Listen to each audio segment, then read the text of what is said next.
Come in. Welcome. I'm E.G. Marshall. Welcome to the sound of suspense. Welcome to the fear you can hear. But mostly to the world of terrifying imagination. In the next 52 minutes, you'll hear a story about truth. Everyone is in favor of truth, of course. It's a word which produces immediate reverence and respect. But sometimes the truth can be a terrible thing, even a shattering thing.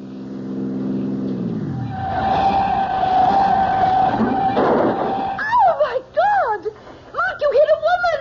Oh, I told you not to drive so fast! I didn't see her. I didn't see her crossing the road. Is she alive? Oh, Mark, look at the way she's lying there. Lorna, Oh, she must be Mark. dead. Lorna, you mustn't tell anyone.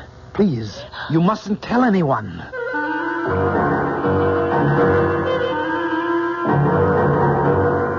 Our mystery drama, The Ring of Truth, was written especially for the Mystery Theater by Henry Slusser and stars Agnes Moorehead. It is sponsored in part by Anheuser-Busch Incorporated, brewers of Budweiser, and by the Kellogg Company, makers of Kellogg's Special K cereal. I'll be back shortly with Act One.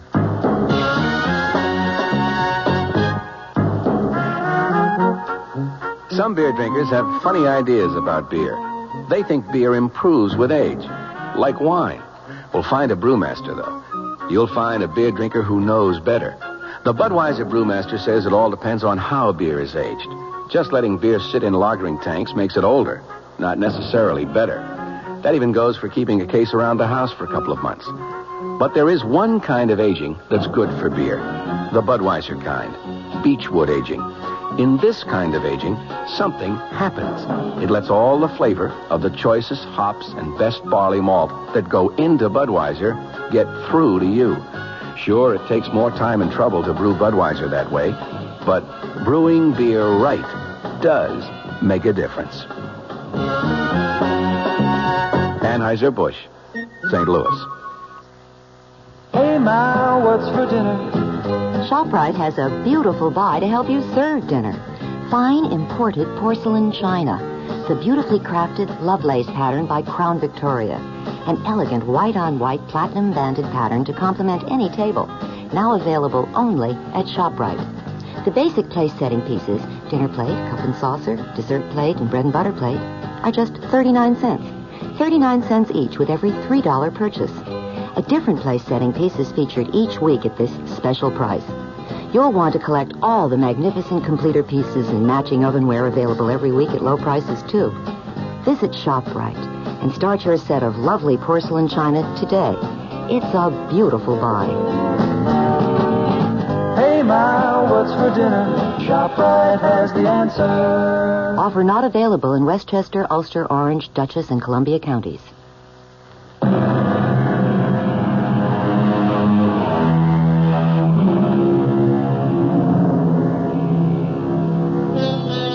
Now here's Act One of The Ring of Truth. The place, a charming college town in New England. The people you're about to meet, young Lorna Kittredge and the special man in her life, Mark Kramer. His driving speed, a comfortable 30 miles an hour. I'll tell you what I resent most about your father, Lorna. It's the fact that he deliberately keeps forgetting my name. Mark, don't be so silly. Daddy has a genuine problem about names. No, I'm sorry, darling. I just can't buy this absent-minded professor stuff. It's too corny. Corny or not, that's exactly what my father is sometimes. Absent-minded. His mind is always up in the stratosphere somewhere, communing with Socrates or Schopenhauer on the meaning of truth. You just don't like my father very much. I hardly know your father. Look, I want to get along with him, Lorna. After all, he's going to be my father-in-law, isn't he? You're almost home. What can I do to put you in a better mood? That's easy, darling. You can promise to tell him tonight. Oh, Mark. Tonight? Why not? But I told you that the Pryors are going to be at dinner tonight. Harold Pryor's Daddy's publisher. So, after they leave, you can tell him. Lorna, we've been engaged for almost 3 weeks now, and nobody knows about it except you and me. Well, isn't that enough? Not for me, it isn't. No. I'm the kind of guy who wants to shout it from the housetops. Yes, I do, too. I really do, Mark. I love you so much. All right, darling. And prove it. Tell him tonight, Lorna. Tell him you're going to marry what's-his-name.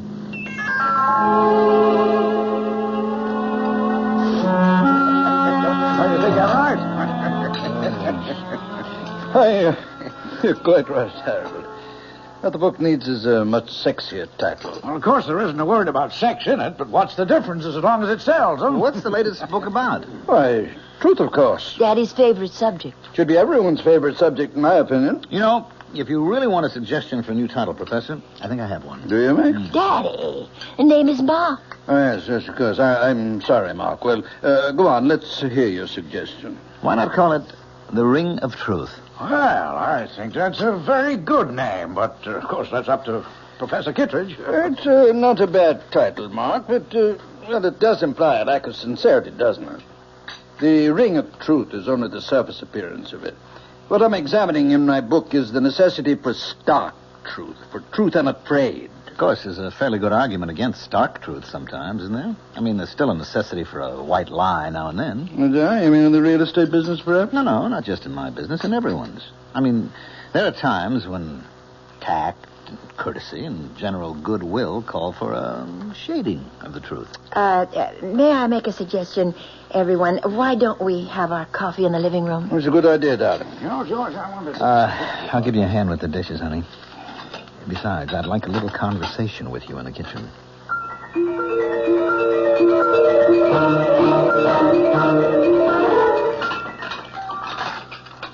All right, Mark. I know what you're going to say. Daddy was impossible tonight. Now, your father's a great scholar, man of ideals, the Albert Schweitzer of New England. I'm only a poor schnook of a real estate man, no. but I'm perfectly willing to put up with him for your sake. Put up with it. Won't be easy. A crass, materialistic guy like me marrying into all that saintliness. What can I do? I'm crazy about his daughter. You idiot. Oh, Mark, my hands are wet. Will you tell him tonight? Yes, the minute everyone leaves. He's not going to be happy about it, you know that. He won't be happy about losing you. Well, he knew it had to happen someday. All right, then tell him that day has come. Tell him the truth. I always tell Daddy the truth. Daddy, can I come in? Yes, darling, of course. I didn't want to interrupt your reading. Oh, I can't really read this book. I don't understand the language. Have you seen it, by the way? Still another edition, German, of the 7 Secrets of Shakespeare. It's lovely. What a beautiful binding. Yes, I'm pleased with it. I suppose an author never loses his affection for the first book he writes. Well, it's more than just that. This book made you famous. In very limited circles, yes. And I hope you've enjoyed the evening and that your friend did, too. The only thing Mark didn't like was being called Max. Oh, I'm sorry about that, Precious. I hope he wasn't offended. But you have to admit that you do bring home a lot of young men. Daddy, that may have been true once, but Mark Kramer is the only man I've seen for the last 6 months. That long? And the reason I've seen him so much is that, well, I'm in love with him.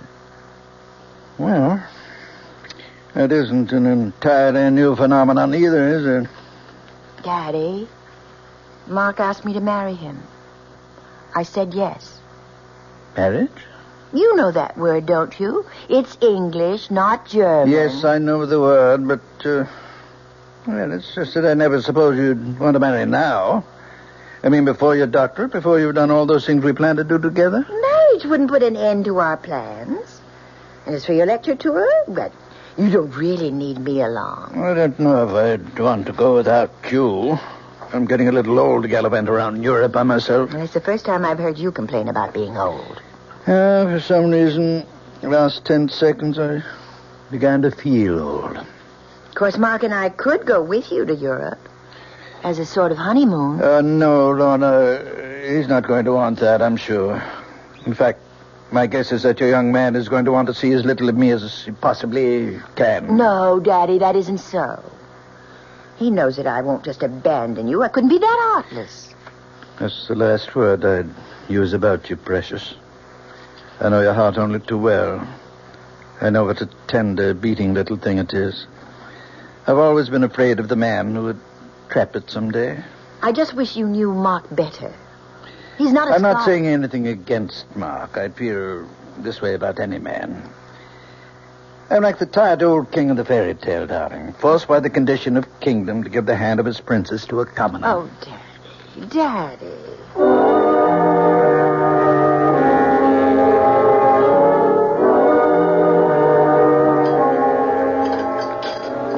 Mark, you're just being pig-headed. It won't even be 6 months. And by that time, I'll have my doctorate, and Daddy's lecture tour will be over. Oh, that's great. Just great. Waiter, where's the drink I ordered? Mark, I've never seen you have more than 2 martinis in my life. Oh, you're wrong, my love. I had one before you got here. The one coming up will be number 4. Mark, please, don't be so upset. I'm not breaking our engagement. I'm simply asking for a postponement. How long did it take to talk you into it, Lorna? Well, it was something I decided to do, Mark. All by myself. Because you realized how important it was? To get your Ph.D.? To make sure Daddy was taken care of on his lecture tour? But it is important to me. You know, you're a lucky girl to have a father like that. Now, you take my old man. Good old Charlie Kramer. Real estate.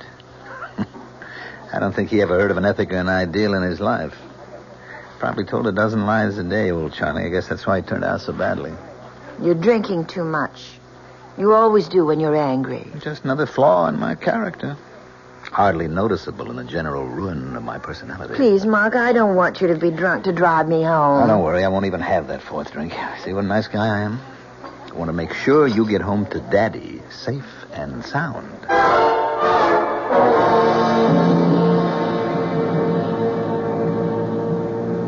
Mark, are you sure you don't want me to drive? No, you just leave the driving to us. It's starting to rain. I think you should turn your wipers on. That isn't rain, precious. Those are tears in front of your eyes. Please, Mark. All right, all right. Do you have to drive so fast? I know there isn't any traffic, but these roads are so dark. That's what the headlights are for. How far these little candles throw their beams, so shines a good deed in a naughty world.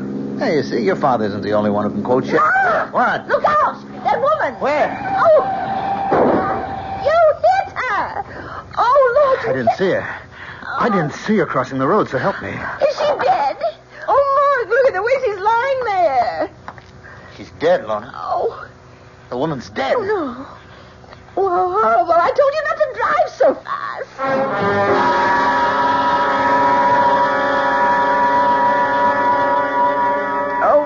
It was so awful.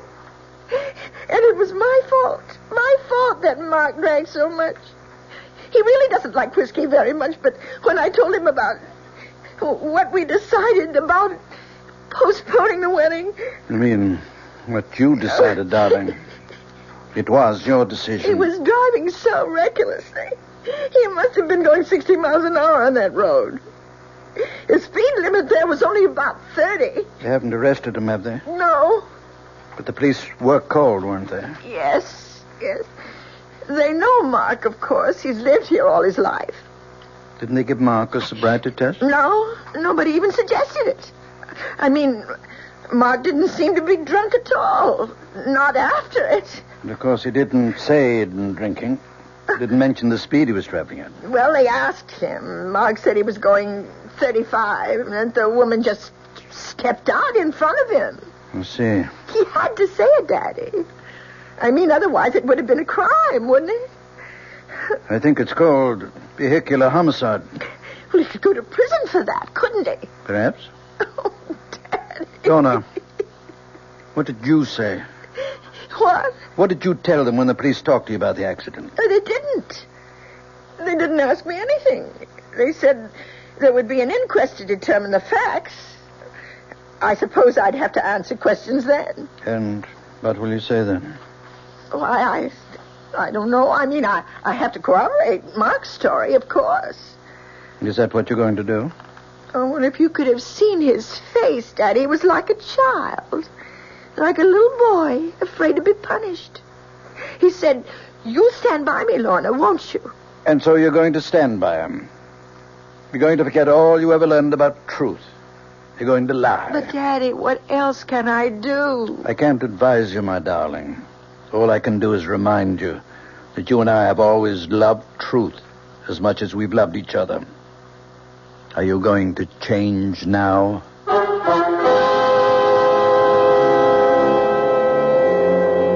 And so Lorna finds herself in the corner of a triangle. The man she loves on one side, the father she loves on the other. But the invisible corner of the triangle is that mysterious thing called truth. We'll find out what Lorna Kittredge does when I return shortly with Act 2. And now another tale of the ball and chain.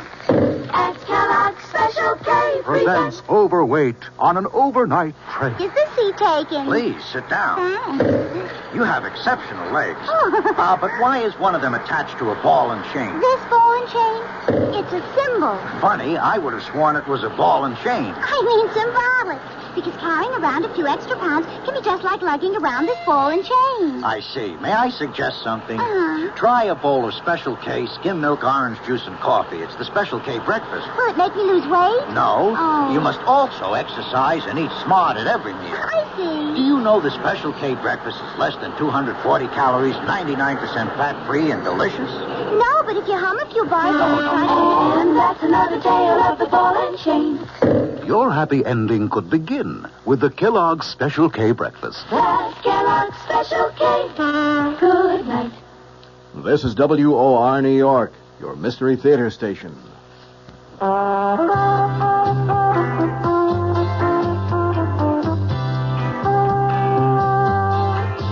No matter what you're saving for, that's what Suburban Savings for Suburban. Suburban Savings offers you a regular savings account with flexibility. You can add any amount to your account whenever you wish. Withdraw whenever you want. Suburban Savings pays a 5.25% annual interest rate on regular savings paid quarterly, which earns an annual effective yield of 5.47%. Interest is compounded continuously from day of deposit to day of withdrawal, as long as $50 is maintained in the account to the end of the quarter. Come into Suburban Savings and open an account with flexibility. Our regular savings account in New Jersey at Bayonne, Edgewater, Elmwood Park, Emerson, Hackettstown, Morris Plains, Nutley, Paramus, and Sparta.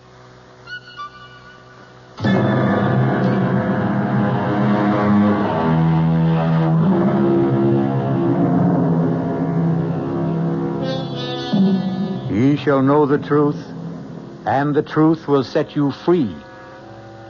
Will that familiar saying work in the case of Mark Kramer? It may all depend on the outcome of the next conversation you hear in the home of Professor John Kitteridge and his daughter. Lorna, may I come in? Yes, Daddy. All dressed already?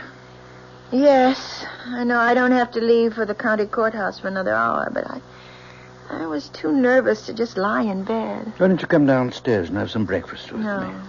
No, I couldn't. I feel too sick. Oh, poor Kitty. I haven't called you that since you were a little child.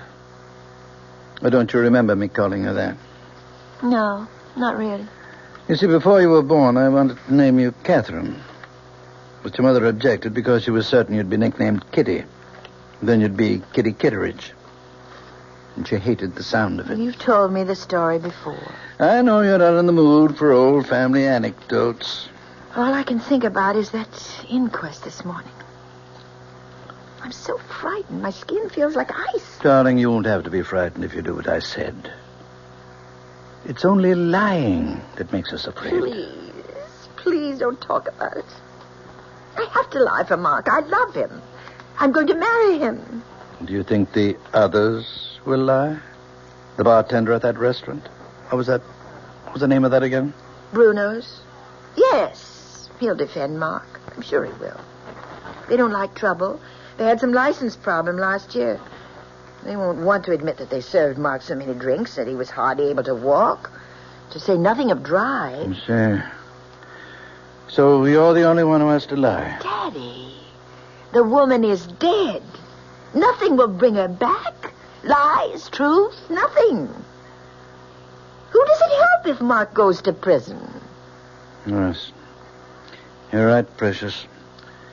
There's no profit in truth. None at all. Then you agree with me. No profit, Lorna. Only loss, maybe. But that's something you'll have to judge for yourself. You know my feeling about truth. You know what I've always taught you about it. Yes. Dare to be true. Nothing can need a lie. A fault which needs it most grows too thereby. You used to like that poem. Now you're quoting it with contempt. Oh, Daddy, why can't you understand? Why do you have to be so demanding? Let me forget truth just this once. Your mind is your own, Lorna. Well, I want to do what's right. Then do what you want to do. You're an adult now, independent of me. Lie if you want to. But don't look for my approval. And above all, don't ask for my blessing. Daddy!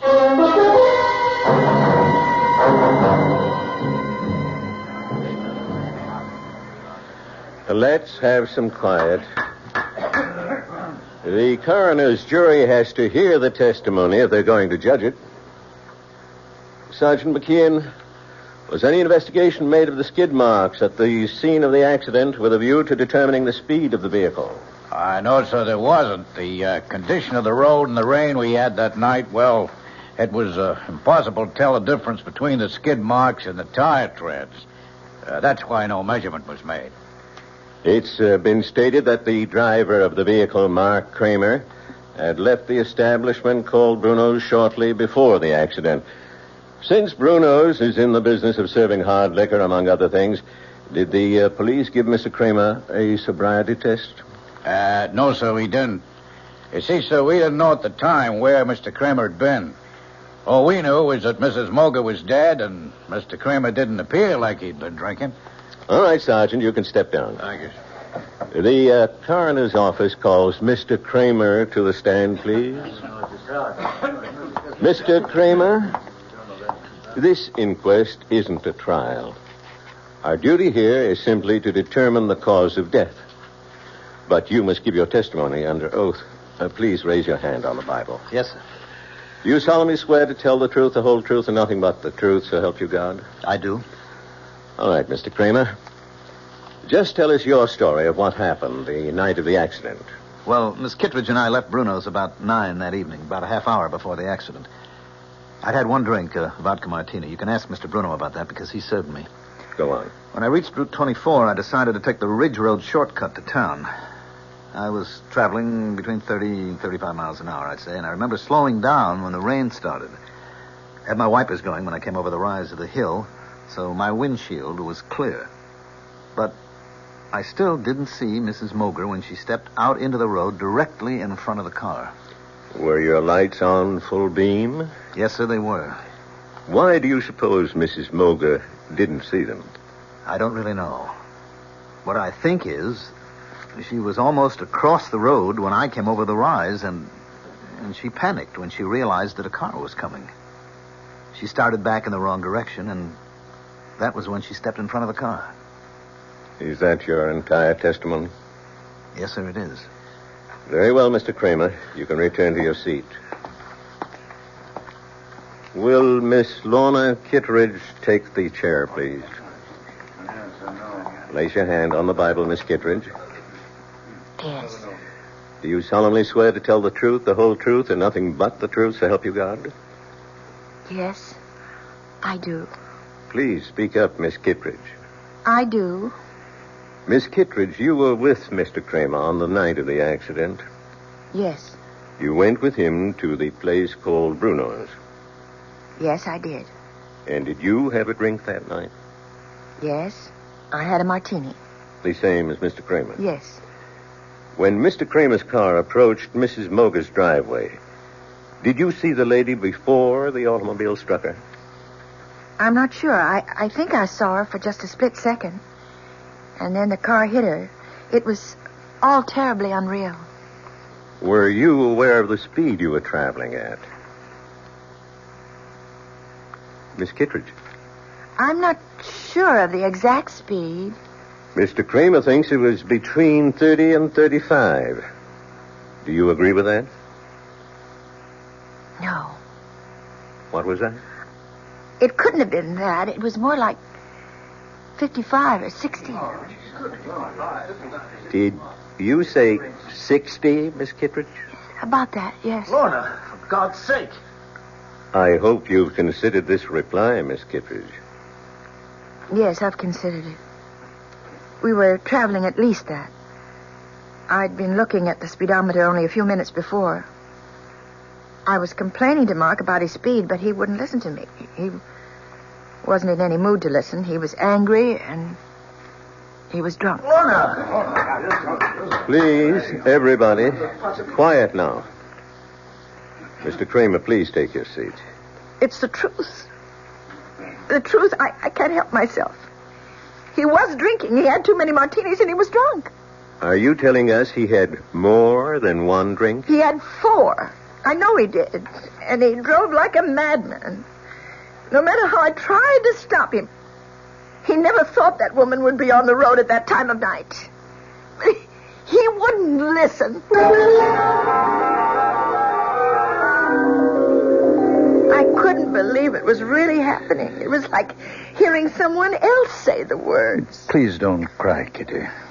I tried not to look at his face. I tried so hard not to see him, but I couldn't stop myself. How can you blame yourself for telling the simple truth? How can you think it's wrong? But don't you realize what'll happen to him, Daddy? He's going to be indicted. He may go to prison. I'm sure Mr. Kramer will hire himself a very smart attorney. Who's that? I have no idea. Oh, I can't see anyone now. I just can't. Yes, of course. You go to your room and I'll answer it. Go on, darling. Go lie down. Yes. Oh, it's you. I want to see Lorna. Mark, please listen to me. I know exactly how you're feeling at the moment. Thanks for remembering my name, Professor. That must be the very first time. I'm sure you realize that what Lorna did this morning was extremely difficult and painful for her. That it was an agonizing decision. Only who made it?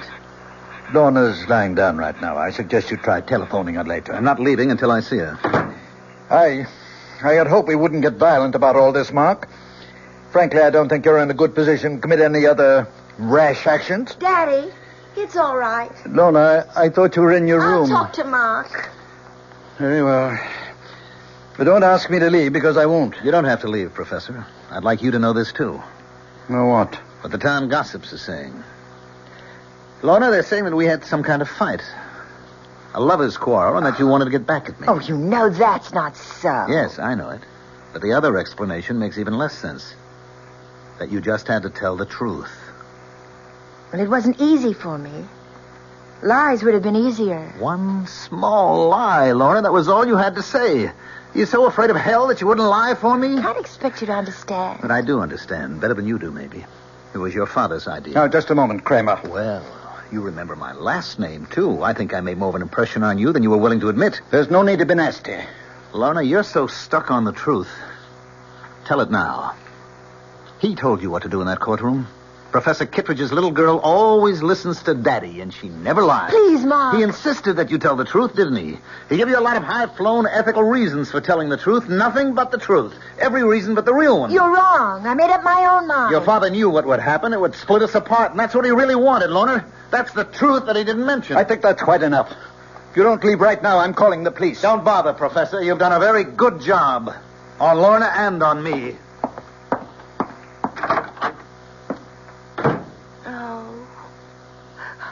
Oh, Daddy. Daddy. Kitty, don't. It's going to be all right. How can it be? He hates me now. Mark hates me. Things will change. You wait and see. He'll get himself a smart lawyer, and nothing will happen to him. Mark Kramer, having been found guilty of the crime of manslaughter, it is my duty to sentence you to imprisonment for a period of not less than 1 year and not more than 5.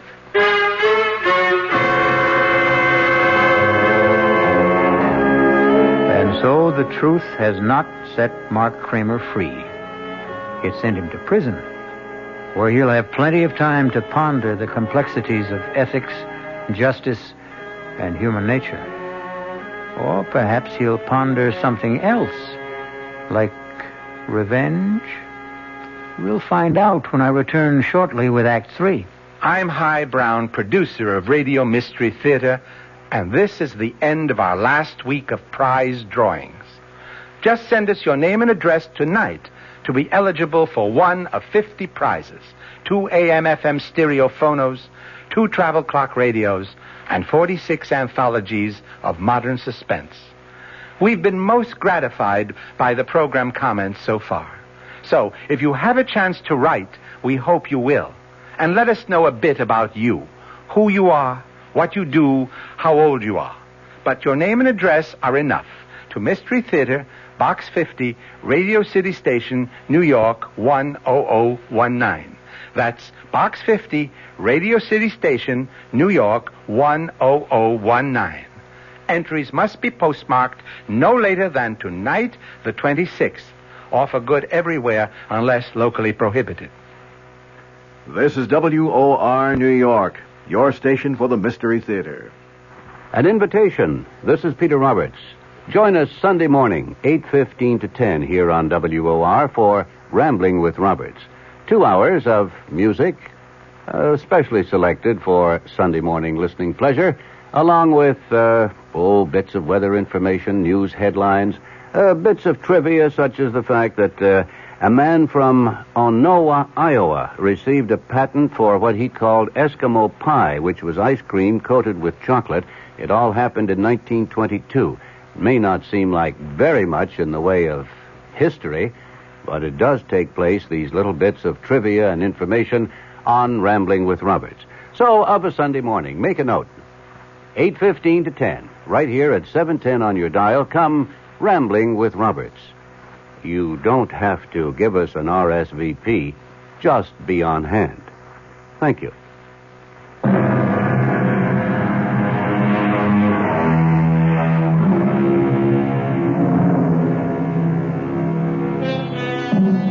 It's now 1 year later. Sad to say, Mark Kramer is still wearing prison gray.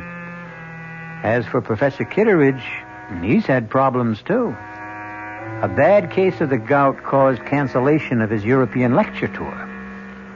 Even more disappointing, his daughter Lorna lost interest in working on her thesis and abandoned the idea of obtaining her doctorate. In fact, Lorna Kitteridge seems to have lost interest in life itself. Lorna, you awake? Yes, Daddy. I'm up.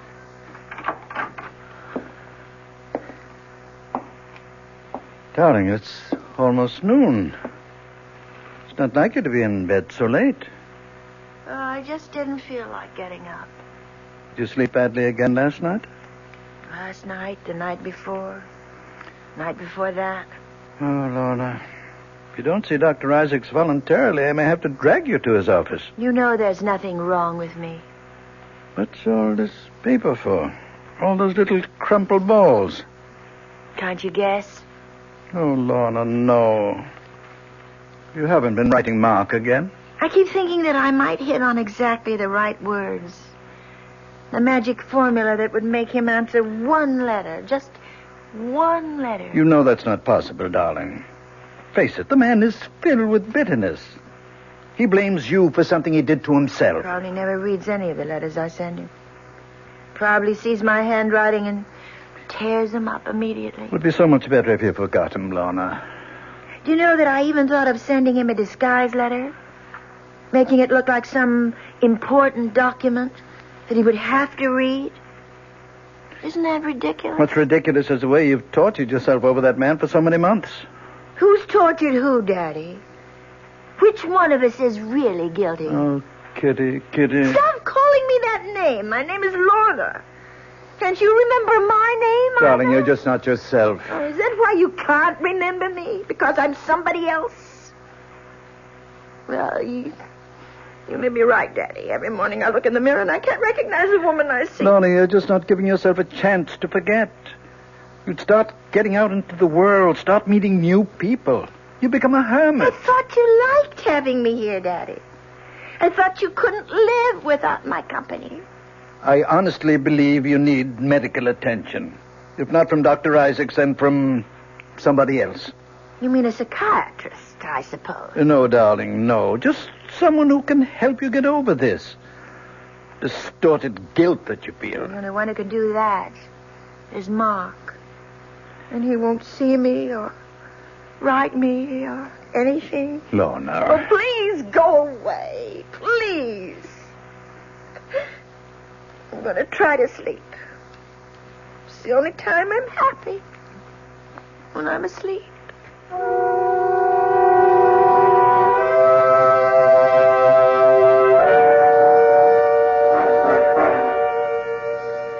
right. Step right over here, Kramer. Anything you say, guard. Remember, visiting time is limited to 15 minutes. Look, I don't want the 15 minutes. They're being forced on me. Sit down and behave yourself. Yes, sir. Anything you say, sir. Well, no, Mark. Make it fast, Professor. I've got important matters to take care of back in the shop. I'm making a very special license plate. Mark, I know you resent the fact that I've forced this encounter. Took some doing, believe me. Uh-huh. Why did you go to all the trouble? Because it's a matter of health. Lorna's health. She's pining away for me, is that it? Well, tell her to stop, Professor. My nights are filled with sweet dreams, and she is in none of them. You tell her that for me. I want you to see her, Mark. Oh, I wouldn't force that issue, Professor. I don't have anything nice to say to your daughter. You misunderstood Lorna. Couldn't expect you to applaud what she did in court. But if you really thought about the ideals that motivated her... Whose ideals? Yours or hers? Do I have to separate them? Yes. But you can't, Professor. Because she's your monster. You've got her all twisted up between her ethics and her instincts. I suppose you're proud of the result, but it's a fake. There's nothing fake about her principles. She doesn't have principles. All she has is you. Her shining example. She wants you to love and admire her, so she does what you expect. That's why Daddy's little girl always tells the truth. She does tell the truth. Always. And her father? I abominate lies. You won't even lie to yourself. Then tell me this. Weren't you happy when Lorna and I broke up? Didn't it save your happy home? I can see that coming here was a mistake. You're a hypocrite, Professor. This whole thing was your doing, and I'll never let you forget it. Goodbye, Mark. Wait a minute. There's something you should know. What's that? I'm being paroled next week. Tell that to your daughter. Maybe it'll improve her health.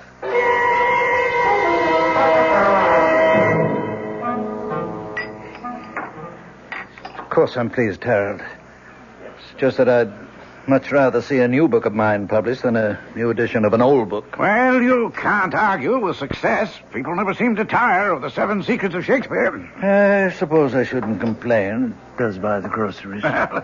Just cash the royalty checks and be happy. Now, tell me how Lorna's doing.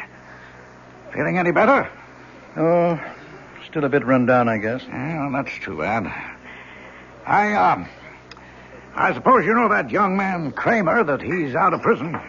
For about 2 months now, I gather. He, hasn't been in touch with Lorna? No, and I don't think he will be. Funny thing is, he's been in touch with us. With you? What's that before? Well, actually, it seems he went to Merritt Bob's first. My first publishers? Yes, talked to everyone who would talk to him.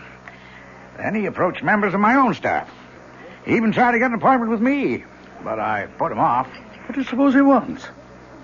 He's an embittered young man, you know. And I spoke to George Merritt.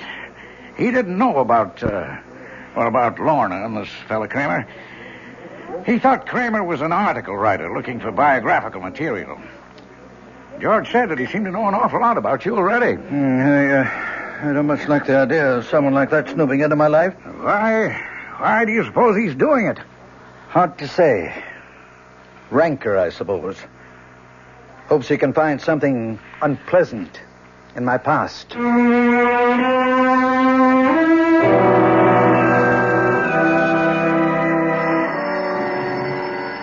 I'll get it, Lorna. Hello? Professor Kittredge? Yes?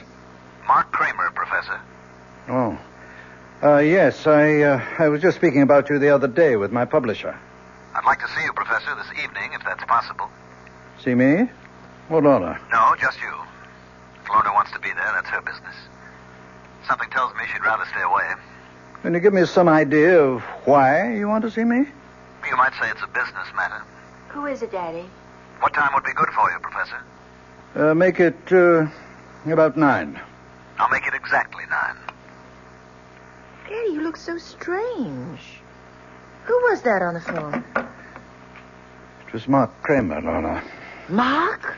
He's asked me to see him at 9 tonight. I have no idea what he wants to say, but whatever it is, I'm sure it won't be anything pleasant. I'd rather not be here. I didn't think you would. Mark blames me for what happened in court, not you. He refuses to admit that it was your own love of truth. My love of truth? Daddy, you never understood me yourself. How could you explain me to someone else? I didn't love truth. I loved Mark. You did what you had to do. What your conscience told you to do. My conscience?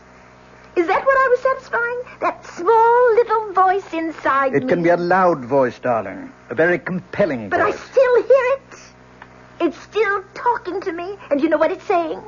You fool. You fool, you fool. Lorna. I think I'll go out now, Daddy. Right now.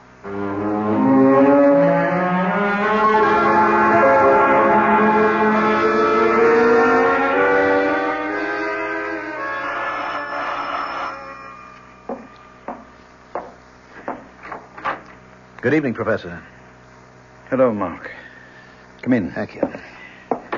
Nice of you to see me. I wasn't sure my reception after the last time. I see you're using a cane these days, Professor. Yes, a touch of gout. Mark, I hope you weren't expecting to see Lorna. She's not here. No, I didn't expect to see her. Would you care to come to the point of this visit? Yes, Professor. I'll come to the point. I've come to see you about truth. Oh, must we, Mark? Really? I mean, these philosophical discussions are meat and drink to old campus fogies like me, but I'm rather tired of the subject right now, very tired of it. Frankly, I'm a little exhausted by it myself. I've just spent 2 months in search of it, and I didn't even know what I was looking for. You've been digging up things about me, haven't you? I hope you enjoyed yourself. No, I didn't.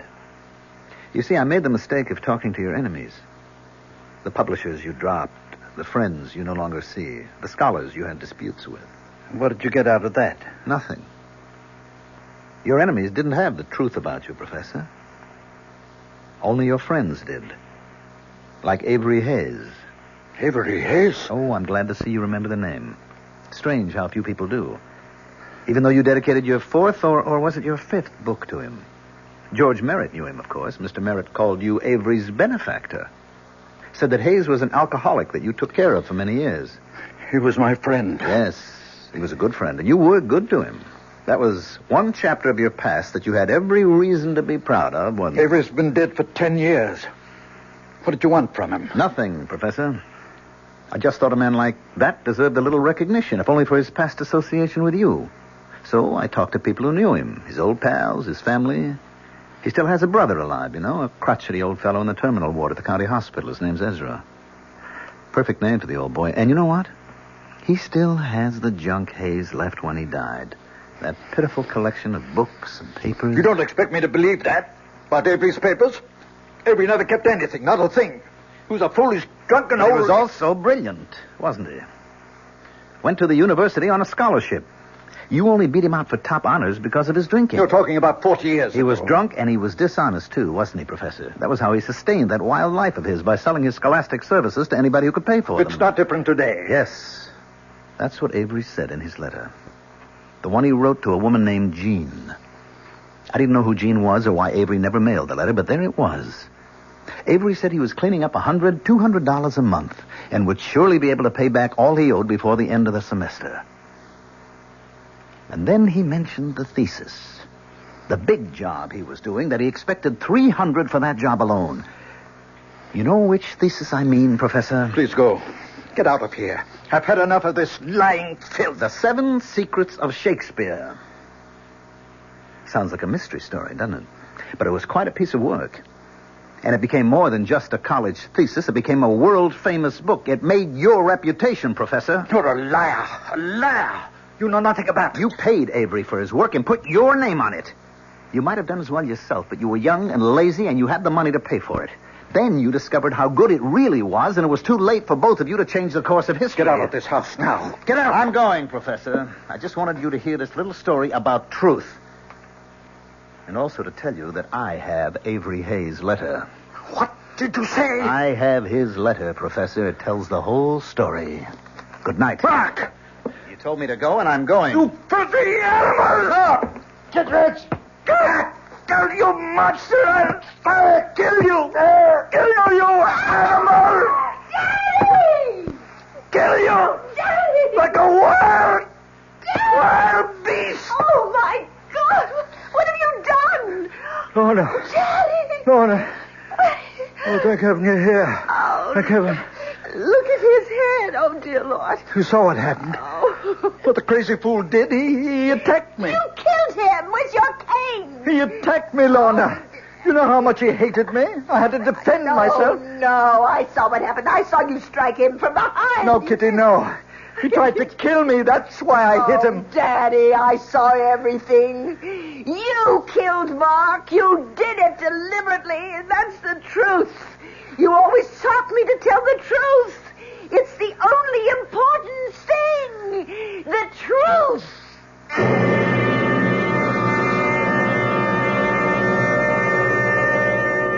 Oliver Wendell Holmes Jr. said, "All I mean by truth is the road I can't help traveling." Well, Professor Kitteridge traveled his road, and despite his good intentions, it turned out to be the road to hell. I'll be back shortly. Hello, this is Joe Franklin. Ladies and gentlemen and boys and girls, for the very latest in nostalgia, for the ultimate in remembering, please join with me on Saturday nights from 9:05 to 11 o'clock, where memories are truly happening right here over WOR Radio. It is my privilege to present radio's original Memory Lane program, but positively the original. And whether it's Al Jolson or Benny Goodman or Louis Armstrong or Eddie Cantor or Harry James or the Dorseys, Mario Lanza, Gene Krupa, the young Frank Sinatra, George M. Cohan, Bing Crosby, Bogart, Lombard, Cagney, and all those happy times of radio's comedy and drama and soap opera. We have it fascinatingly, and all the sounds are reproduced crystal clear Saturday nights from 9:05 till 11 over WOR Radio. Yours truly, Joe Franklin, hosting Memory Lane. Tune in.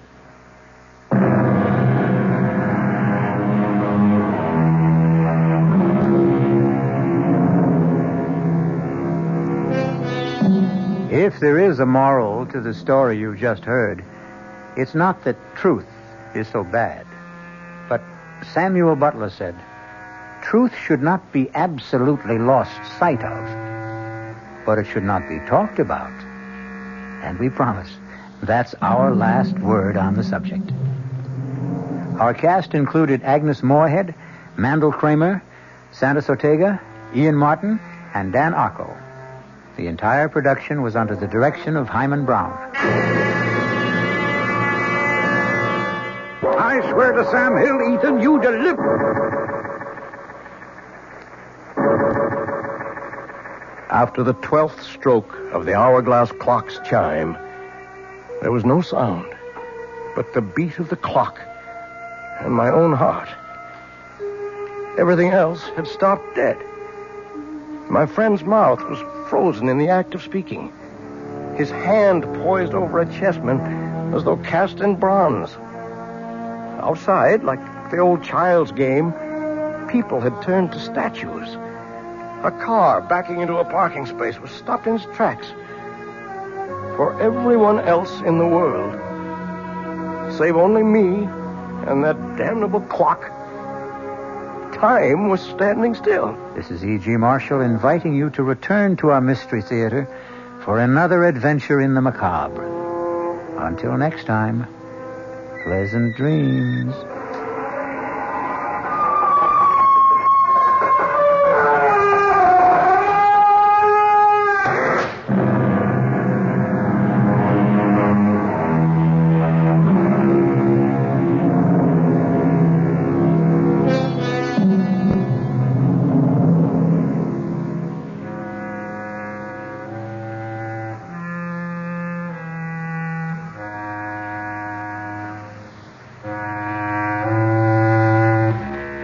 WOR Mystery Theater was brought to you by ShopRite Supermarkets, where you get a lot more for a little less, and by Suburban Savings, with offices throughout North Jersey. The preceding Mystery Theater program was furnished by the CBS Radio Network. The late news is next at 9, followed by Joe Franklin and Memory Lane here on WOR New York, an RKO General station. Good evening, news at 9 from the WOR newsroom. This is Bill Maher reporting. The fast-paced Secretary of State is in New York for the weekend. He'll be meeting tomorrow with UN Secretary General Kurt Waldheim to fill him in on the diplomatic goings-on that brought about a settlement between Israel and Egypt. Just what the Secretary's plans for today and this evening are, nobody's saying. One of the Secretary's favorite companions, Nancy McGinnis, lives in New York, but all aides will say about Kissinger's plans is he has personal business. President Nixon can be impeached for abuses of political power, even though he may not have violated criminal law. This, according to a study just released by the New York Bar Association.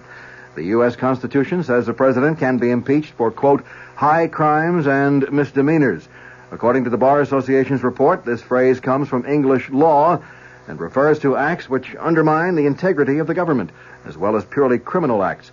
Among those activities designated by the report as impeachable were corruption or flagrant abuse of power, acts which undermine the public trust, and acts performed by presidential appointees that constitute high crimes and misdemeanors if unchecked by the president. The upcoming trial of two former cabinet members has prompted the Senate Watergate Committee to postpone its public hearing scheduled to begin Tuesday.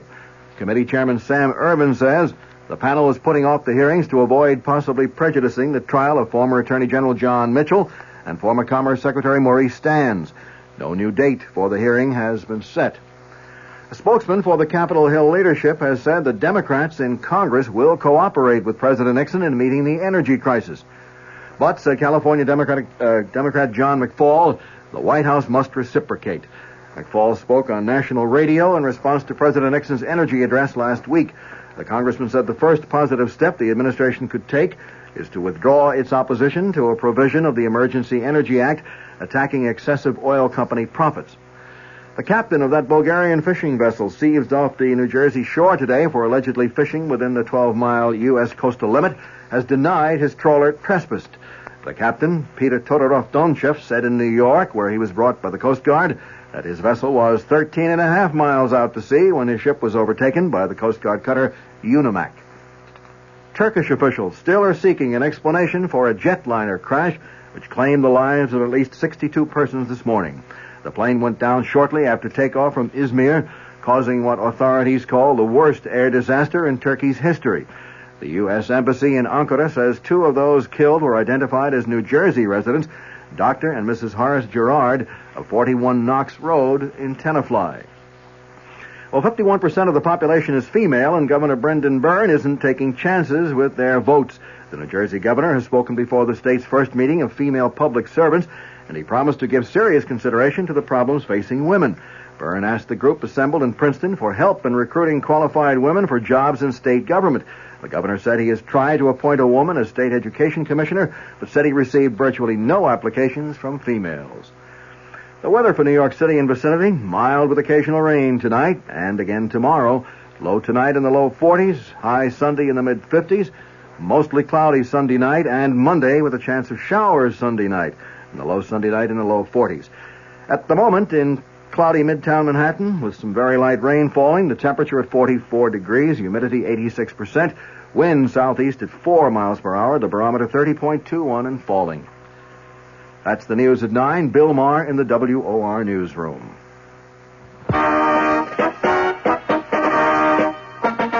Your AMC dealers got the all-new mid-size car that economizes on everything but comfort. That car, the roomy 74 Matador.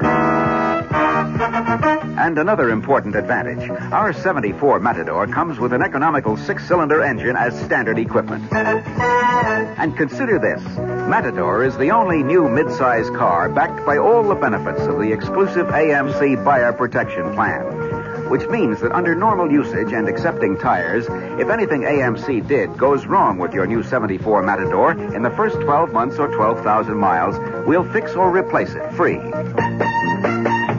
Come in today. Meet the unbeatable combination. 74 Matador backed by the AMC Buyer Protection Plan.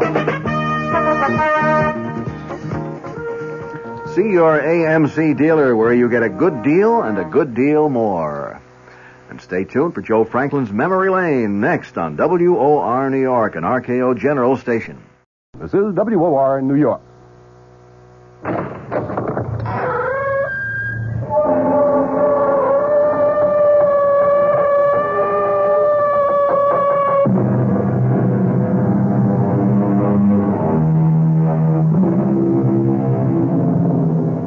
Come in.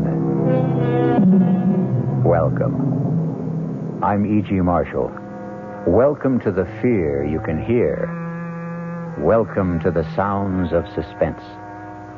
It was the ill-fated Prince of Denmark, Hamlet, who lamented, "The time is out of joint. Oh, cursed spite, that ever I was born to set it right." Many people before and since have echoed the same cry of despair, but none with more compelling justice and reason than Ethan Vigil, clockmaker and destroyer. Ethan Vigil, for whom a special clock struck a magic and an evil hour. You got your box in. Your move, Jake. No, don't rush me. I'm thinking. God in heaven, Ethan, how can you stand that infernal racket? What racket? Oh, you mean the clock striking? I don't even notice it anymore. Well, go ahead. What do you want to give up? No. Who can think of a chess move with all hell breaking loose? From now on, start our games after midnight. Have to drive a man stark, staring mad. I swear to Sam Hill, Ethan, you deliver.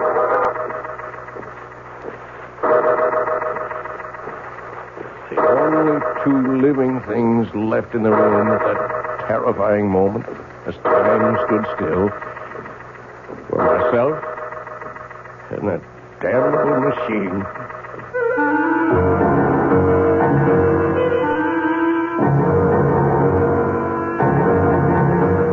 Our mystery drama, Time and Again, was written especially for the Mystery Theater by Ian Martin and stars John Beal. It is sponsored in part by Anheuser-Busch Incorporated, brewers of Budweiser, and by the Kellogg Company, makers of Kellogg's Special K cereal. I'll return shortly with Act One. When you drink beer, do you tilt the glass for long, hearty swallows? Or just tip it and sip it? Well, sipping's the thing for wine. But Budweiser beer is a hearty drink, brewed for zest and character. The best way to enjoy Bud is to drink it. Not chug-a-lug, just man-sized beer drinker swallows. That's when that famous Budweiser taste, smoothness, and drinkability really come through.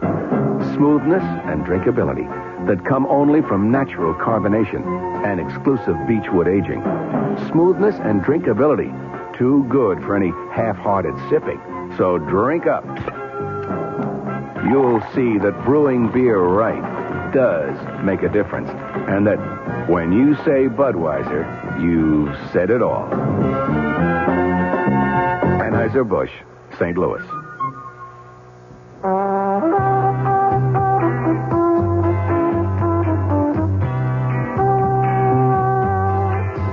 No matter what you're saving for, that's what Suburban Savings for Suburban. Suburban Savings offers you a regular savings account with flexibility. You can add any amount to your account whenever you wish. Withdraw whenever you want. Suburban Savings pays a 5.25% annual interest rate on regular savings paid quarterly, which earns an annual effective yield of 5.47%. Interest is compounded continuously from day of deposit to day of withdrawal, as long as $50 is maintained in the account to the end of the quarter. Come into Suburban Savings and open an account with flexibility. Our regular savings account in New Jersey at Bayonne, Edgewater, Elmwood Park, Emerson, Hackettstown, Morris Plains, Nutley, Paramus, and Sparta.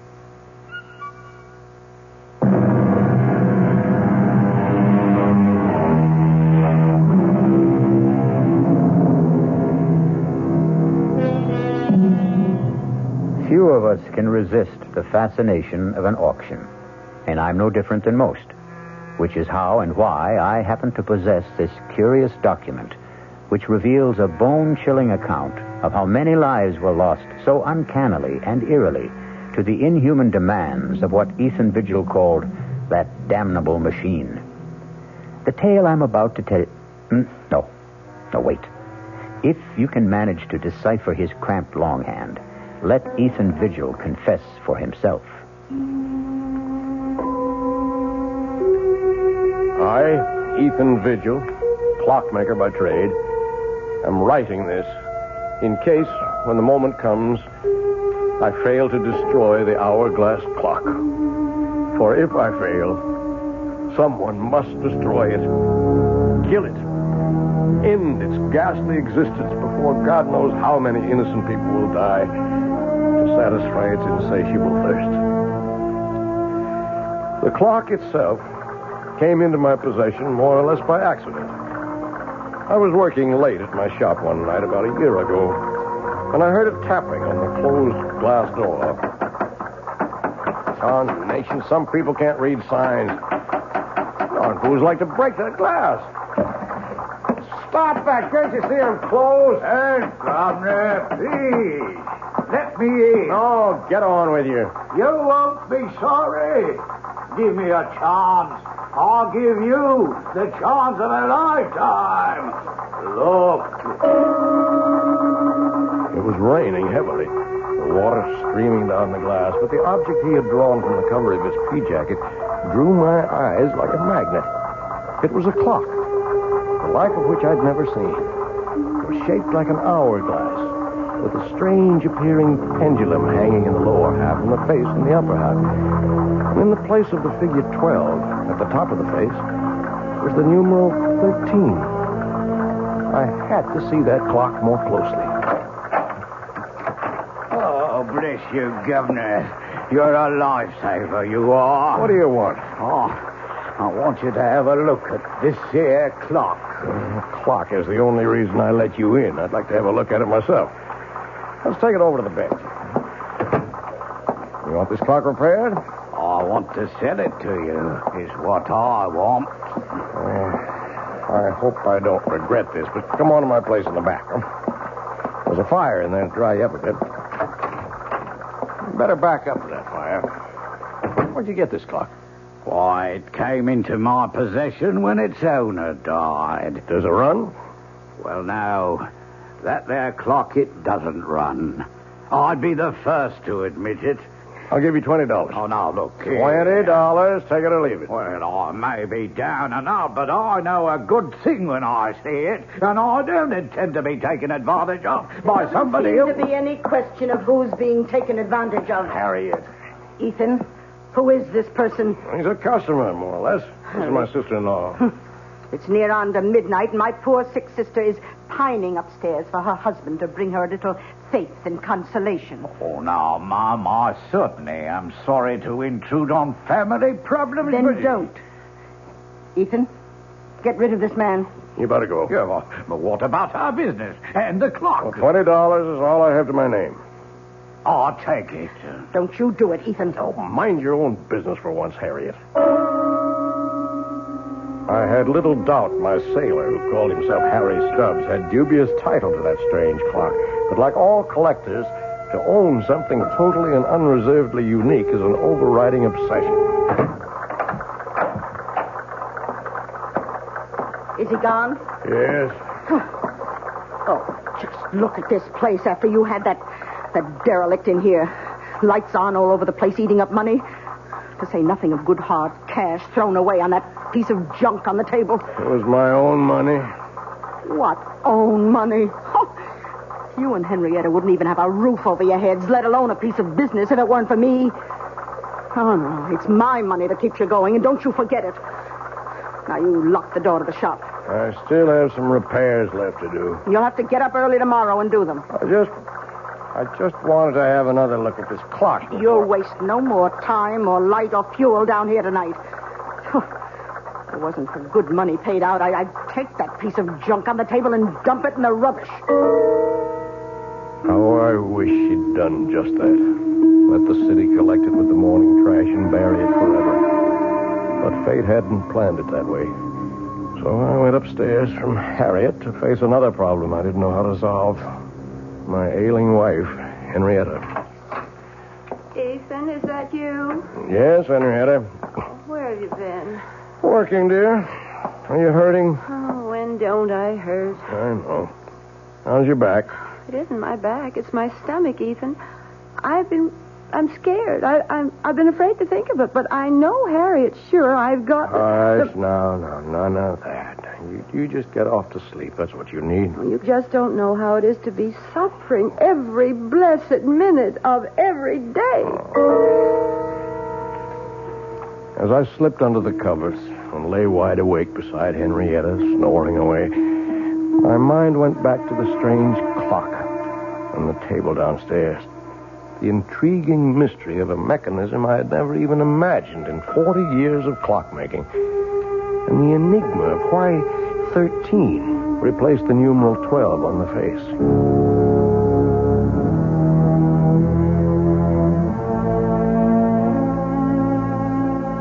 All the next morning, between my infrequent customers, I puzzled and poked and tried to reveal the workings of this bizarre clock. But by 1 o'clock in the afternoon, when I was completely stymied, my wife surprised me by coming out to the bench in her bathrobe. Henrietta, what's wrong? I've been calling for someone. Where's Harriet? Well, she went to market. I'm sorry, I didn't hear you. Oh, I've got those blinding headaches again. Could we send for Dr. Royce? Is that the old clock that Harriet told me you threw away hard-earned money on? It's a very valuable antique, an original. And it was my money. Does it run? No. And what good is it? It's worth $20 as it is, at least. In working condition, it could be priceless. Oh, can you fix it? Oh, I don't know. Why not? Well, look at it, Henrietta. Have you ever seen anything like it? First of all, the hourglass shape of the case. What's inside? Well, that's the problem. Except for the 2 round glass windows. And they're not even glass. I don't know what they are. What window? Well, the one for the clock face in the upper cup, if you want to call it that, and the one in the lower inverted cup, where you can see what looks like a pendulum. Oh, can't you shake it and get that to swing? That doesn't seem to be the way it's activated. It's quite stationary. Funny lopsided shape. Maybe it melted or something. Can't you get into the works? Only through this lid on the top. Now, look. There's all you can see of the works. Very old. Wooden gears, wooden pinions, wooden axles. No way to lift it out. I can't even get my hand in there to try. Well, let me. It's so silly. There must be some way to... Ow! What is it? Look what your silly old clock has done. What's the matter? My finger is bleeding. It felt like something bit me. Oh, come on, let me see. It's just a scratch. Scarcely drew blood. Just the same, I'm not taking any chances with that dirty old clock. I could end up with blood poisoning. I'm going to run this underwater. Now, you get me a bandage and some disinfectant. Right with you. I was suddenly aware that the clock was running. And its beat was the sound of the human heart. But Ethan didn't follow his wife right away, because suddenly he had become conscious that the dead clock had come to life, that it had started to record time again, and that the sound of its beat was very different from all other clocks. It was a sound akin, if not completely similar, to the beat of the human heart. I shall return shortly with Act 2. And now another tale of the ball and chain. As Kellogg's Special K presents the good, the bad, and the heavy. Why is that cowboy wearing a ball and chain? Because carrying around extra pounds can be just like carrying around a ball and chain. How symbolic. What will it be, senor? Give me the Special K breakfast. Here you go. For a Special K, skim milk, orange juice, and coffee. Say, don't I know you from someplace? You probably don't recognize me with my ball and chain. I used to be 10 pounds lighter, but I'm getting back that way by exercising and eating smart at every meal. Starting with this here Special K breakfast. What's so special? It's less than 240 calories 99% fat-free, and delicious. It's going to help me get rid of the cheer, ball and chain. I bet your horse will be glad to hear that. Another ball and chain bites the dust. Your happy ending could begin with the Kellogg's Special K breakfast. That's Kellogg's Special K. That's right. Good night. This is WOR New York, your Mystery Theater station.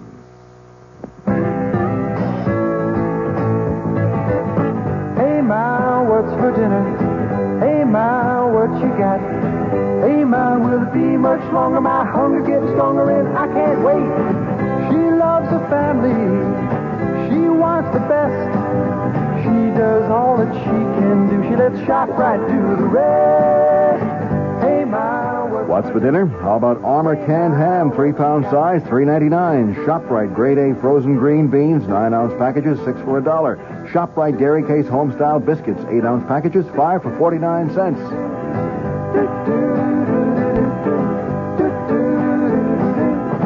She loves the family. She wants the best. She does all that she can do. She lets ShopRite do the rest. Hey, Ma, what's for dinner? ShopRite has the answer.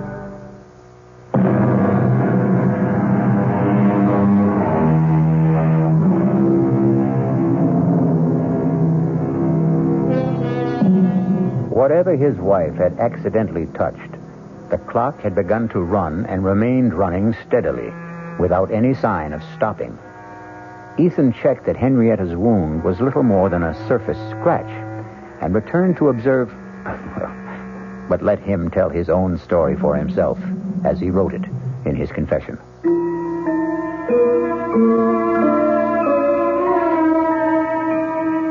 My examination of the clock as it ran made it even more of an enigma. Behind the face, beneath the lid, the gears I saw engage, second by second, operated the hands that told the time. What motivated them was obvious, the strange mass that I had supposed a pendulum weight, but which now, quite clearly, was a diaphragm or pump, opening and closing to create energy, in a motion like a human fist, or... Yes, suddenly I knew why the irregular shape was familiar, like the human heart. But what, in turn, motivated that, or fueled it, was the ultimate mystery. Everything about this clock was different, exotic, strange. Even its chime for the hours, plangent, plaintive, almost the sound of a human voice. I watched it irresistibly all day, all during the night, while I waited for Dr. Jacob Royce to come and examine my wife. Even while I waited for the result of that examination. What the devil are you doing out here, Ethan? Oh, I'm sorry, Jake. Just observing this clock. It's got me mesmerized. How's Henrietta? Oh, what am I going to tell you, Ethan? Same thing as usual. Yep. Not a trace of any physiological problem. Never is. Oh, there's a name for it if it's of any help. Chronic inadequate. Someone who just can't handle the simple process of life and has to make excuses for it. I'd better go up to her. Oh, there's no need. I gave her a sedative.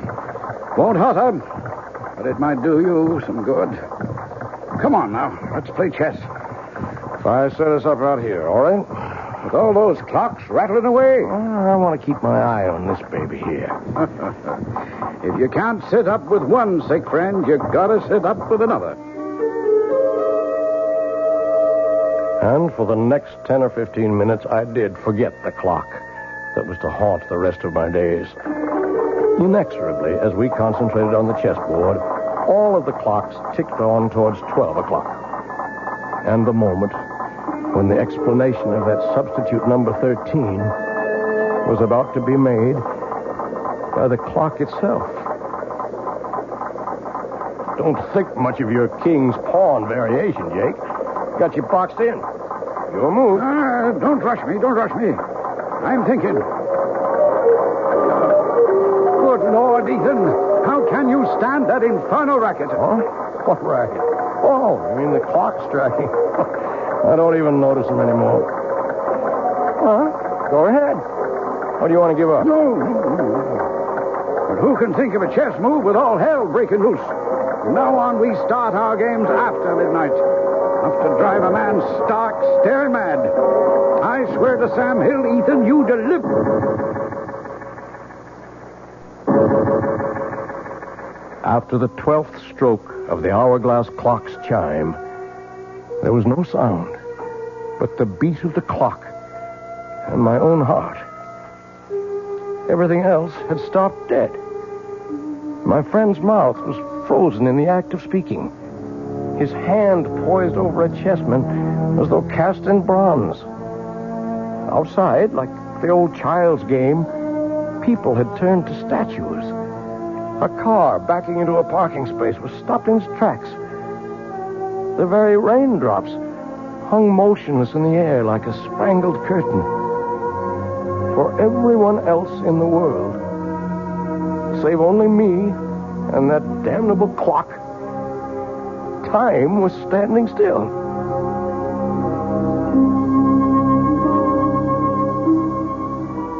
The next hour was a strange delirium. My brain raced with new ideas for achieving my lifelong dream, a perpetual motion timepiece.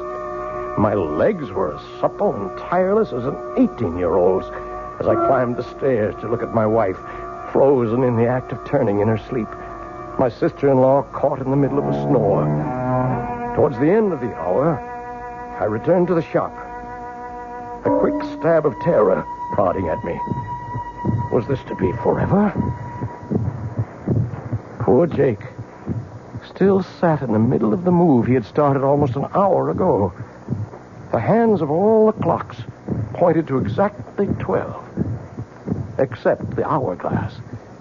There, the small hand stood directly at 13, while the minute hand swept closer and closer to join it.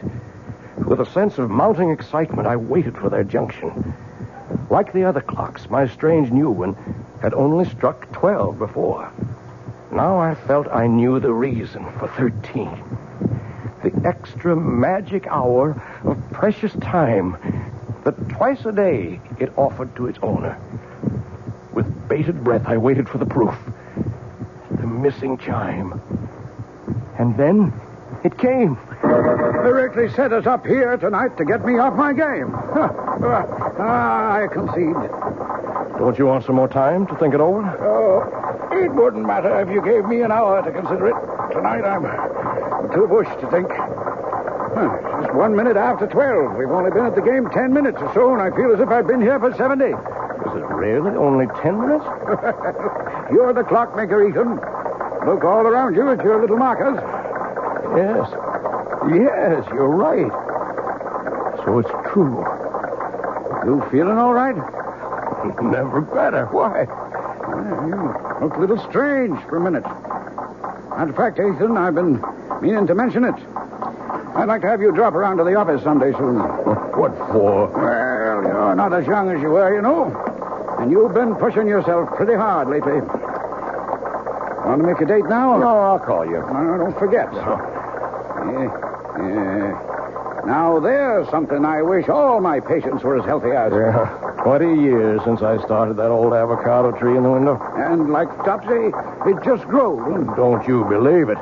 Oh, that took a lot of tender, loving care. Watered just right, pinching it back, bringing it along to grow up right. Just like the child. I love that old tree.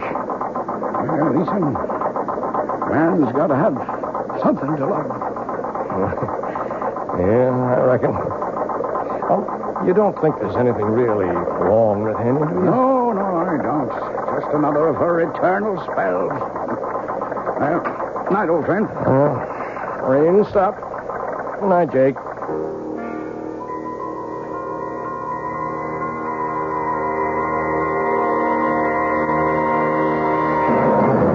For a long time after my old friend drove away, I stood by the door, gazing into the cool, crisp night. I didn't notice the cold. I was too full of a kind of welling excitement inside me. What a gift that clock had brought me. The dreams were building like castles in my head. Why, I was richer and more powerful than a king. Well, now I knew, no matter what, that for 2 blessed hours every day, from now on, I was a free man. And the last thing I heard that night, as my head hit the pillow, was the triumphant beat of the clock sounding in my inner ear. Or was it the sound of my own heart?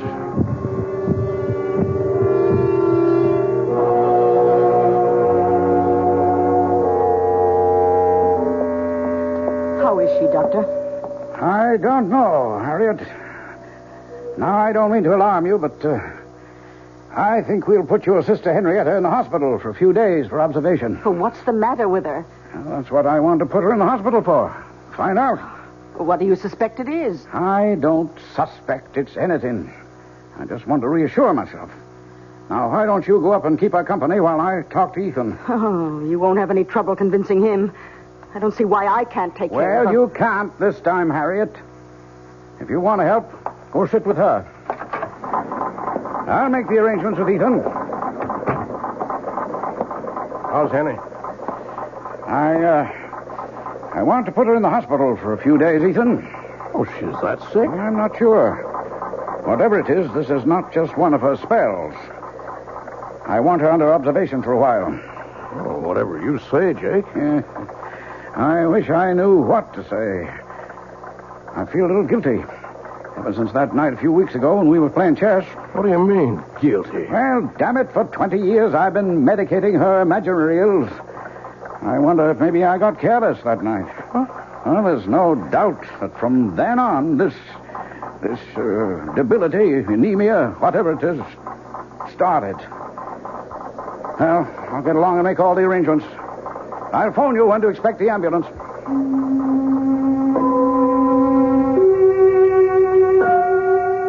I had my own guilt nagging at me. In the months since I'd discovered the secret of the clock, I'd thought of pretty nearly nothing else. I waited as eager as a child for those 2 stolen hours every day. Not only for the relief from Harriet's nagging and poor Henrietta's everlasting complaints, but for the lift, the joy, the youth and vigor that they brought me. For I'd gone one better than Ponce de Leon. For part of a day, anyway. I had found the fountain of youth. But a wave of shocks was about to jolt me back to reality. The first was Henny's being taken to the hospital. The second was the morning the clock stopped.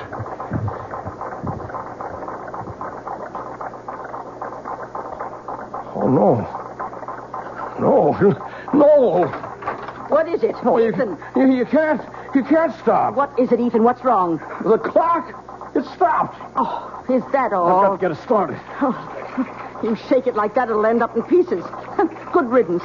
I told you it was a waste of money. Get out of here. How dare you talk to me like get that? out! Oh, I certainly will. Nobody's going to talk to me like that, particularly not you. I was frantic. My golden hours of solitude gone. My extra gift of precious time and the rebirth of youth. I couldn't let them go. There must be some way to bring them back. Start that damned intricate mechanism again. Clock was dead. Its lifeblood somehow drained. Blood. But that's what started it in the first place. Maybe... Oh, damnation. I'll let it ring. I've got to find something to... Oh, all right. Hello? Ethan, it's Jake.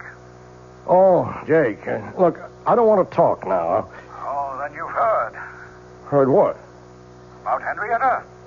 Oh, she's not... I just got back to my office and got a message from the hospital. I'm afraid she's passed away. Oh, are you sure? Well, I'm on my way to the hospital now, just on the outside chance. Better meet me there. I'm on my way.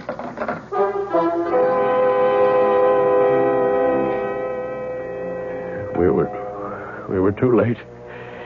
Henny was gone. with no goodbyes. I sat by a nurse's desk, waiting for Jake to complete arrangements and drive me home. A young nurse came down the hall with a tray of blood samples, putting them on the desk. She came towards me. Mr. Vigil, Yes, nurse? Dr. Royce asked me to tell you he'll only be a minute or two. Oh, thank you, nurse. As she walked away, my eyes following her blindly, then I was looking at that tray of blood samples. Blood. It was Henny's cutting her finger that started the clock. Would that be the answer? I acted without thinking. In a moment, I had slipped one of the tubes into my pocket, and I was back in my seat before Jake came striding down the hall.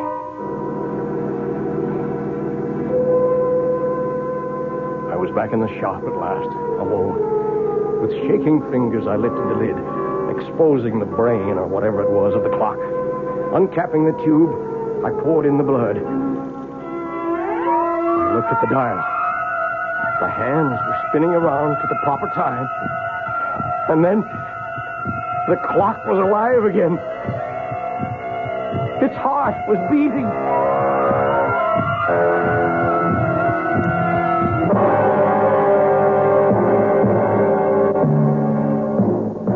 It would have been better, far better, had Ethan left it for dead. As we shall see when we return shortly with Act 3. We knew we had a good thing going, but we're absolutely delighted that you know it, too. I'm Hy Brown, producer of Radio Mystery Theater, saying thank you. Thank you for those thousands of letters. Our prize drawing is over now, and I wish I could thank each of you personally. But here's the rub.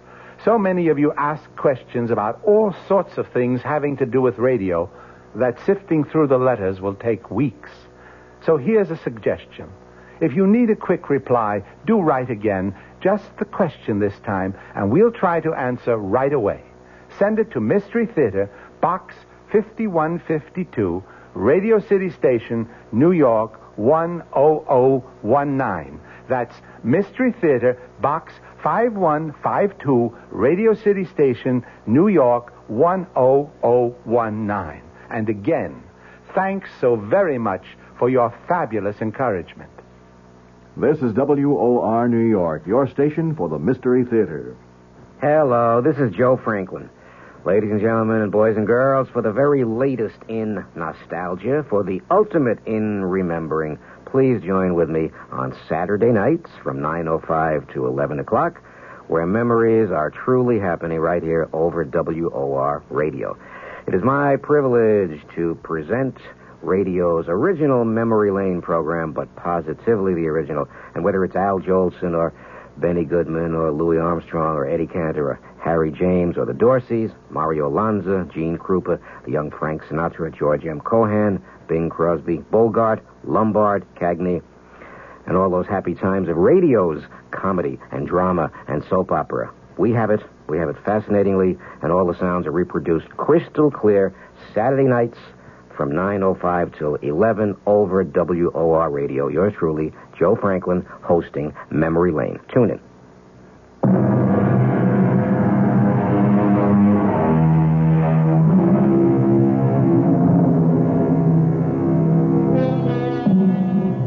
Which of us could resist the temptation of perpetual youth? Or short of that, any extension of life? 2 extra hours a day is 730 a year, almost exactly an extra month. In a lifetime, 6 whole more years. But what Ethan Vigil forgot is that for every action, there is a reaction. For every gift, a recompense.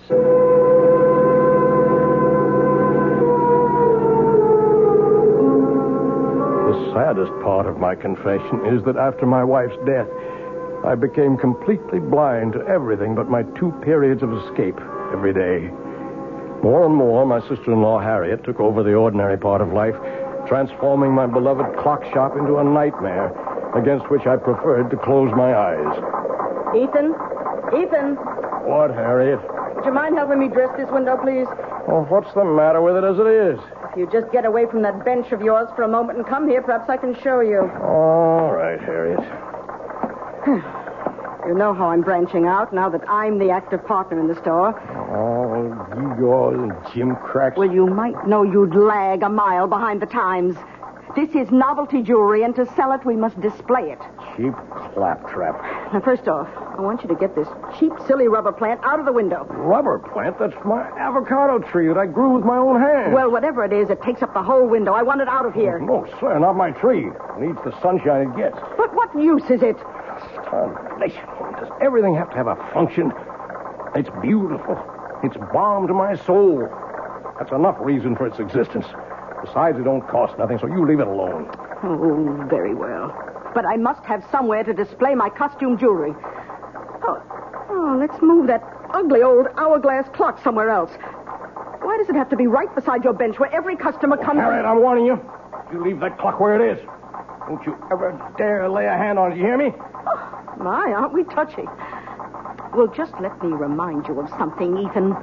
With Henrietta gone, her share goes to me, so I am 2/3 of this store. I can have it any way I want to. Over my dead body. You can do what you want with all your cheap, tinselly stuff, but you keep your hands off that clock. Oh, heaven's sake, all right. Don't you have an appointment with Dr. Royce? Oh, no, I forgot. Better get right over to his office.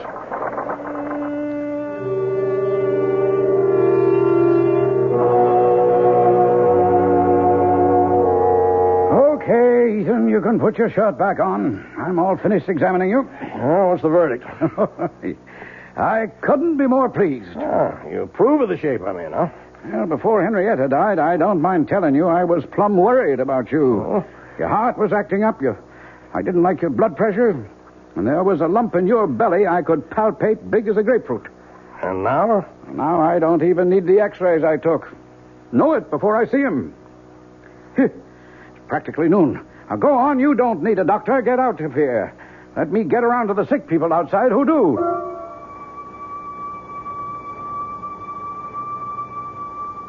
As I went into the outer office, I glanced at the electric clock on the wall.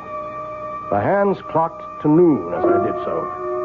And I was looking at a, by now, familiar scene.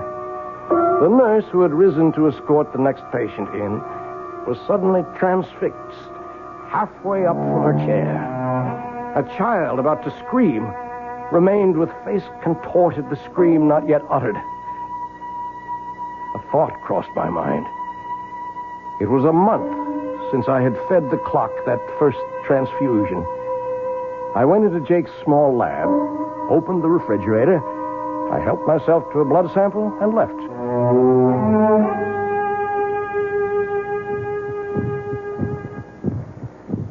Back at the store, the only sound was the beat of my clock. It seemed a little labored to me, but for the moment I was too furious to see what Harriet had been at since I left. Draped all over my avocado tree were festoons of cheap tin and glass jewelry, and Harriet, a superior smirk on her face, was caught immobile in the act of adding more.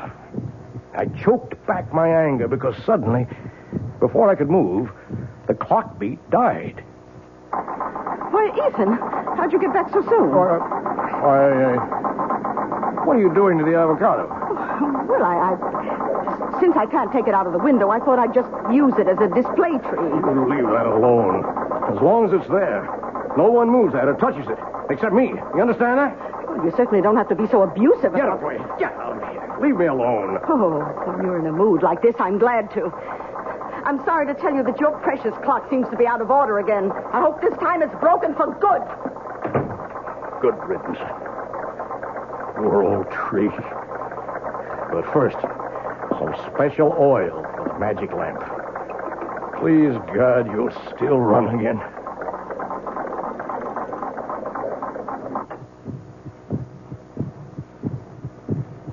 And time stood still again. The pattern for the next months of my life was set. The part of it in my waking moments was only a necessary bridge between the long hours of infinite relief and accomplishment my clock brought me each noon and midnight. My designs for my perpetual motion mechanism were completed. I had already started to build it. That was my real life. Although I found to my dismay that the clock seemed to demand more and more frequent transfusions to stay running. But these were easy to steal from Jake's office in the hours when time stood still. Then once again, events caught up with me. Oh, Jake, just a moment. What are you doing here this time of night? Well, the evening's young. I thought a chess game might get some things off my mind. What were you frowning at in the window when I passed? My plant there. Avocado?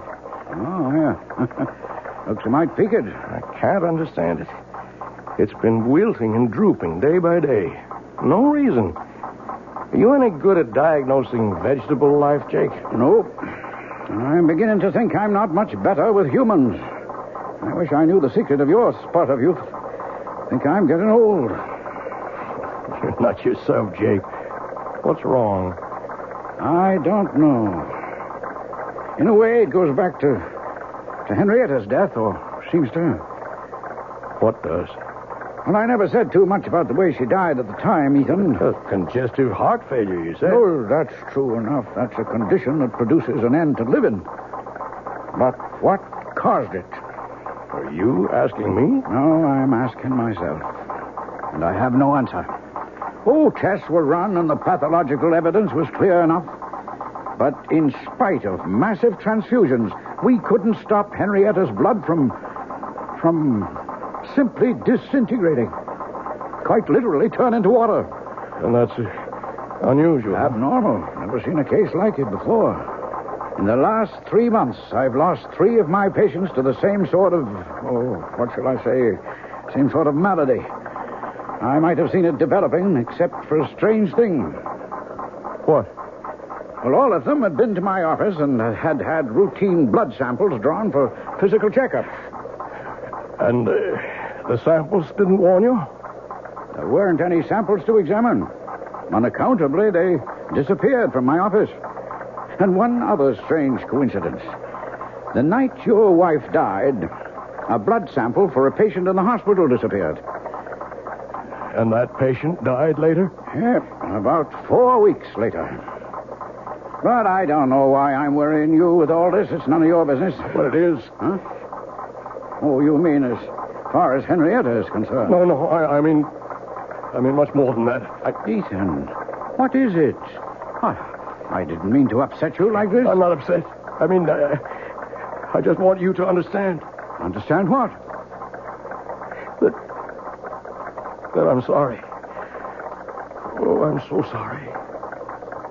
Well, you're a good friend, Ethan. And I guess I don't feel like any chess tonight now. I'll run along. Jake. Yeah? I never asked before, but do you remember exactly what time Henny died? Oh, about 25 to 12, I think. I didn't have to think. I knew it all now.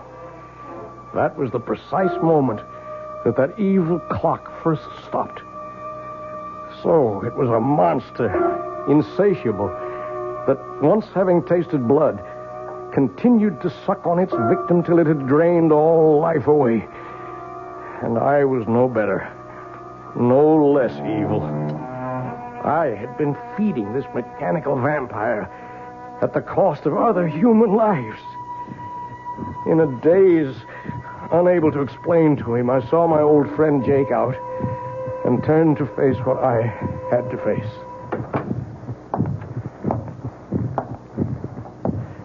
The shop was dark as I walked to the clock. My ears were so attuned to it by now that I'd been aware that it had started to labor and needed a fresh transfusion. I was more than a little mad by now, as in the dark I said to it, "Die! Damn you, you devil! Die!" My moment of triumph was brief.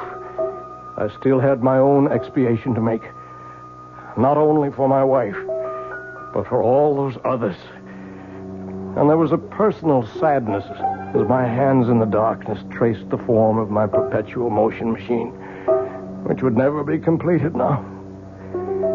A man without love, wife, or children would like to leave a small footprint on the sands, his gauge to immortality. All I would leave now was a sick avocado tree I had nourished for 20 years for nothing. And then suddenly, I heard stealthy footsteps and pulled back into the shadows.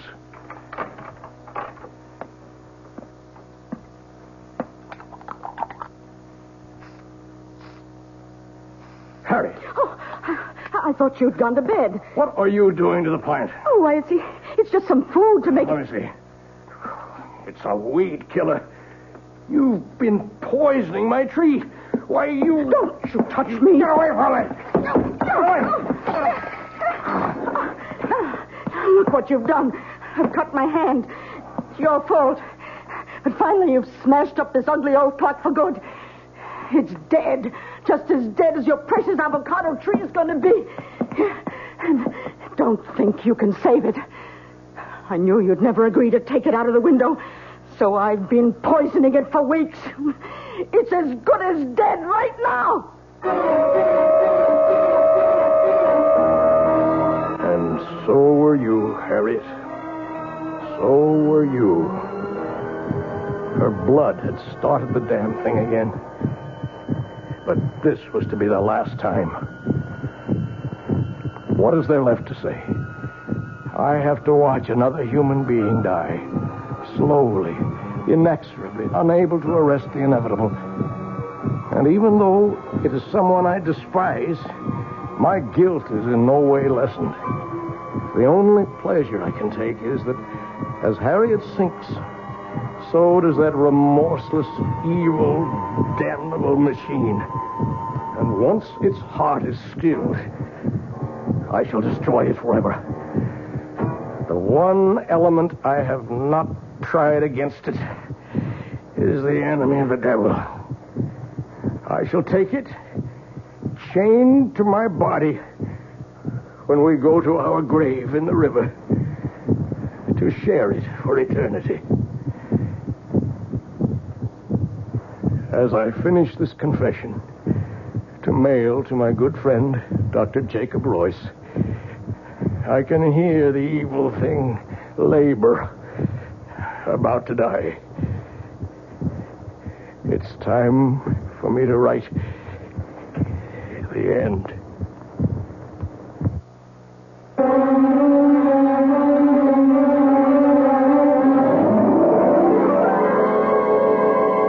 So be warned.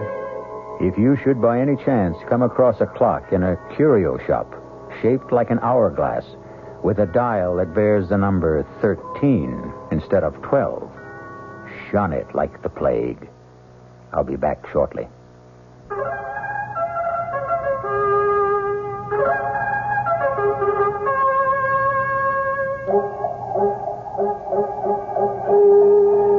Hello, mystery fans.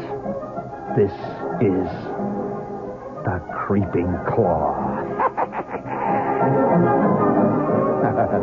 Yes, this is the Claw, and I'm coming your way. I'm coming your way, and I'm gonna get you.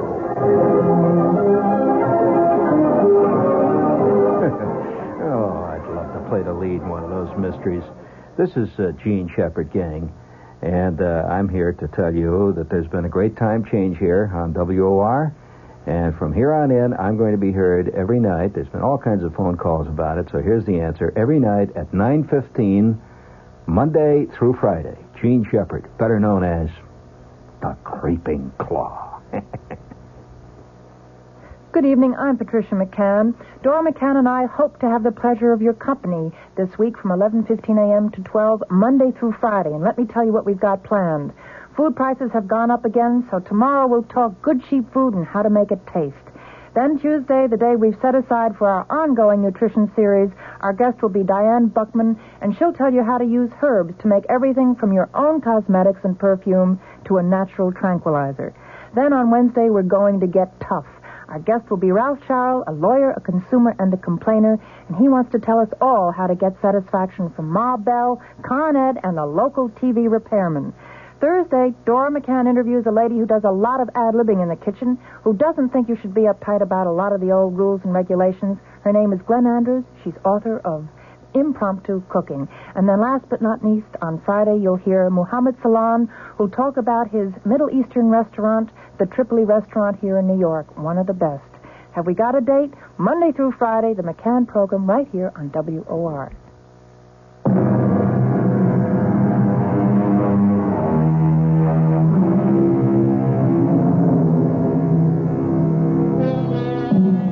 Oh, the fascination of time and man's never-ending quest to hoard it, to stretch it, to borrow an extra portion for himself alone.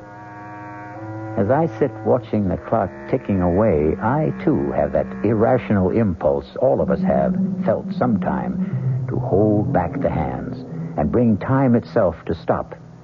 And then I remember Ethan Vigil, and I decide that once around is enough for all of us.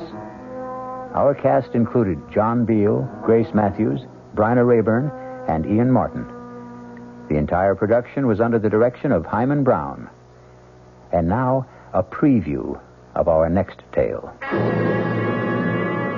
Deeply, hopelessly, irrevocably in love. Now, my boy, I've been a publisher a long time. I've talked to dozens of authors. They all fall in love with characters they've created. It happens all the time. She didn't exist before you created her, did she? She exists now. Good heavens, man. She came out of your mind. She has no life except the one you gave her. Maybe she did come out of my mind, but now she's got a life of her own. Well, in a manner of speaking, of course she has. And I want to prolong that life, Stephen. I predict great success for Clarissa. And for you. You and Clarissa are one, you might say. No, we are not one. We must never be one. I want her dead. This is E.G. Marshall inviting you to return to our Mystery Theater for another adventure in the macabre. Until next time, pleasant dreams.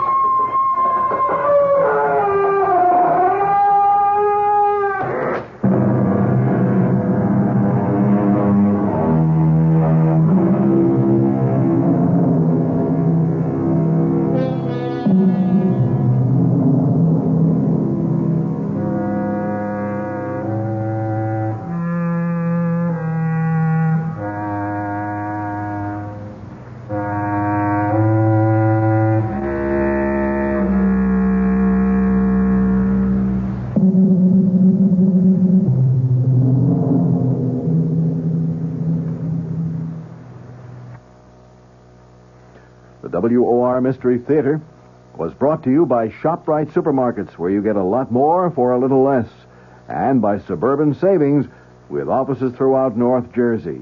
The preceding Mystery Theater program was furnished by the CBS Radio Network. John Wingate here. You have a problem? Money, stocks, medical, or whatever. Then join me, weeknights at 10 p.m., for the Wingate News Digest. News is simpler than you think.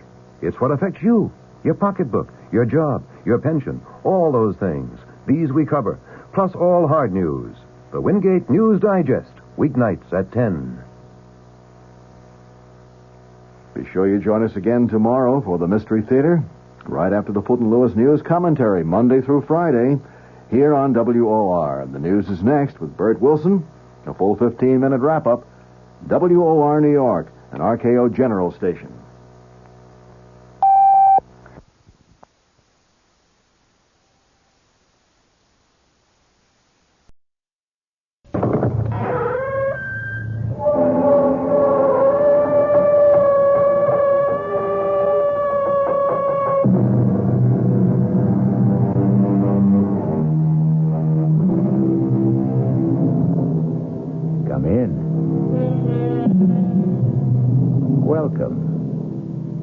I'm E.G. Marshall. Welcome to the sounds of suspense, to the fear you can hear. I have a story for you about a writer of books, We all know what it is to read a book. We all read. Sometimes to learn, sometimes to pass the time, sometimes to experience a life unrelated to our own, and sometimes to surrender ourselves to the fantasies of a person we have never met and will never meet. But what is it to write a book? That's another thing altogether. But what difference does it make? All the difference in the world. Well, it's not as if it were real. It is real. Don't you see that? Well, I mean, it's not real life. It is real life. It's a life more real than yours or mine or any life that anyone will ever live. Well, how can you say that? It's just a book.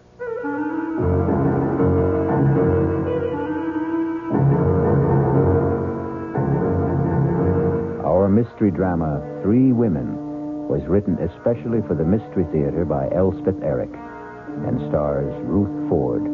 It is sponsored in part by Anheuser-Busch Incorporated, brewers of Budweiser. I'll return shortly with Act 1.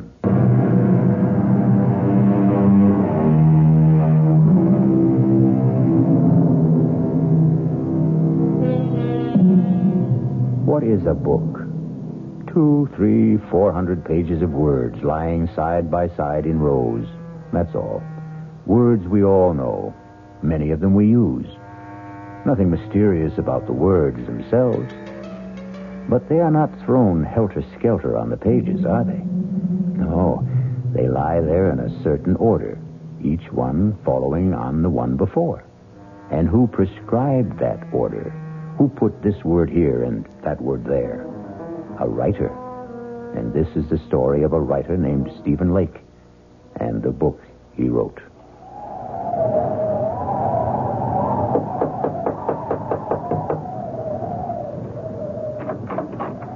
Yes? Does Mr. Lake live here? Yes? Is he home? Yeah, he's home. Could I see him? Well, he's working. Could you tell him, please, it's Mr. Higgins to see him? Higgins? I'm a publisher. Look, could I step inside? It's terribly cold out here. Yeah, I guess so. He really is working, isn't he? I mean, I hear him, his typewriter. You're a publisher, you say? Yes, that's right. If you just tell him... You can go on up. Up? Yeah, up that ladder. That's where he works up there. Oh, thank you. You get to the top, just bang on the trap door. Oh, yes, thank you. Bang hard so he'll hear you. Yes, all right. He heard you. Mr. Lake, I'm Albert Higgins. Albert Higgins. Not from... Yes, from Higgins and Hart. All right to come up the rest of the way? All right. Well, I should say. Can you make it? Can I help you? I think I can. Yes. There we are. I can't believe it. Mr. Albert Higgins. Very same. This where you work? Yes, it's the only place I can get away. I live with my wife and my mother-in-law. That was my mother-in-law who let you in. Well, it's nice and secluded up here anyway. May I take your coat, Mr. Higgins? Oh, thank you.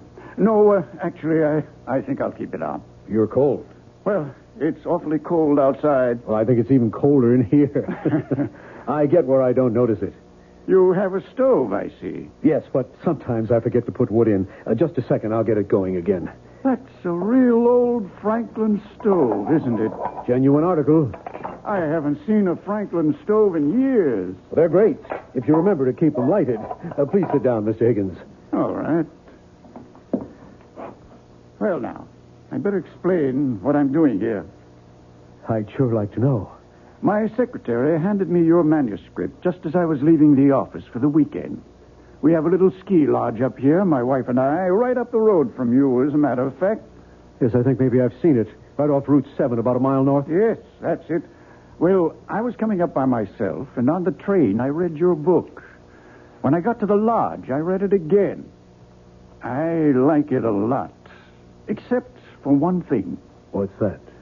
You've made one grievous error, Mr. Lake. Or may I call you Stephen? Call me anything. What's the mistake? You've killed off the most attractive character in the book.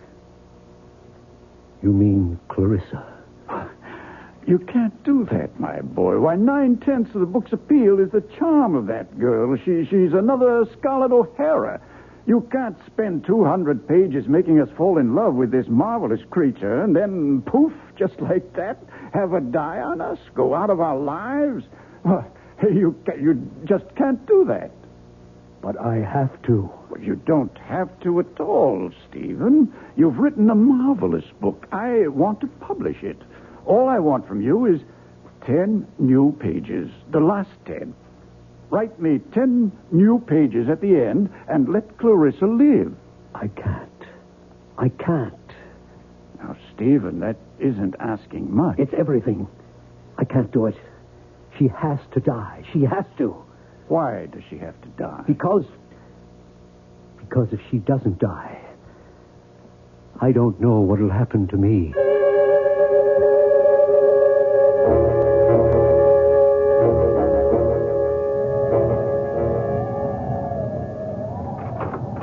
Mama?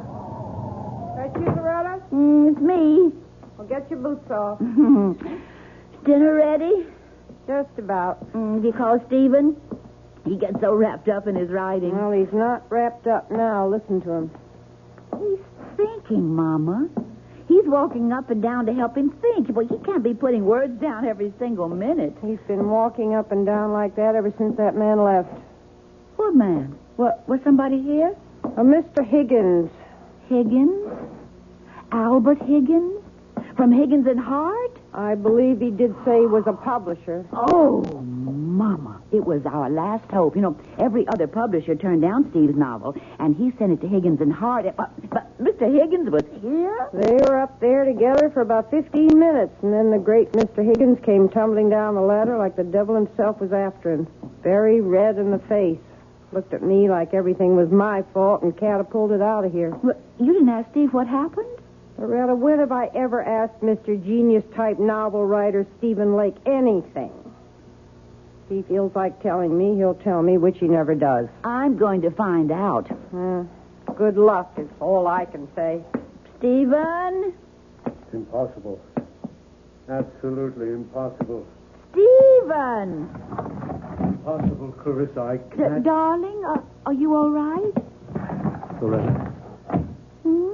Oh, you just get home? Mrs. McGinnis wanted her windows washed. Darling, Mama said... I don't want you washing windows. Stephen, Mama said there was a man here today, a Mr. Higgins? Albert Higgins. He really was here? He has a ski lodge up the road. Well, he didn't just drop in, did he? What did he want? He read my book. He wants to publish it. Oh, Stephen, well, why didn't you say so? He wants me to change it. Well, does he want you to change it a lot? Completely. Oh. Well, would that be a lot of work? The last 10 pages. He wants me to let Clarissa live. Is that all? Oh, Stephen. What do you mean, is that all?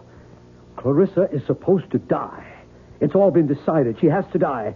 I can't let her go on living just to please Mr. Higgins. But it's not just Mr. Higgins. Oh, Stephen, I wasn't going to tell you yet, not for a while.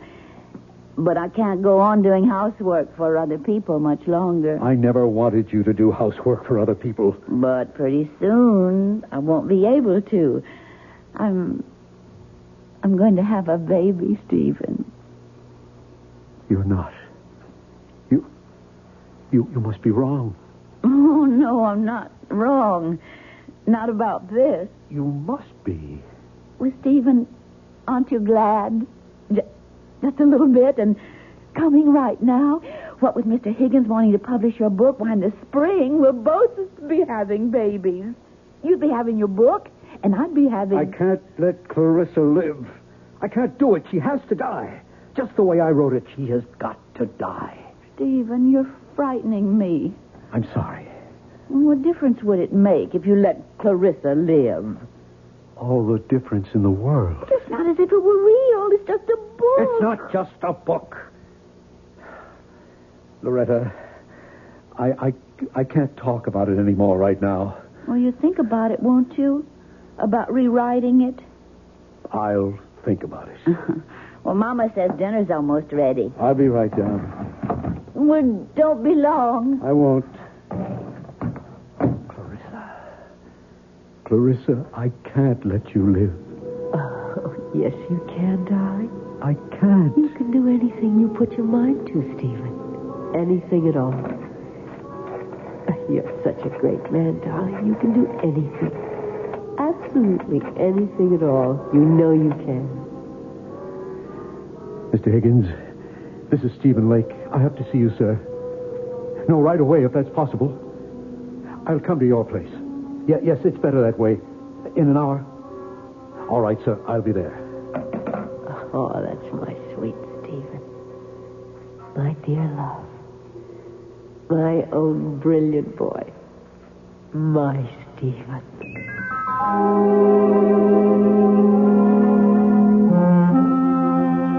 I'm glad you called me, Stephen. I must say I was a trifle perturbed at your outburst this afternoon.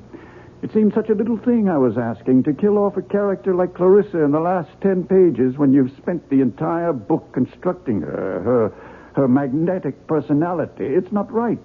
I have to do it, sir. But it's cheating, leading your readers up the garden path. I'll tell you something which perhaps I shouldn't, but anyway, I discussed with my wife the possibility of a sequel to this book, using the same central character. Clarissa? It's a shame to waste a character like that on one book. There should be another, and perhaps another. How can we do that if you kill her off at the end of your first book? Mr. Higgins, I've been writing for 7 years steadily. I've never sold anything. 6 years ago, I got married. My wife, Loretta, has been working as a domestic all these years, and her mother goes out every day to do other people's laundry. I haven't brought in 1 red cent in all that time. But now you will. Lots of red cent. The house we're living in, that's an abandoned 1-room schoolhouse. We bought it a year ago with every cent we had in the savings bank. $400. At a county auction. The room where I work used to be the place where they stored supplies. We got the Franklin stove from a junkyard. If you want the truth, we stole it. Young writers never have it easy, Stephen. My wife has never complained, never once. She's scrubbed other women's floors. She's washed their dishes and dusted their furniture and scoured their bathtubs and polished their silver. Well, in view of all this, I should think you'd jump at the chance to have your novel published. I do jump at it. I am jumping at it. Only, I can't let Clarissa live. She's got to die 10 pages from the end of the book. But that's unreasonable. Don't you think I wanted her to live? Don't you think I kept her alive as long as I could? You think I wanted to kill her? I had to. I can't for the life of me see why. Because I'd fallen in love with her. Oh, come now, Stephen. Deeply, hopelessly, irrevocably in love. Now, my boy, I've been a publisher a long time. I've talked to dozens of authors. They all fall in love with characters they've created. It happens all the time. Clarissa isn't just a character. Well, of course she is. She didn't exist before you created her, did she? She exists now. Good heavens, man. She came out of your mind. She has no life except the one you gave her. Maybe she did come out of my mind, but now she's got a life of her own. Well, in a manner of speaking, of course she has. And I want to prolong that life, Stephen. I predict great success for Clarissa. And for you. You and Clarissa are one, you might say. No, we are not one. We must never be one. I want her dead. And out of my life. On my word, I can't follow you. Mr. Higgins, if Clarissa is allowed to live, I shall desert my wife. Desert your wife? My wife is going to have a baby. Well, then, why on earth would you desert her? Because I love Clarissa. I love her with the kind of love I never knew existed. A love that has more power over me than I have over myself. I can't fight it. I can't escape it. It haunts my waking hours and my dreams as well. Those last 10 pages of the book weren't easy to write, Mr. Higgins. But I had to write them. I had to free myself somehow from a love that was destroying my soul, my life. I don't think you're quite sane, Stephen. Neither do I. Suppose we were to publish the book as it is. Oh, if only you would. And Clarissa dies. What then? Why then, she'd go back to being a character in a book. And if you let her live? Then I would follow her. My life, my body, even my talent would belong to her. I myself would belong to Clarissa and to her alone.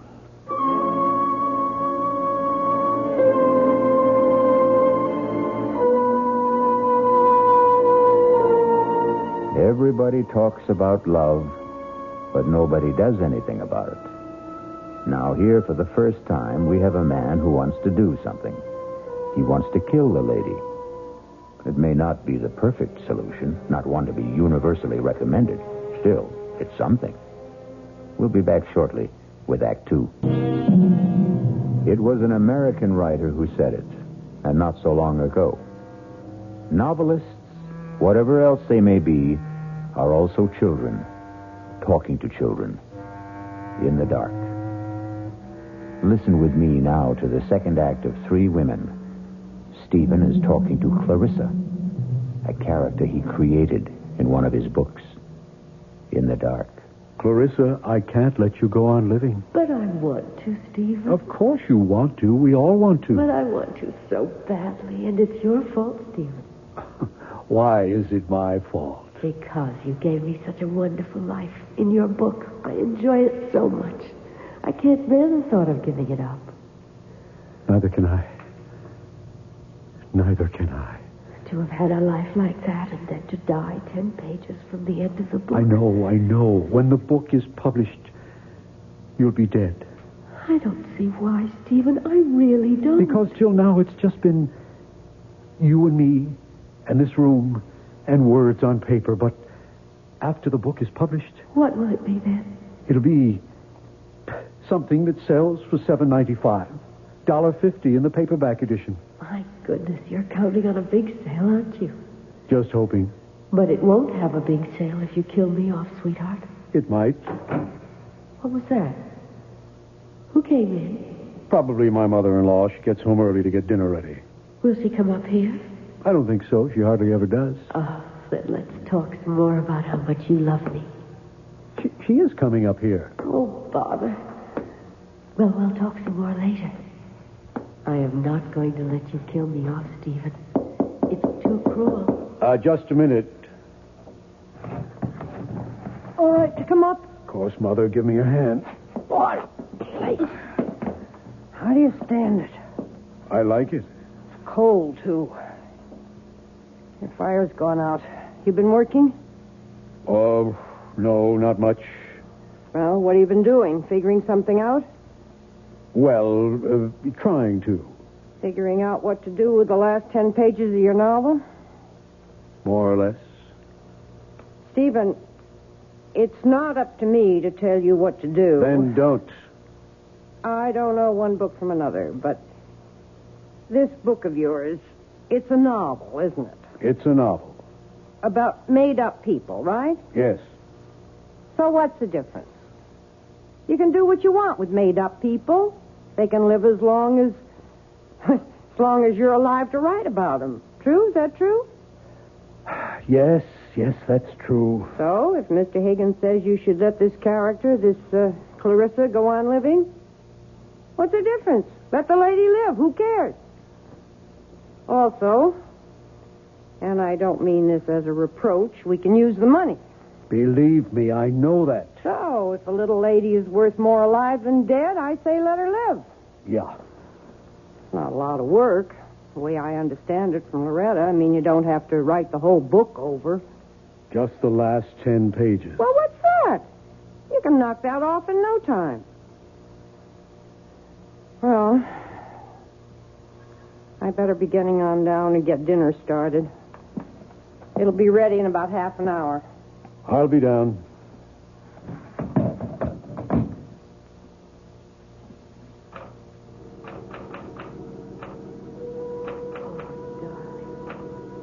Darling, yes. Yes, sweetheart. The cold hand I held, wet with my tears. Oh, Stephen, that's beautiful. Stirred ever so little. The fingers moved faintly in mine. Oh, Stephen, yes.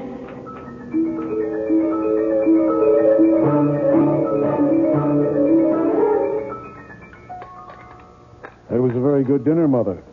How would you know? You hardly tasted it. Well, what I did taste was awfully good. Nobody's going to eat anymore. I'll clear. Well, let me help, dear. Oh, don't be silly, Mama, and I'll finish up. You go back to work if you want to. Well, all right. I guess I will. Poor Stephen. He looks awful. He hardly eats anything anymore.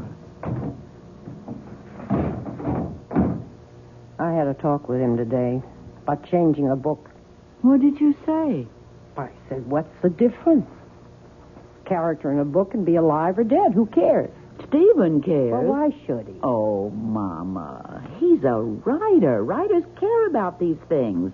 It has something to do with, artistic integrity. You think maybe somebody's putting things into Stephen's head? Artistic notions, things like that? Who would do that? Mr. Higgins wants him to change the book. I wasn't thinking of Mr. Higgins. I was thinking of some woman. What woman? I don't know what woman. I don't suppose I should say this, but lots of times I hear him talking up there.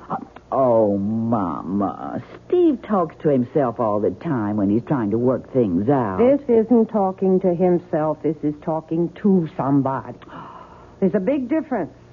And another thing, that mattress he has up there, it looks to me like there's two people been lying on it. Mama! All right.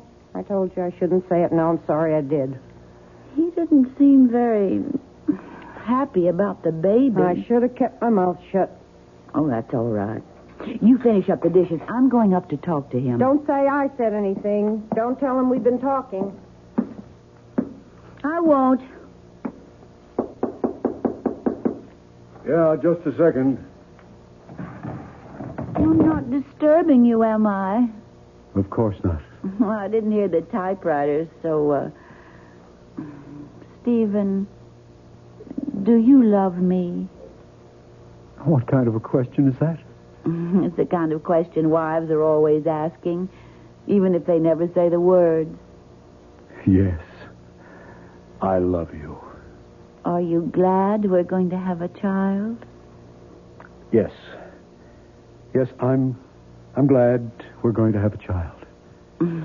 Well, ask a straight question, you get a straight answer. That's the way it should be.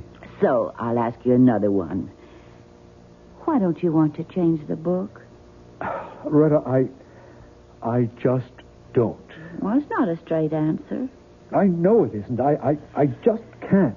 Stephen, I'm going to ask you another straight question.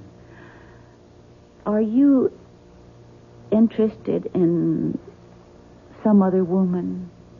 Interested? No. Because if you are, I'll go away. No, I don't want you to go away. I'll go away and have the baby someplace else. Till you get over this other woman, then I'll come back. Or if you don't get over her, I'll stay away. Oh, Loretta. Stephen, can you swear to me that there's no other woman in your life except me? Can you promise me that? Loretta, I swear to you, I promise you that I love you. That I love you, that I want you for my wife for always, for as long as we live. I guess I'll have to be satisfied with that. It's the truth. All right. I'll let you work now. Oh, I thought she'd never leave. Please, Clarissa, I don't feel like talking to you right now. Why didn't you tell her about me? How could I tell her about you? She wouldn't believe me. Nobody would. Darling, you know what I was thinking while Loretta was going on and on about herself and you and the baby she's going to have? I was thinking, why don't I have a baby? Oh, not in this book, of course, but later on in some other book.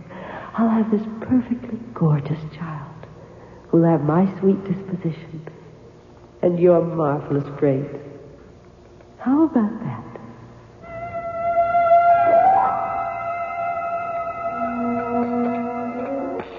Mama, I asked him if there was somebody else. Another woman. Oh, well? He said he loved me and wanted me for his wife for as long as we live. Well, I still hear him talking up there, and it certainly sounds to me like he's talking to somebody. Oh, Mr. Higgins, come in before you freeze to death. Winter's closing in on us. It sure is. How are you, Mr. Higgins? Fine. I thrive on the cold. Mrs. Lake, your husband's in, I hope. He's up there, working, I guess.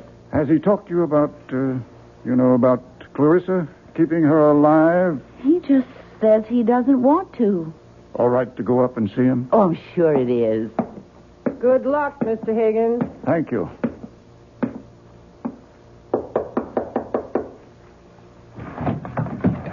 Oh, Mr. Higgins. Okay to talk to you for a few minutes, Stephen? I guess so, sure. I thought I'd like to see how you're getting along. I'm not. You haven't done any work? None at all? Oh, a few pages. They're over there next to the typewriter. Okay to have a look? If you want to. Mr. Higgins, if you're here to talk to me about letting Clarissa live... I most certainly am. I'm not sure I can take it anymore. My mother-in-law is talking to me about it. My wife talks to me about it. Stephen, this is very good so far. And the hardest thing of all is Clarissa talks to me about it. Do you know what she wants now? She wants a baby. My baby. We could probably work in a baby later on. Mr. Higgins, if Clarissa has a baby... am I going to love it more than Loretta's baby? Stephen, these pages are very good. Now write the last couple of pages. I've got to kill her off, Mr. Higgins, and never write about her anymore. Never. Oh, now, Stephen, stop it. Calm down and try to be reasonable. I can't be reasonable. I love my wife, Mr. Higgins. I want to live with my wife and our child. I can't live with her and Clarissa, too. No, Mr. Higgins. Clarissa has to die just the way I wrote it in the first place. If she dies in this book, then I can't write about her anymore. And if I don't write about her anymore, she won't exist. Stephen, I won't publish the book if Clarissa dies. I've put it to you straight. Don't you think you owe it to your wife, to your mother-in-law, to yourself, to make this little concession? Concession? What will happen to them if you don't? What will happen to them if I do?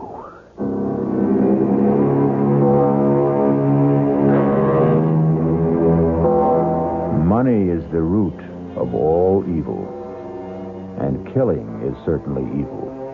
Yet, here we have a man who wants to kill and is letting himself be talked out of killing for money. It leaves us with the perplexing question, what is evil? Maybe we'll find out when we return shortly for Act 3.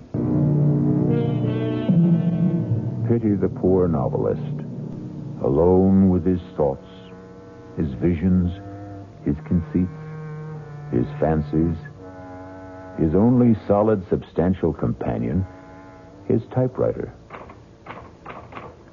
Stephen? What is it, Clarissa? Everybody wants me to live except you. I know. And you're the one who loves me. I know. Nobody else even knows me. Except from reading the book, and that's not really knowing. Clarissa, I wish you'd let me work. How am I doing? You're living. Just barely, but you're living. I thought I was. Because I was feeling so warm and loving about you. I know the only reason you're keeping me alive is for the money. You can't fool me, Stephen. If there was a way to kill me and still make the money, I bet you'd take it. There ought to be a way. Clarissa, you've given me an idea. Oh, it makes me very happy if I've given you something. You've given me everything. It's about time I gave something back to you. Mr. Higgins, Stephen Lake. Yes, I have an idea. I have to talk to you about it right away. Can I come to your house? Well, that's all right. I have snowshoes. I'll be there in, say, half an hour. Thanks, Mr. Higgins. What kind of an idea have you got? Never you mind. I'm coming with you. I don't want you tagging along. I want to tag along. Where are my snowshoes? Right there. Now, what's this big idea you have to tell Mr. Higgins? None of your business. Is it about me? As a matter of fact, it is. So then it is my business. Stephen, you're not going to kill me off, are you? I thought that was all decided. Are you?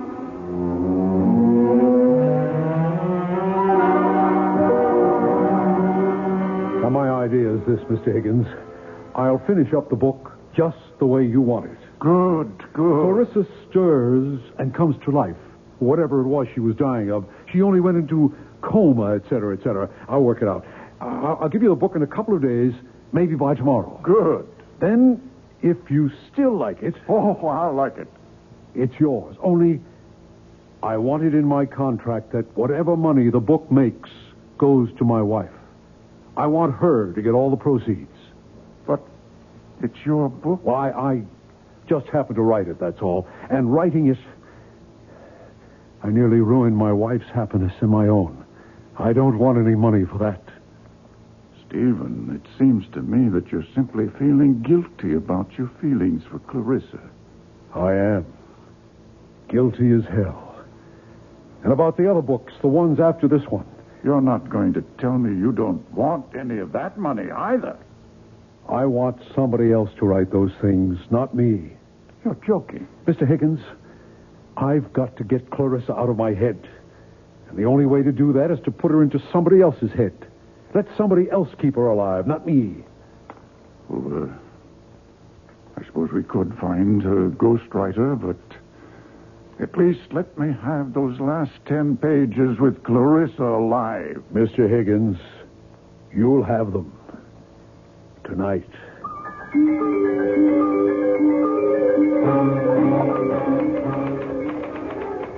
My, you are busy, aren't you? Very. You're working on the new ending to the novel, aren't you? That's right. And I get to live and live and live and live. Clarissa, it's cold in here. Why don't you do something useful, like putting some wood in the stove? I don't know how. You don't know much, do you? Enough. Okay, I'll do it. Make a nice big fire, and then we can sit and talk about what's going to happen next. What do you mean by next? In all the other books, the ones you're going to write after this one. Now blow on this fire, will you? Oh. At least you can do that. Okay. Go on, tell me about the other books. I don't know anything about the other books. Would you like to hear some of my ideas? Not really. Well, that's enough. You can stop blowing. It's caught fire. Ah, that feels good. I think the next novel ought to be in Venice. Clarissa, I have made a deal with Mr. Higgins. When I finish these 10 pages, thereby keeping you alive, I shall turn them over to him to replace the original 10. And then I shall write no more books. Well, no more books about you, anyway. But Mr. Higgins thinks I'm wonderful. He wants lots of books about me. He's going to get lots of books about you, but they won't be written by me. But who'll write them? A ghost. A ghost? I don't want to be written by a ghost. part ghost myself. Oh, he'll be a real live man. A ghost writer. That's what they are called in the publishing business. But it won't be you. Definitely not me. But it will be a real live man. Yes. And now, if you'll excuse me, I'd like to get back to work. I wonder, will he be as handsome as you? Handsomer, probably. I wonder, will he love me the way you do? For his sake, I hope not. I wonder, will I love him? Why should you love him? Why not? You never loved me. Oh, that's the way you wrote it. I couldn't love anyone. Except yourself. But he might write me differently, mightn't he? He shouldn't. He should follow the character exactly as I've set it down in the first book.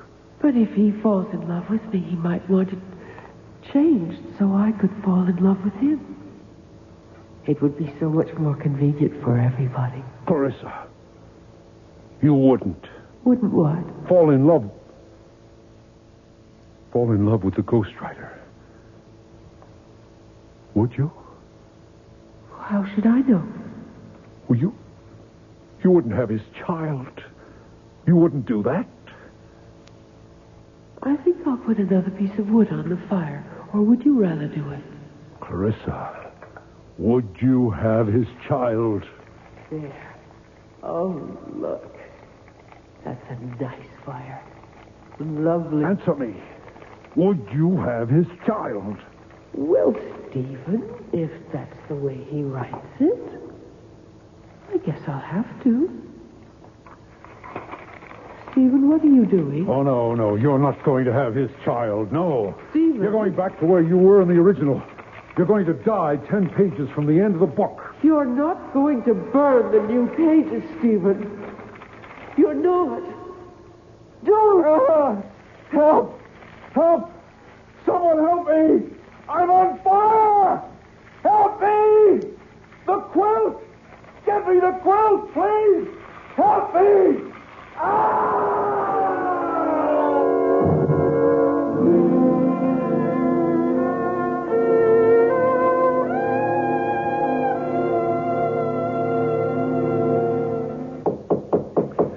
I'll get it, Mama. Mrs. Lake. Mr. Higgins. It's Mr. Higgins, Mama. Oh. I haven't seen you since the funeral, Mr. Higgins. Thank you for the beautiful flowers. May I come in for a minute? Why, of course. Come in. Would you, like a cup of tea, Mr. Higgins? I was just about to put the kettle on. Thank you, no, Mrs. Lake. I haven't wanted to intrude before this on your grief. Such a terrible accident.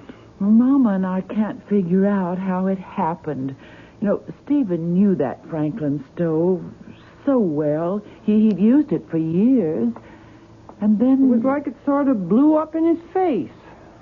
Mrs. Lake, he was working on the new ending for the novel when it happened.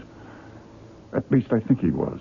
Well, I don't know for sure, Mr. Higgins. He promised me I'd have the new pages that same night.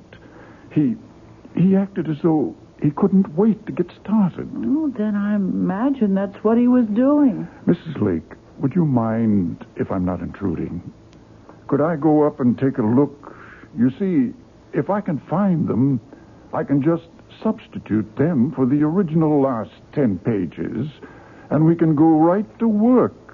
I think we might be able to publish the book this spring. Why, that would be wonderful. At least you'd have a little money coming in. Oh, Stephen would have liked that. So, is it all right if I take a look? Why, surely. You don't mind if I don't go up there with you. I haven't wanted to somehow since the fire. No, that's quite all right. I'll go up by myself.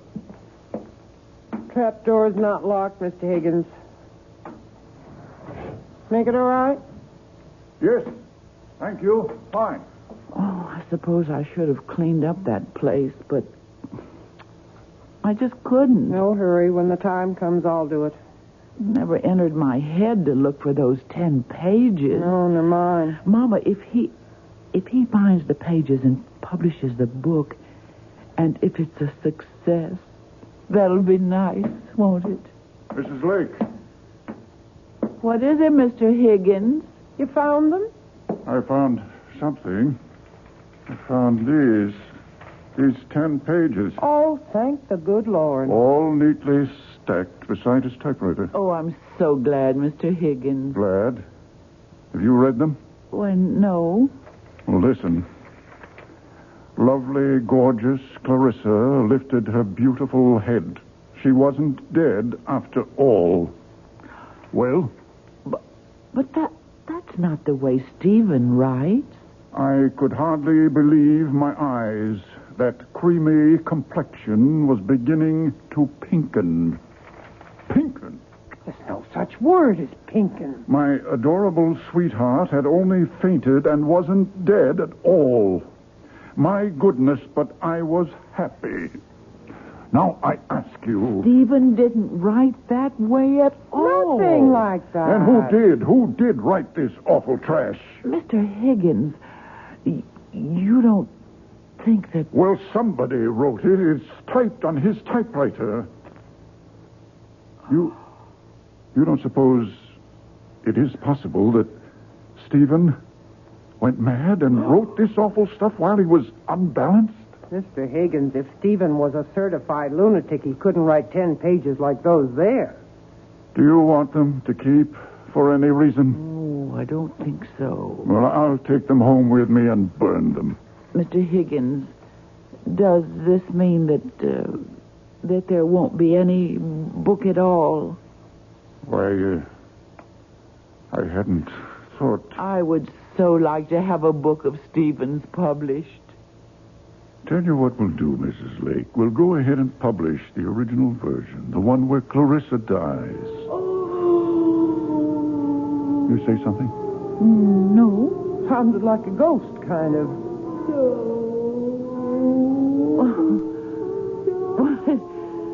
It really does sound like a ghost. Must be the wind. Huh.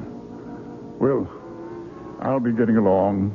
And don't you worry, you two. There'll be a little money coming in. It's still a good novel, even with Clarissa dying. Too bad, though. I'd hoped Clarissa would have a long and happy life, but such is fate.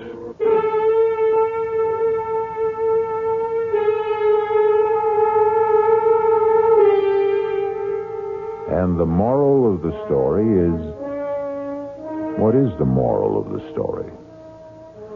How's this? Lie if you like, but never believe your own lies. Or, the man who fools himself is a fool indeed. Well, something like that. You figure it out. I'll be back shortly. The gift of youth is ours for just a little while. Fame is capricious, and money slips through our fingers. Health is a godsend, subject to recall. Even the benison of love can elude us, or it can wither in our hearts. But the blessings of imagination, they belong to us forever and ever. Our cast included Ruth Ford, George Petrie, Elspeth Eric, Joan Loring, and Roger DeKoven. The entire production was under the direction of Hyman Brown.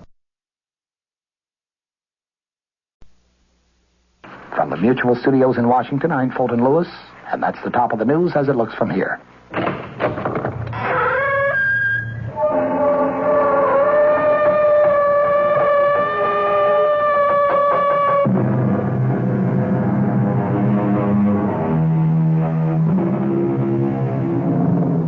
Come in. Welcome. I am E.G. Marshall, and I have a ghost story to tell you. But a most unusual ghost story, since it violates all the established rules. You know the rules for a ghost story. It must be set on some desolate, windswept moor, or perhaps in a ruined, isolated mansion, or a lonely, deserted castle. However, This spine-tingling tale actually takes place in a modern luxury high-rise apartment building. And in broad daylight. I don't want to die, George, please. I don't want to die. Margaret, darling, listen to me. No. Margaret, it would be better. Better for who? For you, dear, for you. I have very little left, George. Please, just let me live a little longer. Margaret, life means nothing to you now. I know, but just let me live a little bit longer. I can't, Margaret. I can't.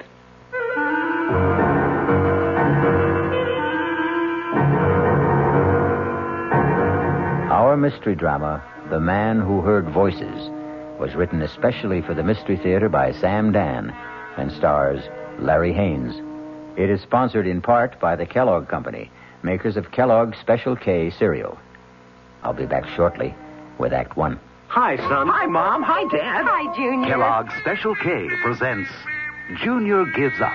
Junior, why aren't you eating your Special K? It's your favorite cereal. Oh, just 'cause. Just 'cause why, honey? Just 'cause Darla said some evil things about it. That's just 'cause why. Hi, Mom. Hi, Dad. Hi, Darla. Hi, Sis. Hi, Junior. Darla, what did you tell Junior about his Special K? Daddy, all I told him was that Special K is good for him. Yeah, and anything that's good for me never seems to taste good. But, Junior, you already know that Special K tastes good. Who do I believe? Darla or my taste buds? What's that, son? Oh, nothing, Dad. Son, Special K is America's favorite high-protein cereal. It's got minerals, vitamins, iron, and all those good, nutritious things. But it got to be so popular over the years because it tastes good, too. You mean it's good for me and tastes good, too? Right, son. Right, Dad. Right, Junior. Right, Mom. Right, indeed. Start your balanced breakfast with Kellogg's Special K. It's nutritious and delicious. Right, Dad.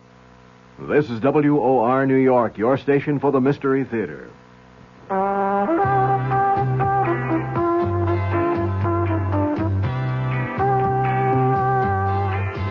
No matter what you're saving for, that's what Suburban Savings for Suburban. Suburban Savings offers you a regular savings account with flexibility. You can add any amount to your account whenever you wish. Withdraw whenever you want.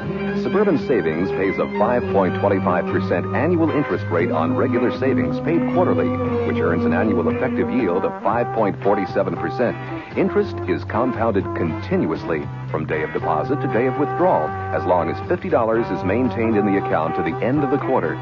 Come into Suburban Savings and open an account with flexibility. Our regular savings account in New Jersey at Bayonne, Edgewater, Elmwood Park, Emerson, Hackettstown, Morris Plains, Nutley, Paramus, and Sparta.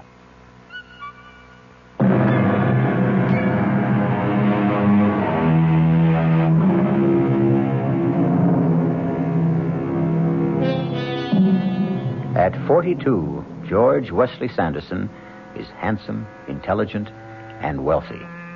He is married to a most beautiful woman. He is a partner in a prestigious law firm. He has a host of friends because he is gracious, considerate, sensitive, and obliging. And so, you look at him sipping his morning coffee in his luxurious apartment in New York City, and you say to yourself, here indeed is one of fortune's favorites. How wonderful life must be for George Wesley Sanderson. But we have invaded his privacy. We have caught him alone and off guard. And so we see a look of terror in his eyes. And no wonder, because George Wesley Sanderson hears a voice. A woman's voice. It's time for my pills, George. The voice is clear and distinct. May I have my pills, George? But George is alone in the room. My pills. George? Not only is George Wesley Sanderson alone in the room, but the voice belongs to a woman 10 years dead. Margaret. Margaret. George, you must give me my pills. Oh, no. George. George. I understand. I forgive you. George. I forgive you.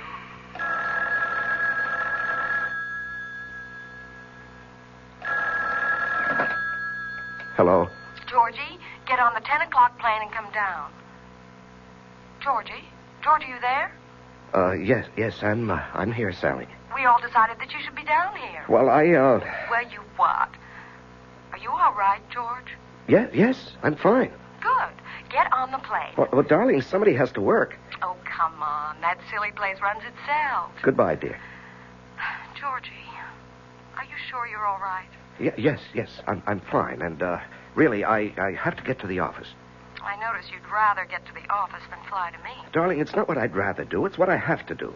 My next husband will be a man with absolutely no ethics at all. Goodbye. My name, as you know, is George Wesley Sanderson. And I must talk to somebody, unburden myself, but there is nobody. Oh, my wife loves me. My father-in-law is most understanding. I have good friends. I could confess to a priest, visit a psychiatrist. But you see, each in his own way would fail me because no one would accept the basic point of my problem. No one would ever believe that I'm a man who hears voices. There are times when I can hear what people think, what they're going to think. And there are times when I can hear people who are miles away or even dead. It started, 15 years ago. I was married to my first wife then. Her name was Margaret. She was 23 years old, vivacious, active, loved sports. She could even beat me in tennis, but she did it with such charm, I didn't mind it a bit. That's out. Oh, that looked into me. Okay. If you want the point, you can have the point. You should have a handicap anyhow. Okay. Just look out for this ace. An ace. How'd you like that, huh? I say, how'd you like that? Margaret? Margaret, is something wrong? No. I'm fine. Well, you had a funny look on your face. Did I? It's just... Just what? Nothing. I just had a funny little twinge in my back. But it's gone now. Your serve. Then and there, I heard a voice. It was the voice of our doctor. You both should know the truth. We don't know what's wrong with Margaret. She won't be able to walk. She'll have to stay in bed. For a while, anyway. These pills will keep her alive. Exactly 1 year later, the doctor spoke those very words to us in the hospital.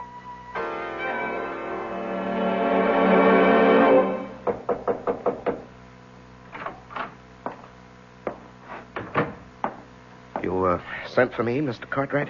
Yes, George, sit down. Thank you, sir. George, I read your brief on the Hollingsworth case. Brilliant. Is that what you'd like to specialize in? Criminal law? Yes, sir. Good.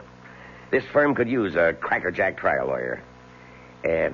Let's have dinner one night this week and start making some plans for you. Well, sir, I really can't go out much at night.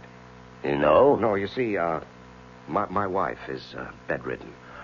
Oh, well, I'm sorry to hear that. Well, we don't even know what it is. One of those mysterious ailments. Anyhow, she has to have constant attention. I have a woman who stays with her during the day, but at night I can't leave her alone.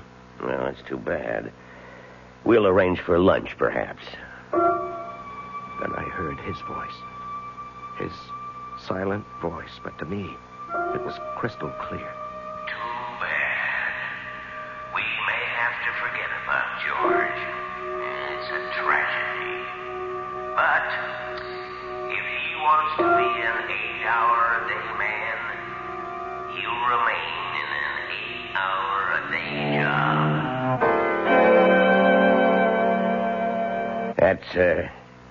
That's all for now, George.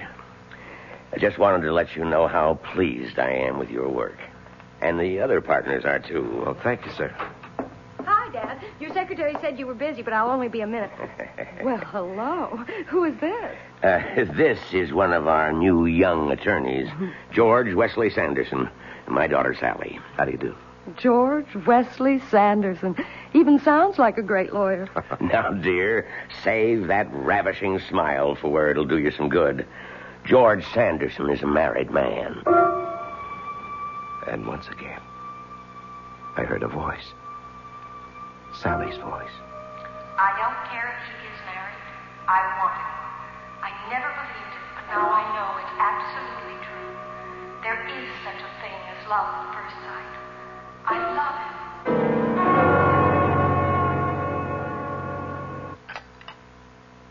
Thank you, dear. But I don't want any more. It's time for my pill. Oh, yes, so it is. I'll get it for you. Those pills, they're like a lifeline. Well, let's be thankful they work. Poor George. You've become a full-time nurse. And in addition, you've got a full-time job. You really don't get much sleep, darling. You have to set an alarm every 2 hours to give me my pill. Darling, we stood up together and we took a vow for richer, for poorer, for better, for worse, in sickness and health. Till death do us part. Let's change the subject, huh? Okay. Well, how'd it go at work today? Oh, everybody flipped for the way I handled the Hollingsworth case. Oh, will it mean a promotion? Well, maybe, but more important is the additional money. Oh, George. Now what? If you become important, we'll be expected to entertain. Oh, no, nothing of the sort. I'm going to run my business the way I want. I intend to do my work during the day, in the office. I don't have to socialize with people. Merit, ability, that's what should count. And for the third time that day, I heard a voice. This time Margaret's. Oh, Lord. I want to live. I'm not much use. I can't do a thing. I'm a drag on the man I love. I'm good for absolutely nothing. But I want to live.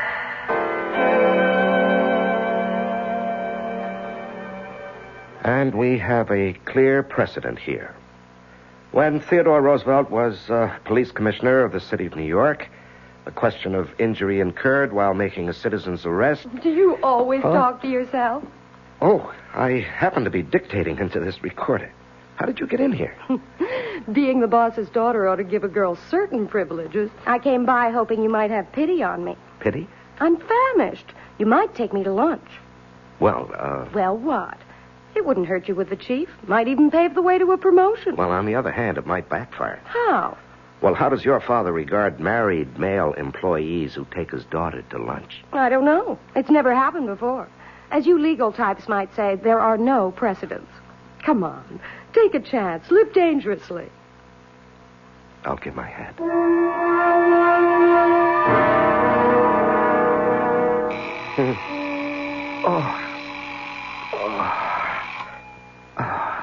Darling, I'm sorry.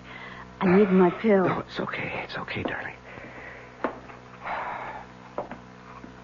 Here you are, dear. Thank you.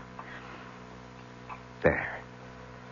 Now, just let me set the alarm again. You must be exhausted. No, not really. Are you feeling any better? Yes, a little. I was so tired when you came home, though, we couldn't even talk. And I looked forward to our talk so much. Anything interesting happen today? No, just a lot of routine. What did you have for lunch? Lunch. Let's see. I just had a sandwich at the desk. Oh, George. You should go out. No, dear. No, I shouldn't.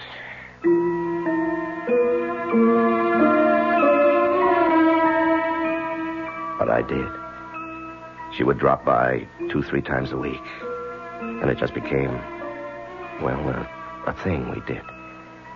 We were friends, that's all. I knew she was in love with me, but I was discovering something else. Something very unsettling, very disturbing.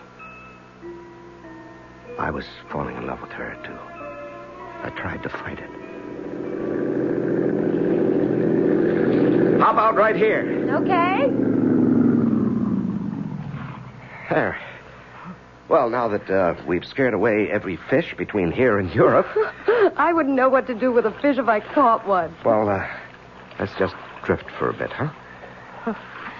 You didn't have to say that. Say what? Drift. Haven't we been doing just that since the day we met? Yes, I suppose we have. What are we going to do, George? I don't know. I'm willing to settle Settle? for half a loaf. Oh, no, that wouldn't work. After a while, you'd get to hate me. No, George, I wouldn't. Well, I'd hate myself. Do you still love her? No. No, it's a terrible thing, but I don't love her anymore. You know, that happens to people. Just as they can fall in love, they can also fall out of love.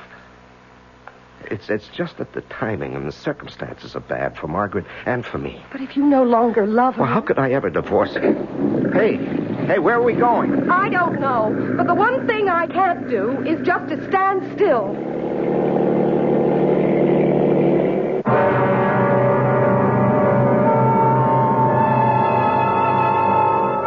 Nothing and no one in this world ever really stands still. Wheels are always turning. Gears are shifting. Minds are changing. Perhaps slowly, imperceptibly, subtly. Even a marriage vow contains the seeds of its own dissolution. For it says, "Until death do us part." We'll be back shortly with Act 2. Thank you. More than 75,000 letters, and they're still coming in. I am High Brown, producer of Radio Mystery Theater. You've said such beautiful things, like bravo, bravo, bravo, a breath of fresh air, and superb production. I love you. But there's one problem.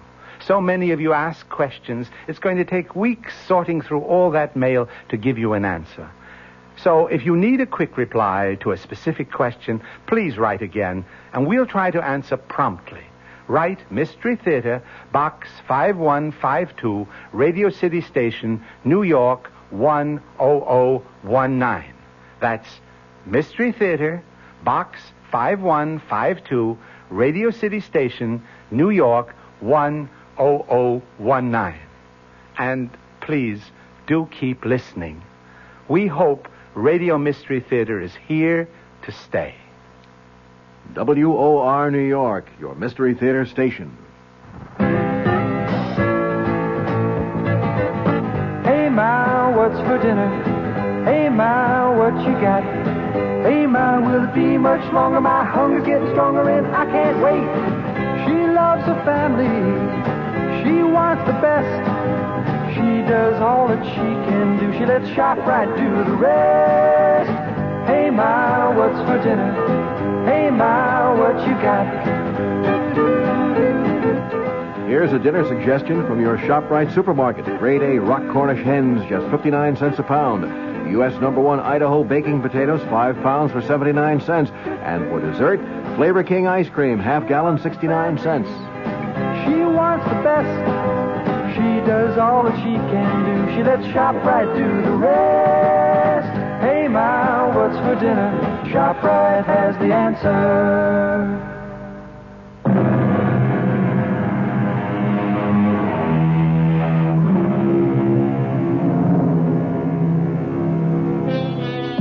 George Wesley Sanderson is in a motorboat just off Long Island on a beautiful day with a beautiful woman who loves him. And to make it perfect, he also loves her. However, there's a complication. George Wesley Sanderson is married, and he takes his vow seriously. We'll do something, Sally. You'll have to do something, George. People don't stand still. Yes, I know. You can't freeze a relationship. It grows better every day or it becomes worse. You fall in love because another person has something you need, and sometimes it's the terrible truth. When that person loses what attracted you in the first place, love also goes with it. I know. So many people can't face up to it. They're unable to end a thing that really no longer exists. I love you, Sally. I love you, George, but I'm human. If I can't have you, sooner or later, I'll face it, and then I'll make other arrangements for my life. Sally, wait for me. Oh, I'll wait, George. But I can't promise to wait forever. Just then I heard another voice. It was a voice I'd never heard before, but there was no mistaking who it could be and what the meaning was. And do you, George, take Sally for your lawful wedded wife to have and to hold? Oh, Sally, darling, don't ask me how or when or why. George, look out. You'll upset the boat. Who cares, Sally? It's going to happen. What's going to happen? You and me, we're going to happen. We're going to be married. But... No buts. Just believe me. I believe you, George. I believe you.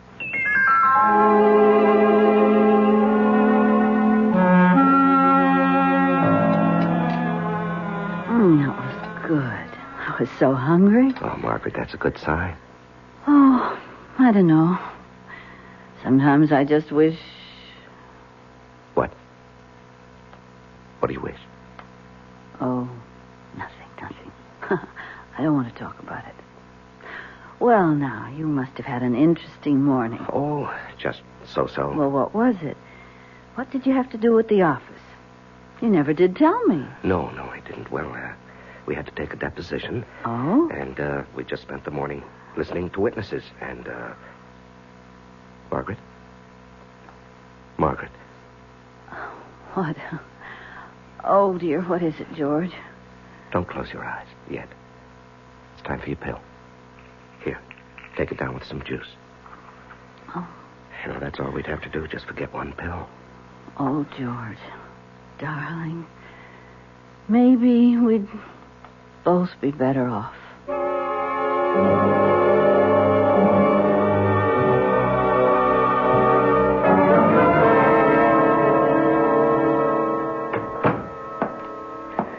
Good morning, George. Morning, sir. Sit down. Thank you. Now, George, I want you to go to Washington. I know you have personal problems. Yes, sir. I want you to argue the Stillwell case before the Court of Appeals. Well, sir, you can win this case for us. You're a natural. Lawyers like you come along once in a generation. Yes, but Mr. Cartwright... The trial date is in 6 weeks. Now, I'm sure you can find a way to resolve your problem. You can buy nursing care while you're gone. Sir, it's more than that. I'm sure it is. Now, I don't want to intrude in your personal affairs. Although I understand I'm indirectly affected. My daughter, evidently, is quite taken with you.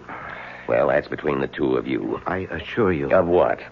The two of you are in love. It's a very difficult situation. But it's your situation. For my part, I need you for the Stillwell trial in Washington. Now, don't give me your answer right now. And then I heard a voice. And this voice I knew very well because it was my own voice. And I could hear myself say, If it please the court, the prosecution claims that the defendant, Anna Stillwell, has committed the crime of high treason against the government of the United States.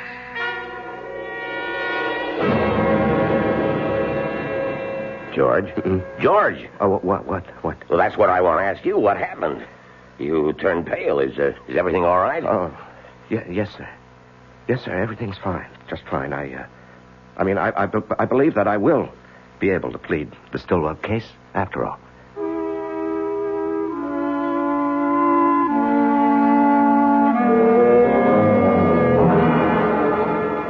Has she been taking these pills regularly? Oh, religiously, Doctor. The woman we have here in the daytime is absolutely trustworthy, and of course I'm here all night. And he's a tyrant about it, Doctor. Well, he should be. Doctor, what about Margaret?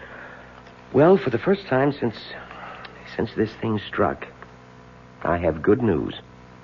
Good news? I say good. These words, good and bad, are relative. Yes, but what do you mean by good? Well, for the first time, I can detect no further signs of deterioration. I see. Unless some other complication occurs. Margaret can live on indefinitely, provided she takes her pills on a regular basis. Oh, we'll see to that, Doctor. We'll see to that. Well, keep in touch if anything unusual happens, and I'll be here again next week. Yes, I'll see you to the door, Doctor. Goodbye, Margaret. Goodbye, Doctor.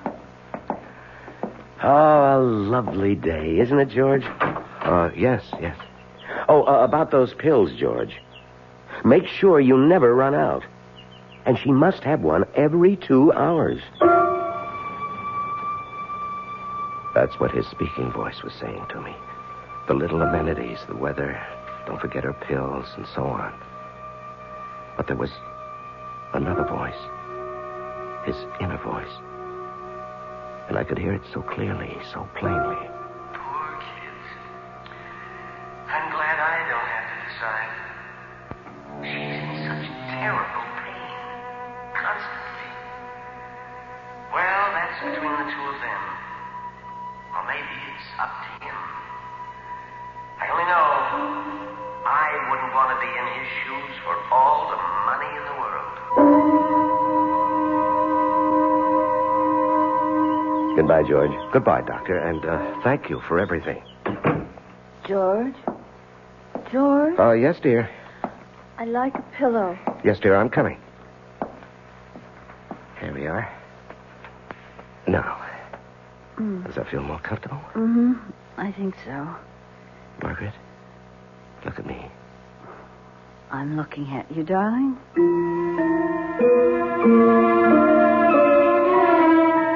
I wanted to hear her voice. Not her speaking voice, but her thinking voice, her feeling voice, the way I'd heard it once before. But this ability, this gift, this talent, call it what you will, doesn't work at my command. It comes and goes of its own accord. I wanted to know how she felt, what she really wished for. If a certain decision was to be made, I wanted her to share in it, but try as I might, I simply couldn't hear her inner voice. And I knew that the decision, one way or another, would have to be mine. All mine, mine alone. I'm looking at you, darling. Margaret, are you in pain? Oh, doesn't matter, really. The pill takes care of it. Oh, it's such a miraculous pill. It takes care of everything. Oh, I think I'd better sleep for a while, George. I just want to sleep. Margaret, what do you mean? Please tell me, what do you mean by sleep? Margaret? Oh, yeah, I'll get that. Hello? George? Oh, yes, Mr. Cartwright. Can you arrange to fly to Washington a week from Friday? A week from Friday? Yes, for a pre-trial on the Stillwell case. Well, sir, I hadn't expected to... You told me just yesterday in the office that you'd handle it. Well, yes, sir, but that was because I thought I had 6 more weeks. Well, you do. This'll just involve you down there for a day or two this time. I understand. I'll have Miss Gordon book your flight. Well, a week from Friday, that's about 10 days, isn't it? Yeah, well, we'll have all the papers for you at the office tomorrow. And I'm taking you off everything else. Just remember, we want this case. Yes, sir. Goodbye, George. Goodbye, sir. George? Oh, darling, I thought you were asleep. The ringing of the phone woke me. I thought it was the alarm for my pill. Oh, no, we still have another hour for that. Now, what's supposed to happen a week from Friday? Just a lunch date with Mr. Cartwright and a client. He must like you a lot, doesn't he? Well, I'm not really a bad lawyer. Oh, George. I wish I could be of help to you. I wish there was something I could do.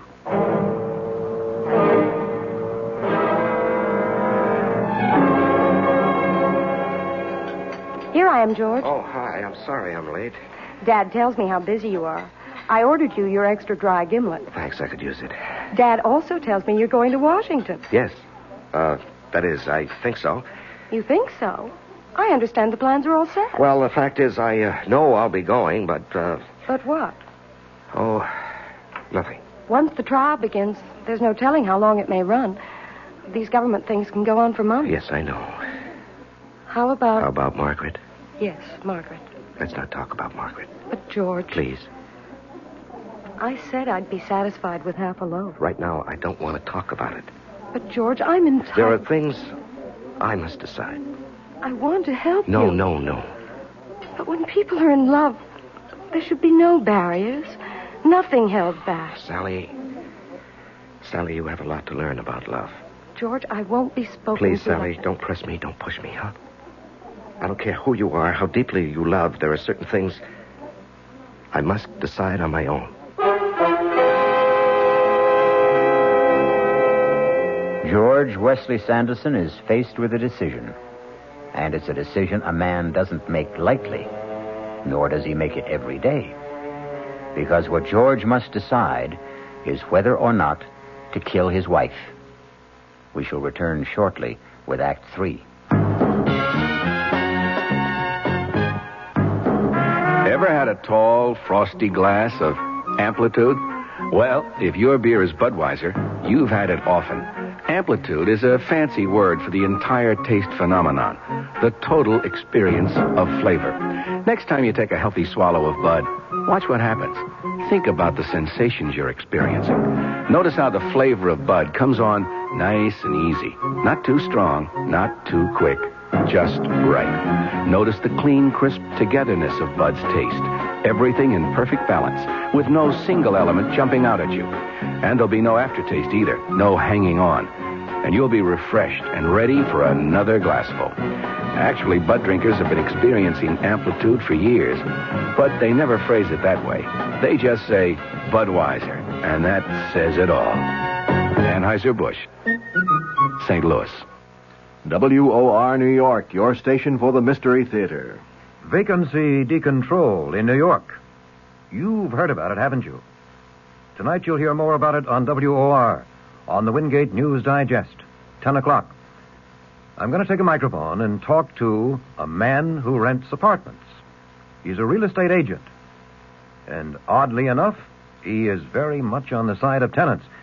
He says you can take an apartment that had been rented for $250, you move out, and if you can get it, fine. You've got $500 a month. What's it doing? Driving young people, old people, out of the city, he says. That has got to be repealed. Also, a visit with Oscar the Butcher in Sheepshead Bay in Brooklyn. He says you keep hearing from government officials that the cost of beef is going down, and he's going out of business because it's so high he can't charge his customers that much. John Wingate, tonight, 10 o'clock, WOR.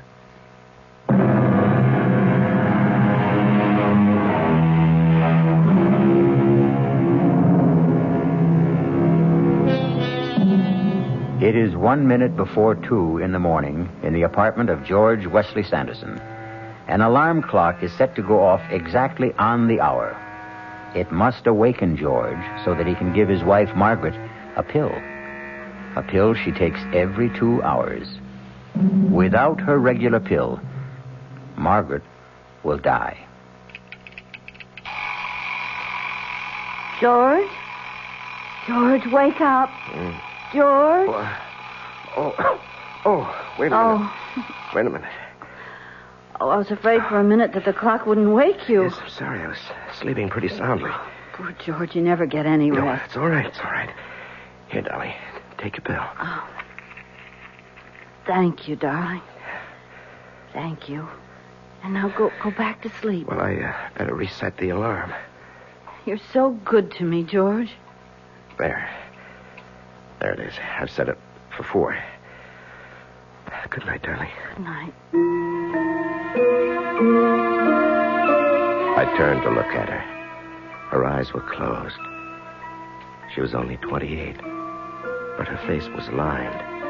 Her skin was drawn and flushed, and she looked old. Old.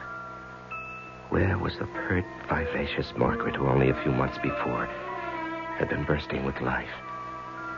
Wasn't she as good or as bad as dead already? Wasn't it a mercy to end her suffering? Wasn't her living merely a sham and a pretense? Suppose I would somehow forget to give her the next pill. What would I be ending? And then once again I heard the voices. But these were voices from the past. The recent past. This firm could use a crackerjack criminal lawyer. I love you, George. I love you. We have plans for you. I'll wait for you, darling. But I can't promise to wait forever. We're all pleased with your work. Why hold on to a relationship that no longer exists? I can't do a thing. I'm absolutely useless. But I want to live. I want to live. George? George, the alarm. George, wake up. George, it's time for my pill. George, wake up. You must wake up. George?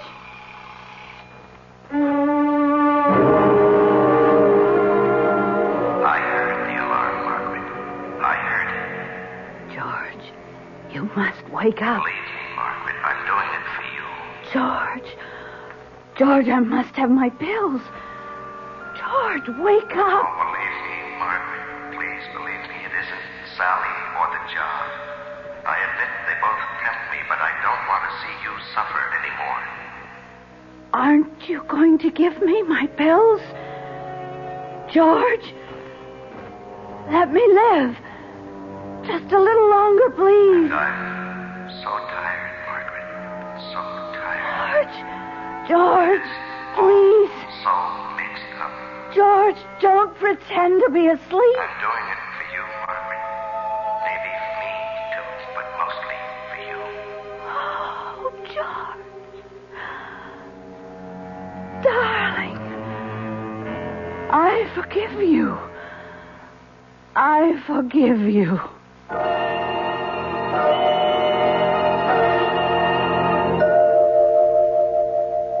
Sit down, George. Sit down. Now, you didn't have to come into the office today. Yes, I know, sir, but she's been dead a week, and, well, things go on. I'm due to leave for Washington tomorrow. Yes, we wondered whether, under the circumstances, to ask for a delay. Oh, there's no point to that, sir. What I need now is lots of work. Well, we have lots of work around here. George, I've been trying to reach you to tell you how sorry... Sally, it's all right.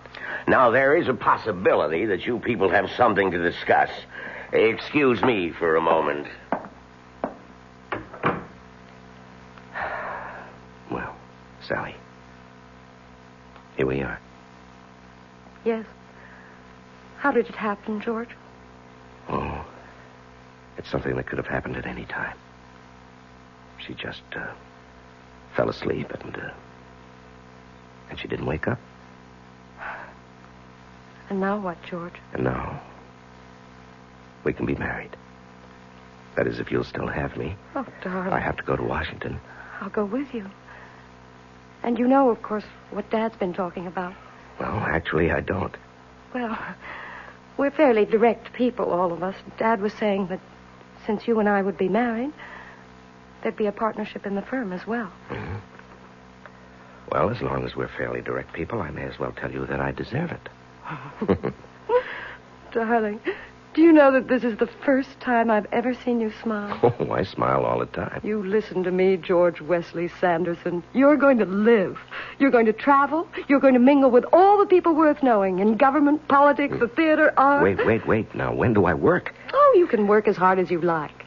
As long as you remember you have to play hard, too. When do we start? Right now. That was, 15 years ago? I was 30, she was 25. And the years haven't changed either of us. Well, not very much, anyhow. Life has been full of excitement, zest, and, of course, satisfaction. Because I've won some very well-publicized cases in this talk of a judgeship, but that's all for the future. The important thing is that for almost 15 years since she died, I haven't heard voices. You know, those voices. Until last week. And it happened when I was alone in the morning at breakfast. May I have my pills, George? My pills. I want to live. Please, George. My pills.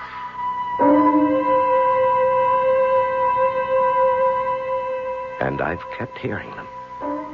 I don't know what to make of it, because after all, she did say she's forgiven me. Why should I hear her now? Why? I don't understand it. Why now?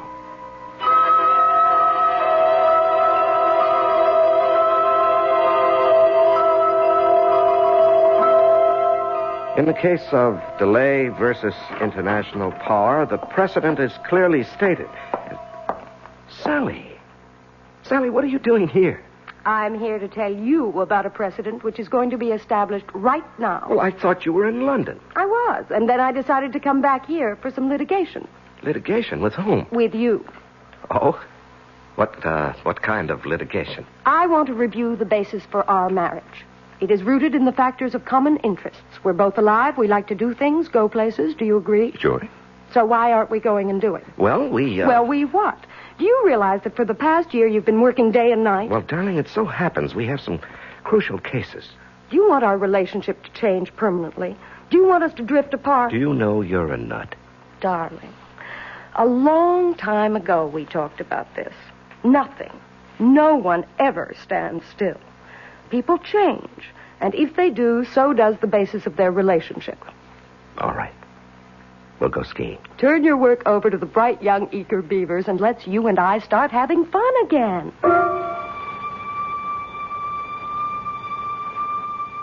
And we did. We traveled, we played, we danced, we enjoyed ourselves. And I even managed to get some good work done, too. We were never so happy. There was, of course, one small, dark cloud for me. I could hear Margaret's voice. I need my pills, George. Aren't you going to give me my pills? Please? Penny for your thoughts, George. Oh, well, you couldn't buy my high-priced thoughts for a penny. You seem to be in a state of reverie. I was? As if you were listening to something. Oh, must be your imagination. As if you were listening to voices. Voices? Are you sure you're all right? Positively spooky. Spooky? Here in our apartment in the bright sunlight? Oh, no, you've got to look for your spooks in the dead of night. Well, I know what we both need. All right, tell me. A good hard hour of tennis. Oh, now, darling, I have to be at the office. You don't have to be anywhere except with me. Okay, you're on. For 1 hour.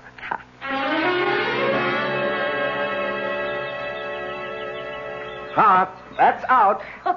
This set has one more game. Your luck won't hold forever. Oh, no, I don't need luck. I happen to be good.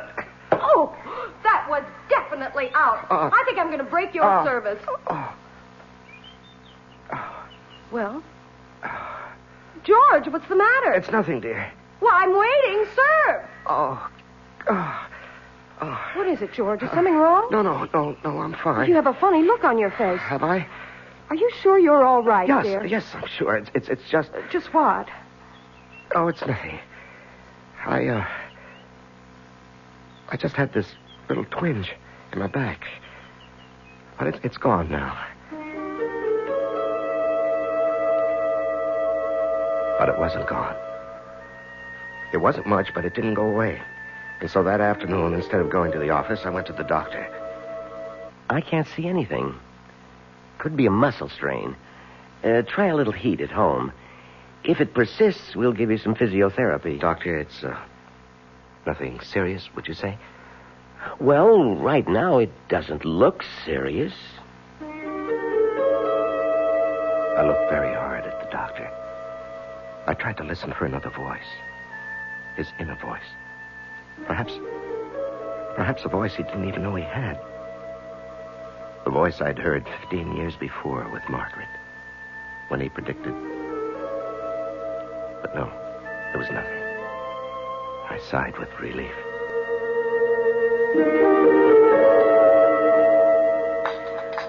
Pour me a cup of that coffee. Yeah, sure thing. How's the back this morning? Oh, fine, just fine. How about some tennis? If you'd like. Sure your back's okay? I said so, honey. I found out you'd seen the doctor the other day. Oh, well, it was just a checkup. And the back? Oh, a twinge now and then. Oh, everybody gets a twinge now and then. Dinner tonight at the Caswells. I better call her. And then we'll try a few sets. Do you love me? I think so. I think I love you, too. She left the room. I was all alone. For a week now, I've been hearing Margaret's voice. But now there wasn't a sound. I listened. But as mysteriously as it had begun, perhaps it was coming to an end. Maybe I was losing this ear I had for voices. And then I heard it. A voice. It was very indistinct at first, but I recognized it. It was my own voice. But I couldn't believe what it was saying. I didn't want to believe what it was saying. Sally. Oh, please, Sally. Sally, give me my pills. Please. Sally, I must have my pills. Sally, aren't you going to give me my pills? Sally, don't kill me. I don't want to die. Sally, my pills. George, what's wrong? Sally, it's my back. I'll call the doctor. Yes, Sally, quickly. The pain is terrible. Sally, please.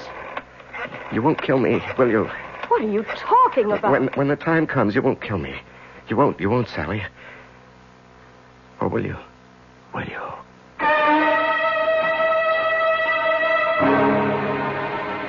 Who knows? George and Margaret, that's one story. George and Sally, that's another. Yes, we often think, many of us, how wonderful if we could only hear voices from the future. Voices that could predict our fate. But maybe it's not such a good idea after all. Maybe it's better never to know. I'll be back in a moment. And now, with another story of mystery and intrigue, here is Commander Neville Putney to keep you in anxiety. What's this story about, Commander? Well, it concerns a middle-aged business executive named Fremont Witherton, who, after spending his entire career with the same firm, returned home one evening with his dreams suddenly shattered.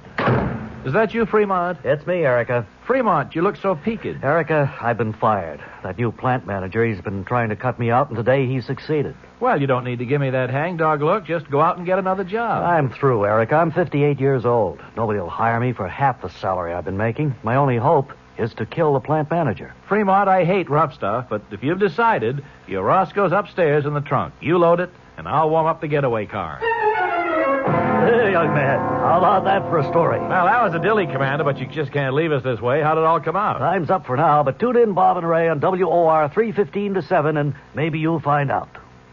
This is WOR New York, your station for the Mystery Theater. This is Mary Helen McPhillips. I hope you'll join me tomorrow morning at 10:15 on the Martha Dean program. My guest will be John Alexander McMahon. He's president of the American Hospital Association, and we'll be talking about the cost, quality, and quantity of health care, a concern to all of us. That's tomorrow morning at 10:15.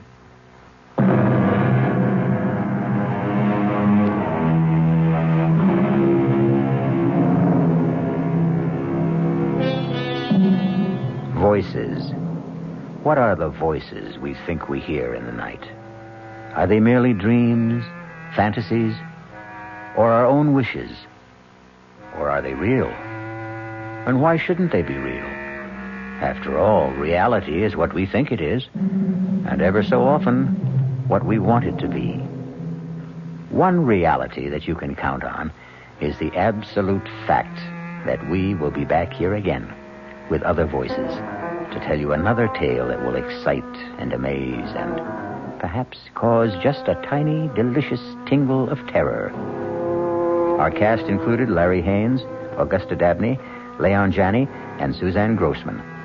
The entire production was under the direction of Hyman Brown. And now, a preview of our next tale. I want a baby. Get on with whatever you have to do. First of all, this talisman. You must wear it around your waist. This package contains herbs.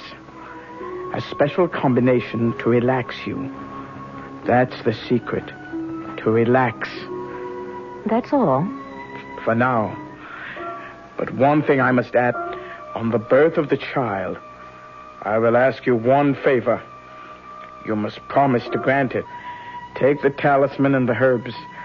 And don't be alarmed if certain unusual things happen in the next few weeks. Radio Mystery Theater was sponsored in part by Anheuser-Busch Incorporated, brewers of Budweiser.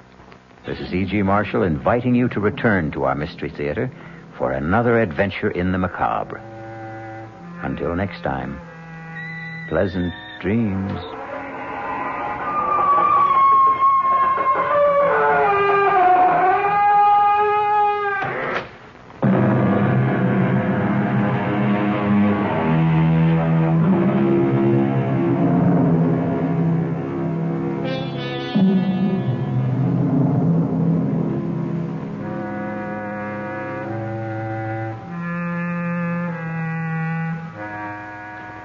WOR Mystery Theater was brought to you by ShopRite Supermarkets, where you get a lot more for a little less, and by Suburban Savings with offices throughout North Jersey.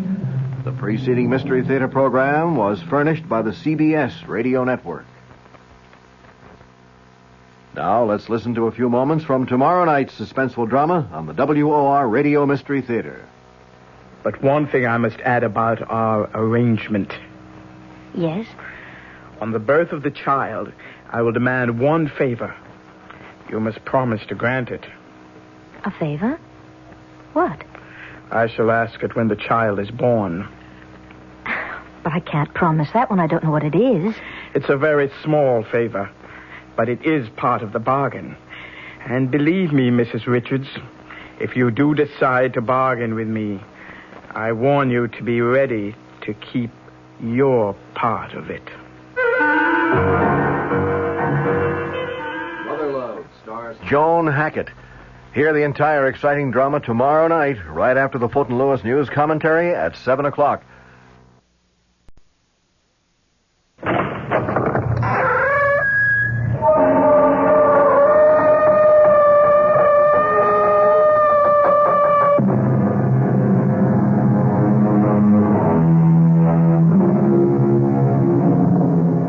Come in. Welcome.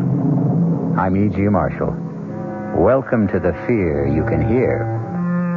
Welcome to the sounds of suspense, to the terrifying world of your own imagination. And I hope you won't hold it against us if we scare you a little with a tale that really could happen, I suppose. But when you hear the outcome, you'll hope it never does. Consider the case of Paula Richards, age 24, who put her future in the hands of an old fortune teller and dealer in the macabre. But one thing I must add about our arrangement. Yes? On the birth of the child, I will demand one favor. You must promise to grant it. A favor? What? I shall ask it when the child is born. But I can't promise that when I don't know what it is. It's a very small favor, but it is part of the bargain. And believe me, Mrs. Richards, if you do decide to bargain with me, I warn you to be ready to keep your part of it.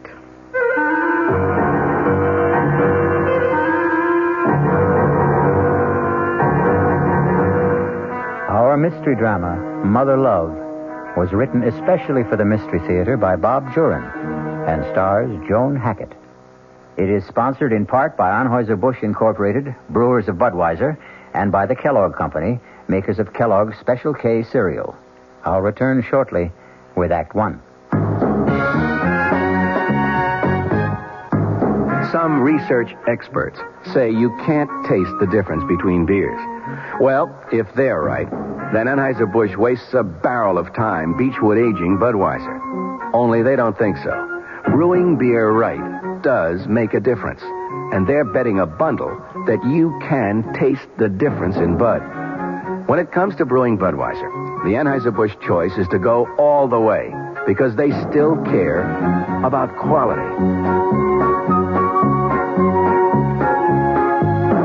Look at it this way. If the Bud people have a choice between what some experts say and what beer drinkers say, well, you'd better believe they'll go with you beer drinkers every time. When you say Budweiser, you said it all. Anheuser-Busch, St. Louis. This is WOR New York, your station for Mystery Theater. Hey, Ma, what's for dinner? ShopRite has a beautiful buy to help you serve dinner. Fine imported porcelain china. The beautifully crafted Lovelace pattern by Crown Victoria. An elegant white-on-white platinum-banded pattern to complement any table. Now available only at ShopRite. The basic place-setting pieces, dinner plate, cup and saucer, dessert plate, and bread and butter plate, are just 39 cents. 39 cents each with every $3 purchase. A different place-setting piece is featured each week at this special price. You'll want to collect all the magnificent completer pieces and matching ovenware available every week at low prices, too. Visit ShopRite and start your set of lovely porcelain china today. It's a beautiful buy. Hey, Ma, what's for dinner? ShopRite has the answer. Offer not available in Westchester, Ulster, Orange, Dutchess, and Columbia counties.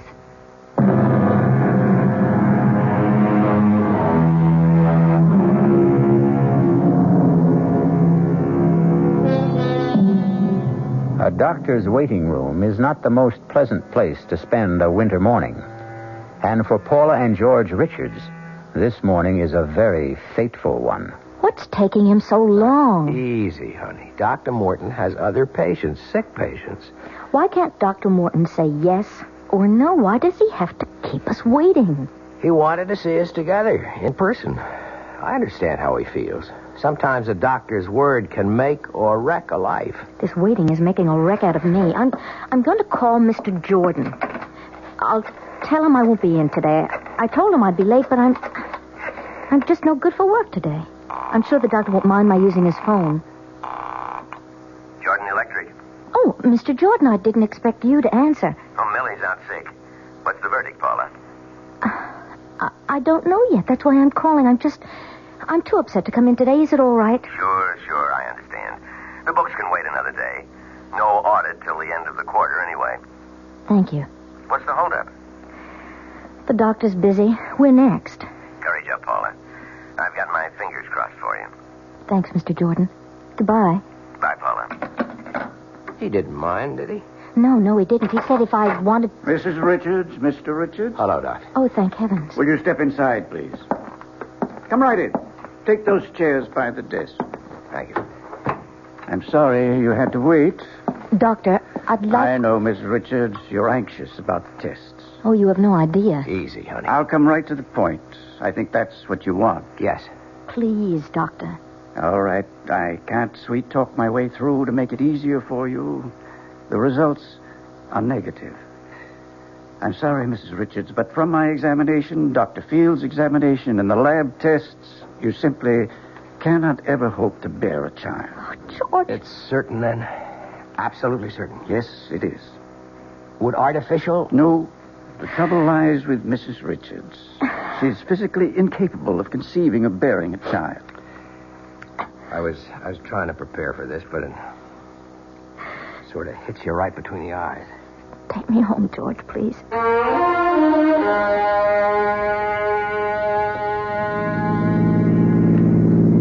I hate to leave you alone today, but I have to get to the studio. It's all right, George. You know that I'm not going to love you any the less, Paula. Darling, I just wanted to give you a son. So it's not in our cards. We have each other. That's the main reason we got married, to be together. A baby would have been extra icing on the cake. Don't stop loving me, George, please. Please, George. Don't stop loving me.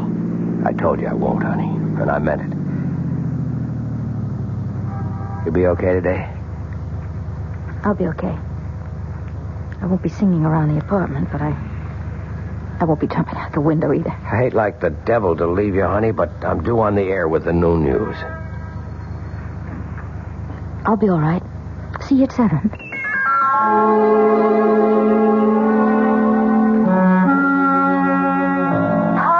Paula, what's the news? I've been dying for your call all morning. Edna, would you have lunch with me today? I know our date isn't until Friday, and I know that it's snowing awful hard, but if you could just... Of course I'll have lunch, but get me down off the ceiling. What did the doctor say? I'll meet you at the towers, 1 o'clock? Of course. Paula, what's happened? Bad news? Yes, bad news.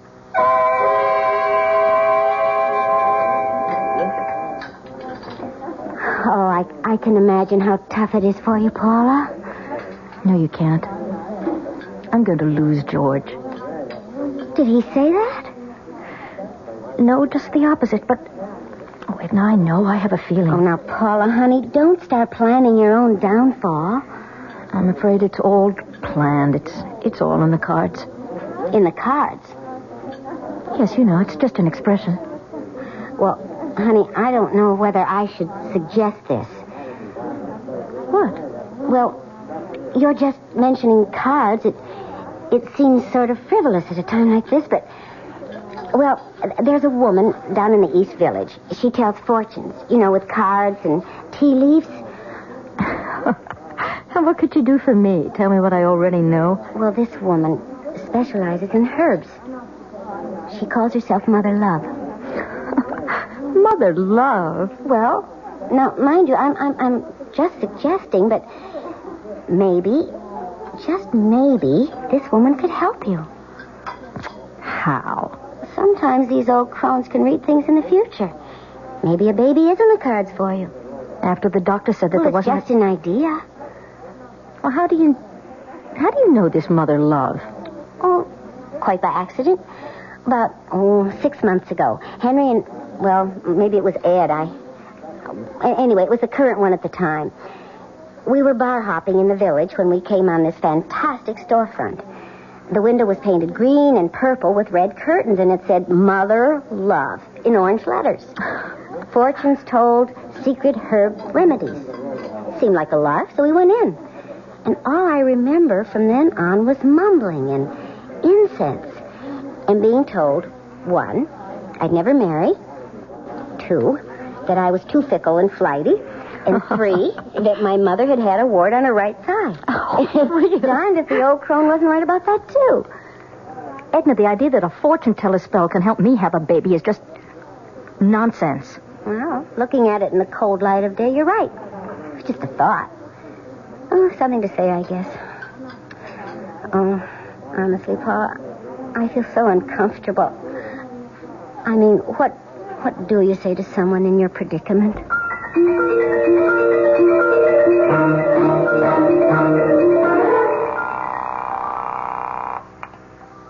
Hello?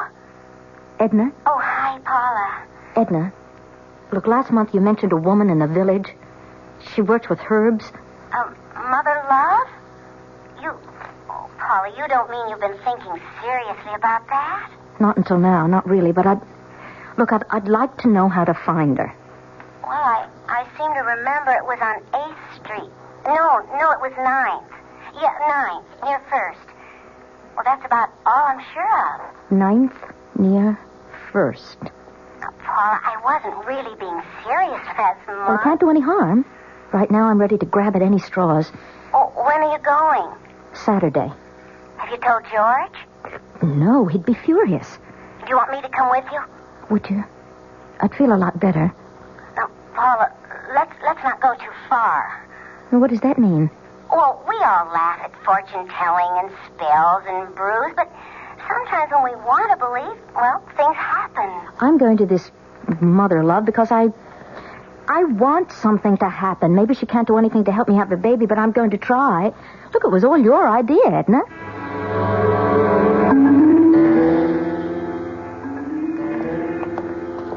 I think it's at the end of this block. What a neighborhood. Makes my skin crawl. That's it. I see what you mean about those red curtains and orange letters. Looks like a Coney Island transplant that failed. Mother Love, fortunes told, secret herb remedies. Well, Mother Love, here I come.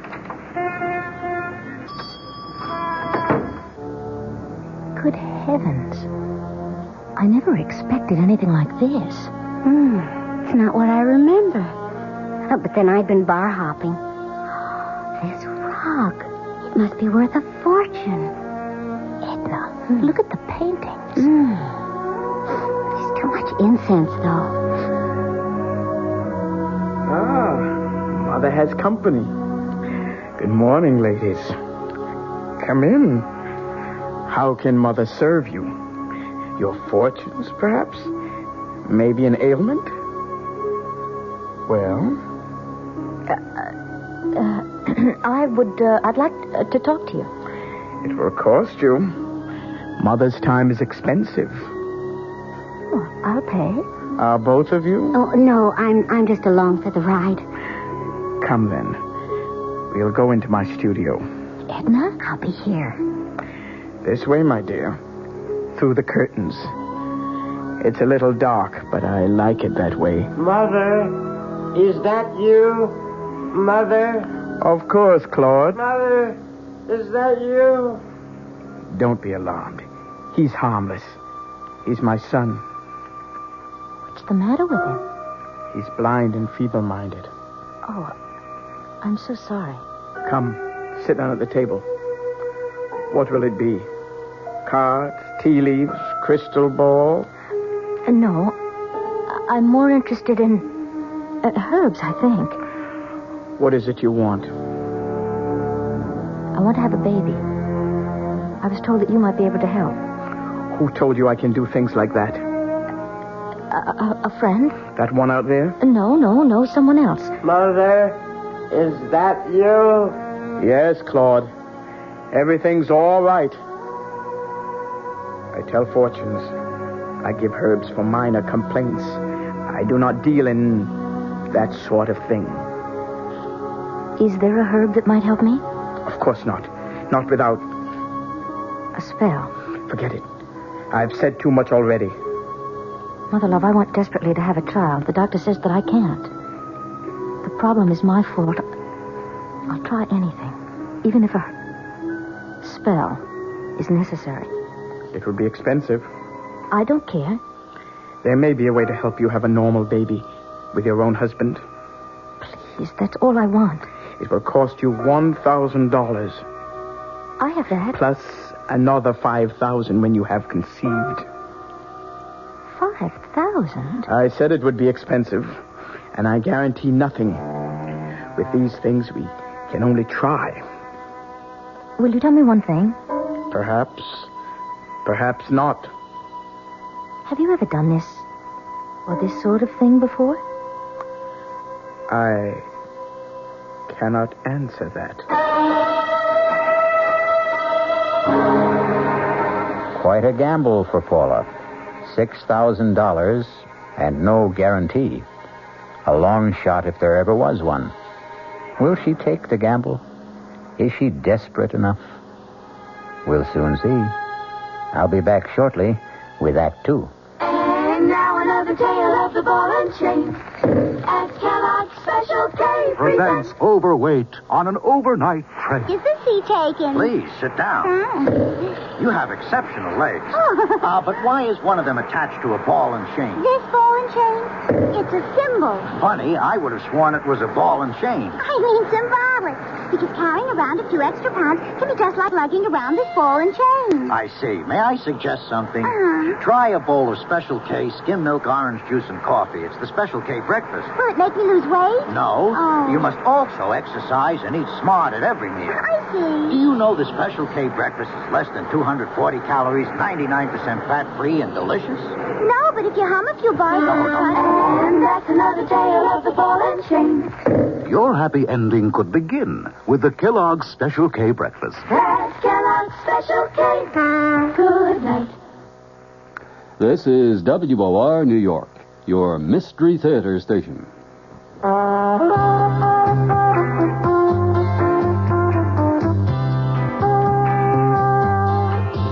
No matter what you're saving for, that's what Suburban Savings for Suburban.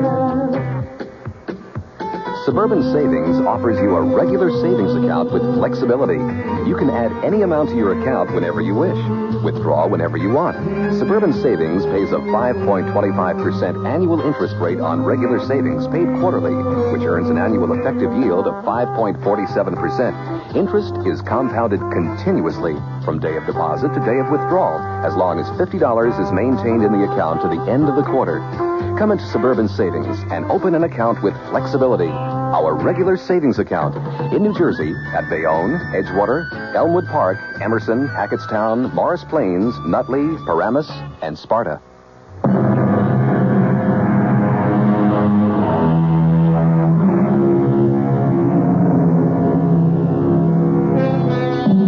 Welcome again to the studio of Mother Love in a dingy part of New York City.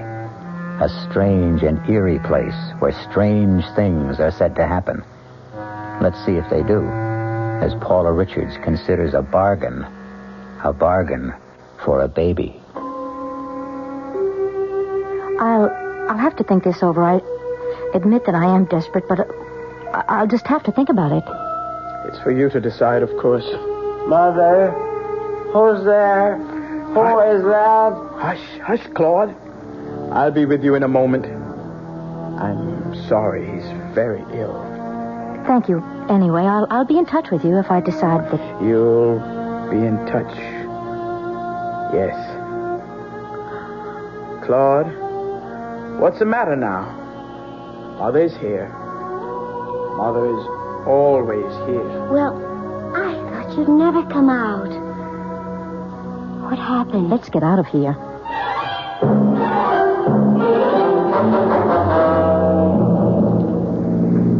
She really said that?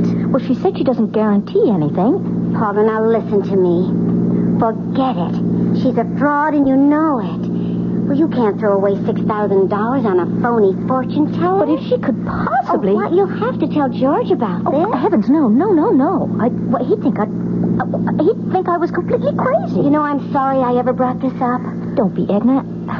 Look, I won't lose my head. Well, now, where would you get the money anyway without telling George? Well, I have $1,000 in a personal account. It's all that's left of my father's inheritance. I'll worry about the rest later.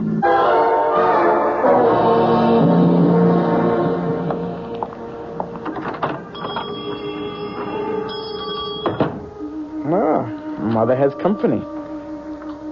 It's you. I have the 1,000. I want to try. Come in. This way. I thought you'd be back. Mother love knows. Mother, is that you? You have the money. Here, in cash. Good. I need it. For Claude. He needs medicine so badly. Poor Claude cost me so much. Are you sure you want a child? I want a baby. Get on with whatever you have to do. Yes, of course. Excuse me. I have to get some things. I had them already. I knew you'd be back. Now, first of all, this talisman. You must wear it around your waist. This package contains herbs. A special combination to relax you. That's the secret. To relax. Half a teaspoon in a cup of boiling water once a day. In the morning is best. That's all? For now. But one thing I must add about our arrangement. Yes? On the birth of the child, I will ask you one favor. You must promise to grant it. A favor? But what? I shall ask it when the child is born. But I can't promise that when I don't know what it is. It's a very small favor. Don't worry. But it's part of the bargain. Very well, it's a long way off. Yes, it is. Take the talisman and the herbs. And don't be alarmed if certain unusual things happen in the next few weeks. Unusual things? What kind of things? You'll understand. You'll recognize them. They will mean things are working. Have you told your husband about this? No. Good. Tell no one. No one. Now, the last thing I must have is your name. Paula Richards. Your husband? George Richards. Go now. And beware. I'll be in touch with you. Yes. 5,000. Remember when you conceive. Mother! Who's there? Who's Lord, Mother's here now. Only Mother. See, Claude? $1,000 from the nice lady. The lady who's going to help us. You're going to get better, Claude. You won't be sick anymore. The lady is going to help us. Isn't that nice, Claude?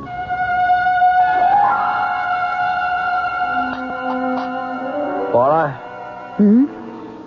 Penny for your thoughts. Oh, I wasn't thinking of anything, really. You've been like that a lot lately. Distant. I'm surprised you noticed. Look, honey, I know I haven't been a lily to live with either. I mean, we've let our problem be too important. We're both disappointed, but we can't change the situation. I mean, we have to adjust to it. Sorry if I've been a pill, if I've done anything to make you so... Edgy. That's your word. Is that how you feel? I guess. George, let's go to the show tonight. We haven't been out in weeks. I'd like that, Paula. I'd really like that. I've had a lot on my mind, and you're right. I've been thinking about myself too much. I'll see what I can get tickets for. Look at the time. I've got to shower and run. Hey, will you look at that? What is it? It's a bird. At the window. I think it's a crow. No, crows are bigger. A blackbird? No, I don't know. I thought they all went south for the winter. It looks awfully cold. Well, don't invite it in. They know how to take care of themselves. I'll see you tonight, honey. Bye, George. I'll call you at the office about the tickets for tonight. Okay. Shoo. Go away. Shoo. Oh, well, a few crumbs. Then I've got to get to work.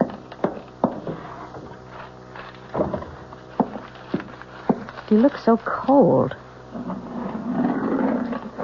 Now, here's some bread. Get out of here! Get out! What am I going to do? Oh, get off the floor, Laugh! Get out! Get out! Oh, Lord! What am I going to do? Get out! Shoot!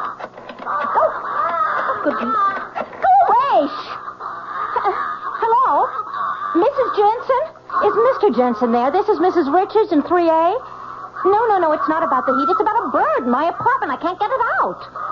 Well, I thought that Mr. Jensen might... Oh, no, I've got to get to work. All right. I'll leave... he can get in with the pass key. Maybe the bird will just fly out, and I'll leave the window open a little. Yes, all right. Thank you. Bye. Stop following me. Get out! What am I going to do to get rid of you?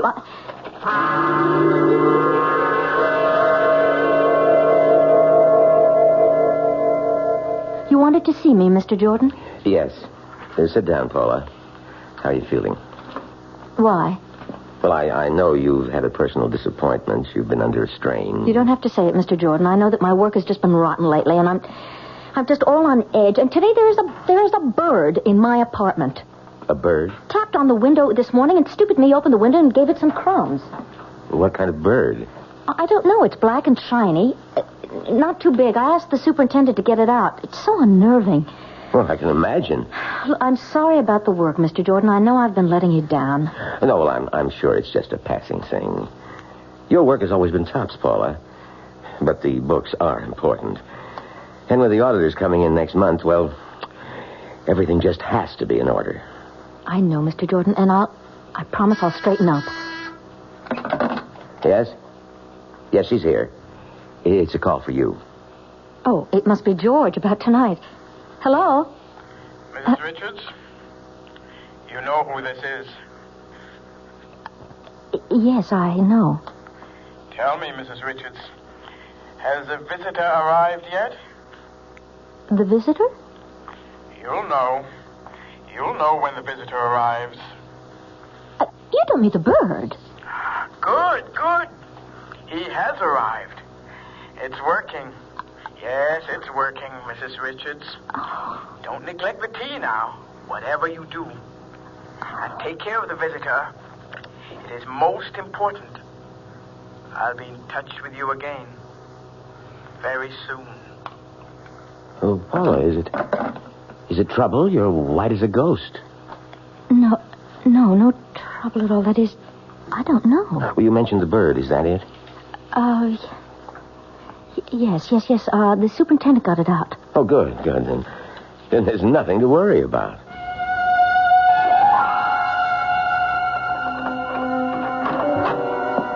Hey, honey, I'm home. Paula? Don't touch it, George. What? Just let it alone. Oh, good grief.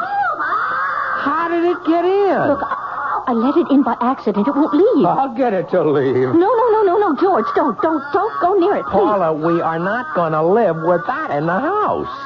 It has a broken leg. I was thinking of getting a cage for it. You can't cage a wild bird, and I'm not going to sit around with one beady eye staring at me like that. George, don't touch it, please. Just go along with me. Oh, Paula, a pet is one thing, but this... I have to take care of it. Why a wild bird? I can't stand the way it stares at me. It stares at me, too. Well, just get used to it. Now, this gives me the woolies. I'll get dinner. You have to be back at the studio at 9, don't you? Yeah, I'm sorry about our theater date, but with Pete's wife in the delivery room, I've got to cover the evening news. Of course, Pete shouldn't be anywhere else when the baby is born. Do you want French fries or boiled potatoes? Whatever's fastest. So you found a home, did you? Well, I'm not in favor of it, but it looks like you're part of the family.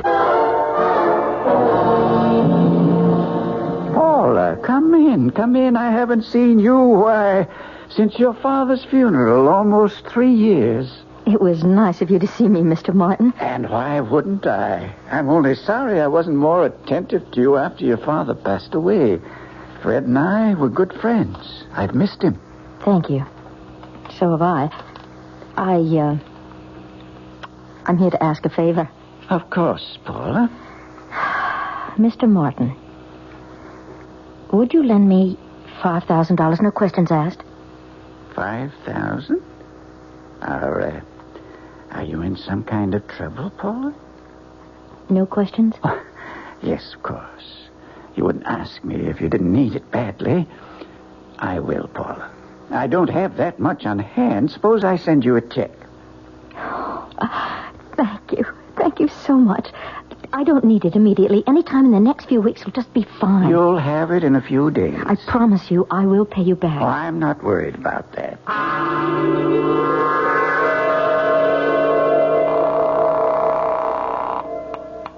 Hello? Mrs. Richards? Oh, yes, it's you. Things are ready. You'll be needing the 5,000 very soon. I've arranged that. Good. How is the visitor? Still there? It must be there. It is. Good. $5,000, Claude. What? The lady will give us $5,000. Mother? You'll be going to get better, Claude. You'll be able to see again. Your legs won't hurt. Mother has to leave you for a while. But don't worry, Claude. We'll be together soon with $5,000. Everything will be all right. I promise you.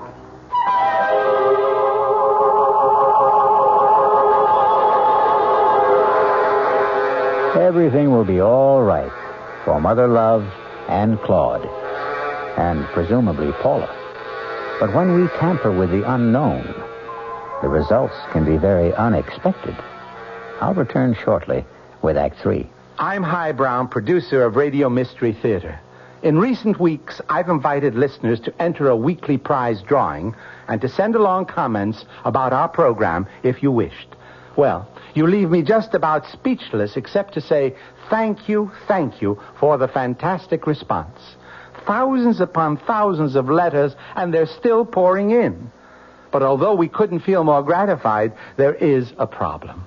In addition to your kind words, many of you ask questions, and the volume of mail is so great that we can't get around to sifting through it for many weeks.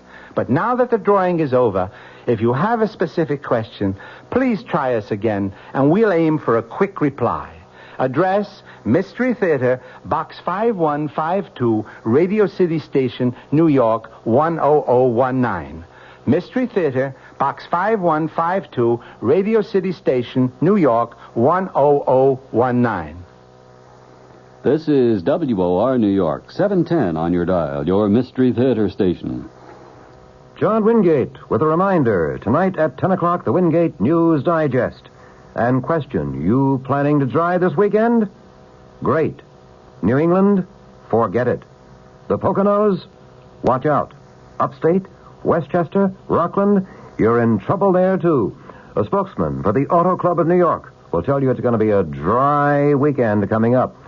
And he'll also let you know how he feels about the gas shortage. It's short, he says, but why, he doesn't know. Then a special. Our White House correspondent, Clifford Evans, analyzing Richard Nixon's speech at 9 o'clock tonight. Mr. Evans on with me at 10 o'clock. Later, deafness. What are the early warning signs that you, at whatever age, may be going deaf? We'll find out from a top expert on hearing. He himself has the problem and knows. Tonight, 10 o'clock, John Wingate, WOR.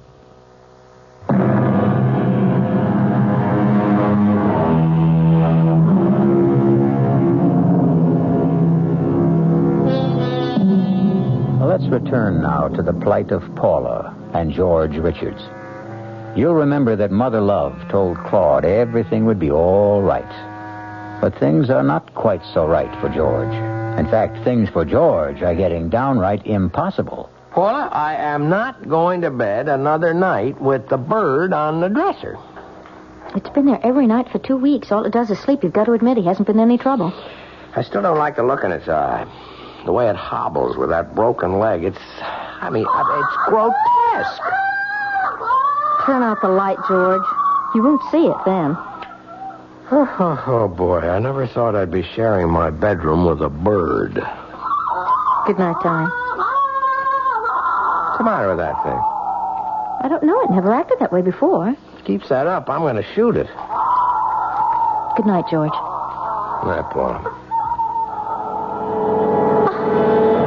Paula, what is it? Paula. There's pain in my stomach. Oh, wait a minute. Let me get the light. There. I'll call Dr. Morton. No. Wait. Oh, what's the matter with... What is the matter with the bird? Devil, take the bird. I'm concerned about you. It's my stomach. What time is it? It's 4:30. I'm calling Dr. Morton. No. Not yet. It might be appendicitis. No. It's not that. I'm going to kill that bird if it doesn't shut up. Look, I'll be all right. I'll be all right. I'll see... God, I'll see Dr. Morton in the morning.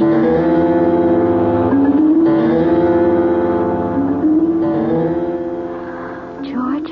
Yes, honey. What time is it? 7 o'clock. I fell asleep. After the pain seemed to stop. Oh, the pain. I'm so much better now. Well, we're going to see Dr. Morton just as soon as you feel well enough to get up. No, I'll be all right. I'll just stay home. I don't want to see Dr. Morton today. Paulie, you can't let it go. It might be something serious. I promise I'll see him when it is necessary. I want to stay in bed today. I'm going to call him and tell him about it after I make us some coffee. All right. I'm going to wash. I'll call Mr. Jordan also and tell him that you won't be in today. He isn't going to like that. Paula. What? Come in here. What's the matter? You sound so... I didn't do it, Paul. I know I threatened to, but I swear I didn't. I never gave the bird another thought after that pain itch. I never touched it. Oh, George, it's all crumpled up. It's dead, Paul. The bird is dead. How long ago was this attack? A little over a month ago, Dr. Morton. Why didn't you see me right away? Well, I wanted to be sure. Well, Paula, there are some preliminary signs similar to pregnancy. That's what I thought. I knew it would be. Don't get your hopes up yet, Paula. I told you about the impossibility of your... I know, but I think that... And I said these symptoms are similar to pregnancy. They could be caused by something else. I'd like to run a few more tests. All right, anything that you say, but this time they're going to be positive. I know, Dr. Morton, I just know. A woman knows when life has started within her.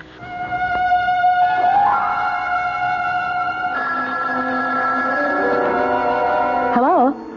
Mrs. Richards, I thought I'd be seeing you by now. Oh, yes, well, the doctor hasn't confirmed it yet, but But we know, don't we?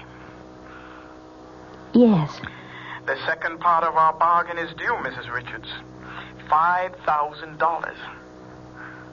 And after what we've already been through, I think you know I mean what I say.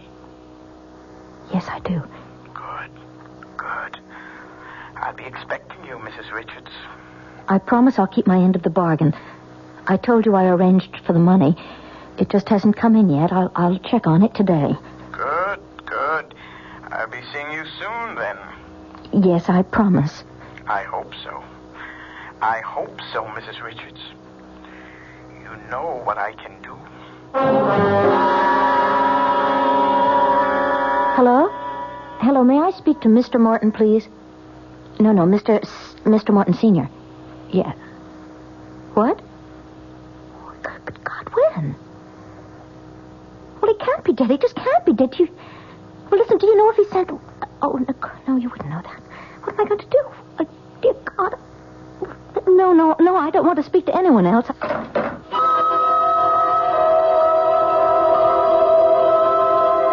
I expected you sooner.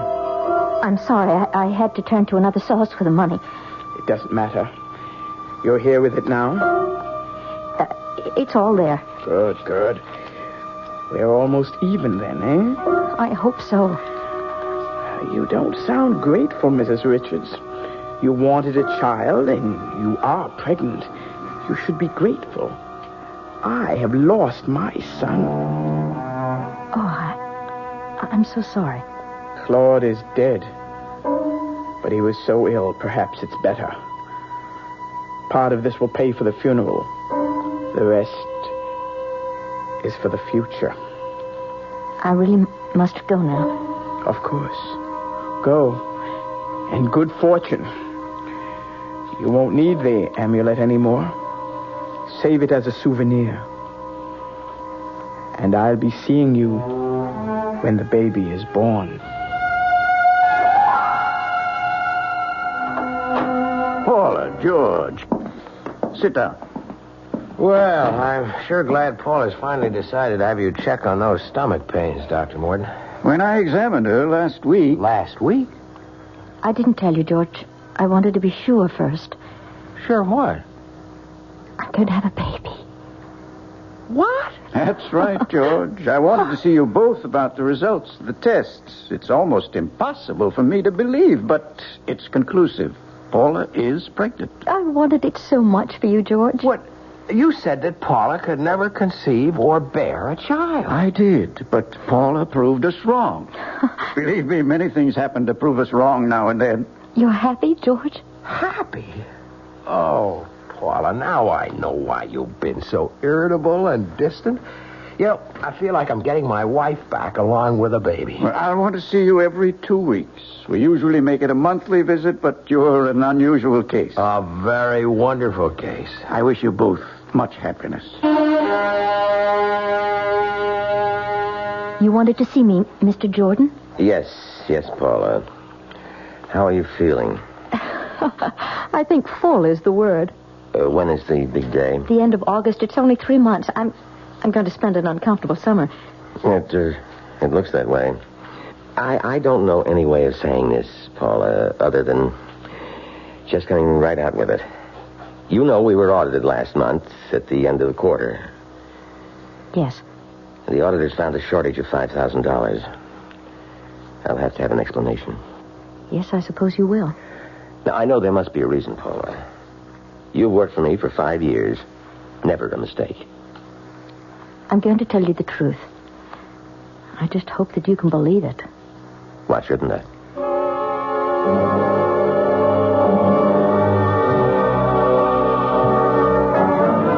I simply couldn't get the money anywhere. I haven't told George, but we'll pay it back. Look, I promise you. I hope so. But I'll go along with that. Thank you, Mr. Jordan. Right now, the baby's the important thing.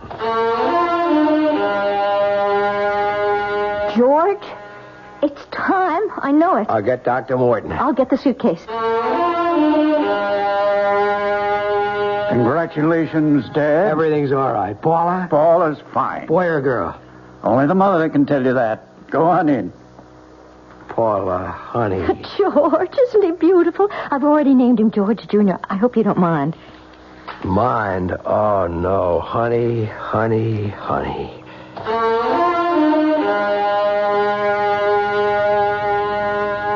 More champagne, Ed? Silly question. A toast to the godmother. Here. Oh, you two. You know you're going to make a grown woman cry. To Edna and to little George. Oh, I'm so happy for both of you. And you don't know how relieved I am. Relieved? Oh, well, what I mean is I think that Edna means that she's relieved she doesn't have to listen to my troubles at lunch anymore. From now on, everything's roses. I'll get it. Hello? Yes. It's for you, honey. Hello? Hello, Mrs. Richards. Congratulations on your new son. Well, how did you... thank you.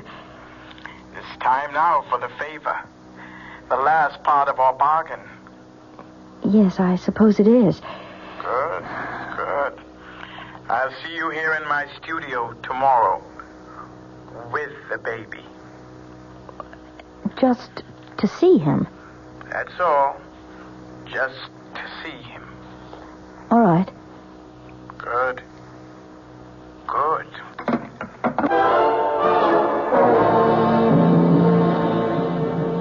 Come in. I don't want to seem rude, but I'd like to get this over with just as quickly as possible. Come. Let me hold him. There we are. What a fine, healthy boy.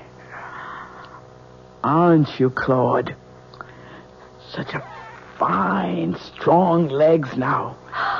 They don't hurt anymore, do they, Claude? Give me back the baby. Mother told you everything would be all right, Claude.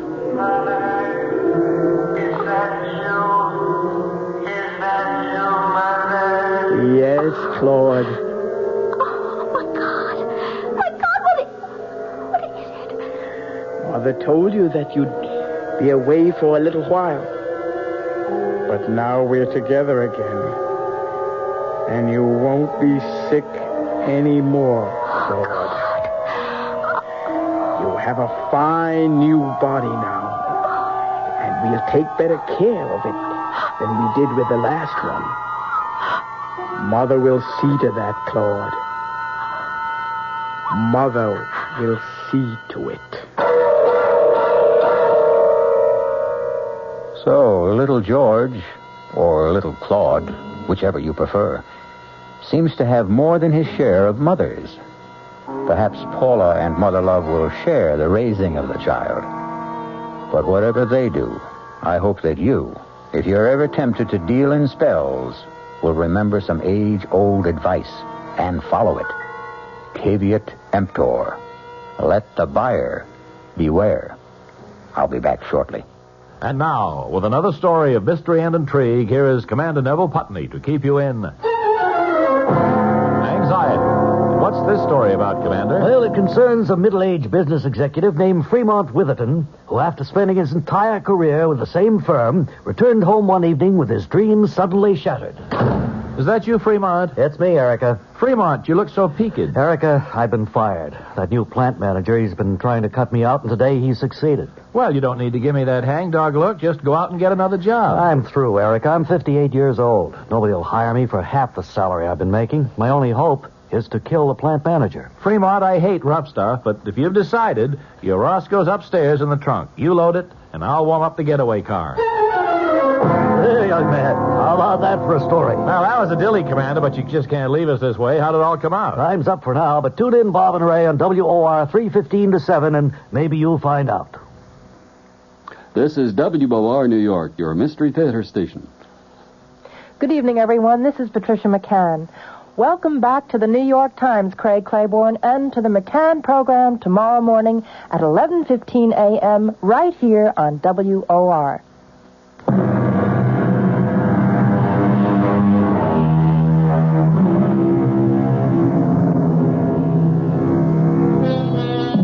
Ah, sweet mystery, magic, mysticism. These are the ingredients we mix well, chill, and serve nightly on Radio Mystery Theater. Come and enjoy our hospitality again when malice heads the menu and menace is our mead. Our cast included Joan Hackett, Vinette Carroll, Mason Adams, Leon Janney, Evie Juster, and Roger DeKoven. The entire production was under the direction of Hyman Brown. And now, a preview of our next tale. Am I dead? Not quite. You're in a hospital with a bullet in your brain. As the saying goes, as good as dead. And Sherry and Herb got away with it. Oh, it isn't fair. If I only had it to do all over again. Suppose you had. Could you do better? Of course. Of course, if I knew what I know now. Naturally. That would have to be a precondition if you're asking for yesterday to live over again. Oh, please. Please, give me the chance. This is E.G. Marshall inviting you to return to our Mystery Theater for another adventure in the macabre. Until next time, pleasant dreams.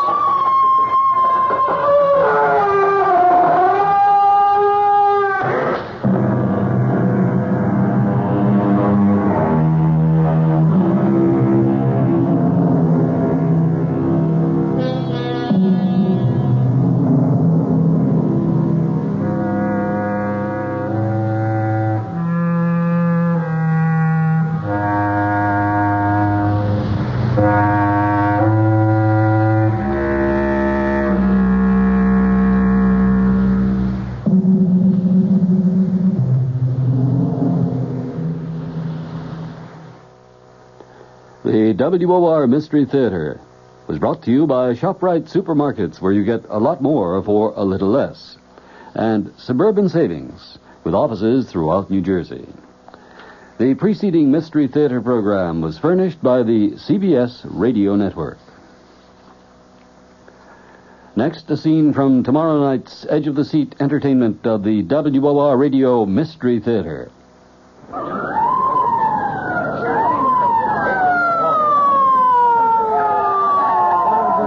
Brain injury, boys. Handle with care. That's it. Nice and easy. Keep him flat on the cart. How is he, Doc? Still breathing, Sergeant. Touch and go. You want to stay with it as we take him in? You don't seem to know what it is. What's he saying? Search me. Could hold up a minute so I can hear what he's Not trying a to second, Sergeant. Anything this guy has to tell you will be after he's operated on, not before. If then. Sounds like he's talking with someone. Ask him for something. Yesterday. There, something about yesterday. What this baby ought to be worrying about is tomorrow. Listen for The Man Who Asked for Yesterday, another chilling tale on the WOR Radio Mystery Theater tomorrow night, right after the Fulton Lewis commentary at 7. This is Sherry Henry, proud as a winning politician to announce my special guest tomorrow is Mrs. Malcolm Wilson, the wife of our new governor of New York. Now, you know, the truth is, even though the Wilsons have been at the pinnacle of state government for 16 years, we really know very little about them as people. And what fun, I promise you, it's going to be to meet this charming First Lady. That's Mrs. Malcolm Wilson on the Sherry Henry program. It's tomorrow afternoon, 2:15 on WOR Radio. You're now to set for news with John Scott, WOR New York.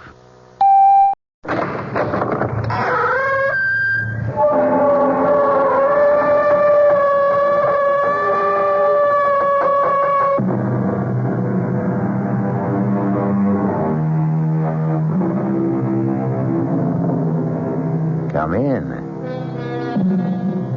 Welcome. I'm E.G. Marshall. If only I had to do it all over again is a constant cry from the human heart. And the implication is, of course, that if some magical power could grant the plea, how much better things would be handled. Or at the very least, how differently. But is that a valid concept? Does it follow inevitably that people could or would handle things better a second time around?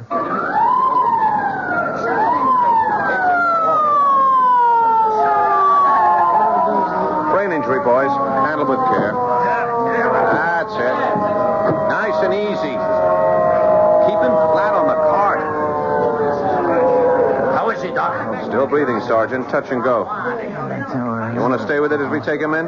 You don't seem to know what it is. What's he saying? Search me. Could hold up a minute so I can hear what he's Not trying a to... second, Sergeant. Anything this guy has to tell you will be after he's operated on, not before. If then. It was Sounds like he's talking with someone. Asking for something. yesterday. There, something about yesterday. What this baby ought to be worrying about is tomorrow.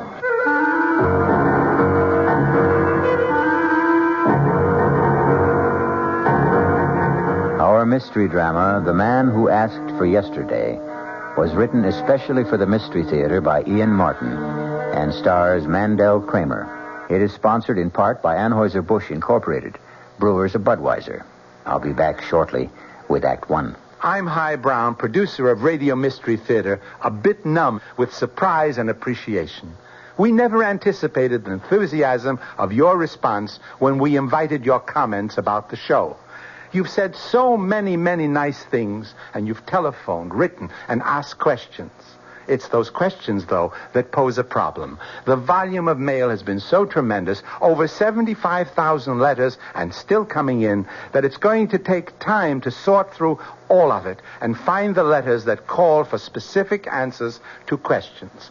But the prize drawing is over, so if you'll send in that question again, we'll try for a prompt reply. Write Mystery Theater, Box 5152, Radio City Station, New York 10019. Mystery Theater, Box 5152, Radio City Station, New York 10019. And again, thank you. This is WOR, New York, your Mystery Theater station.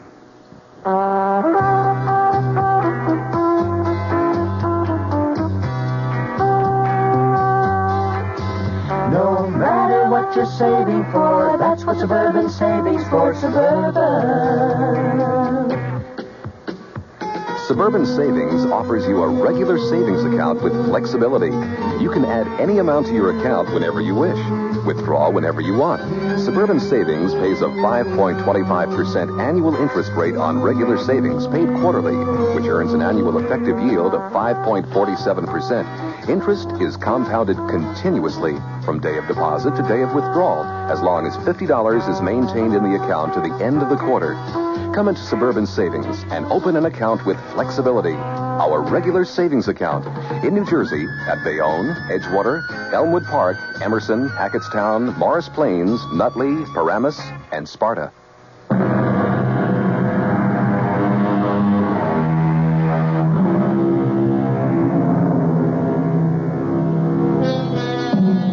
An almost always misquoted quote by an obscure poet is the theme of tonight's Spine Tingler.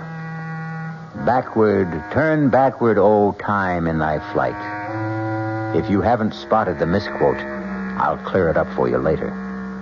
Concentrate first on the fascinating problem of a man with fatal brain injury who still finds time to talk to himself. Are you taking him straight to surgery? No, not yet. Pre-op first. And an operating team has to be assembled. Can I hang around? On the chance while he's talking to himself I can get a lead? Be my guest. But with that bullet in his brain, I doubt if even subconsciously he can track anymore. But he's still trying to say something. To who? Us? Himself? Fake daddy in the sky? I don't know. He may be louder. Oh, if you could But only... he sure ain't clearer. I'd give a lot to know if he's really making any sense or what he's trying to say. I never had a chance. I should have had a chance. Somebody should have given me a chance. What kind of chance, Mort? What? Who? What kind of chance should you have? Well, the cards were all stacked against me. I mean, how was I to know? The cards were stacked. So? Don't you see, if I'd even suspected for a moment, if I thought that my own wife... what's the use? Don't give up yet, Mort. Look, mister, I don't know who you are, and it's like I'm wasting my breath. But I can tell you something. If I could have yesterday to live over. Suppose you could. What would you change? You'd have to know what happened to me first. Suppose you could convince me that yesterday should be lived over. Would you be willing for me to give you that opportunity? If it were only possible. Well, tell me why you'd like to ask for yesterday over again. What have I got to lose? That's quite a leading question. One you'll have to answer for yourself. Do you want to tell me about yesterday? It started like any other day. The tight pull behind my eyes, the furry tongue, the shivery feeling of insecurity. Not just because my legs and my hands were shaky, but because my mind was sticky and not quite tracked, and because I had that sick feeling that I'd failed Cherry again, that I was less than a wife should expect. Oh, for crying out loud, Mort. Your alarm to wake you up. Turn it off. Oh, sure, honey. Sure. Did you have a bad night, baby? What'd you expect with you turning and twisting and moaning? I didn't sleep. I'm sorry, honey. It's just that I'm going crazy. I don't know what I'm going to do. I thought you said your horse had to come in today. It has. 15 straight days. The favorite has run out of the money. The law of averages has got to catch up. So, today you'll win. And everything's fine again. There's only one hitch. What? To put down a bet, you got to have the scratch. I haven't got any. So, you'll borrow some. Yeah, where? Well, Uncle Joe wouldn't give you some. Oh, come on, Sherry. You know my partner wouldn't lend his mother a dime without good security, and I'm not even real family. Well, he always says you're like a son to him. Yeah, it's because he let me buy a piece of the business so he could have a diamond cutter's salary and work me 10 hours a day for free. I don't know why you let him get away with it. Look, it's the carrot on the stick, sweetheart. He dangles it in front of my nose every day. Like a son you are to me, Mort. Someday this is going to be all yours. I wish he'd die already. Don't get your hopes up. He's as tough as an old shoe. I got to get going. No, wait a minute, Mort. What? About the bet. If you don't want to ask Uncle Joe, why don't you borrow from a bank? Sherry, you know I've got no credit. Well, you've got the piece of the business. I've used that as collateral. Your insurance. That's tied up, too. Then you're really flat, huh? I'm up to my ears in hock. I'm worth nothing. The only thing I've got left that's worth a cent is my body, and I wish to God I had the guts to fall out a window so at least you'd be able to... Hush, honey. Don't you dare talk like... We'll work it out. You'll see. I don't deserve you, honey. Now, let's not go into that. Look, why don't you take your shower and shave, and you and me will get our heads together over breakfast and see what we can figure out. That's a good idea, honey. I won't be long. Take your time. You know you're the best wife a man ever had? Mm-hmm. Just you keep thinking that way. Sherry? Whatever it is, it'll wait till breakfast. Now get in the shower. I thought he'd never move. Gee, come on.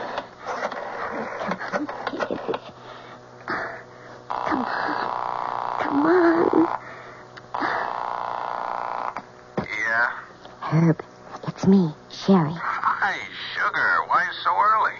I just want to tell you we finally got a little pigeon right where we want him. Did he leave already? No, he's in the shower. But he finally admitted it this morning. He hit bottom. So do we go ahead? You know the deal, sugar. You can count on me. Then we move. More coffee, Mort? No. I wish we had more time to think. If only you'd been here last night, at least I could have slept on it. Oh, I'm sorry I was so late. But you know Marge. I don't know why you spend so much time with her. Oh, she's a good friend. And with you working the hours you do, I know. I guess I shouldn't complain. Well, never mind. Anyways, it's like I told you. Marge is a wonder with the Ouija board. And how she could have read my mind and all about worrying over you. She actually said that I was going to make a killing today? Her very words. I just got to hit a winner. Never mind Ouija boards. It's plain mathematics. So, go ahead. Make the bet. Without cash? Well, now, surely that old bookie of yours will take your check. You've been a good customer. And then you can pay him when you win. Mm-hmm. And suppose I lose? Mort, will you think positive for once? This is going to work out just right for us. I know it. All right. I'm going to take a chance, honey. I mean, what could they do if I lose? You can't get blood out of a stone. Ah, that's the way. Now, you just keep thinking positive. Yeah? Oh, Herb, it's Mort Herman. Hi, Mort. What's your action? Look, I want to get a bet down on the 4th at Jasper Gardens today. You got it. What horse? How much? The favorite. Final chance. 1,000 on the nose. But gee. That's a little steep, Mort. I want that covered. Well, it's Saturday. The banks are closed, Herb. Yeah. I mean, I don't have that much on me in cash, you know. I'll tell you what. You drop me off your personal check on the way down and you got your bet. With a real good customer like you, what have I got to lose, huh?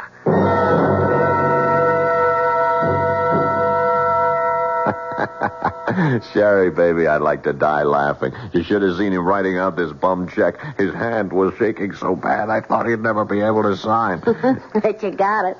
And he is hooked. Oh, not so fast. He is playing a favorite. You know, that horse could win. Well, you and me are going to go with better odds. What do you mean? Pass me that slip of paper with that number on it, huh? This? Well, that's Mort's direct phone line at the store. Yeah. I asked him how I could reach him this afternoon after at the race in case my phone should be tied up. Now, look, don't make a sound. Don't make a sound while I sell a real bill of goods. Hello? Hi, is that you, Mort? Yeah? Hi, this is Herb. Now, listen, I got your bet down, and then I started to get cold feet about that check. Well, look, if you want to cancel out... Now, I said, listen, now, don't interrupt me.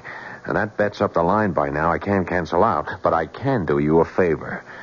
Now, we're playing with rough boys, Mort, and like I said, you've been a good customer. I don't want to see you hurt bad. But the favorite can't lose. The favorite ain't gonna win. The fix is in.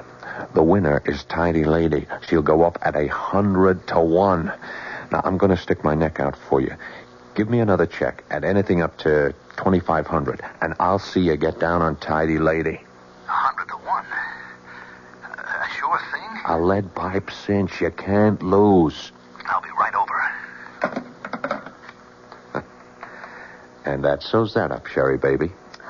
Herb, there isn't any chance that Tidy Lady could win. She'll be lucky to get out of the gate.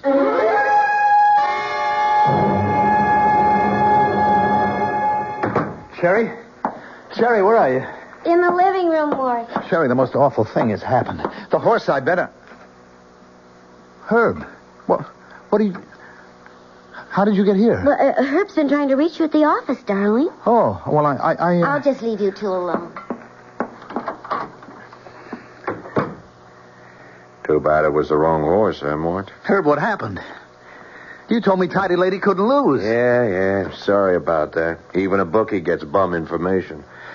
Well, let's get our business settled. I got $1,000 for you on final chance. She went off at even money. So that means you owe $1,500 on the other bet. But you said Tidy Lady couldn't lose. That's the Phillies for you. Can't trust them. And I can't trust you, Mort. Can I? Now, look, Herb. You know and I know these checks ain't worth the paper they're written on. If I dropped them, they'd bounce out of sight.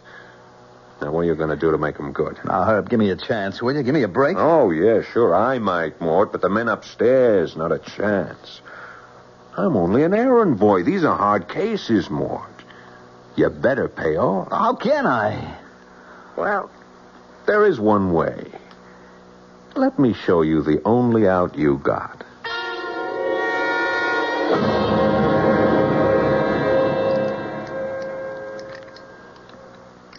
Go on. Go on. Oh, I must be crazy. I can't do this. You know what happens if you don't. Come on. Well, let's get on with it. I can't rob my own partner. I'm not going to open that safe. Oh, yes, you are. Does this get it through your head? I'm not wasting any more time. But put the gun away. Oh, no. You open that safe, or I'll save the big boy's hitman some trouble. All right. Now, look, just enough to pay off what I owe now. I'll handle the payoff. You open up. There we are. That's it. Now, start scooping them up. And look, Herb. All of them. Leave the jewelry, but take all of those loose diamonds. You said only enough to pay. Yeah. I had to con you into opening that safe, but don't worry. I'm not greedy. You wait till you hear my real proposition when we get back to your apartment. There's nothing else we can do, Mort. I'm really being very generous. $50,000 in diamonds and the seats I booked for you to South America. Well, it's time to go if you're going to make that plane. How can you be sure I won't refuse? For the same reason I know you won't be back. One thing I'm not paying off are your gambling debts. That'll keep you away from home. Well, Mrs. Herman, are you all packed as I requested? Yes? And I'll drive you to the airport, just to make sure you get off all right.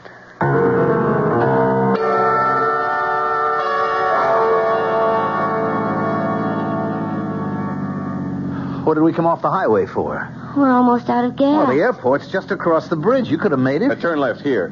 Right here, under the bridge. There's no gas station down here. This road goes right to the river. That's a dead end. You are so right, Mort. Particularly for you. What do you mean? End of the line. But I'm going to South America. You said there were 2 tickets? Yeah. For Sherry and me. What? Didn't you ever think it was funny? My dear friend Marge never came to visit us. You mean it was always Herb and you? Sure. It takes someone as stupid as you not to guess. Where's your car, Herb? It's on the other side of the wharf, honey. But don't go yet. I'll need you to help me get this car rolling into the river. Oh, I don't want to be here. No. You're not going to kill me, Herb. You're not going to kill me. As soon as that plane is making enough racket to kill the sound of... Herb, no. Now. Herb.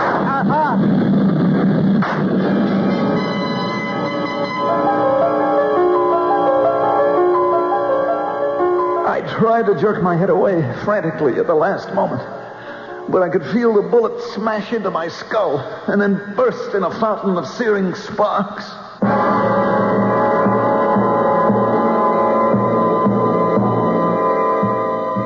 But did Mort Herman really die? If so, how could he be able to ask his mysterious partner in conversation to borrow back yesterday? Well, we'll find that out when we return shortly with Act 2. Ever see a beer drinker pour his beer real easy down the side of the glass? Maybe you do it yourself. If so, the Budweiser brewmaster thinks you're missing something, especially if you're a Budweiser drinker. You see, Bud is brewed, so it will kick up a healthy head of foam. Exclusive beechwood aging and natural carbonation make it a lively brew. Well, anyway, pouring Bud plunk down the middle of the glass helps bring out the best in that clean white Budweiser foam and real beer aroma. It also helps you get the full benefit of a taste, smoothness, and drinkability you'll find in no other beer at any price. Remember, brewing beer right does make a difference. Next time, pour that Budweiser right down the middle and see for yourself. Anheuser-Busch, St. Louis. WOR, your Mystery Theater station in New York. Hey, Ma, what's for dinner? Hey, Ma, what you got? Hey, Ma, will it be much longer? My hunger's getting stronger and I can't wait. She loves her family. She wants the best. She does all that she can do. She lets ShopRite do the rest. Hey, Ma, what's for dinner? Hey, Ma, what you got? What's for dinner? How about Armour canned ham, 3-pound size, $3.99. ShopRite, grade A frozen green beans, 9-ounce packages, 6 for $1. ShopRite Dairy Case Homestyle biscuits, 8-ounce packages, 5 for 49 cents. She loves her family. She wants the best. She does all that she can do. She lets ShopRite do the rest. Hey, Ma, what's for dinner? ShopRite has the answer.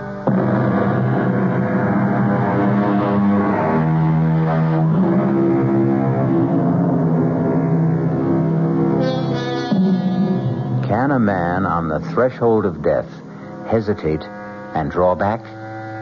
Is there for any of us the hope of a second chance? And if we were granted this chance, if we were allowed to retrace our steps, could we change the course of events and find another ending? We're about to return to the story of a man who asked for yesterday. Am I dead? Not quite. You're in a hospital with a bullet in your brain. As the saying goes, as good as dead. And Sherry and Herb got away with it. Oh, it isn't fair. If I only had it to do all over again. Suppose you had. Could you do better? Of course. Of course, if I knew what I know now. Naturally. That would have to be a precondition if you're asking for yesterday to live over again. You mean there's a chance that I can? If you deserve it. Oh, please. Please, give me the chance. Can you? Oh, yes. Well, why not? I'm a bit of a gambler myself. Let's see how you can remake yesterday.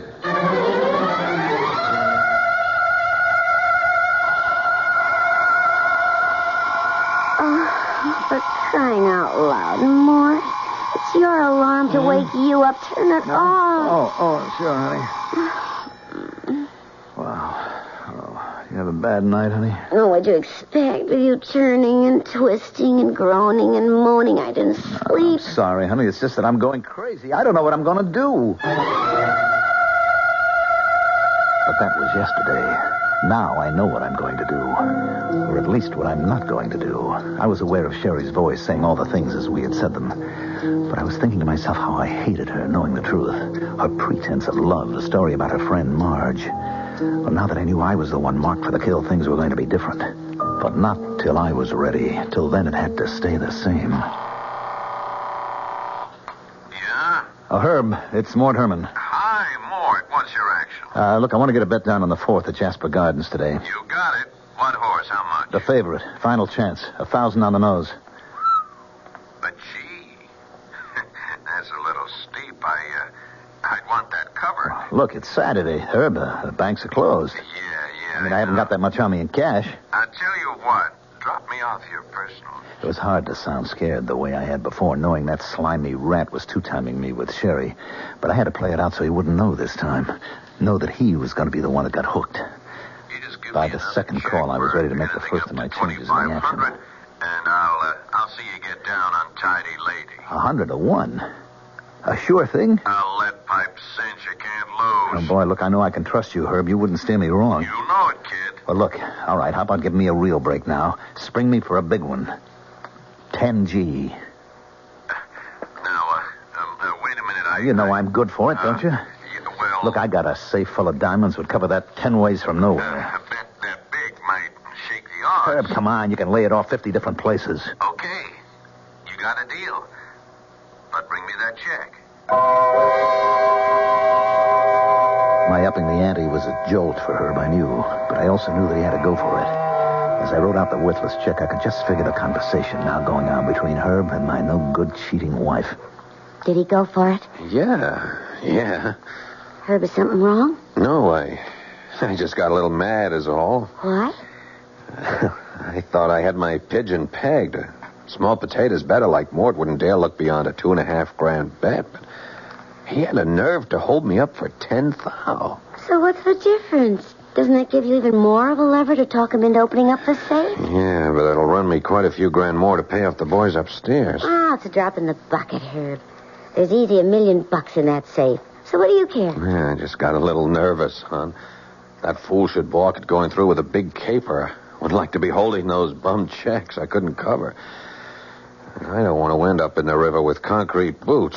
Don't even talk like that, Herb. He'll cave in like plaster of Paris once he gets the notion he might be hurt. I promise you. You made the plane reservations. I went even better than that. The tickets are sitting right at home. Did you bring me his gun? I didn't want to carry it around. It's in the drawer at home. You're not going to chicken out on going all the way.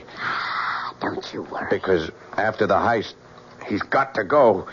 He'll be the one the police figure for it. They'll be looking for him, and we don't want him found. Herb, there's no outside chance this tidy lady could win. She'll be lucky to get out of the gates. What they didn't know was that from here on in, the odds were changed. I was calling the shots. Don't worry, Uncle Joe. I'll mind the store. Yeah. I'll set the burglar alarm when I leave. Don't worry. Everything's under control. Yes, sir, Uncle. Your little boy Morty has everything under complete control. If I didn't know about that unnumbered bank account you got in Switzerland or all the blue chip stocks, I'd hate to do this to you, Uncle Joe. 22 right. 8 to the left. 31 right. 14 back. A real nephew, maybe you could have trusted, but a made-up one, you got only yourself to blame. I cleaned the safe out of everything in diamonds, just like Herbie would have made me do. They went into my pockets. It's surprising how little space nearly $1 million in diamonds takes up. Then I went to deliver my check to Herb.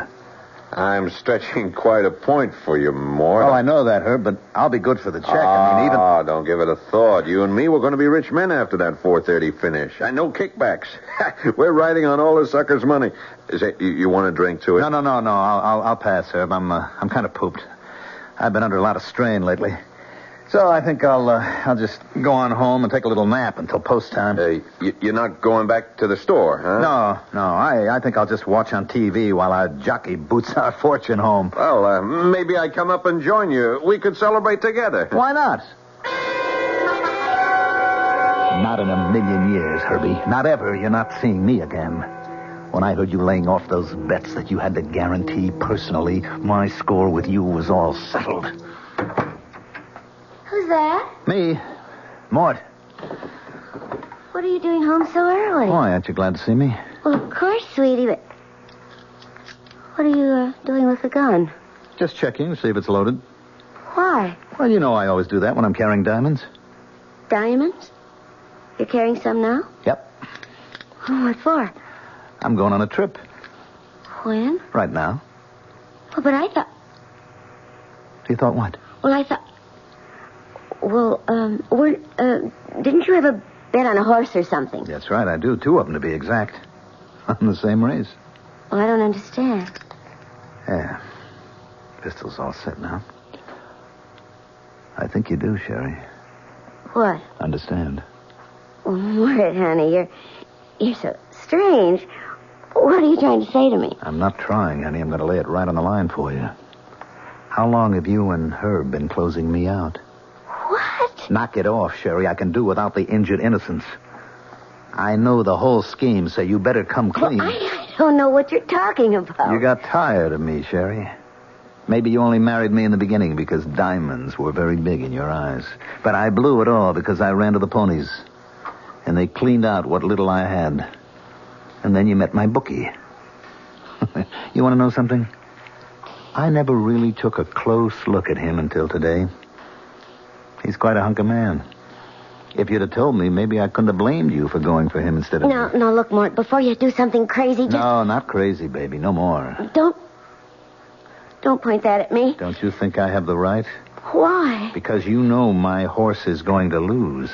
And then I'm set up to open the safe, Sheriff. Then when it's opened, your lover is going to clean it all out, pointing this gun at me. And then you're going to drive me out to the airport and shoot me and put me in my car and sink it in the river while you and Herb take off for South America together. Isn't that the plan? How could you know?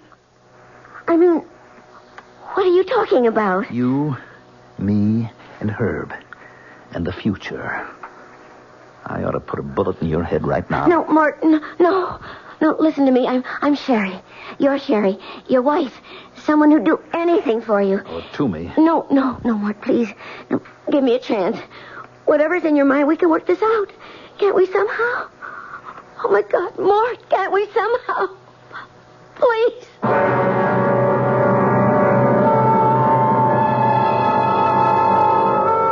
So the worm has turned with a vengeance. The biter is bit. And the man who asked for yesterday seems in full control and in command of history, with the power to change the shadow that coming events cast their shadow before. We'll see just how when I return shortly with Act 3. And now another tale of the ball and chain. At Kellogg's Special K presents the good, the bad, and the heavy. Why is that cowboy wearing a ball and chain? Because carrying around extra pounds can be just like carrying around a ball and chain. How symbolic. What will it be, senor? Give me the Special K breakfast. Here you go. For a Special K, skim milk, orange juice, and coffee. Say, don't I know you from someplace? You probably don't recognize me with my ball and chain. I used to be 10 pounds lighter, but I'm getting back that way by exercising and eating smart at every meal. Starting with this here Special K breakfast. What's so special? It's less than 240 calories, 99% fat-free, and delicious. It's going to help me get rid of this here ball and chain. I bet your horse will be glad to hear that. Another ball and chain bites the dust. Your happy ending could begin with the Kellogg's Special K breakfast. That's Kellogg's Special K. That's right. Good night. Of course you remember the ad that said, "Follow that man, Agent X39. A man with a long midnight blue cape and a beautiful burgundy silk lining. Send your name and address to Box 42, Aquanamonac, Wisconsin, Big Shot Division. Follow that man. Carry a Malacca cane with an ivory head. Small wonder I'm what I am today. Nothing. Operative X39.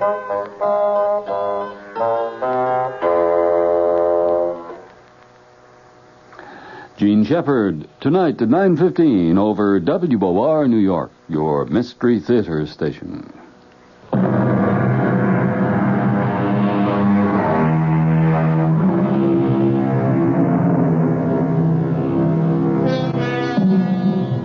A woman has begged for forgiveness.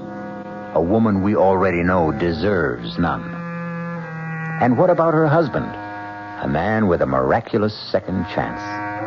Has he the humanity to be forgiving? Can he change the already preordained course of fate? In the first playing out of this particular chain of events, who was the ultimate victim? And who escaped? The answers are waiting. Please, Mort, give me a chance. I think we can work it out, Sherry, with your cooperation. Well, just tell me how. It'll be just the way you and her planned it. Except that I'll be using the other ticket that you've already reserved for South America. But what do we use for money? Just what you and Herb would have used. I already have the diamonds. We can leave immediately. Yeah, but the horse race. That doesn't matter anymore. Doesn't matter. When you've already bet Don't 10,000. look so guilty, Sherry. I'm aware that you know about that. Mort, you're scaring I'm me. also aware that the bet means nothing to me. That the horse isn't going to win. How can you know all these things? Let's just write it off to the strange fact that I have suddenly acquired second sight. Now you're scaring me even more. Maybe that's the object. Come on, let's pack and go. But, Mort, if you're going to lose the bet, how is it going to be paid? Oh, that's the beauty part. That's going to be your ex-boyfriend's problem, Herbie. But he hasn't The money? got... Well, like he threatened me, then he can pay for it in blood. Now, do you want to hang around and do the same? You couldn't leave me. I know too much. That's how it goes, sweetie. That's why my offer to come along isn't exactly take it or leave it. Let me put it another way. I've already reserved an earlier flight, and I'm leaving on it with or without you. Now, it's now or never. Make up your mind.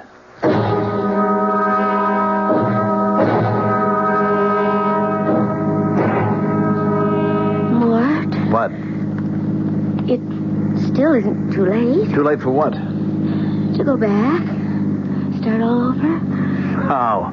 Well, the race hasn't been run. I could talk to Herb. Maybe get him to call off the bets. Forget it, Sherry. The bets are down, all of them. It's too late to call anything back.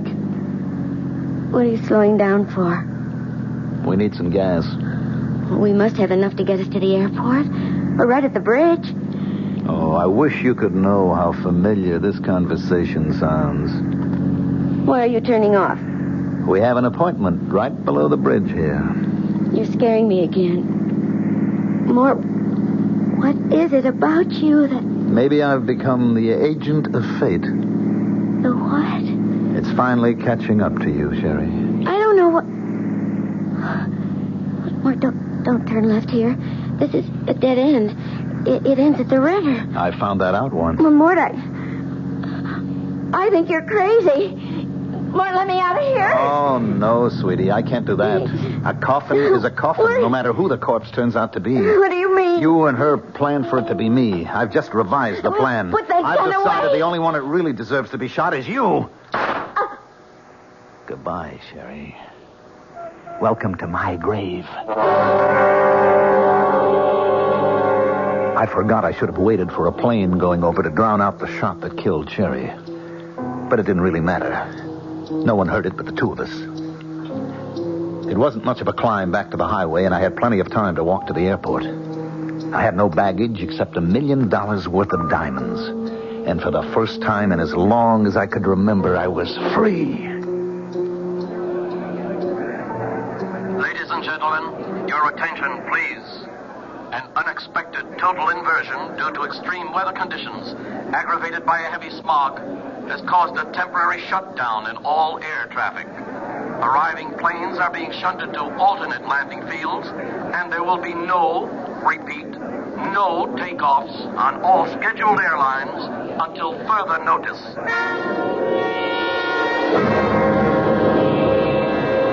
The stunning announcement caused me my first twinge of terror. I had to get away. With a deep breath, I took hold of myself. I mustn't give way to panic. I was safe till at least Monday as far as the diamonds were concerned. Their loss wouldn't be discovered until then. But I had to get out of town before the race was run and lost. I knew Herbie would be looking for me. I could head for the nearest airport that was cleared and take a plane from there. The answer was just across the terminal building. Your attention, please. Oh, miss? Excuse me, miss? I'll be with you in just a minute, I've sir. been waiting for almost half an hour. Be back in a moment. Some panic, huh? You think there was a war on or something, huh? They've canceled all the flights. Yeah, I just heard. I come in here to use the plumbing, and now I see where maybe I'm going to make a heavy buck today. Why? What do you mean? What do you say, mister? I run a hack. Oh, excuse me just a minute. Miss? It's a car you want to rent, sir. I'm sorry, but there isn't a thing. You want to go back to the city, friend? Like I was saying, I got a hack outside. Oh, brother, you're a lifesaver. Yeah, well, you hear the deal. 50 smackers. I'll tell you what. You take me to the nearest airport where planes are flying, and I'll pay all expenses and $100 bonus. No sale, friend. I'm a family man. I don't show up for dinner. The wife would clobber me. Besides, save your dough. For a 5-0, I take you to the railroad station. You get a train out. A train? Yeah, sure. Come on.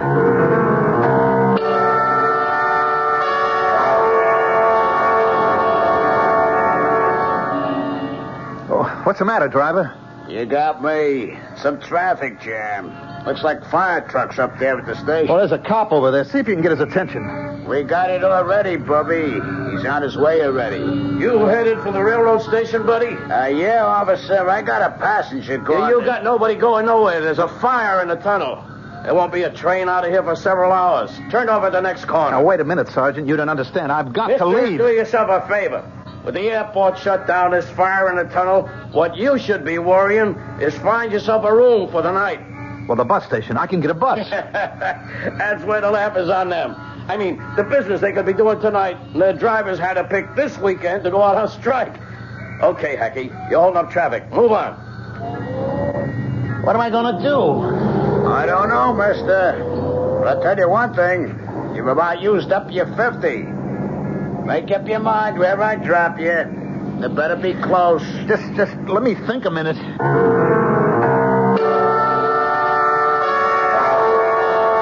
It was a nightmare. The bad dream to end all bad dreams. You know the kind. Where you have to escape, but you can only move in slow motion. Your feet are buried in mud like glue. You're caught. You're trapped. You're helpless. You know there's no way out. Okay, Mac. This is it. End of the line. I don't take you no further. Hey, watch it, Bubby. Let's not throw any fits in nothing. I already got enough trouble out of you. You don't get the joke. I ain't interested. I want you out. You know where you've stopped? Right in front of my own house. So ain't that a lucky coincidence? I brought you home. So out. This is the last place in the world I want to be. I can't get out here. Hello, Mort. I've been waiting for you. Herb. Look, Herb. Let me give you a hand out. You look a bit shaky. And don't make any sudden moves. Oh, you got your fare, Hacky? I got it, mister. Take care of your friend there. He's kind of in a bad way. All right, let's keep our hands nice and open where I can see him. And then we'll go inside and we'll have a little chat.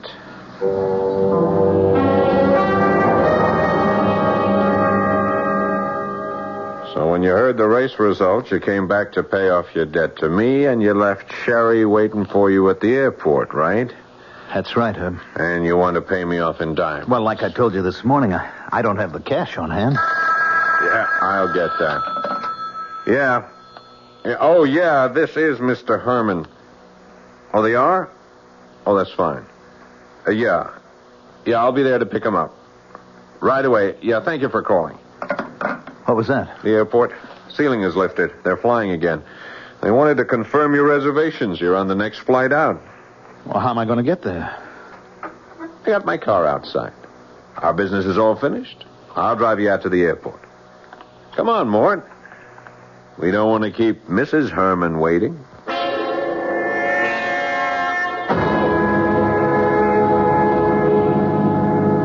I appreciate you going out of your way like this, Herb. Don't mention it. As a matter of fact, it just fits in with my plans.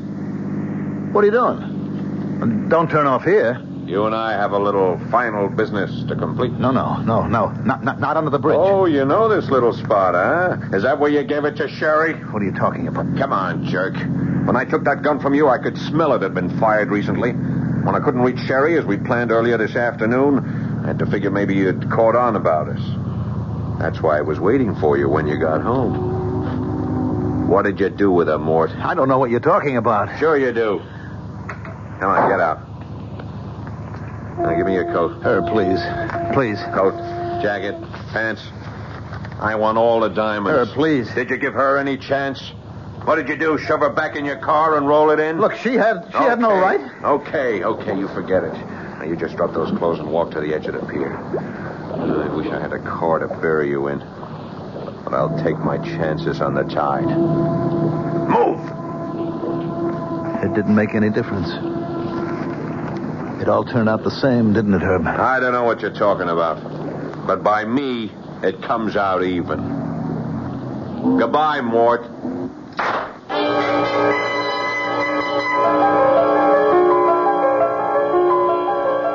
Where am I? Right back where you started. But I didn't change anything. Did you really think you could?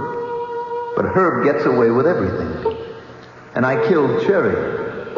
At least she could still have been alive. Well, don't worry about that. Think back to the first of your yesterdays. Remember a second shot? Herb sent Cherry with you into the river, locked in the car. Well, then how did I... When you were in the back seat. The door wasn't closed completely. The water pressure opened. You surfaced and drifted on the tide to the bank, where a police sergeant found you and brought you here. Where? To the hospital. They're operating on you right now. Then I'll live? Do you think you should? I could prove it to you. If you'd just let me have yesterday again. Oh, no. No, I'm quite satisfied now. About what? That you belong to me. Now I pick up my part of the bargain. Your part? Tomorrow.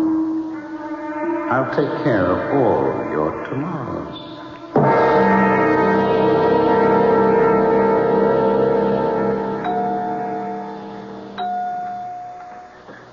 Your man just died on the operating table, Sergeant. You can go on home. Catch some shut-eye. You kidding? I just got a new headache. Know that cutoff by the bridge to the airport? Yeah, the one that goes down to the docks? Yeah. Guy coming up from there got creamed by a trailer truck. Killed him. Busted his car to nothing. And get this. Scattered diamonds all over the road. I mean, by the hundreds. Stolen? That's my job to find out. Well, sorry about your patient. Funny thing, I saw that little guy earlier today by the railroad station. Frantic to get out of town. With all the communication jam-ups we had today. Wonder what he was trying to run from. I guess we'll never know.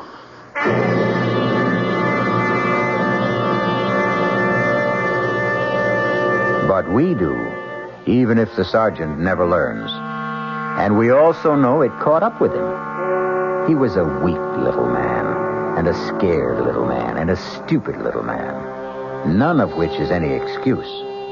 Mort Herman got exactly what he deserved. I'll be back shortly.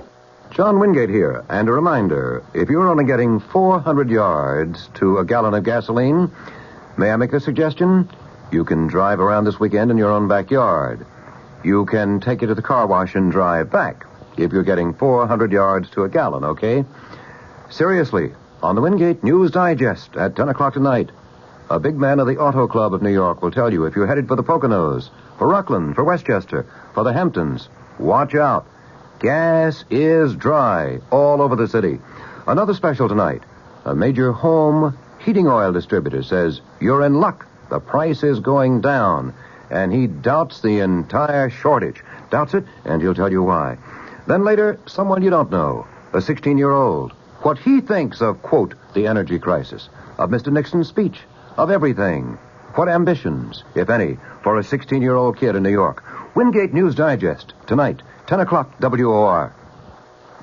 This is WOR New York, your Mystery Theater station.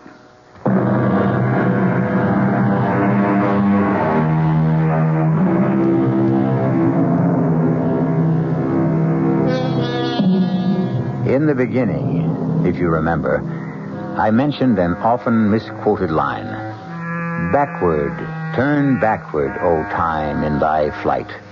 It was written by a lady named Elizabeth Akers Allen, and the misquote is one word. Not thy, it's your flight. But the preposition is of minor interest. It's the adverb that really matters. Backward, to turn time backward.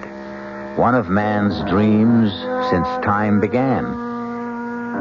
An idle dream, as we know now, because even if we could, in the end, it turns out just the same. Our cast included Mandel Kramer, Paul Hecht, Evie Juster, Ralph Bell, and Gil Mack. The entire production was under the direction of Hyman Brown.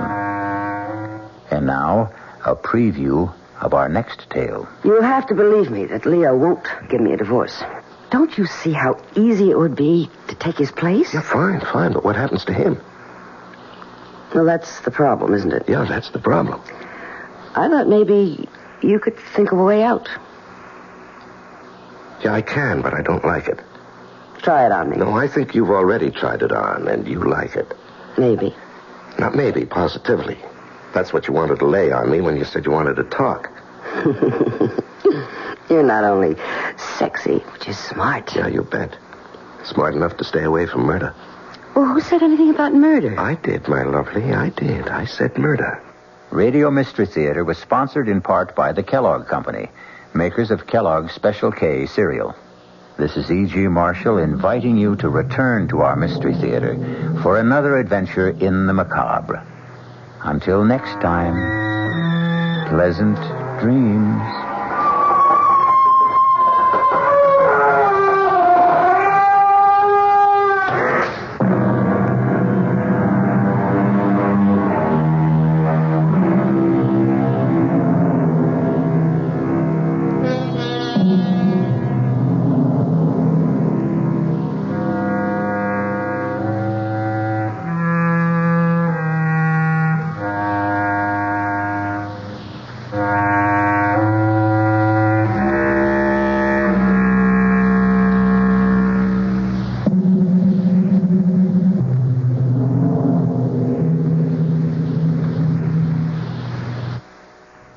The WOR Mystery Theater was brought to you by ShopRite Supermarkets, where you get a lot more for a little less, and by Suburban Savings, with offices throughout North Jersey. The preceding Mystery Theater program was furnished by the CBS Radio Network. Here now, a short scene from tomorrow night's thrilling tale on the WOR Radio Mystery Theater. You look exactly like my husband. A dead ringer. Here, take a look at this picture. Hey, that's scary. I didn't know two guys could look this much alike. How would you like to be my husband? No way. I like being who I am, Al Grissom.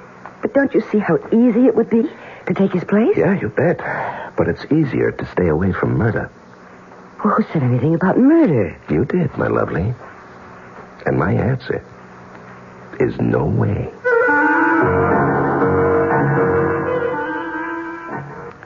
Dead Ringer, starring John Lovejoy with E.G. Marshall host.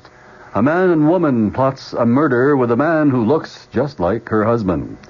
Their victim, her husband. Gloria Winters is amazed to discover that a man she found hurt on a highway is a dead ringer for her husband, whom she wants to divorce. The two are attracted to each other, and soon are figuring out a way to get rid of her husband, but not his fortune. Our cast tomorrow night will include Joan Lovejoy, Leon Janney, Larry Haynes, Bob Dryden, and Paul Hecht. The WOR Mystery Theater. Good evening, everyone. This is Patricia McCann. Samira and Muhammad Salan will talk about the food of Lebanon tomorrow morning at 11:15 a.m. Along with other members of their family, they run a Middle Eastern restaurant right here.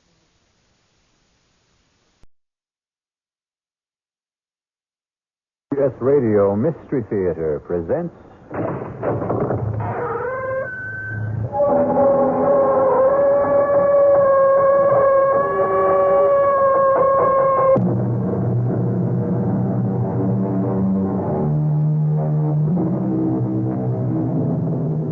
Come in.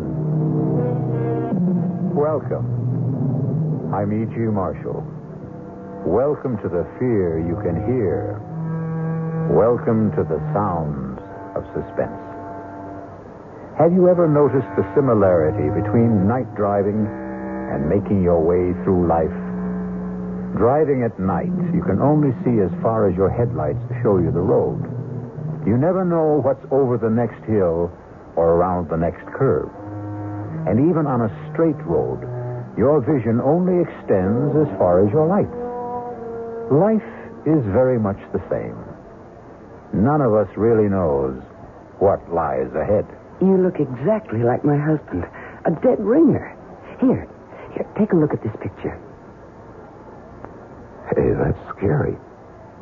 I didn't know two guys could look this much alike. How would you like to be my husband? No way. I like being who I am, Al Grissom. But don't you see how easy it would be to take his place? Yeah, you bet. But it's easier to stay away from murder. Well, who said anything about murder? You did, my lovely. And my answer is no way.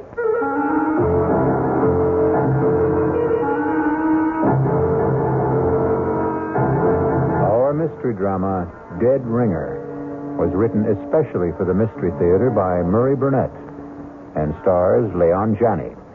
It is sponsored in part by Anheuser-Busch Incorporated, Brewers of Budweiser, and by the Kellogg Company, makers of Kellogg's Special K cereal. I'll be back shortly with Act One.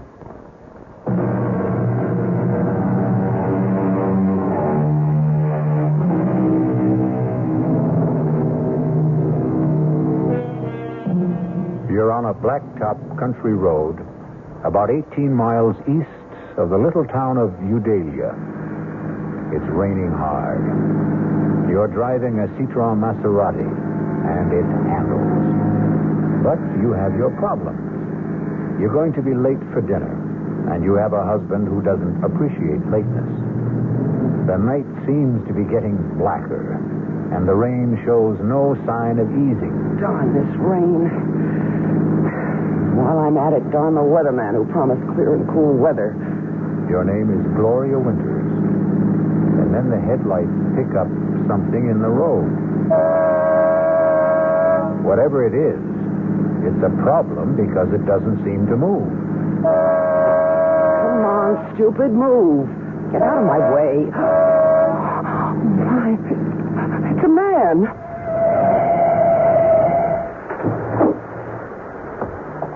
What happened? A car hit me and drove off. Thanks for stopping. That's okay. Well, a lot of people didn't. Do you think you can make it to my car? Yeah, with a little help. Okay. There we go. Oh, That's it. Steady now. yeah, I guess I better. Just here. Just slip into the seat. Yeah. There you go. I'll close the door and come around the other side. Watch yourself. There's some crazy guys driving this road. You're soaked. And you are hurt. I'll take you to the Hermitage.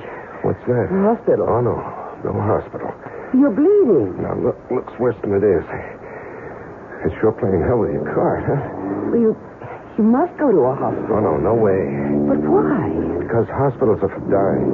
Oh, that's crazy. That's what everyone tells me. Oh, I don't care what Look, I can't ever thank you enough for picking me up, but I have this thing about hospitals. But you I promise you, I'm not going to die. Okay, but where to? The Three Coyotes Motel. It's just outside. I know where it is. Oh.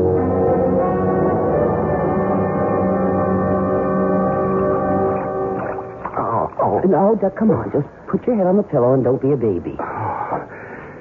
You're some dynamite kind of good Samaritan. Well, I have a right to see what you look like under all that dirt and blood, haven't I? No argument. This may hurt. Oh. There. Well, now you're beginning to look like you have it perfectly. It's that bad, huh? Oh, no. It's nothing. I just thought of something. Like what? You look exactly like my husband. But I mean exactly. You could be identical to him. You don't believe me? No, I believe you. Well, that's why I got such a shock when I cleaned you up and got a good look at your face in the light. You're a dead ringer for Leo. Oh. Why does that shake you up? Oh, Leo and I are having our problems. Isn't everybody? I suppose. I'm just wondering... Yeah?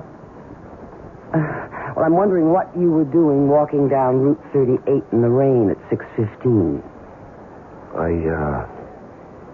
missed the bus. There's no bus on Route 38. Oh, I didn't know that. I did. Okay, I suppose you've got a right to know the story. I live in Chicago. I'm a market analyst. Come again? I advise my customers about what to do or what not to do in the stock market, sort of a security specialist. Are you, married? Oh, no. But that's part of the story. Years ago, I fell in love. She was from Chicago, too, but it didn't work out. You've heard the story 100 million times. You met someone. We said a sentimental goodbye. She cried. I felt sick, and we made the usual commitments. If she ever needs me, you know. Romantic. Mm-hmm. Romantic. Well, the day before yesterday, I got a call from her. She was living near Eudalia. She was in trouble. What kind of trouble? Well, it was private. And there'll be no names. Okay. So I came. Naturally, she didn't want her husband to know. She didn't want my car to be seen by the neighbors. Well, you know how small towns are. Yes, I know. So I let her call the shots. She picked me up, drove me somewhere close to her house. She was supposed to drive me back, but her husband had called and said he was coming home early. Well, where was he supposed to be? He was on a business call that would have kept him from getting home before 9. So our appointment was cut short. She panicked, and I walked, trying to thumb a ride. This weirdo came along, and pow. And you found me. What a difference. What a difference. You look like Leo, but you're completely different. Leo wouldn't cross the street to help a blind, crippled kid find his crutch. While you... And you stopped and picked up a stranger lying in the road.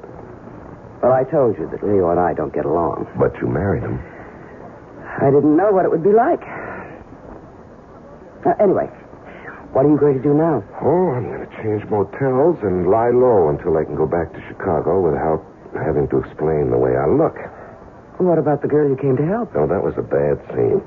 No, nothing I can really do for her. She has a decision to make.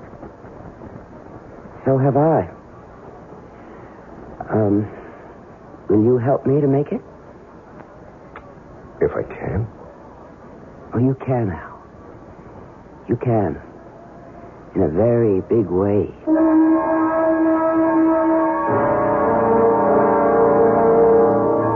I don't like it, Gloria. I don't like it at all. You have been saying that for a whole week, Leo. When's he going back to Chicago? When the scars heal and nobody will ask questions. How about the name of the girl he came to help? He won't tell me. I don't like it. Oh, Leo, trust me. Why? Because I'm a woman. If you could give me one good reason. I've given you 1,000,000 reasons. $1 million. Al is the man who can do it for us. You really believe he's leveling about the securities market in his background? Maybe he's conning you. Why? Take a look in the mirror. All right. Suppose he is playing me for a sucker. And we're still all right, maybe even better. Just trust me. Do I have a choice? You always have a choice. Don't ever forget that. You made one the day you married me.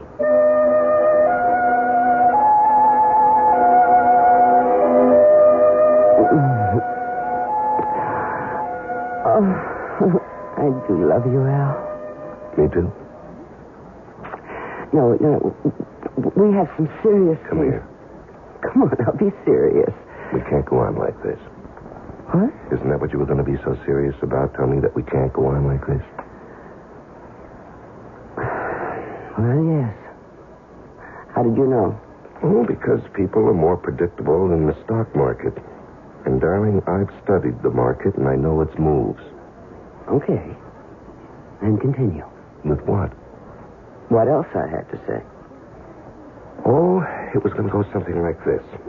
I told you I was fed up with Leo, and until you came along, I just didn't see any way out, but now... You're doing super. Go on. But now, if we love each other, I can divorce Leo, and we'll get married and live happily ever after. Right? Not exactly. Where'd I go wrong? On the divorce. You don't want a divorce, Leo? I know Leo. He'd never give me a divorce. Does that matter? Well, a woman wants a little security. Hey, with your looks, you don't have to worry about that. Looks don't last forever. Well, nothing does. Some things do. Okay, name one. Death? You know, I never met anyone like you. Not even that girl you came out here to help? Not even her. And you have no parents, no relatives. Nobody except yourself. Just me and my shadow. We've talked a lot about Leo. You've never seen him. And I don't want to. I'd like you to look at this picture of him. Hey, that's scary. I didn't know two guys could look this much alike. I told you. Yeah, but... You thought I was laying it on for your benefit. I guess. And now? I believe you couldn't tell us apart.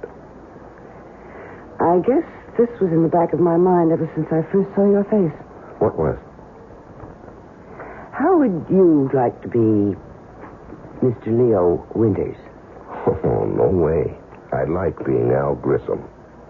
Don't you see how easy it would be to take his place? Yeah, fine. But what happens to him? Well, that's the problem, isn't it? Yeah, that's the problem. I thought maybe you could think of a way out. Yeah, I can, but I don't like it. Try it on me. No, I think you've already tried it on, and you like it. Maybe. Not maybe, positively. That's what you wanted to lay on me when you said you wanted to talk. You're not only sexy, but you're smart. Yeah, you bet. Smart enough to stay away from murder. Well, who said anything about murder? I did, my lovely. I did. I said murder. And I also said no way. But that's stupid. You don't even know Leo. You're really serious about trying to get rid of him. Oh, think of what it would be like.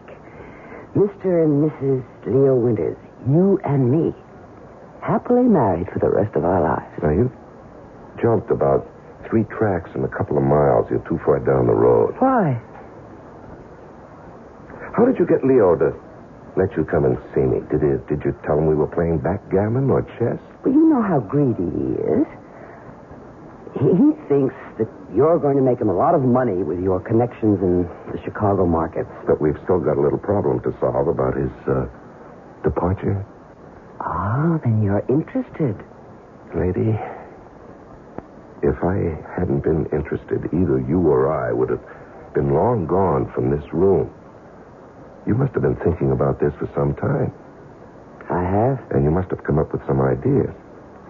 I have. Well, I'd like to hear them before I commit myself. You will.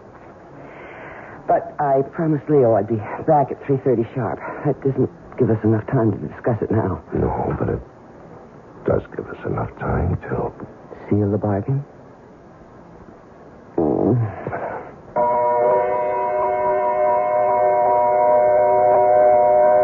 Once you agree to discuss the idea of murdering someone, you've taken the first step along a road that is full of hairpin turns, some of which don't even have warning signs.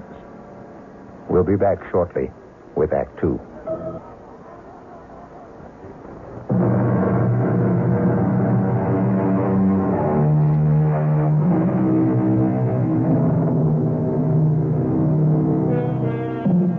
It's me again, and we're talking about murder. That is, we're not talking about it, but Gloria Winters and Al Grissom are trying to arrange a murder. It isn't a simple task, as you will hear. No, hiring a killer is just setting yourself up for big trouble. Well, do you have any better ideas? No, not yet. Well, you'd better come up with one, because Leo's getting suspicious. Oh? You don't have a gun. Now, we've been through that. Well, you could buy one. And it can be traced. Not if we get rid of it afterwards. Gloria, I know the way the police operate. When a husband gets knocked off, the first one they check out is his wife. And statistics show they have a better than even chance of being right. But I'm going to say it was a prowler. Now, what makes you think they'll believe you? Hey.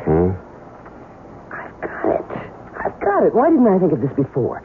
The same thing that happened to you before, only this time it'll be fatal. Hit and run? Of course.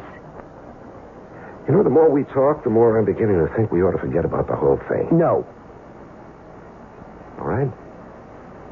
What car are we going to use? Well, we'll rent one under a false name. Mm-hmm. And who's going to rent it? Well... Now, you see, the guy who rents either one of us a car will remember us. And even if we give a false name... But why should they be worried if they get the car back? Because the hit and run will be discovered. They'll start asking questions. Well, I'll be home with a friend as a witness. No. Hit and run is a crime. They'll go looking for the driver of the car, and that has to be me. No, I don't like anything we've come up with. And we've got to stop thinking about murder. Now, the cops are going to be looking for somebody and continue to think of more than an accident. Hit and run isn't natural. Nobody's going to dig much into what looks like a natural death. If we could get a doctor to sign a death certificate, we'd have it made. I know a doctor. Oh? Well, he can't be in on it. He's got to think it's death from some kind of natural cause. I said I know a doctor. Who? His name is Carmody, Hugh Carmody. He's about 85 years old. He's our family doctor. He was my mother's doctor when I was born. Is he still practicing? Well, not really. But he refuses to give up the families he's treated for years. So he still looks after me and Leo, sort of inherited him when we got married. Mm-hmm. An idea? Just a glimmer. Would this doctor believe you? Oh, of course. Come on, let me in on it. Okay. What do you know about poisons? Practically nothing. Yeah, well, that makes us even. Now, what we need is some kind of poison that looks like you died of a stroke or a heart attack or maybe some kind of food poisoning. Mushrooms. What? Toadstools, mushrooms. They're poisonous. Yeah, but he's not going to eat them. He will if I cook them. You know, that might... No. He'll get suspicious if you give them to him and you don't eat them. Well, we need to know more about poison mushrooms. The library. I'll go there. Your mind? You'll go asking for a book about mushrooms and then call in this doctor to look at Leo who's just eaten some bad mushrooms. All right. I understand. But I've still got to... I'll see you later. Where are you going? To find out what I want. And nobody will ever know.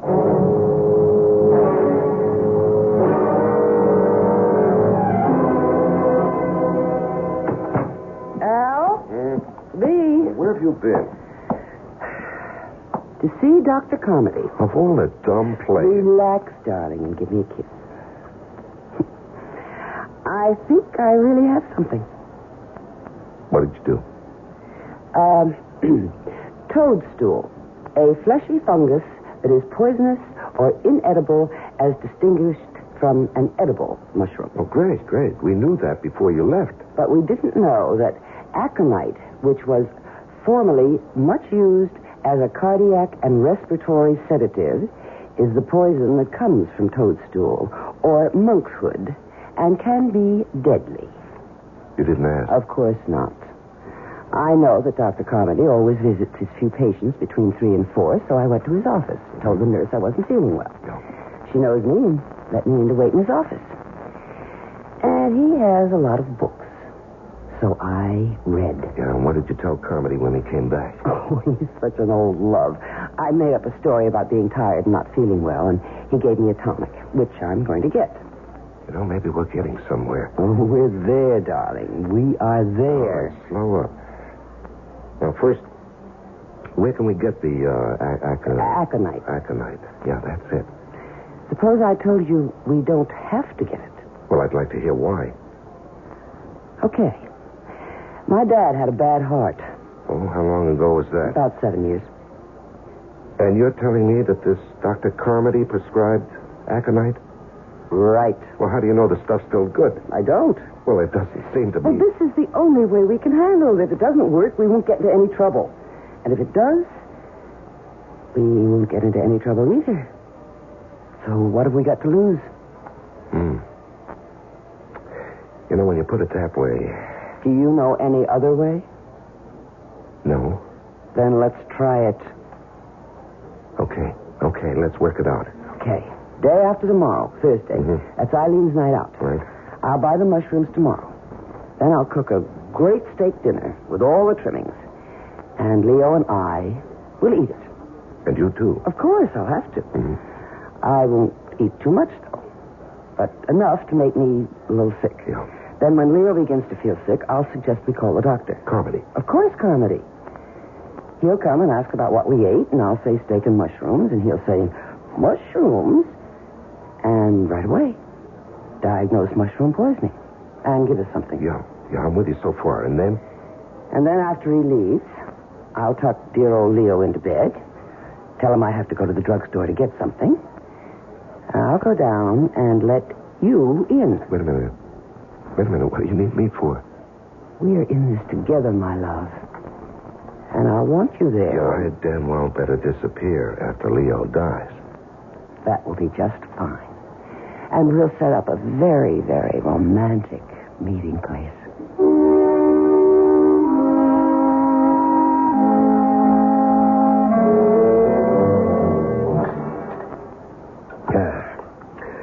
That's real good coffee, Gloria. Thank you, darling. You really should have made that pie. I gotta watch my figure. I know how much you love it. Do you want to go into the den? Oh, not particularly. Look. What? You feel all right? I feel fine. You sure those mushrooms were good?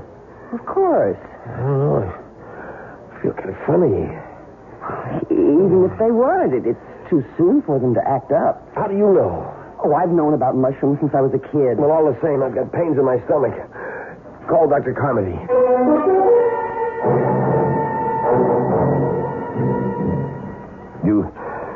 really think it's the mushrooms, Doctor? I know it's the mushrooms. Has to be. Both of you ate them, and you tell me, Leo, that you ate more than Gloria. Yeah, that's right. That's what I get for being a pig. Well, you're going to be all right. Just stay in bed, and Gloria, you get this prescription filled. What about the pain? I'm giving you a sedative also. Yeah, what I can't understand is how you cooked those mushrooms in the first place, Gloria. Your mother told you about those things when you were a child. Well, I know, and I feel just awful. I can't explain how it happened. But I'm sorry. I have no excuse. Yeah, no use crying over spilt milk. Yeah, I better get home to bed. You get that prescription filled, young lady. Oh, I will. Let me take you to your car.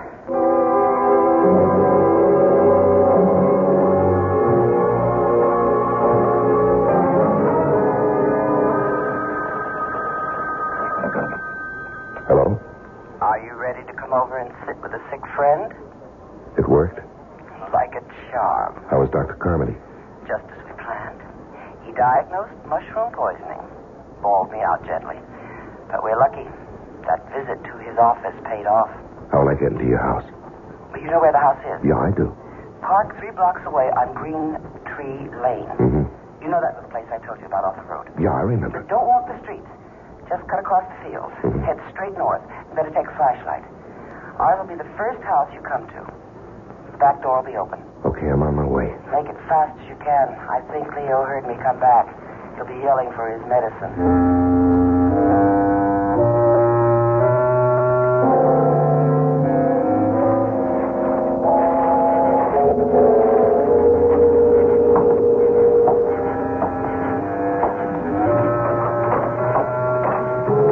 Gloria?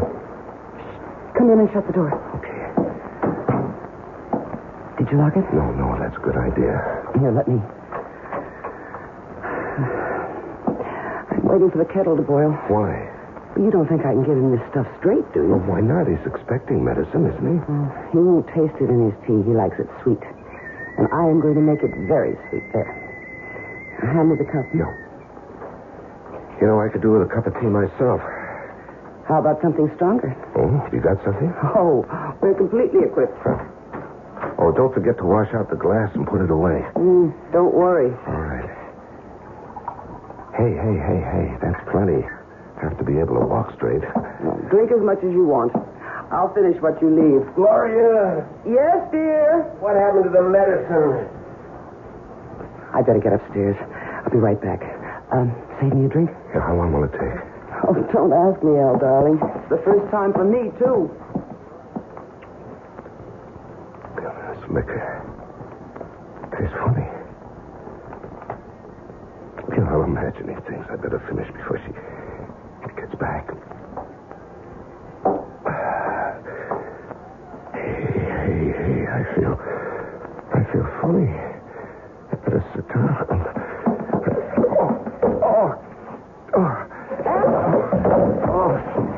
Al, what happened? I'm sorry. I made so much noise. I don't feel too good. Don't worry about the noise, Al. It's all right with me. What? Well, I guess the aconite wasn't too old, Al. Stupid. This was a setup all the way. All the way. I must admit you did make it tough. Not as tough as you made it for me. You know, you're a hell of a... Dame. You're right, Al. No, not Dame. I was going to say a hell of a liar. It wasn't all lies, Al. I'm expensive. And there is $1 million life insurance policy. And when I saw your face, I realized that this was just too good an opportunity to miss. You know, there's a little something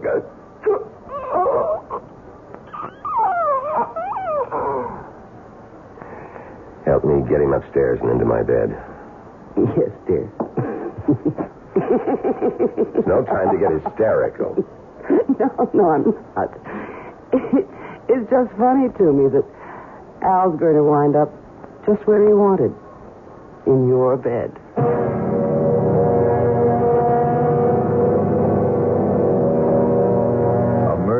been accomplished. The happy couple, Leo and Gloria Winters, still have a way to go before they achieve their goal. But murder sometimes makes for strange and uneasy bets. You really think it's the mushrooms, Doctor? With Act 3.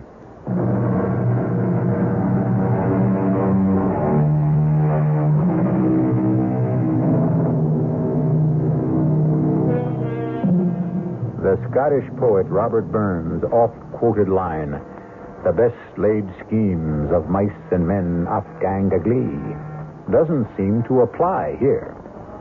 Leo and Gloria Winters have successfully killed Al Grissom, the man who looked enough like Leo Winters to have been his twin. They've carried him up to Leo's bed, and now at 4 o'clock in the morning, a frantic Gloria has summoned her sleepy and bewildered family doctor, for whom she plays the distraught and bereaved wife. I don't understand. Oh, neither do I, Doctor. I gave him the medicine you prescribed, and he seemed to feel better. And he dropped off to sleep, and he... And I think you'd do well to take that sedative yourself. You can't go on this It's all way. my fault if I hadn't given him... No, it's no one's fault, Gloria. If there's any blame attached to this tragedy, it's mine. But certainly his symptoms earlier didn't seem to warrant more action than I took. Oh, Leo's gone, and I killed him. Oh, God. Gloria? I'm sorry, Doctor. It's all right. It's perfectly understandable in this situation. Now, I want you to take this sedative and go downstairs and lie down. I'll attend to everything. All right, I will. Thank you. Thank you.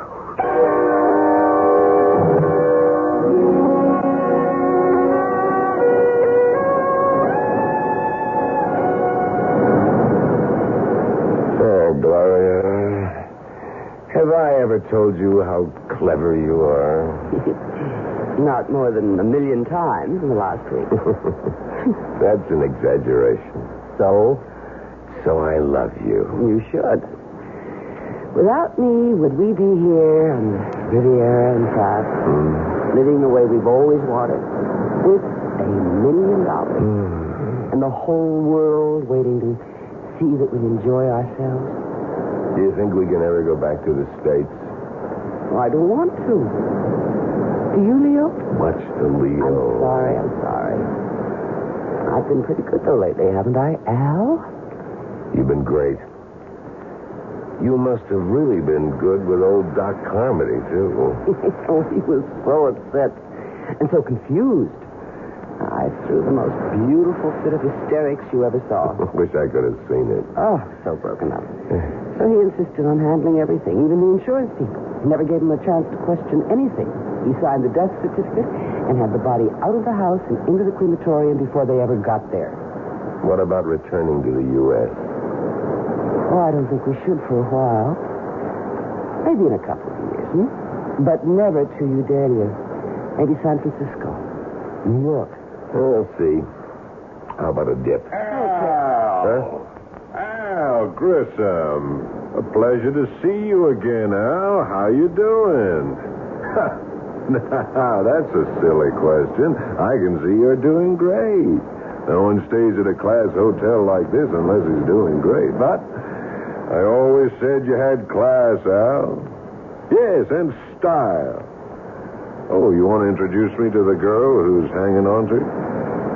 I'm afraid you've got the wrong man. Don't you mean you're afraid I got the right one, Al? Look, I don't know you. I've never seen you before in my life. Now, you're not being smart, Al, and you were always very smart. That is, until 3 months ago, when you made your first mistake. Hey, come on, darling. Let's get away from this. You forget it. You're finished with that getting away stuff. Well, how can I prove to you that you've made a mistake? My name isn't Al Grissom. You're registered under a false name? Come on, Al. I'd recognize you anywhere. But I still can't figure why you didn't try some kind of face job. But like I said, you haven't played this very smart from the beginning. Look, mister... Oh, the name is Grafton. Lou Grafton. And I'll meet you at the Promenade Cafe in an hour. 1 hour, Al. And you be there. Who is this guy? Don't ask me. And who should I ask? Maybe Al. Very funny. Didn't Al ever mention this Lou Grafton? Must have said something. Nothing. Well, I don't believe you. Well, why would I lie? I don't know. But you certainly were cozy enough with Al I to know... found out what I had to. What we had talked about. He had no family, no relatives, nothing, nobody to trace. I'd better meet this guy and find out what he's talking about. I'll go with you. I don't think that's smart. We're in it together, Al. Who knows? I may even be able to help.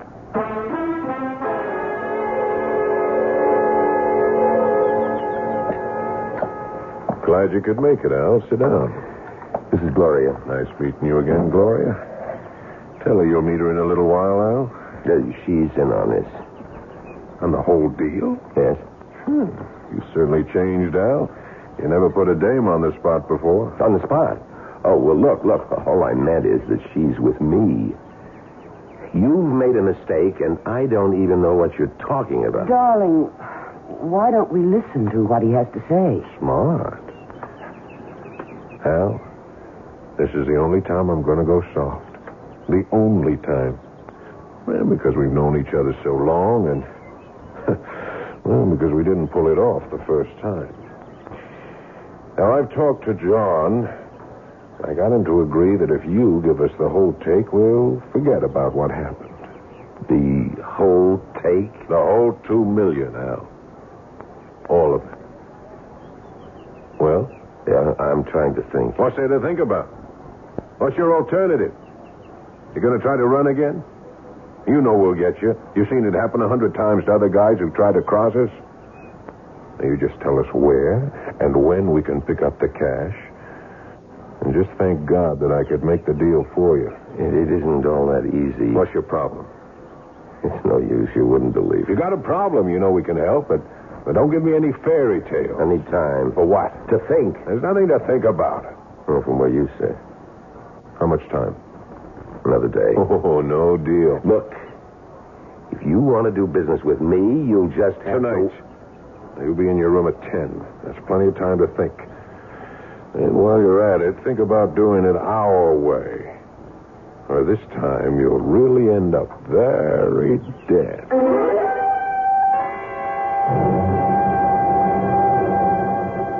$2 million.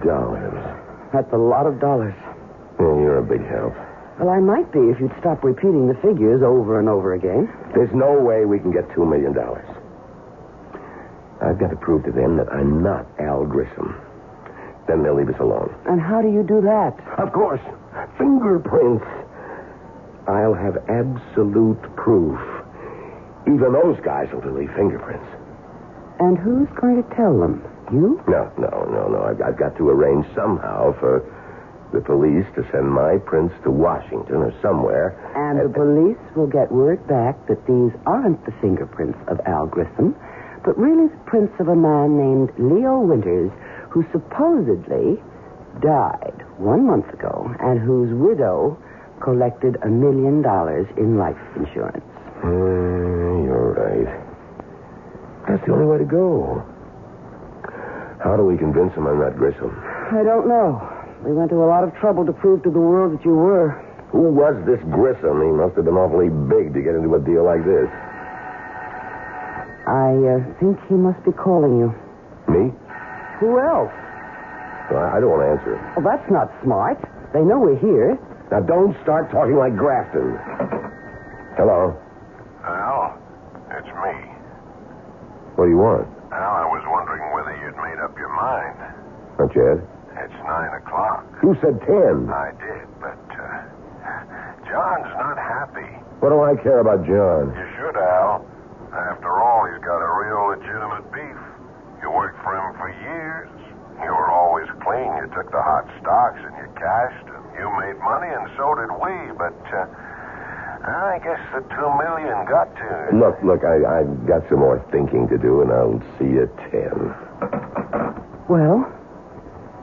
I know who and what Grissom was. He took hot stocks and bonds and cashed them, and then turned the cash over to... The boys? I suppose you could call them that. Does that help any? A little. Maybe. How? At least we know what they're after. If there was some way we could trap the... some way to fool them. Well, suppose there were, then what? I don't know yet. And play along with me when Grafton comes up at 10.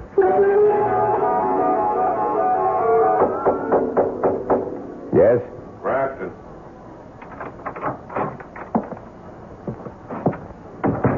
You finished thinking? All finished. And? I'll go along with you. Now, why couldn't you have told me that this morning? You had to get John's blood pressure up. Forget John. I told you I had problems. And I told you it would help. I don't have the $2 million with me. We never figured you did. Where is it, Chicago? I'll pick it up. When? As soon as I can. Would you stop playing games? When? It's back in the States. Okay. Now, you'll get the next plane. Now, not so fast. It's somewhere in Udalia, and I can't go back there. Why not? A little something. The cops might want to talk to me. About what? About a girl I visited there, and an old friend. What's wrong with visiting an old friend? Nothing. If you don't get caught by her husband and get into a fight, beat him up, and he calls the cops. That's not much of a rap. That's right. But you don't want to see me in jail. Yeah, you got a point. We'll pick up the dough. No way. Why not? We're going to get it anyway. You're going to get it. But I want some assurance that I'm going to be okay. You have my word. I'd like a little more than that. Like what? Well, that's what I've been trying to figure out. Some way I'll be sure that... Look, if you haven't figured it out by now, you're not going to. I get the plane tickets. You sure don't give me much time. We gave you time before, Al. Too much time.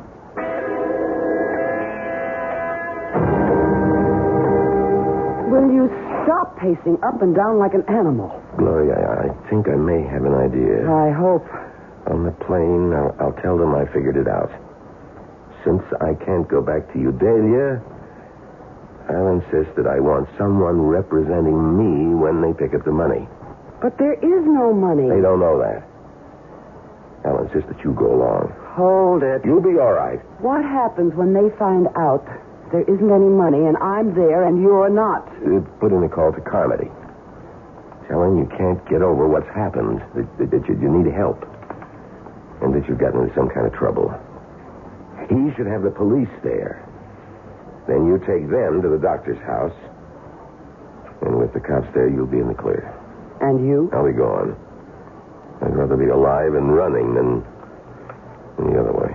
I don't like it. Then think of something better, because that's the way I'm going to play it.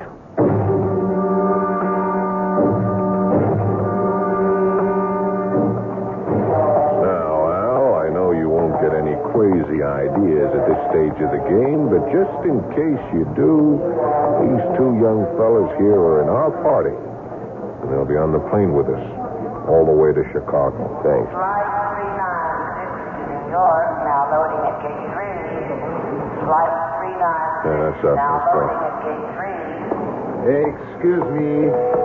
One moment, please. What do you want? Lieutenant Fourneau, Interpol. I believe you are Mr. Leo Winters. I'm afraid you're mistaken. I've known this man for years. His name is Al. Mr. Winters. You heard him. You've got the wrong man. Please, don't make a fuss, Mr. Winters.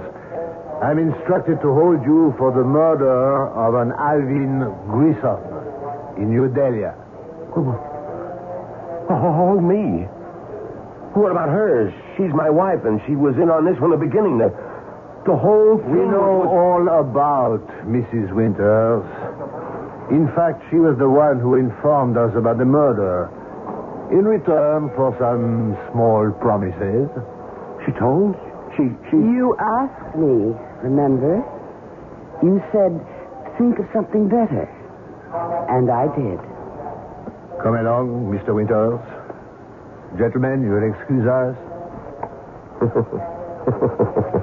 I'm coming, Lieutenant. I'm coming without any trouble. You see, Grafton, you didn't believe me. If you'd only have believed me, maybe we could have worked out a deal after all.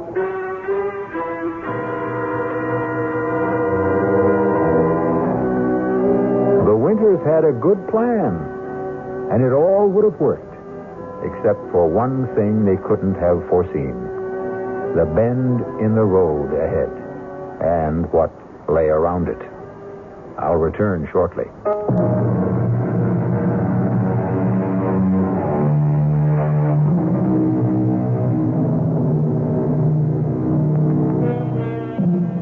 If Gloria and Leo Winters could have known what lay ahead of them, they would never have gone through with their plan. That is, if they could have seen into the future and around the bend. Yet actually being able to see into the future, to know what's going to happen next week, next month, next year, is a gift that most of us wouldn't want. Because who knows what terrors may lie ahead.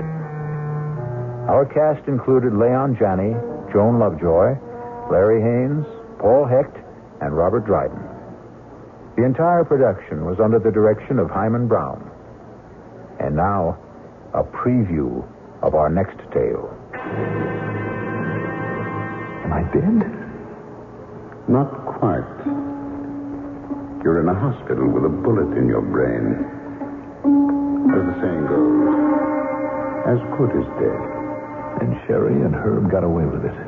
Oh, it isn't fair. I only had it to do all over again. Suppose you had. Could you do better? Of course. Of course, if I knew what I know now. Naturally. That would have to be a precondition if you're asking for yesterday to live over again. Oh, please. Please, give me the chance. Can you? Well, why not? I'm a bit of a gambler myself. Let's see how you can remake yesterday. Radio Mystery Theater was sponsored in part by the Kellogg Company, makers of Kellogg's Special K cereal, and by Anheuser-Busch Incorporated, brewers of Budweiser. This is E.G. Marshall inviting you to return to our Mystery Theater for another adventure in the macabre. Until next time, pleasant dreams.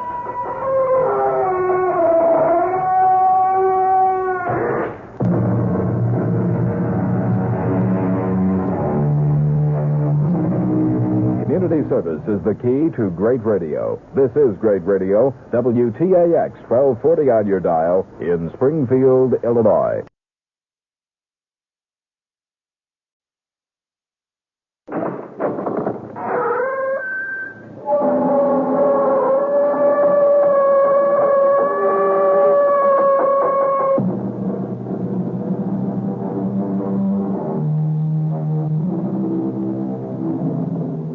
Come in.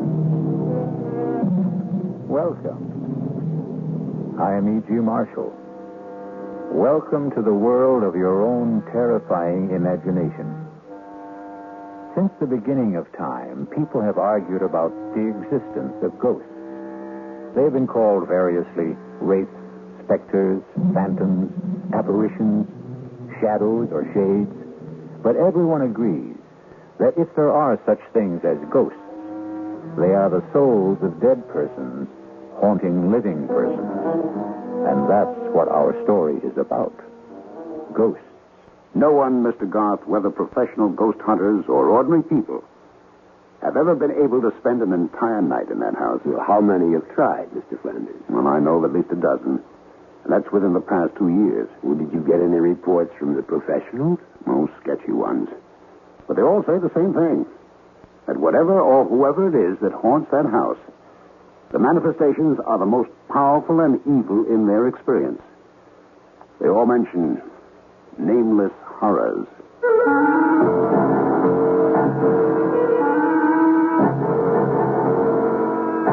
Our mystery drama, A Ghostly Game of Death, was written especially for the Mystery Theater by Murray Burnett and stars William Prince.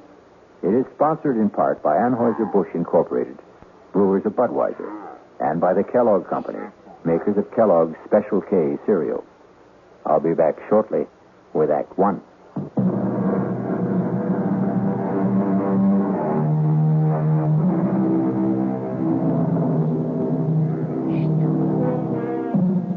Nameless horrors. A nice phrase.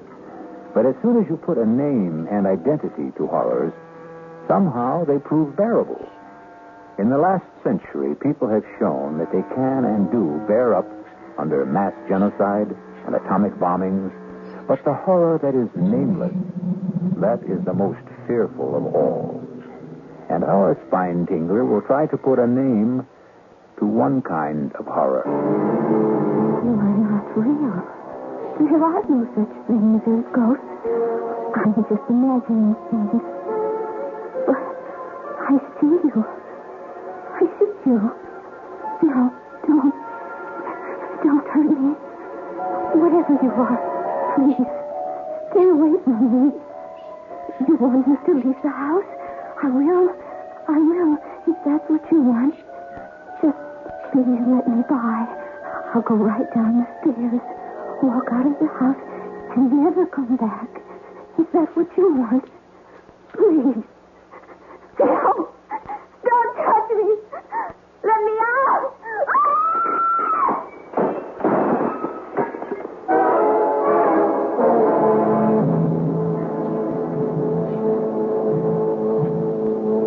Suicide. That's what all the papers say, Mr. Garth. But we know better. It's ghosts.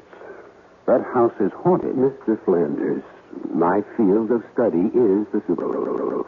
But I can't even begin to tell you whether I can help or not until you get control of yourself. I'm sorry, but this whole thing is just about putting our firm out of business. Well, the house, Mr. Flanders. Do you have anything on the history of the house? Yes.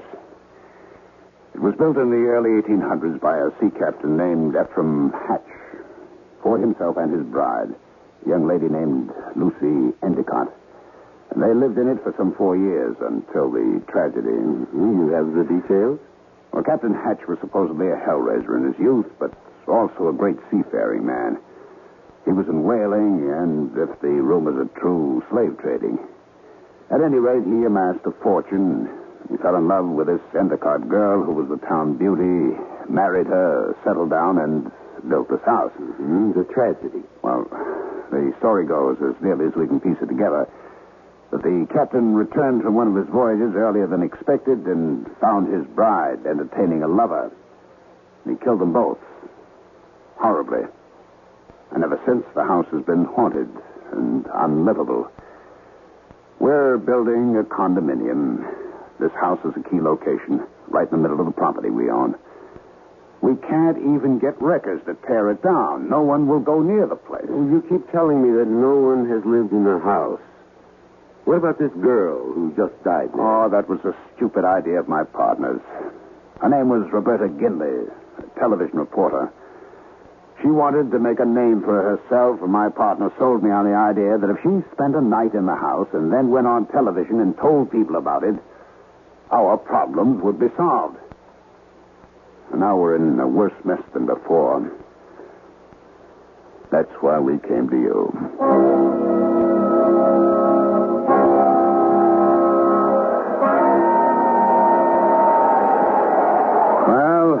There you are, gentlemen. The haunted house. Well, is it always this windy, Mr. Flanders? No, Mr. Kelly. Only when the wind blows from the east off the ocean. Well, for a haunted house, it looks substantial enough. Well, shall we go up to the house, Mr. Flanders? Why don't you two go? I'll wait for you here. You'll be quite safe, Mr. Flanders. It's broad daylight. Jim Kelly here has been with me in more haunted places and dealt with more ghosts than any man, except myself. And don't forget Byron. Byron is my dog, Mr. Flanders. And like me, he doesn't believe in ghosts. Huh? Do you, Byron? Oh, I'm not scared, gentlemen. It's just that I've seen the house so many times, Well, I don't want to influence you. Suit yourself. Let's go, Byron. You bring all our gear, Tim? Well, it's back at the motel. We won't need it until tonight. Wow. They certainly built solid houses in the old days. Look at this door. What? Take it easy, Byron. Boy, everything's okay. You got the keys? Right here? Mm-hmm. All right, in we go. In we go. Come on now, Byron. Come on. We're on our way to meet the ghost. Tim, keep Byron quiet.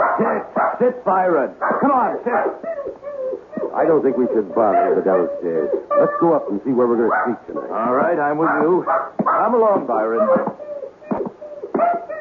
Oh, this looks like the master's bedroom. I'll sleep here. And I'll sleep in this little alcove here, right off your room. Byron, what is the matter with you? I wouldn't try to take him into that alcove, Tim. He can stay in this room with me tonight. All right. Hey, there's a door here leading outside to what you call the Widow's Walk. Want to come out and look around? I'll be right with you. Just checking the fireplace. You're going to need logs. Okay. Where's the door? It's right here. Hasn't been open in a long time. What a view. Look at that ocean. Any woman waiting out here to see her husband's ship come in might be blown away. From what Flanders tells, the captain's wife wasn't too anxious for her husband to return. That's right. She was too busy entertaining her lover. Now you moved the rail. Right. Thanks, Mr. Scott. Hadn't caught me. I would have gone over. What happened? Nothing. I don't know. I lost my balance. Come on, Tim. We know each other better than that. What happened? I really don't know, Alex. I'll swear. I thought someone pushed me.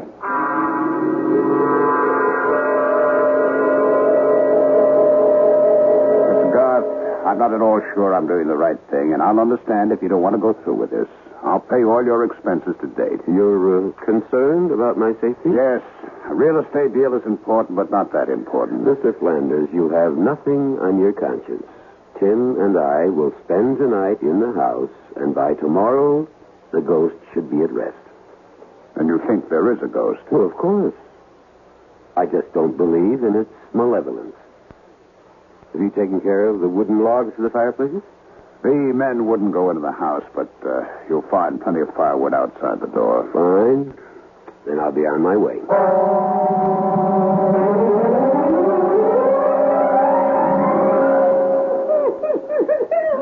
I've never seen Byron act like this. Something to think about. Well, I've been with you on about 50 of these haunted house deals. You think there's something different about this one? Well, I don't know, but I'm going to find out. Well, I've heard that sort of moan before. According to you, Alex, it's a ghost in pain. It is. Sounds like the evening's entertainment is about to start. Tim? Yes, Alex? We've worked together for a long time, and we get along so well because I respect your disbelief in the supernatural. Which has come in handy when I uncovered a few tape recorders and other little fake devices. Right. But for your own sake, Tim, there's something about this house that seems different. Now, please, be careful. Huh? You trying to scare me? Oh, I don't think that's possible. Right. Now, how about some wood for my fire? Oh, whoever you are, if you're trying to scare us, it's not going to work. You know, in all the years we've been working together, Alex, I've yet to see a ghost. But you've heard them. Oh, so you tell me. You talk with them. I just hear noises, and sometimes they're man-made. And sometimes not. Would you strike a match, please? That's better. Get some of the chill off the room. The fireplaces always seem to make a room more cheerful. The electricity must have been installed around, I guess the turn of the century, huh? Well, I've seen brighter lights, but at least we have light. And candles. Oh, did I share mine with you? No, I have a supply back in my room. Oh, all right. Here we go again. Spirit wrapping. Now I've made it angry. Listen to me. whoever you are, my name is Alex Garth. I would like to help you, but I can't unless... Doesn't want to talk to you, evidently, Alex. You'll see. Although you're my friend in the lie, you are often a disturbing influence. Now, I won't deny that I'm an unbeliever. So I'll turn in now that the fire's going. And you can go back to your side of the room and commune with the spirits. And with each other, Tim. We'll check with each other, as we always do.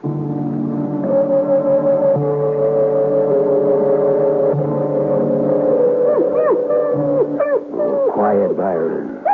It's all right, boy. It's all right. Oh, trust me, Byron. Ah, you like your ears rubbed.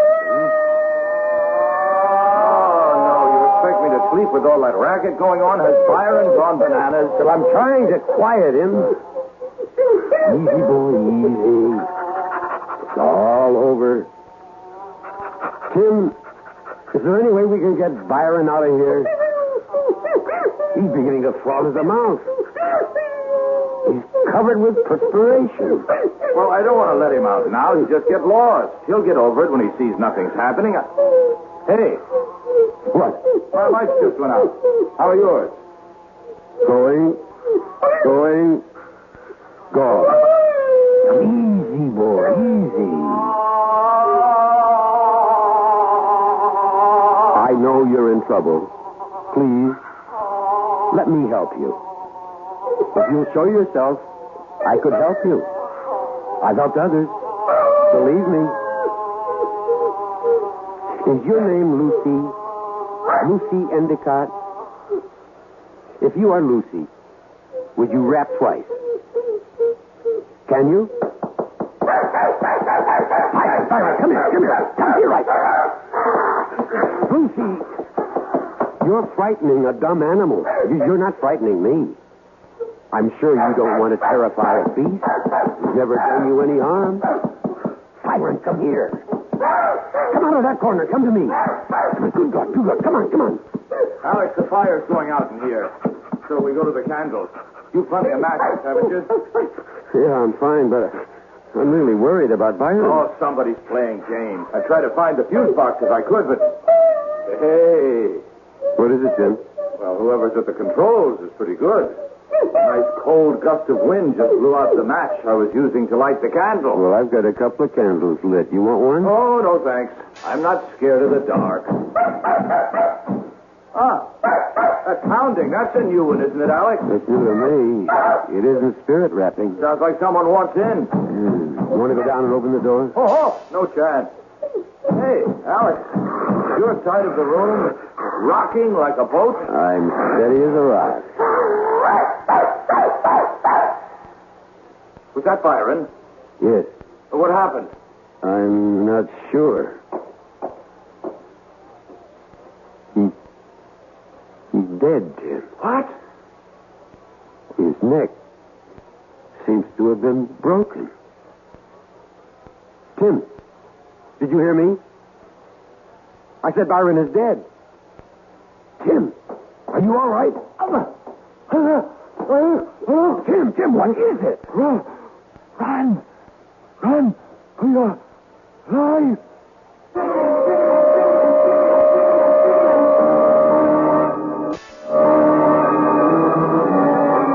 Each man has his own nightmare. Something from which he will run, driven by the secret whips of his own fears. But I suspect that Alex Garth could not tell you what it was that Tim Kelly ran from that night in the house that faced the sea. We'll be back shortly with Act Two.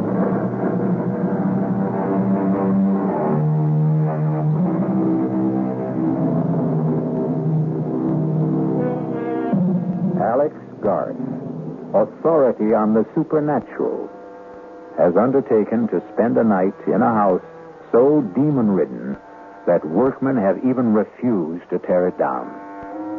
Deserted by his friend and ally, Tim Kelly, who fled in terror from unknown fears, Garth knew that he had to face the rest of the night alone as the heavy outer door boomed closed behind Tim Kelly.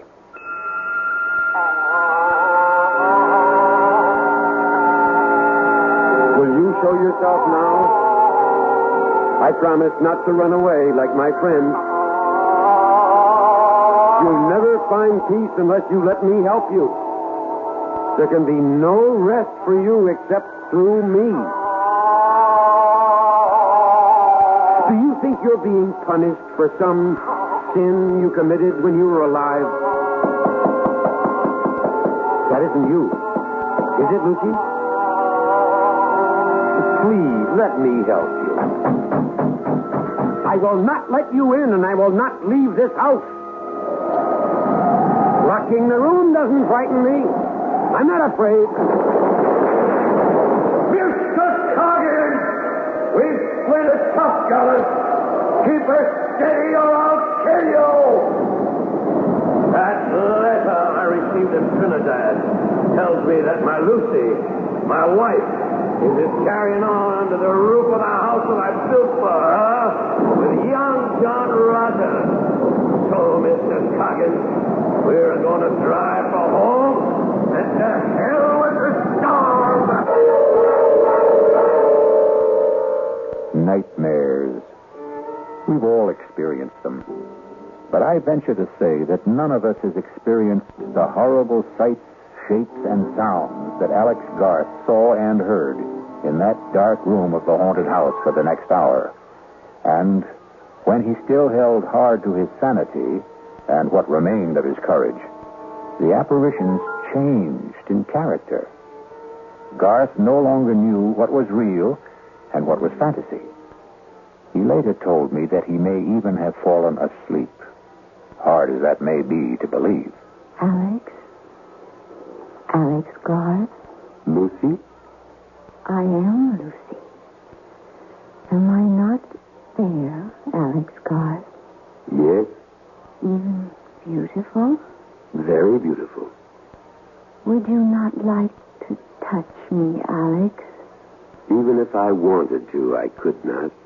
You think I am cold and repulsive.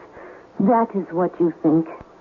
John, tell Alex how nice I am to touch. You are very nice to the touch, Lucy. Was John your lover? You do nothing but ask questions, Alex Garth. What should I do, Lucy? Make me feel once more the touch of a man you love. And Lucy, you're in torment. I can only give you peace. torment? Why should I be unhappy? I live here in my house and... Of course, we were naughty, John and I. We tried to frighten you. But that was only because I don't like strangers in my home. Apologize to Alex, John. This is a childish game you're playing, Lucy. But I adore games. I love games. Come, dance a minuet with me, Alex. Isn't the music lovely, Alex? I don't dance the minuet, Lucy. John, you dance with me. This was how John and I first met. Doesn't he dance beautifully, Alex? Very beautifully. Remember, John? Remember how you looked at me that night? Yes. And that old witch Hannah saw it and wrote the letter to your husband. Oh, not to me, John. It was much later. Look at me that way again, John. Oh, you're no fun. No fun anymore at all, John. Alex, you come and dance with me. No, thank you. You are afraid, Alex. Yes, I am afraid. John, you heard. He is afraid. I said I was afraid, Lucy, but not terrified. Fiddlesticks. You play with words, Alex Garth. And you want me to play ghostly games with death, don't you, Lucy?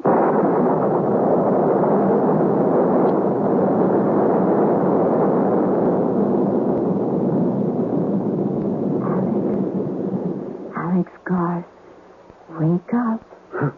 I wasn't asleep. You are here to drive me from my home. Are you happy in your home, Lucy? I will not leave. You shall fail. others have tried. Would you like to see what happened to those others? I have a mirror you can look into in my room, just down the hall. Look in that mirror if you dare. I think I've been given a fairly good idea already. Leave this house, Alex. For your own sake, leave. Tomorrow morning, Lucy. Tomorrow will be too late. Head's going around. Sit down, Alex Garland. The room will stop spinning. There. That's better, isn't it? I'm still dizzy. I warned you. Now, Alex Garth, now, look at me. Good Lord. You do not find me beautiful now, Alex Garth. Not now with the blood flowing from the wounds inflicted on me by when he murdered me. Not murdered. Executed.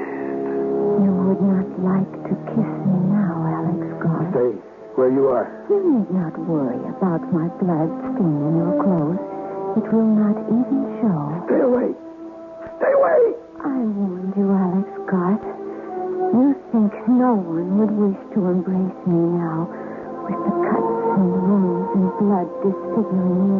Is that what you think? I am not listening. Someone will wish to kiss me. Someone who loves me. I will kiss you, Lucy. I will embrace you. And I will embrace you, John, my love, even with the blood flowing from your poor I can't look. I can't. It will do you no good to put your hands over your eyes, Alex. You will still see the bloodied lovers kiss. No, I won't witness this horror. My thoughts are mine. And they're real. You're phantoms, and you don't exist. For many we don't. But you know that we do. We are here, and we are real. And the only way you can banish us from your mind's eye is to run. Run, as your wise friend did. Run, and you'll see us no more. No. No, Lucy. I'm not leaving this house.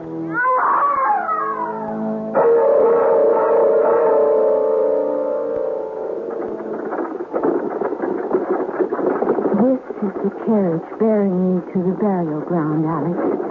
If you open your eyes, you can see into the coffin. The undertaker did a fine job. I looked almost as pretty as I did before I died. I was wearing the dress you've seen me in, Alex, and the only mourner following who wasn't afraid of my husband's wrath. The only person who didn't believe I was a wanton. Do you believe that? Yes. You do? Yes. Everyone feared Captain Hatch. And you, Lucy, most of all. You still fear him. No. Oh, why won't you go? Like you, Lucy, I am bound. How bound? By my knowledge, by my pride, by knowing if I leave now, I failed. You have stayed longer than anyone. Not long enough. You mustn't stay. What you have seen is... it will be worse and dangerous for you. Even more dangerous. And you're afraid for me? Yes. Why? You really don't know? Of course not. But you've seen John. Have you not noticed that you are very alike? Well, I really hadn't looked that closely. Would you? No, I believe you. Then you must see how dangerous it is for you now. Then help me. I cannot. If you would trust me and tell me what the control is, I could help. You're very wise, Alex, but this is something beyond your wisdom. Try me. It's impossible. I am held here by forces stronger than yours. How do you know what my powers are? I told you, you are not the first who has been here, but you are the bravest, and your courage will destroy you.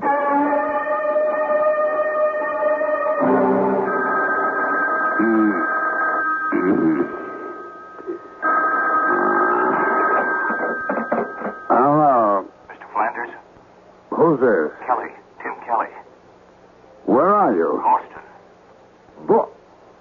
are you doing? Flanders, I owe an apology. I owe Alex a lot more than that. Mr. Flanders, you've got to get Alex out of that house. What happened? Just get him out. It's 4 o'clock in the morning, Kelly. You woke me up. I'm not quite functioning yet. What do you see? What's in that house? Demons. I thought you didn't believe in ghosts. No, but I believe in evil. And Mr. Flanders, in that house, you can actually feel the presence of evil. It's all around you, and it's dangerous. Now, listen, Kelly, Garth knew what he was getting into. It's up to him to handle it. But I tell you, his life is at stake. Well, if you're convinced of that, then it's up to you to do something about it. Not to run away.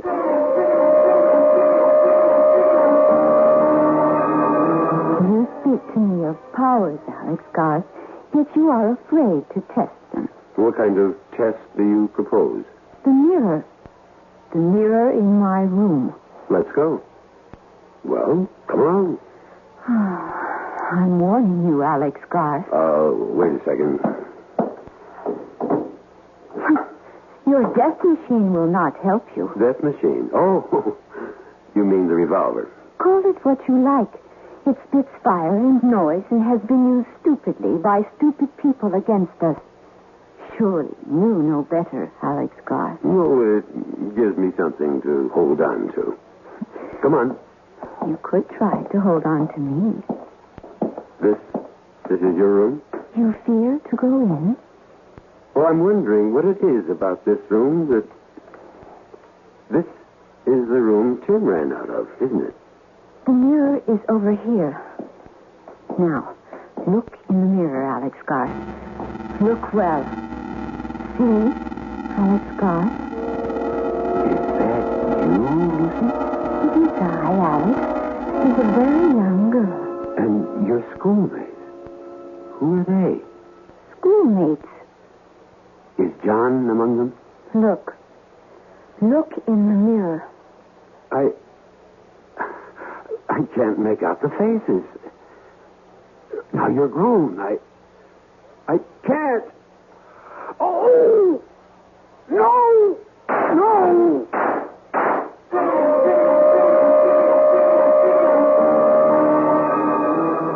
Mirror, mirror on the wall. What did the hunter of ghosts, Alex Garth, see in the mirror that so terrified him he lost his head and shot at the images in the glass?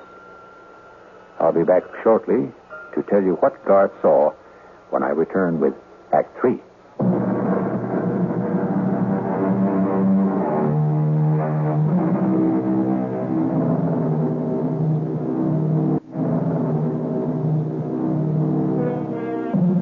Some people believe in ghosts. Some very thoughtful people.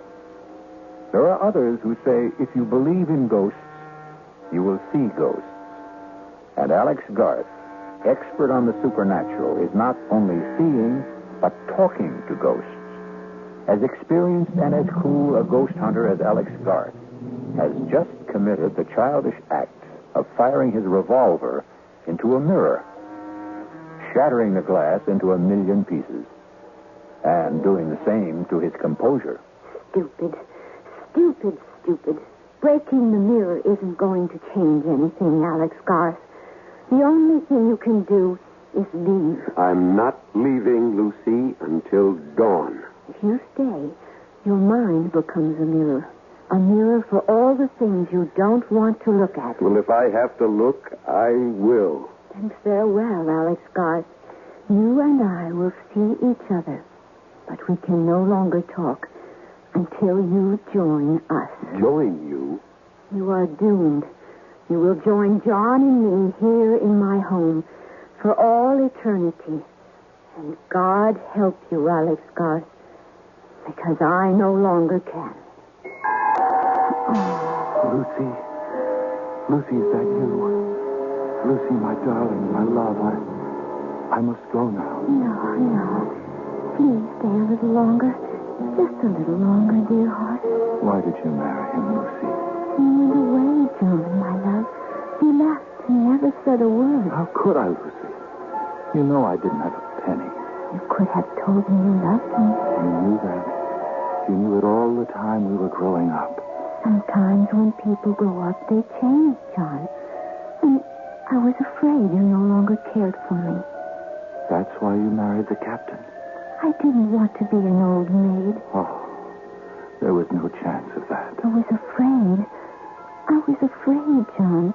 He was so strong. John, I'm going to have a child. What? I'm going to have a baby, John. You're a baby. You're sure? I'm sure. Then we have to leave. You must come away with me, Lucy. Where will we go? West. To a new place. For a fresh start. Somewhere where Ephraim can't find us. There is no such place. Of course there is. Lucy, you know what will happen if Ephraim discovers that... Ephraim won't be home for at least a week. He was in Trinidad. The last I heard... Lucy, it's me. Your husband. Come on down and unbolt the door. What do we do? Hide. I need my rings. Where? Anywhere. Quick. There. In my wardrobe. Behind my gown. Lucy. Coming, Ephraim. Just getting my robe. Don't be wasting your time, Lucy. It's been 4 months since I've seen you last. All right, Lucy. Where is he? Who? John Rogers, your lover. Have you gone mad, Ephraim? Aye, maybe. Mad with jealousy.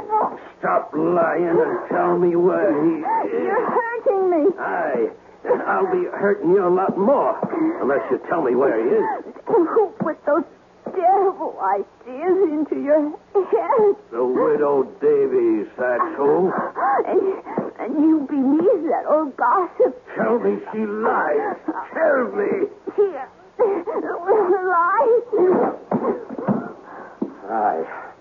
Lie there and snivel whilst I roust out your fancy man from wherever he's cowering. There's no one here, Ephraim. God is my witness. No one. Here we go. Well, for your sake, I hope you're right. But the widow told me she saw him sneaking into this house tonight. She lied. She lied. Maybe.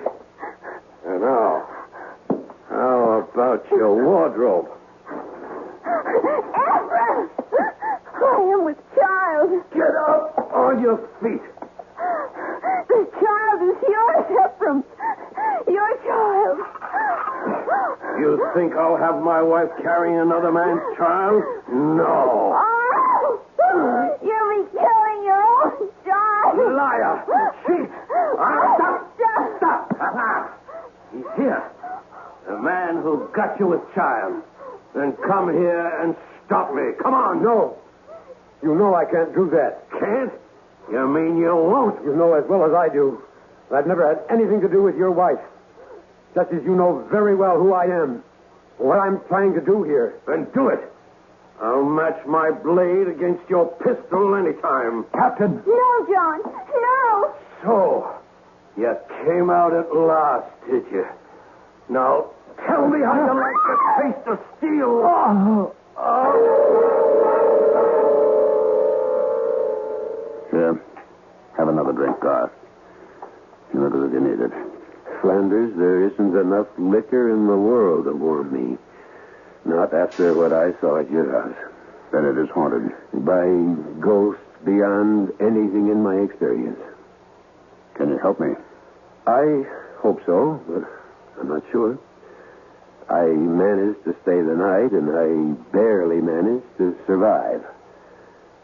There's one room in the house that seems to be the focal point of all the manifestations. That's the room I believe was occupied by Captain Hatch's young wife, Lucy. That's the room from which Tim ran last night. And that's the room in which I saw things no man should ever have to see. And you propose to hire some workmen? No, that's impossible. I told you what happened when I had work. I can understand why no workmen from around this area will go near the place. I intend to import a couple of men I've used before. Well, you could try it, but what would you want them to do? To dig into and around that room and see if we can find something that will account for the hauntings. We? Well, you and I will be with him. Correction. I hired you, Garth. You'll be with him. And report back to me.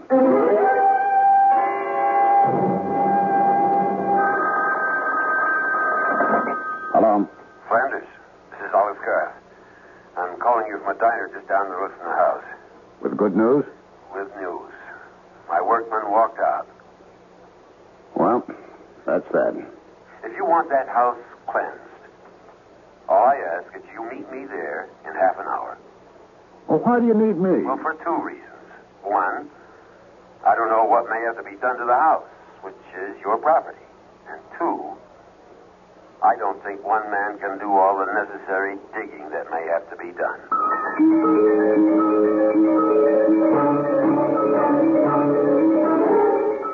Oh, I see what you mean about this room. Yeah, we'll try not to think about this house or the stories about it. Just hand me that hammer. What do you want with a hammer?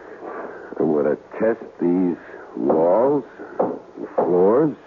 You think there's a secret passage or some nonsense like that? Well, I don't know what there is, but there must be something. You'll have to take my word for it that what goes on in this house isn't an ordinary lost or restless spirit seeking solace. It's something that's planned and controlled.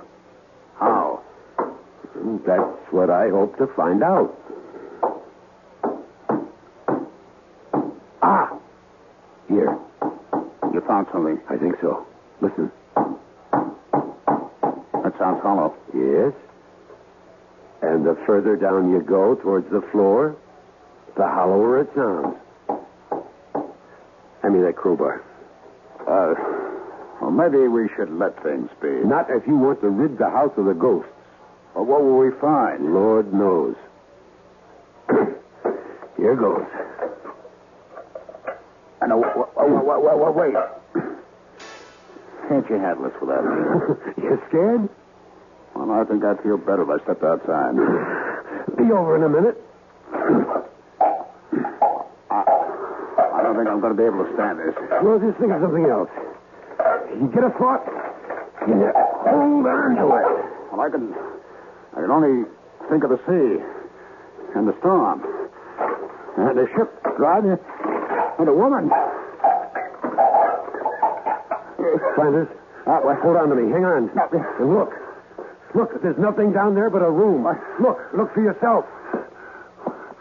God, why should I be so terrified? Why do I want to run? There are steps.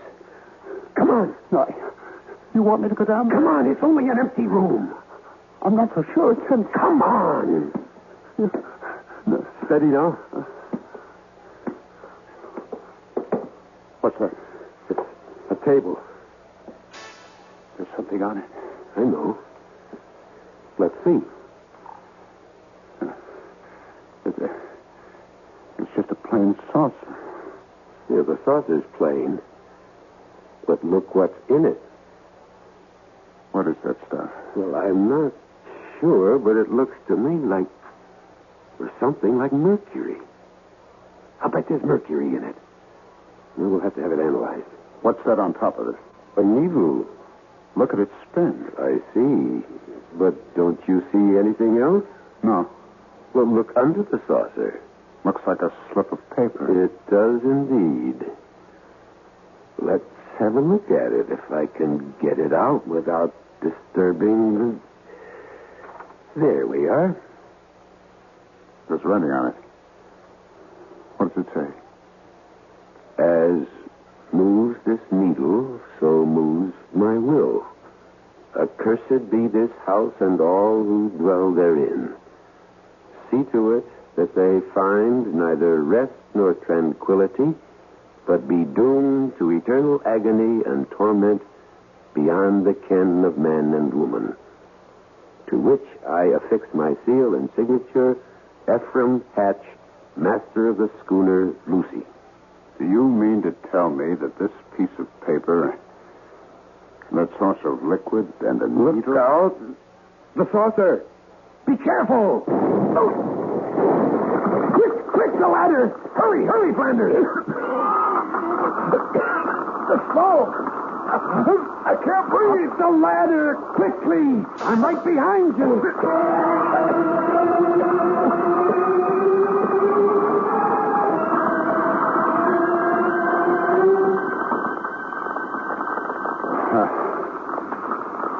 How do you say thanks to a man who saved your life? Oh, don't bother. You wouldn't have been down there in the first place if I hadn't insisted. I owed it to you to get you out of there. God. Yes? I want to explain about my upsetting the saucer. I wouldn't say this to anyone except you, but I'll swear that something pushed my hand. Do you believe that? Yes, Flanders, I believe it. And now your house is cleansed. The fire will see to that.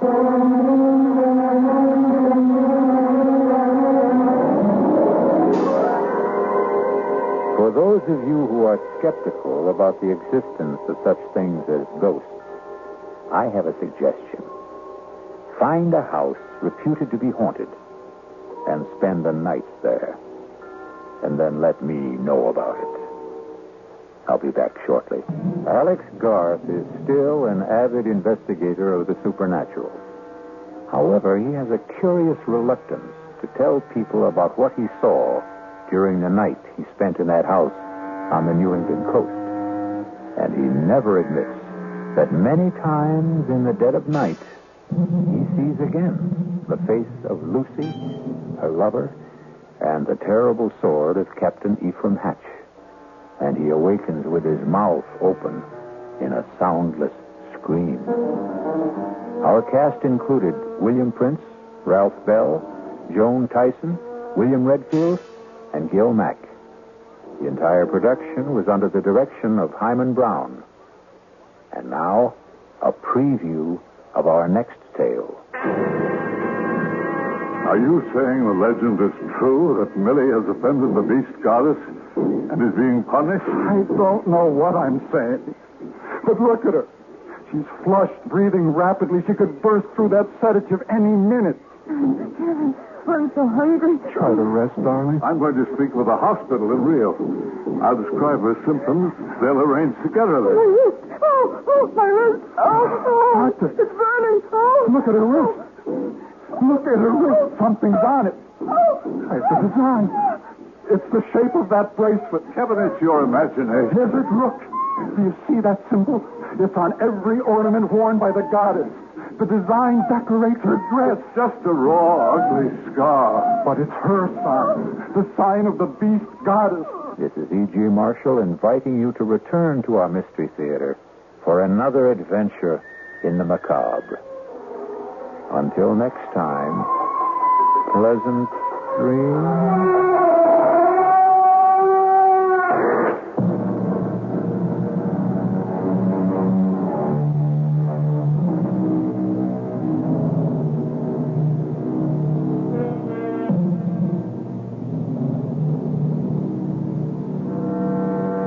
You're listening to WTAX Radio.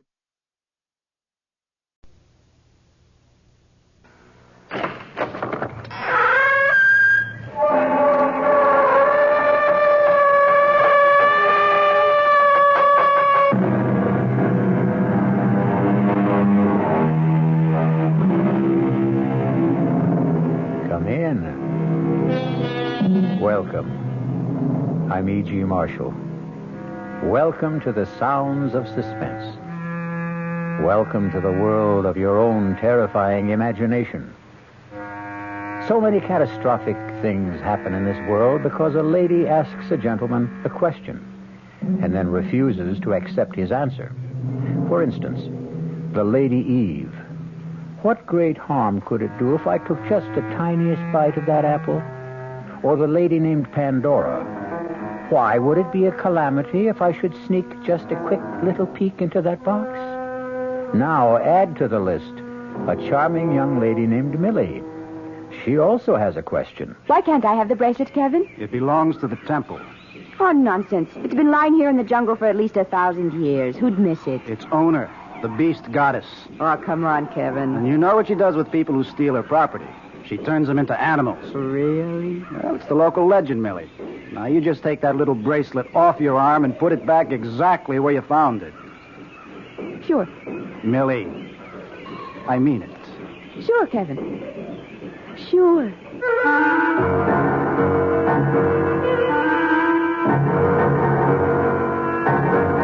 Our mystery drama, The Sign of the Beast, was written especially for the Mystery Theater by Sam Dan and stars Lois Smith.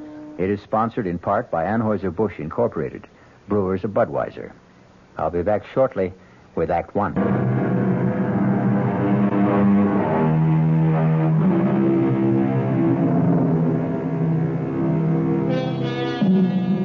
What is the difference between man and beast? There are those who ask, is there a difference? It wasn't very long ago that man himself was a beast, a carnivorous hunter with an insatiable appetite for raw meat. True, quite a bit has happened since. We've learned manners, we've invented civilization and culture, we've created a conscience, a code of morals, a system of ethics. But how deep do all these things go? Does the beast still slumber in each of us, waiting patiently, biding its time, ready at any moment to assert its mastery with fang and claw? This is going to be a very vital question for the very pretty and vivacious young lady who at this moment is riding in a helicopter. The copter is hovering over a large clearing deep in a South American jungle. Here you are, Millie. Thanks a million, Larry. It's a sure bet Kevin and Professor Jorgensen won't thank me. Better lift us out of here before they make you take me back. You know, Millie, I don't think I'm doing you a favor. Just toss my duffel bag over the side. What's more, it could cost me my job. Company's coming. And leading the parade, the adorable Kevin himself. Well, all ashore is going ashore. This ship's sailing right now. Thanks again, Larry. And if I ever leave Kevin, I'll marry you. Gee, and I thought you liked me. Now jump out fast.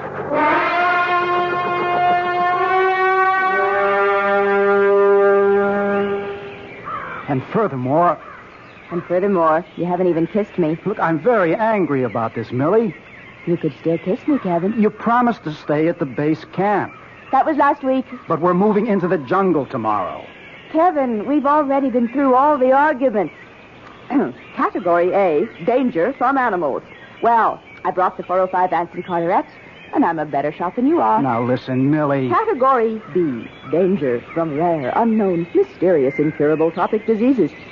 You have just as much chance of getting one as I do. Dr. Jorgensen will be furious. Your Dr. Jorgensen is my Uncle Bert. I can handle him. It isn't a matter of handling people. Well, it's true, you know. Millie can always handle me. Uncle Bert, I love you. A kiss to see me. Dr. Jorgensen will have to radio that idiot Larry. I'm not going back, Kevin. Sir, won't you make her see reason? I warned you about this, Kevin. Last year, when you said to me, how about an introduction to that good-looking niece of yours, I told you the problems, but you would have her. And I'm worth it. Oh, Millie, it's only because I love you so much. Uncle Bert, why don't we leave Achilles here to sulk in his tent while you show me around the camp?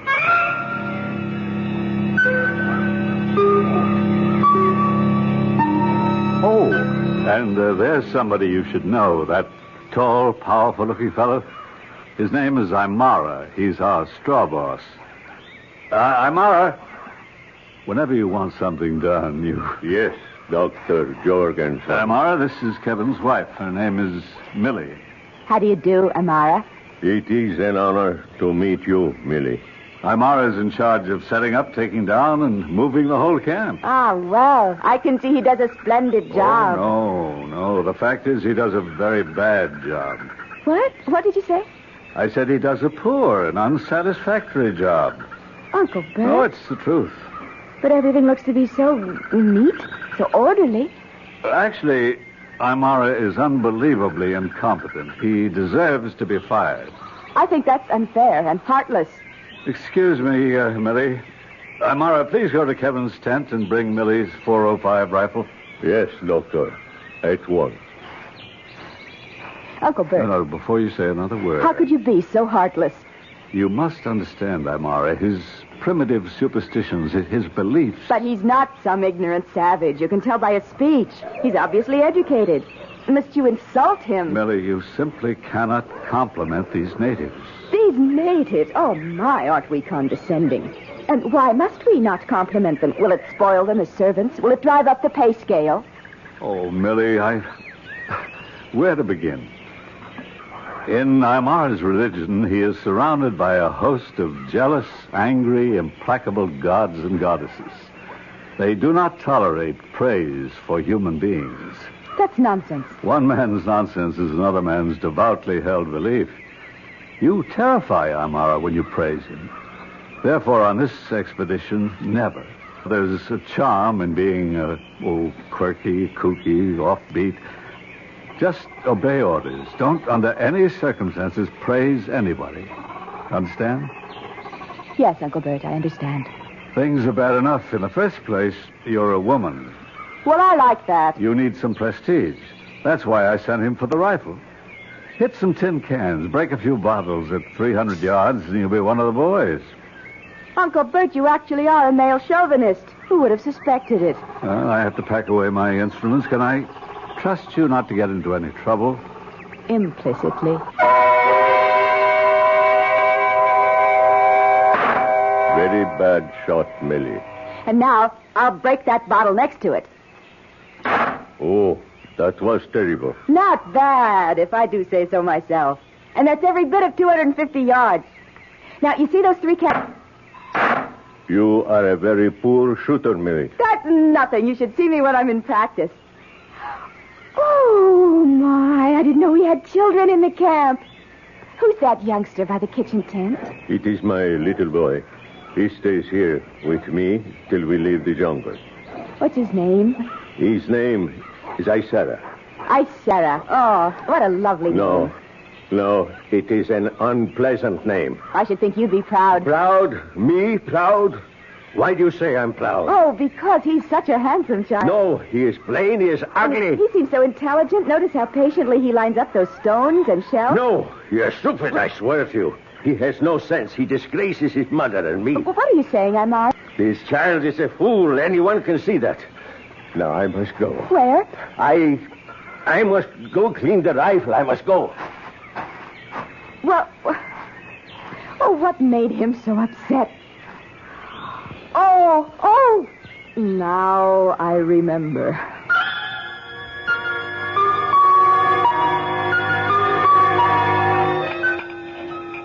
Amira, you may serve the coffee. I know the cuisine has left something to be desired these past few days, Millie. Oh, none of this bothers me. I can live on tea and toast, fruit and vegetables. By tomorrow sometime, we'll come to the ancient temple, the forbidden ground. I have the cameras ready. I must caution you, Millie. We were permitted to come here only because I promised the chief, who is my blood brother. We do have a wild family, don't we, that Uncle we Bert? will not defile the holy grounds. Now, all around you'll see scattered ornaments, bric-a-brac, all sorts of things. Touch nothing. Uncle Bert, I hardly have to be told. We can photograph anything, everything, but it all belongs to the goddess, the beast goddess. It'd be dangerous to touch anything anyhow. You see, dear, this is very possessive. I don't know why I have to be treated like a child and indoctrinated with lessons in basic honesty. I've been on digs with you before, Uncle Bert. You take anything that belongs to the beast goddess, and she'll transform you into a wild animal. What's that, Uncle Bert? Those drums. You get used to it. It's just the native telegraph service. What are they saying? Oh, I never learned to read them exactly. I can just get the general idea. I think it's news of death. Death? Yes, it's someone's death. How can you tell? Well, the basic rhythm speaks of death. And since it's a very beat, it's probably, the death of a child. A child? Yes, I'm sure of it. Millie, is something wrong? Oh, have a headache. I think I'd better turn in.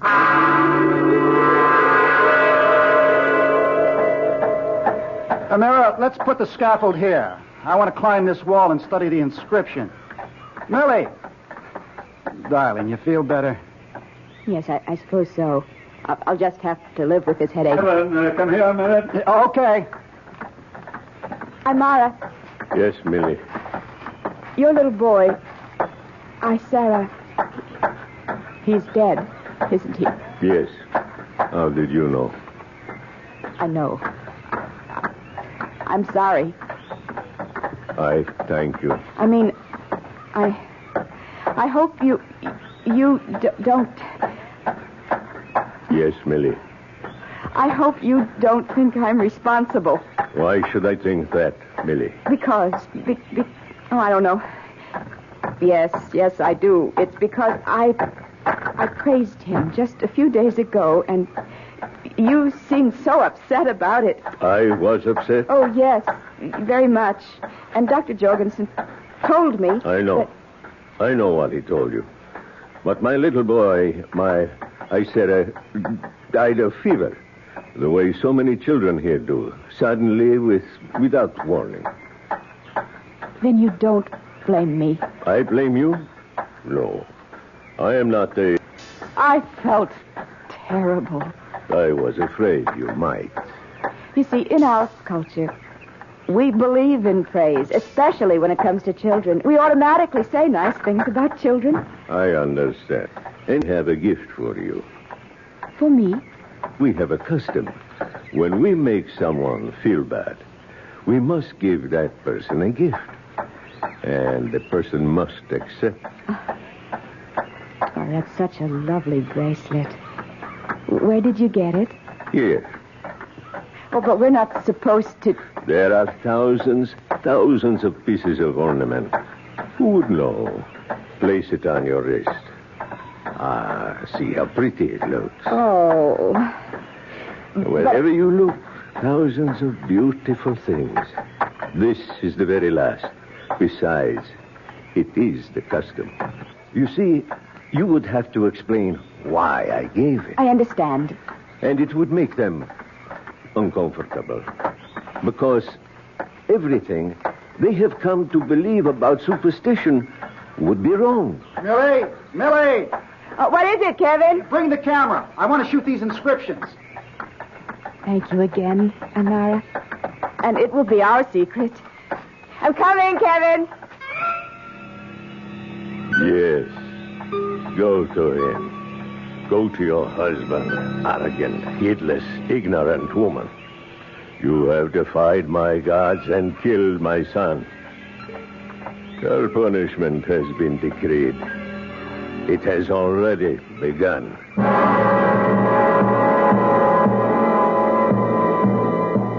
Well, Aymara is obviously a man of parts, and he's already shown us quite a few of them so far. The punishment that has just begun will be expanded and continued when we return shortly with Act 2.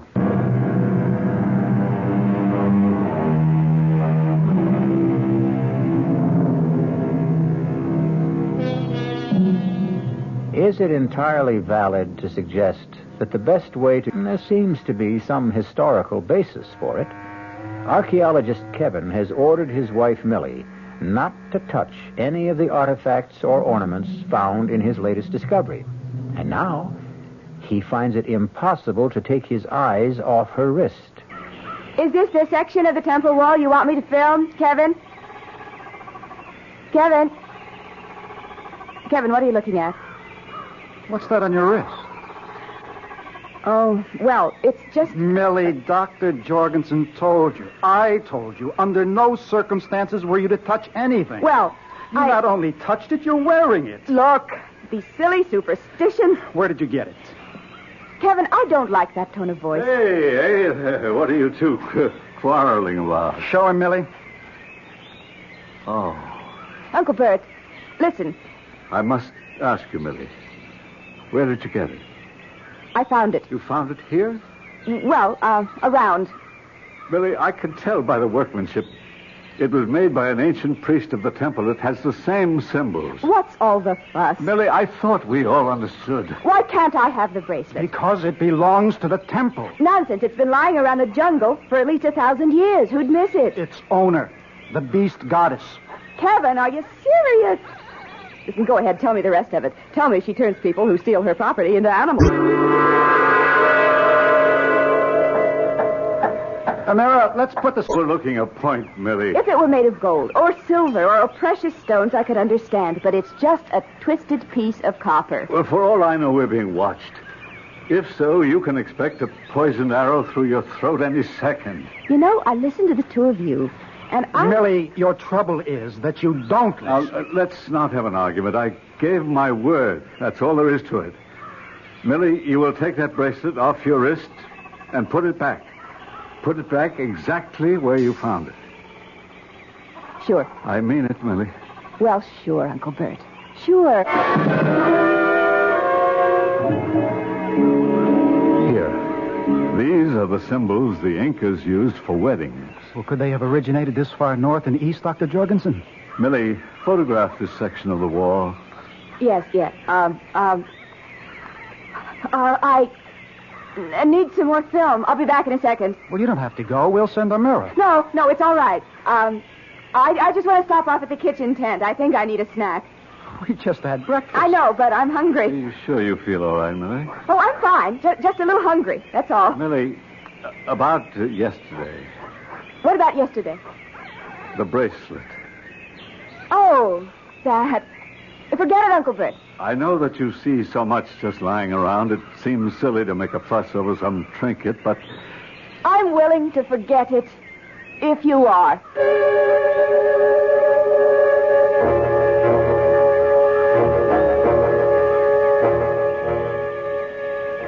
Hi, Mara. Yes, Millie. Where's the cook? He will be back soon. I was wondering if there's anything to eat. What would you like? Well, I'd like some meat. I could cook a slice. Oh, would you please, Amara, and hurry. Will this be enough? Just throw it on the fire. Yes, Millie. That's good. Oh, that smells good. Be careful, don't burn it. I just put it... No, you're burning it. Amara, that's good. It's good. Right now, just the way it is. I tell you, it's fine. Yes, Millie. Let me get you a plate and a knife and a fork. Oh, hurry. Here you are, Millie. I bow. Put up some more.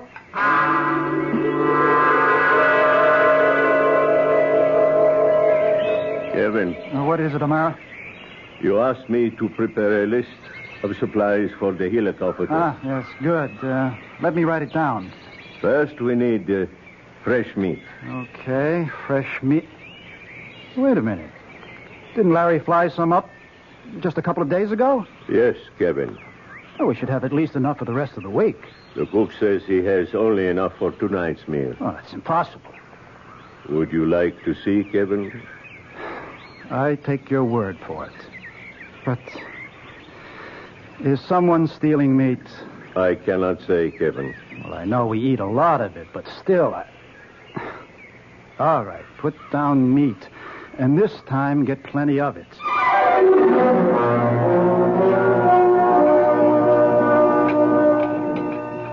Is there any more meat, Amara? I will go see. Meat since I've known you. Aren't you going to finish yours, Kevin? Well, I've had enough. Let me have your plate. The air out here must agree with you, Millie. I'm starved, Uncle Bert. I don't understand it. You must be famished. Honey, you haven't had meat in so long, you've forgotten how to eat it. You have to chew it before you swallow. Excuse me. Here are some chops. Those, take them back. They're too well done. I want some rare. I'm sorry. This is all we have. Tell him to put up some more. There is no more meat. Well, that's right. Larry's due in with supplies in the helicopter. When will he be here? Well, I don't know. Sometime today. Why don't I take the 405 and shoot us a deer or something we can eat? Millie, are you all right? Of course I'm all right. Now, why do you ask? Well, don't snap my head off. Millie, you'd better get some rest here. You're tired. I'm not tired. I'm hungry. Millie, darling, something's wrong. Why? Well, because this isn't like you, that's all. Kevin, I don't know. I have such a pain in my stomach. What kind of pain? Hunger. That's the only way I can describe it. But you shouldn't be hungry. I can't help it. I have this terrible craving for food. Oh, no, not for food, for meat, for red meat. Oh, Kevin, Uncle Bert, I'm frightened. Take her to a tent, Kevin. Take her to a tent. We'll give her a sedative. Oh, yeah, yes. Maybe that'll be best. Maybe that pain will go away. Yeah, come on, dear. Now, come on. Kevin, you'll wake me when Larry gets here in the helicopter with the meat. Sure. Promise. Yes, dear, I promise.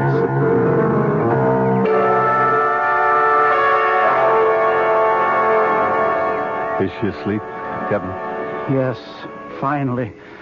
Dr. Jorgensen, what's wrong? I don't know. I've never seen her hysterical. Are you as worried as I am? I'm worried enough to want to get her to Rio, to a hospital. Let's radio Larry to get that damn helicopter here pronto. I just spoke to Larry. We have a problem. It seems the helicopter needs some repairs. What kind of repairs, for God's sake? I don't know. It was technical. Larry's working on it. Larry, he's an idiot. If he hadn't brought her here... It's our fault, yours and mine. We let her stay. What are we going to do? You say she's asleep. Well, all she needs is rest. Maybe when she wakes up, she'll be better.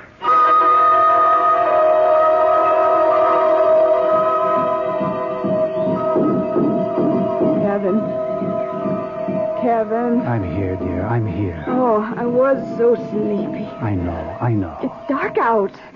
What time is it? Well, it's almost midnight. You let me sleep. You didn't wake me. I couldn't. But Larry was here and he brought the meat. No, dear. The helicopter's out of order. Oh, Kevin, I am so hungry. Well, I knew you'd be hungry when you woke up, so I'll make you an egg sandwich. No, I want some meat. But there isn't any. There's plenty of meat. Where, Millie? All around you. Out there. There's deer. There's wild pig. Can't you smell it? Oh, no, Millie... Let me have the 405. We'll be able to feast. You can't go... No, I'm in the morning. You can't hunt in the morning. Always hunt at night. Darling. That's the time. Now, listen. Here are some pills to calm you. Kevin, something's wrong with me. I don't know what. I say things I don't understand. I have urges. Oh, I can't even describe. Hold my hand. Yes, dear. What is it, darling? What is it? Oh, my wrist! It's burning. Oh, it's on fire. What's the matter, Millie? Look at her wrist. Oh, that's a very ugly-looking irritation. How did you get it, Millie? Oh, I don't remember. I don't know. Oh, Uncle Bert, I don't know anything. I'm out. Here. Now, Millie, you must try to be calm. Try, dear. Yes, Uncle Bert, I'll try. Now, tell me, how did you hurt your wrist? I don't remember. Try to think. Try to remember. You probably have an infection, some kind of bruise. I don't have an infection. I'm not sick. I'm hungry. Do you understand? I'm hungry. You want me, Dr. Jorgensen? I'm bring the medical kit. I'm hungry. Well, the first thing we have to do is put a penicillin ointment on that bruise. She's feverish, ravenous appetite for meat. Bruise on wrist. Could be anything. She could have scraped it against a bramble, anything. Or an insect. Dr. Jorgensen, we have to get her out of here. Now, radio Larry. Tell him it's an emergency. We have to do something. Don't lose your head. Listen, Millie. Kevin, won't you get me something to eat? Yes, dear, I will. I have the medicines, Dr. Jorgensen. Good. Oh, Kevin, you don't love me. I think we'd better put her to sleep. Hold your arm still, Millie, dear. No, you want to stab me. I'm going to bleed. Hold her arm, Kevin. No, stop.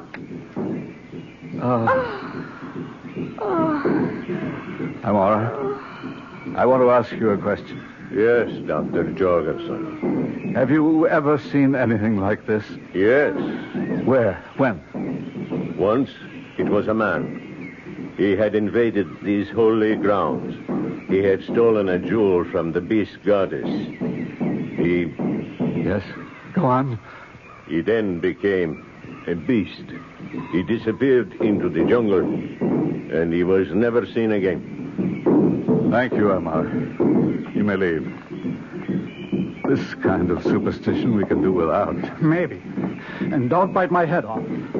Maybe there's something to it. Something to what? To what he's saying. Oh, I know. Primitive superstition. But look at us. You and me. Between us, we carry a considerable supply of the knowledge of the civilized world. Between us, we have degrees in medicine, anthropology, chemistry, sociology. Can we explain it? Are you saying the legend is true, that Millie has offended the beast goddess, being punished? I don't know what I'm saying. But look at her. Look how troubled, how agitated she is. She's flushed, breathing rapidly. She could burst through that sedative any minute. Kevin, I'm so hungry. Try to rest, darling. I'm going to get on the radio. The helicopter is out of order. We're past all that. I'm going to speak with the hospital in Rio. I'll describe her symptoms. They'll arrange to get her there. My wrist. Oh, my wrist. Oh, Doctor. It's burning. Oh. Look at her wrist. Look at her wrist. Something's on it. Oh. It's a design. It's the shape of that bracelet. Kevin, it's your imagination. Is it? Look. Do you see that symbol? It's on every ornament worn by the goddess. The design decorates her dress. It's just a raw, ugly scar with some very wavy lines. But it's her sign. The sign of the beast goddess.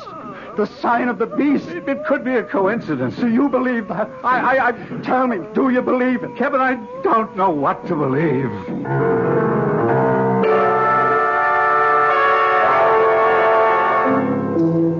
Well, you've got a pretty good handful of advanced college degrees in that tent.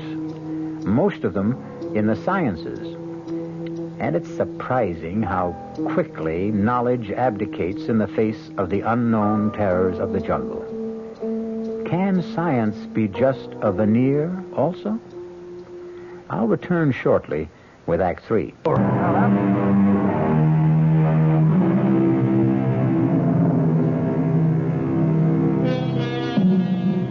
Hamlet said that there were more things under heaven and earth than were dreamed of in philosophy. Hamlet should be with us in a tent, deep in a South American jungle, amidst the ruins of an ancient temple, because there are more things than any of us can dream of. Is she still asleep? I think so. She shouldn't be left alone. I'll go back in the tent in a second. Dr. Jorgensen, I just had to find out. Were you able to radio the hospital? Kevin, it's 2 o'clock in the morning. Well, what's the difference? My contact there, the chief of medicine, is due at 7. Can't he be reached? Kevin, he's returning from vacation. He's on the road. It's only 5 hours. Don't worry. Poor Millie. You know, she really didn't mean any harm. And there are scads of this stuff lying around. I know. It's a pretty little thing. Who'd miss it? She didn't think it was stealing. Kevin, don't talk as if... As if what? As if you believe this is the revenge of the beast goddess. Can you rule it out? Kevin. If they can't send a copter for her, I'll carry her out of here on my back. Those damn drums, what are they saying? Is it important? I'm getting so jumpy.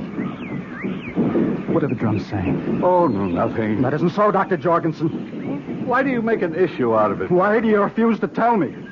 Now, you can read those drums the way I can read a telegram.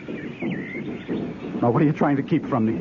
It's just that I thought the agitated state you're in right now... Well, don't make it worse. What are those drums saying? Well, it has to do with revenge. Revenge? What was that? Well, those are rifle shots. Well, who'd be firing at this hour? Come on. Millie! Millie! Oh, she's gone. She's got a rifle. Amira, wake everybody up. Rouse the camp. We have to find Millie. Millie! Careful now. Watch every footstep. It's a good thing there's a moon. Millie, where are you? Those shots came from just about here. Why did she go out? Oh, let's quit pretending. You know why she went out. To hunt. At night? Why? Because she's hungry. Oh, Kevin. When are we going to face it? Admit it. Millie, can't you hear us? Bert. Look. Where? Oh, no. No, she can't be dead. Millie. She seems to be breathing. There's blood all over her. But it isn't her blood. She must have shot this deer and... Millie. Are you all right? I feel so nice and warm.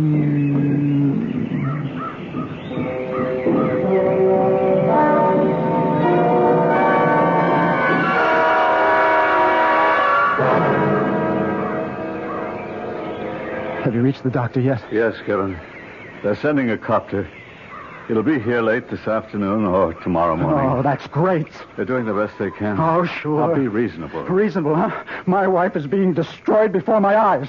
It seems there is, or they think that this might be a very unusual disease. Oh, come on. It's an infection. She might have picked it up from the bracelet. What are you talking about? It could have scratched her when she put it on. And? Well, it's been lying here for hundreds of years. All kinds of parasites, microorganisms. Anyhow, it seems this disease creates enormous cravings for protein. And what does your man suggest? Massive doses of penicillin. Well, do we have enough? I hope so. I'm Amara. Yes, Dr. Jorgensen. Bring me the medical chest. Kevin! Kevin! She's awake. I'm coming, dear. Kevin. No, Millie. Now, lie still. Don't get up. Oh, I feel so comfy. How's your wrist? My wrist? Oh, it's okay. It only hurts when I feel hungry. And you're not hungry now? No. Oh, you know, I had such a crazy dream. I better not tell you. You've got to. You've aroused my curiosity. You won't believe it. You try me. Don't laugh, promise. I promise. Well, I dreamed I went out into the jungle alone at night. There's a picture for you. Imagine me alone in the jungle at night. Anyway, I dreamed I shot this, I think it was an antelope. Something like that. Yes. And I was so hungry, I ate it right there. What a dream. Oh, you know, I felt so full just before, but just talking about food seems to give me an appetite. How about some tea and toast? Tea and toast? Ooh, how about a nice chop? Or steak? Rare, very rare. Well, Larry's been unable to fly up the supplies. Doesn't matter, I can go out and shoot. Later, Millie, later. You're not hungry now, are you? Oh, well, not very, but in a little while. Okay. Then just a little while, huh? Promised. Okay, I promise.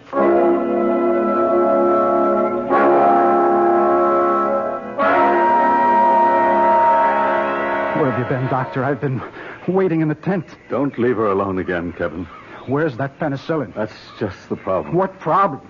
Look, we just can't have any more problems. We do. The penicillin is gone. That's impossible. All the bottles of penicillin solution, all the tablets, gone. But how? I don't know. Are any other supplies missing? No, everything's here. Kevin! Go to her quickly. The penicillin. Amara brought me the chest. The drug was missing. We have spares in the supply depot. I looked, gone from there, too.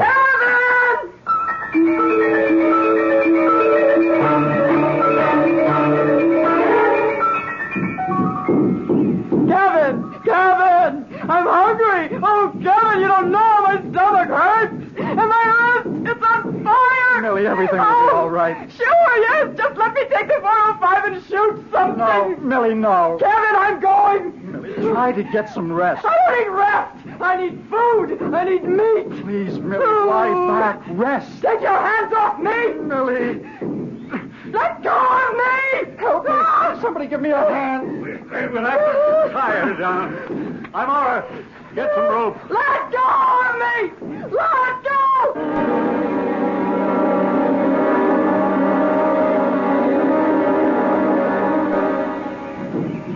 Where's that damn helicopter? He could never find us at night. It'll have to wait till morning. I don't know if she can wait until morning. Listen, we don't have medicine. Let's try the other thing. What other thing? The legend. Maybe we can placate the goddess. Kevin. Is there anything else we can do? Now, there's something happening here. The penicillin is gone. How do you account for it? We may have forgotten to pack it. Nonsense. Last night, you said the drums were talking about revenge. Revenge for who? For what? And what are they saying tonight? It's revenge. Kevin! Come in here! I'm coming. Kevin, I want the 405. Untie me. No, Millie. What did you do with it? Untie me. What did you do with it? The bracelet. You didn't put it back, did you? I'm hungry. I'll die, Kevin. I'll die. I'll untie you. If you just tell me, where did you put the bracelet? I'll get you some meat. Yes. Oh, Kevin, yes. The bracelet.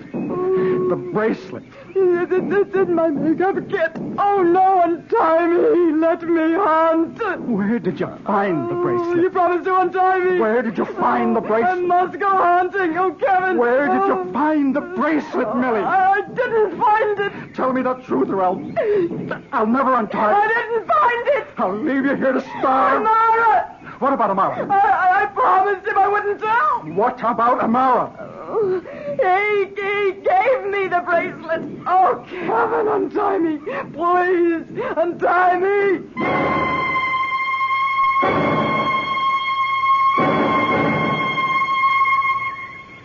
Amara, you will tell us where you hid that penicillin, or I'll blow your brains out. You may kill me. That's not the way. Let me beat it out of him. For the past 2 nights, Amara, the drums have talked of revenge. Whose revenge? Mine. Upon whom? Millie. For what reason? She killed my only son. How? She made the gods jealous. She spoke of his beauty, his intelligence, his skills. The gods were angry. Of course, but she didn't know any better. It made no difference to my son. He died. And your revenge? I gave her a bracelet. I tricked her. I fooled her. I made her take it. Where did you find the bracelet? So that we may return it with a suitable prayer and beg forgiveness from the goddess. I will not say. Stand aside, Doctor. It's my turn. You may kill me. No, he won't kill you. Who says I won't kill him? Be quiet. No one will kill you. But I am a blood brother to your chief.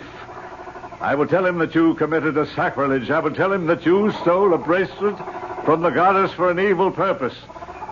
Now you may go, Amara. What do you mean, he may go? He'll be disgraced for life. His wife, his parents, his brothers and sisters, all will be driven from the village into the jungle. No one will speak to him. Why do you stay here, Amara? We have no further use for you. Oh, I believe we owe you a month's wages. Here, plus 2 weeks' notice. The bracelet. It was taken. I took it from the arm of the statue of the goddess.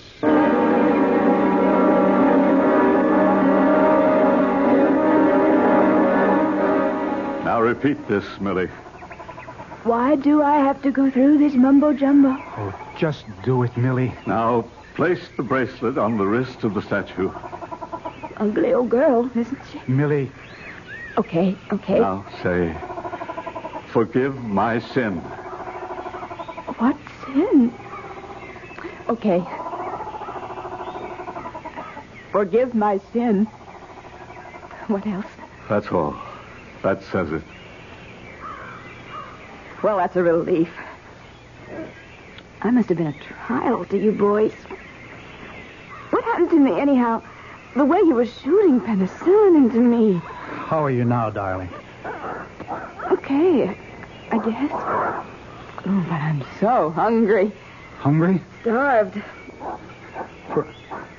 For what? Meat? Meat. Since when did I ever eat meat? Just point me at some tea and toast and salad and fruit. I might even have an egg.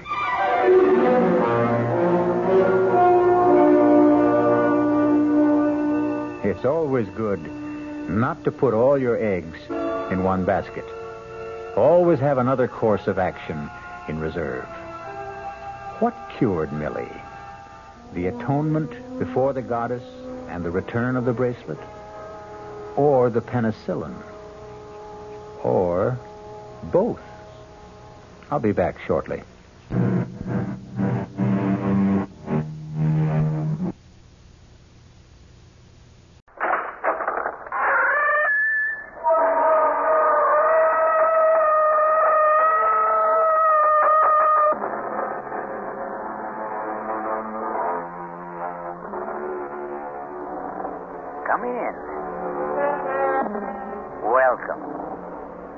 I'm E.G. Marshall.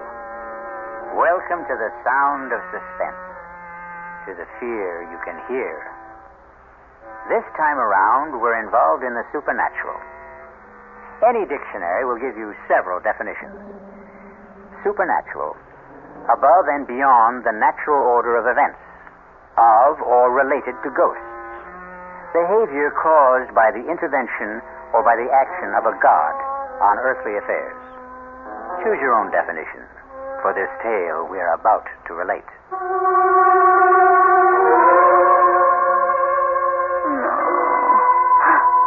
They don't want me here. Something doesn't want me here.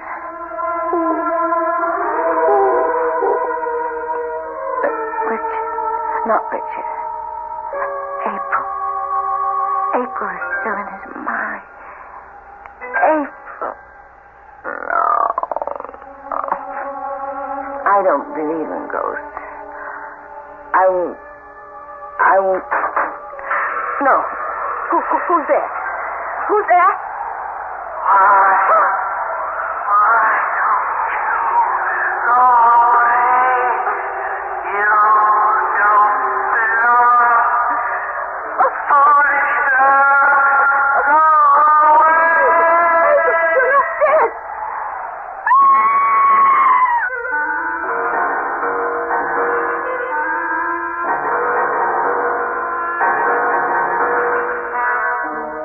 Mystery drama, Here Goes the Bride, was written especially for the Mystery Theater by Ian Martin and stars Ruby Dee and Michael Wager. It is sponsored in part by the Kellogg Company, makers of Kellogg's Special K cereal, and by new sugar-free Diet 7-Up. I'll be back shortly with Act 1.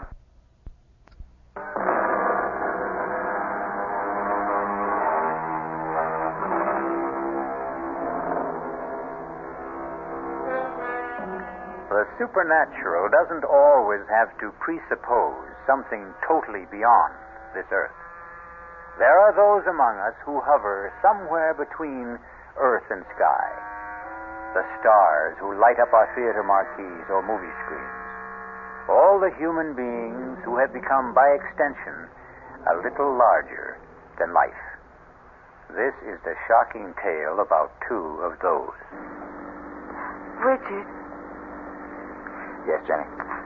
It's such a lovely day. Can't we put the top down? Well, I don't want to take a chance on being recognized. Nobody will recognize me. Just do as I say, please. Oh, sorry to make you do the driving, darling, but that's why I had Juan leave my sister Lisa's car in Monterey. The damn snoop should know by now not to pay any attention to it. Does your sister look like me, Richard? Enough from a distance. Same colored hair. But not really. He's attractive enough, I suppose.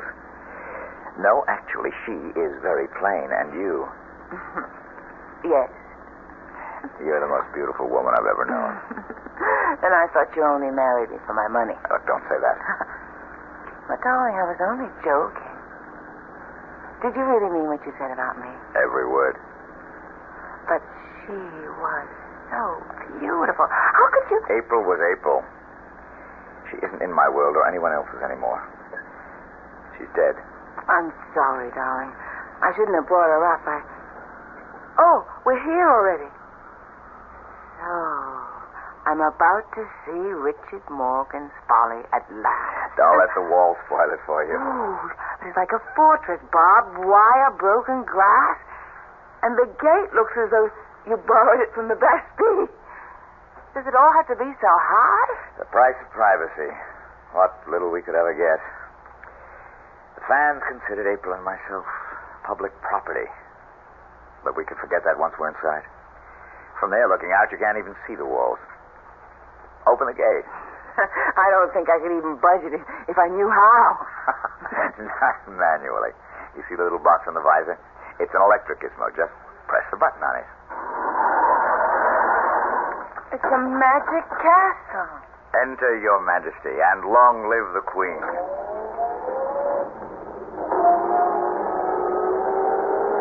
Pull over to the gatehouse. Stop a minute. Oh, what does those, the hounds of the Baskervilles? They are our guardian angels. They patrol the grounds at night. Juan, amigo. ¿Qué pasa con los perros? They know you are back in casa, mi patron. They will not be tranquil till they see you for themselves. Bienvenida en casa, Senor Morgan. Muchas gracias, viejo amigo. Darling, this is Juan. El señor Aguilar. Juan, permíteme presentarte con nueva señora. Mi esposa. Señora Morgan. Juan, put the top down for the senora. I'll get the dogs quiet. Could you get some fresh air? Well, my husband didn't have any trouble quieting down the dogs. They're not really as savage as they sound. Are they one? They are trained to kill, Senora. Anyone who does not belong here. Oh, goodness. I hope they get to know me soon, then. If they learn to know you belong, you have nothing to fear. You've been here a long time? Since the house was first built. Then you were here from the beginning with Richard's first wife, April. See? A terrible tragedy for all of you. You must have loved her. She was the Senora de la Casa. I hope you won't blame me for trying to take her place. There is no one to take her place.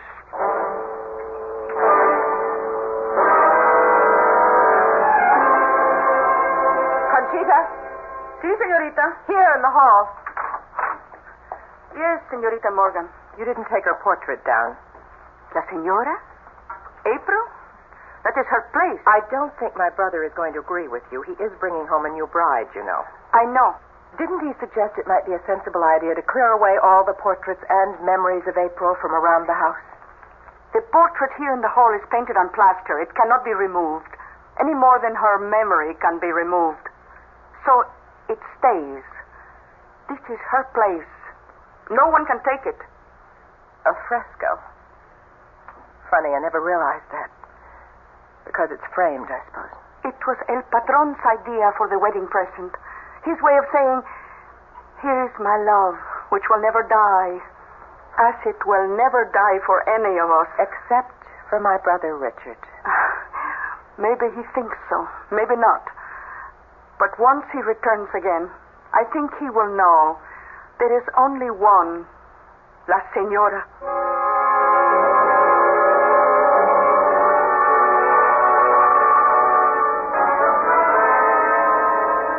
Now you're really going to see what Bon Repos is all about. I'm going to drive slow so you can drink it in. Look. Oh, it's breathtaking. That's Bon Repos. Not only the house, but the cliffs. And that wild leap off into the Pacific and all the way to the horizon. Oh, I love it. I hope you'll be able to. But I do already. Except... Except what? Well, the rest of it is all so vast that suddenly the house seems small. Now, the closer we get, I realize how huge it is. Well, it's rambling. Started from small beginnings and then just kept on growing. Looking at that main house, it wasn't all that small. Well, for its day it was. Big families then. All that's left of mine I see clustered on the porch. My sister. And the lady with her? That's our housekeeper. Conchita Aguilar. She's Juan's wife. I have no one, but at least you have a sister. It makes me feel a lot less like an orphan. And the house is so lovely. I hope I've come home. I told you when we came back to America that would be your decision. Jenny, for many reasons it's not going to be an easy one. But just give it a chance. I'll welcome it, Richard. If only it will welcome me.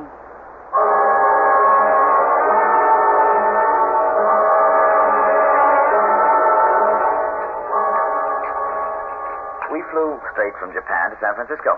Then drove down to Monterey to pick up the car. Oh, it's so good to see you. Your bride is lovely.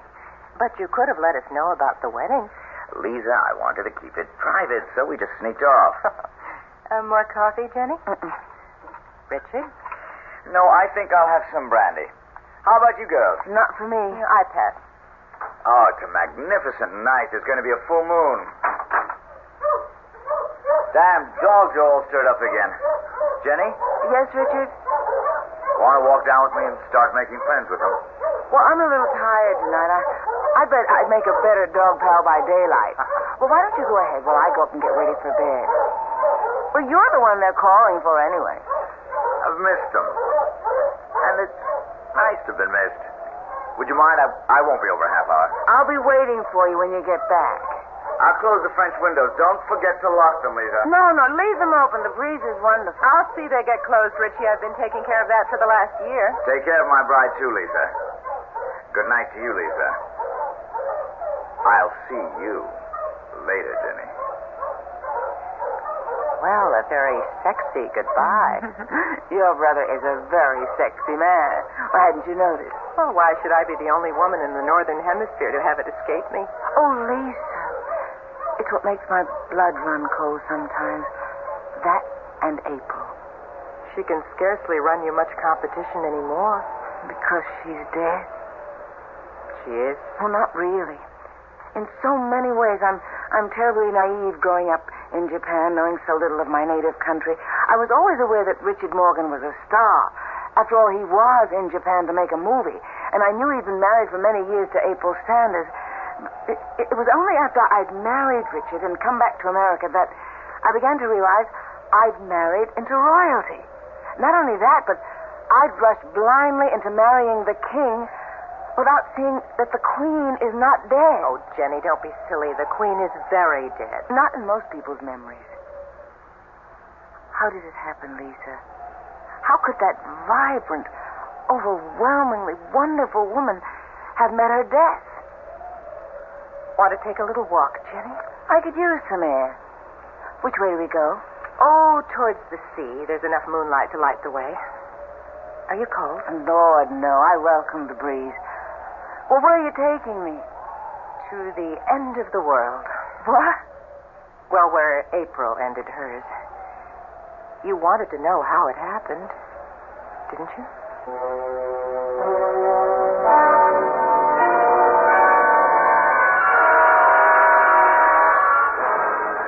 I think I've gone far enough, Lisa. Only a few steps. What is this path? I mean, somebody cut it out of solid rock. It's called the 7 Steps to Heaven. More like 70. Richard had them cut for April on their 7th anniversary. You'll see why now as we come out on the ledge. It's windier tonight than I thought. Most days it's calm up here. The sun pours down. You can lie out here on the ledge with the sea 400 feet below and drench in the sun as though you were the only person in the world. April treated this as a shrine. She was an inveterate sun worshiper. But it's sheer heaven, bathed in moonlight. If you look up. Well, I can't see too much of the shadows looking down. The rocks are as jagged as teeth.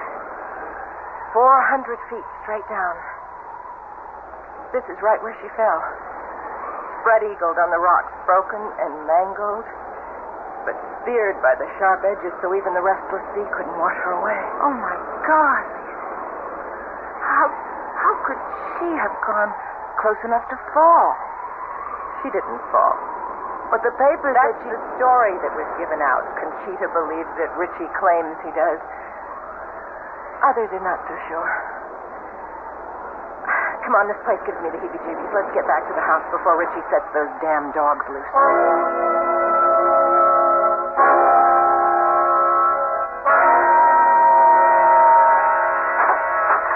Oh, excuse me, I was just turning down the bed. Which I'm sure you're quite ready to roll into, Jenny. Good night, dear. Welcome home, such as it is. Good night, Lisa. See you whenever. Don't feel there's anything to get up for. Will there be anything else, madame? No, thanks, Conchita. Then I will say buenas noches, madame. Wait a minute. Si, madame? Madam is not a Spanish word. Why do you call me that? What would you have me call you?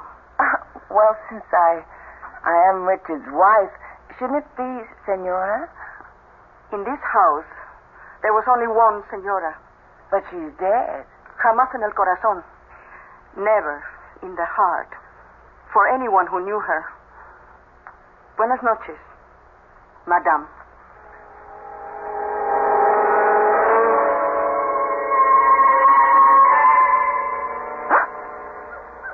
Richard? Richard, are you awake? Huh?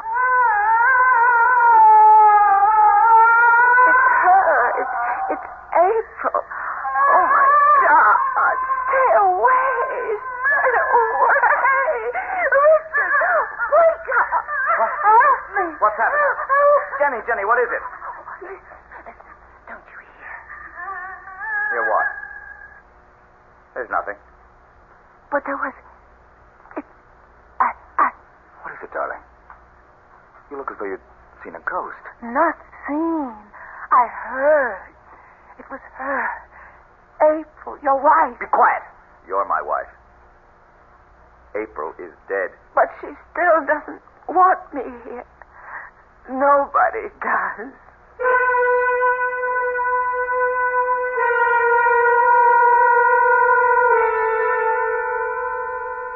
Not a very auspicious housewarming for poor Jenny at Bon Repos. Bon Repos.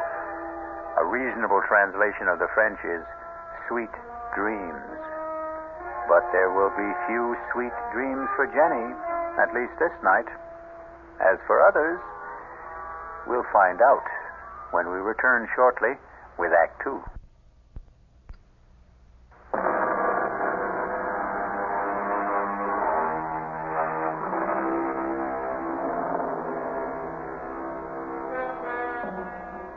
By the fresh light of a clear morning, with the wind stilled and the sunlight flooding all the dark corners, Bon Repos is a little more worthy of its name. But Richard Morgan is having a difficult time selling that to his still shaken bride. Let a little light in. You'll feel better, Jenny. No, Richard. I'm still not over last night. Who was it? Darling, it wasn't anybody. You still say you didn't hear it? That awful sobbing. It was nothing but the wind. Sometimes it sighs and moans all around the house, and you'd swear it was a human voice. But look. Not a whisper this morning. Even the ocean's like glass. Today you'll understand why I love this house so much. Richard, come here. Beside me on the bed. All right, darling. I know you love Bon Repos, but... But what? Richard, please, I don't want to live here. Why not? Darling, try to understand. I don't feel I belong here. I know Juan and Conchita seem to resent me. Have they said anything? No, not in so many words. It's just a feeling I get. I'm not wanted. That isn't true. Richard, don't you see? It's her house. It was her family's house to begin with. She's here still. She'll never leave it. She'll haunt me every minute I'm in it. Please, take me away from here. All right. If that's what you want, I'll sell the damn place, tear it apart stone by stone. Richard.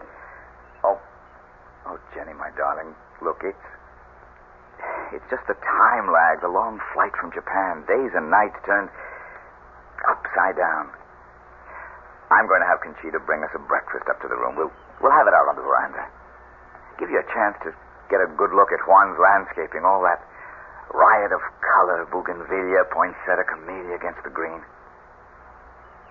Maybe that'll change your mind about poor old Bon Repos. Darling, I know how much you love it, but... Oh, come on, Jenny. Give it a chance. A few more days, a week. Give it a chance to cast its own peculiar spell. All right, darling. Go get us some breakfast. I'll wash up and brush my teeth and get rid of some cobwebs while you're gone. Jenny. Yes? I love you, Mrs. Morgan. Mm-hmm. That's who I am, and I love you, my husband. Conchita. Si, patron? Come over here in the alcove. What the hell happened last night? I couldn't help it. She woke up, started to scream, and then to sob. You heard? No, House must have heard. Why didn't you stop her?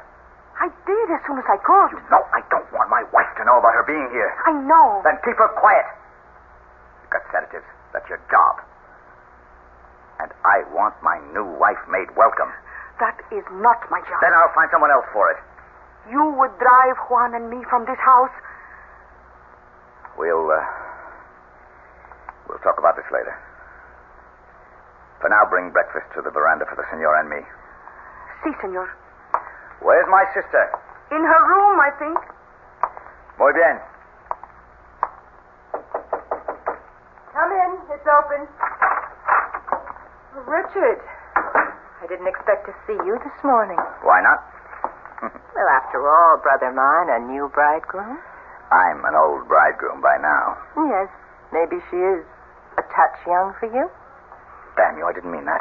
I didn't mean what I said either. I was only teasing you. She's a lovely girl. She's sunny and free and unspoiled. I want to keep her that way. What the devil am I going to do about her? Upstairs there. You heard her last night. Well, you know my feelings on the subject. Get rid of her. For good. I can't. After all, it's partly her house. God, why won't she die? It would be a neat solution to it all, wouldn't it?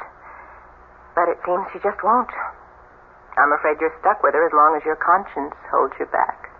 Please, for God's sake, don't tell Jenny about her. Just how long do you think you can keep her secret? Oh, I don't know. All I need is a few days, a week. By then, one way or another, it won't matter.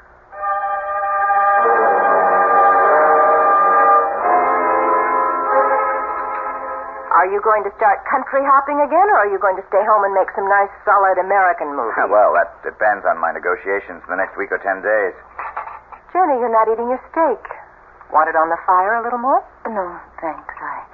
I really ate too much of that wonderful salad. I don't think I could eat another thing. Conchita? Si, senor. I think you can clear the table. You want dessert, dear? I don't think so. Lisa, please forgive me, but I'm so full of sand, sea, air, and scouting the property that I'm really bushed. Would you excuse me? Of course, Jenny. Get a good sleep. I'll see you upstairs, darling. Shall I have Conchita bring us some coffee? Oh, no. I just want to sleep and make up for the last few days. You don't have to come up. Try and keep me away. Good night, Lisa. Night. See you tomorrow. I feel like such a party pooper. Please, forgive us. I'm bushed myself. Darling, you're positively weaving. But I feel a little high or low or something. Well, here, how about my arm for support? I'd love it. No good? No, fine. I was just... She was so lovely, Richard. Huh? Oh. April, the fresco. That damn thing, I wish I'd never dreamed it up. I promise you it'll be removed or covered or something. Oh, no, darling. It's too lovely to destroy. Besides, no matter what you do or anyone tries to do, the memory of April Sanders in our time can never be wiped out or erased. It's something we both have to live with.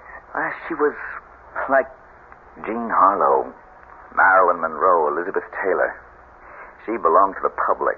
But you had her painted to endure forever.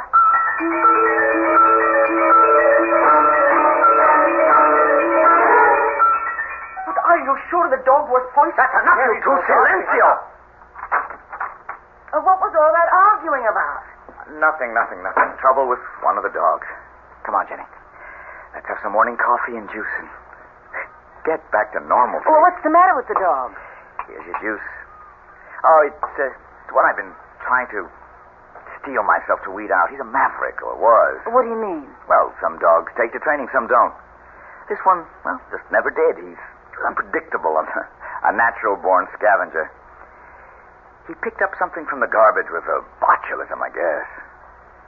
Anyway, he died this morning. But what could a dog... Now, look, don't take on about it. I'm going down to bring up some eggs and bacon. Why don't you set the table for us on the veranda? Of course, darling. The steak. I didn't eat. Is that what poisoned him? Oh, God, help me to know what to do. I love my husband, but every instinct in me tells me to run for my life.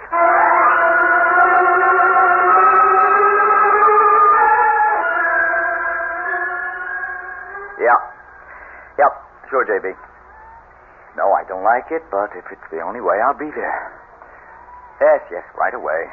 No, I'll drive down. It's almost dark already, so I'm not taking much of a chance. What? Well, yes, thanks, yes. I'll stay with you overnight and come right back. You're going to Los Angeles? What? Oh, just overnight, darling. But take me with you. Oh, Jenny, I can't. This is all strictly business. And I stay here alone? I'm not alone. Lisa's with you. Thank God for that. You have nothing to worry about. Of course I haven't. Go, do what you have to do, and come back to me safe. And you stay safe for me to come back to.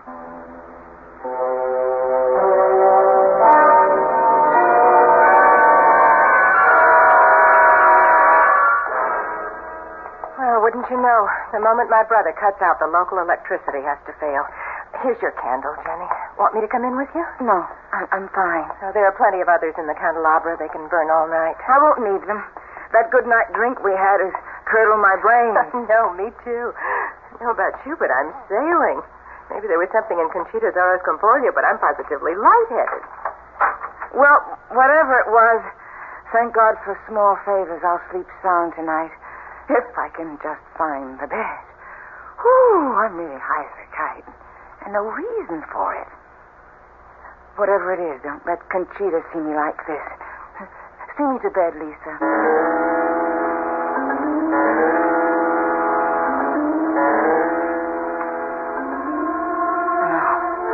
No. They don't want me here. Someone, something. But who? Conchita, Juan, Richard. No, please, not Richard. But April is still in his mind. April. No, I don't believe. Ghosts. I won't. No. Who's there? Who's there?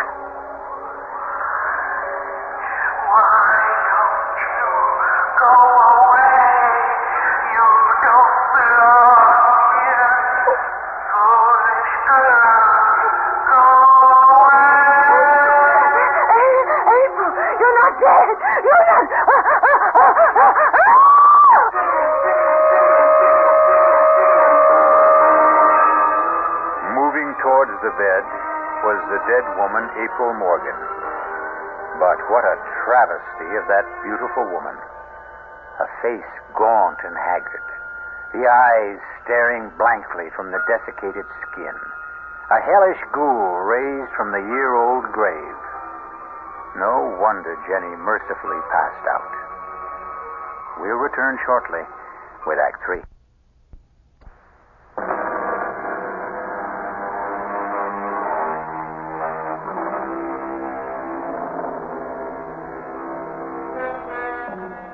The spectral figure that hovers over Jenny, motionless under the covers, stands as still as the girl lies in the bed. Is her presence as malign as Jenny deems it to be, or as benign as it seems to be? Hush, child. Hush. I mean you no harm. But you... oh, you must hate me. Her. April. His wife. Oh, no. No, I'm not April. April is dead. She died, you know. I thought I did. Then who? I'm her mother. April was my daughter. You live here? Yes. Up there. Then you're the one I heard the other night, sobbing. Was I? Oh, perhaps I was. I'm very sad, you know. Because your daughter died. Because my daughter was killed. Killed? What did April have to die for?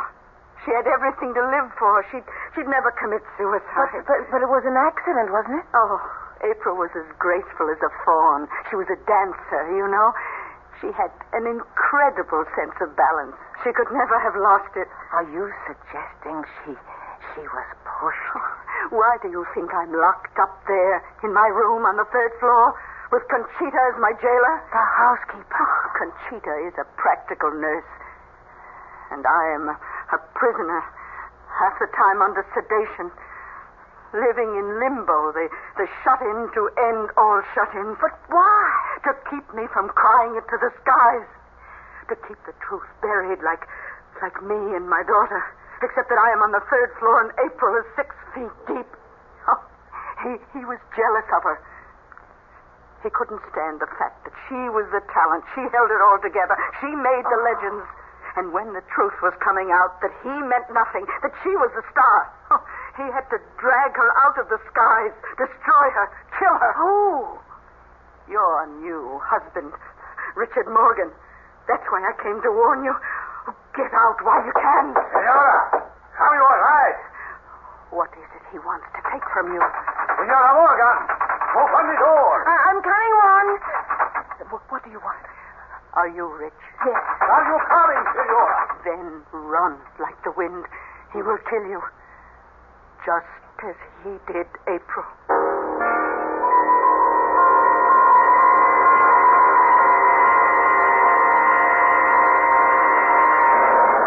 Are you all right, Jenny? Are you all right? I'll do. The lights are on again. Yes. What happened to April's mother? Juan has taken her back to her room. She's mad, you know. She's quite mad. She accused Richard of killing April. It's her obsession.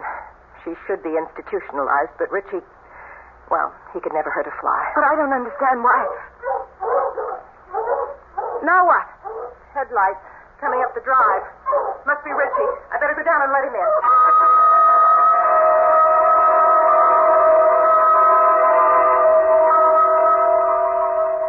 For God's sake, don't be terrified of me, Jenny. Well, I don't mean to be. I don't know what's the matter with me. No, look, April's mother must have shaken you. Well, why would you have kept it a secret? Look, I'm exhausted, and you're tired.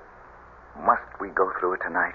I don't think we can go through any other night if we don't. Okay. It all has to do with living a legend. April was a star, a sex symbol developed by the studios. I was a stage actor with a gift of reasonable looks and an unusual voice. Separately, we had great success. But together, when we did get together, and particularly after our marriage, we became something not only wildly larger than life, but larger than even just plain stardom.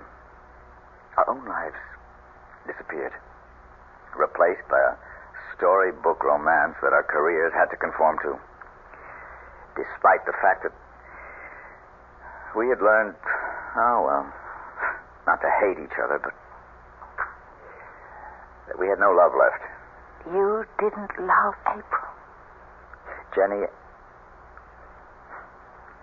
I couldn't stand her. She was selfish, avaricious, demanding, petty, an impossible woman. So you got rid of her? You don't believe that? No. Oh, no, Richard. But how did April really die? I wasn't asking No, that. you don't have to. Half the world has speculated on that. Her mother thought I killed her. Still think so. Conchita and Juan know it was an accident. Lisa has her own theory. Something to do with April's star complex and the wild winds that sometimes blow across the headlands. And you? I think she committed suicide.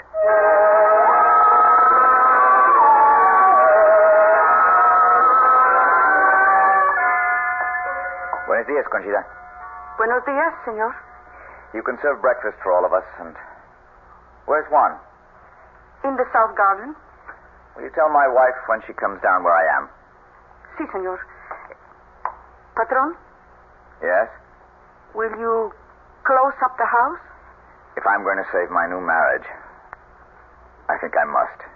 I'm not going to argue the facts. But it's quite clear that Jenny doesn't fit here. I'll have some juice and coffee, Conchita. Si, señorita. Oh, and for Senora Morgan, too? Si, senorita. Morning, Jenny. Good morning, Lisa. Oh, heavenly day. Breakfast is on the way. Where's Richard? Oh, off on the grounds somewhere. Want to go look for him? I would like to get some air. Well, then let's go. Did you finally get some sleep? Yes. Well, with the new day, if you're smart, you'll make up your mind to get out of here and have Richard all to yourself. But what will you and Conchita and Juan and Mrs. Isn't that terrible? I don't even know April's mother's name. Well, what will all of you do? Oh, life goes on. We'll manage and adjust. We might even be able to do it here in time. Oh, no, Lisa, I never could. This isn't my place. It's April's. It wasn't hers either. But I thought it was originally her family's. That's why her mother is still... It was a run-down, no-account mess. The stucco peeling, the plumbing, antediluvian, the gardens a shamble. Richie cured all that. He's marvelous with his hands, and his imagination knows no bounds. He made Bonrepos what it is. It's all his. I can appreciate that, Lisa, and I know how beautiful it is, but it's dark and sinister to me. Nothing will ever change that. I remember that first evening when you took me to Seventh Heaven. Yes? That was the mark of what was wrong here. Such free, wild beauty, but somehow it was evil and destructive. Oh, Jenny, that's not fair. You went by moonlight. You knew a tragedy had occurred there, but Seventh Heaven is just what its name implies. Especially on a day like today, with no wind and the sun riding high. Come on. Let me show you. No, thanks. Jenny, you hold a lot of fates in your hand. Among them mine. I don't want to leave here. Give me a chance to show you. Cobwebs cleared away. It's not such a bad place to live.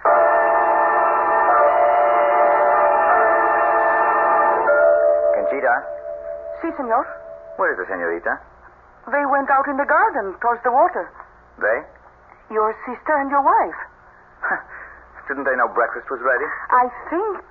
But the Senorita Morgan seemed to want to take the senora to the water. I should not say this, but I had a sensation you should go quickly after them.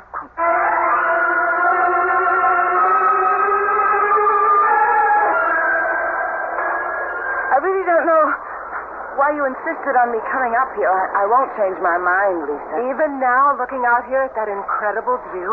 I told you I didn't like height. You know, Jenny, you're a little person with no stature.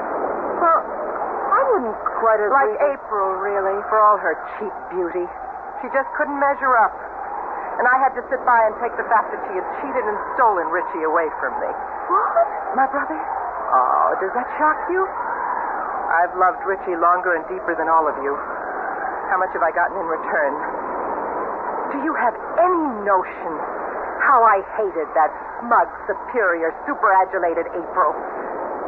Would you be very surprised to find out that she didn't fall or stumble or take her life when she blew off here into eternity? She was hastened, Jenny, pushed, shoved by me, just as you're going to be. Why? Even allowing for what you confess. How can you hate me? Because you are far worse than April. He really didn't love her. They were a team. He was trapped. He had to stick with her. But you, no, you're different. Because he loves me? Because with you, there's no chance for me. There's no chance at all. How could there ever be? I don't have to share his bed, only his life. I could have been the one to care for him, to console him, to love him. Love him, damn you. It'll never be you. Never anyone. Lisa, wait. Do you even... You can't stand against me any more than April could. You are going over. Down the rock. Look, put that grass break down. It's a marvelous weapon. Hang on to it if you want to. Take it with you, but you're going. Stay you up there. Yes, too late. Hurry. If I cannot have you, nobody can. Oh, for God's sake, Lisa, what are you doing? Give me that.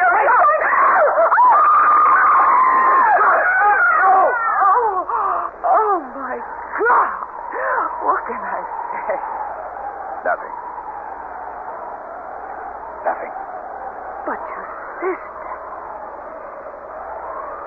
loved my sister either more or less than my first wife.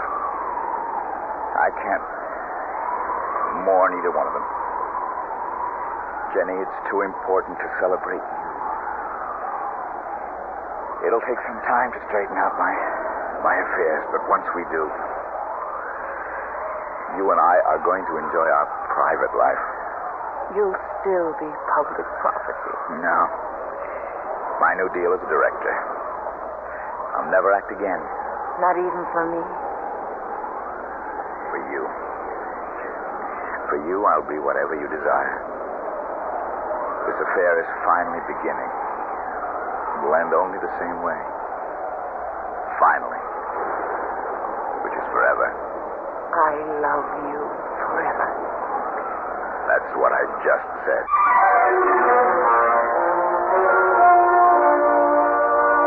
The walls still stand about Bon Repos, but the barbed wire and broken glass are gone from the parapet.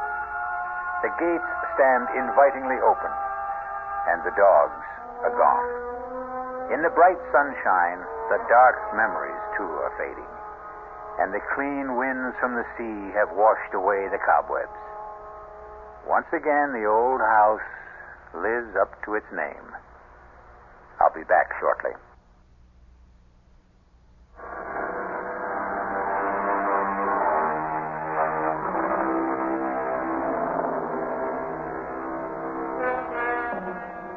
So again, we return full circle to our definition of the supernatural as it applies to tonight's tale, of or related to ghosts, behavior caused by the intervention or by the action of a god on earthly affairs. Well, April Sanders was both ghost and, by our modern standards, goddess. But her reign is over, and so is our up-to-date fable of Richard and Jenny.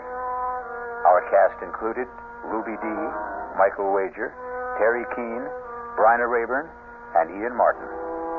The entire production was under the direction of Hyman Brown. This is E.G. Marshall inviting you to return to our Mystery Theater for another adventure in the macabre. Until next time, pleasant dreams.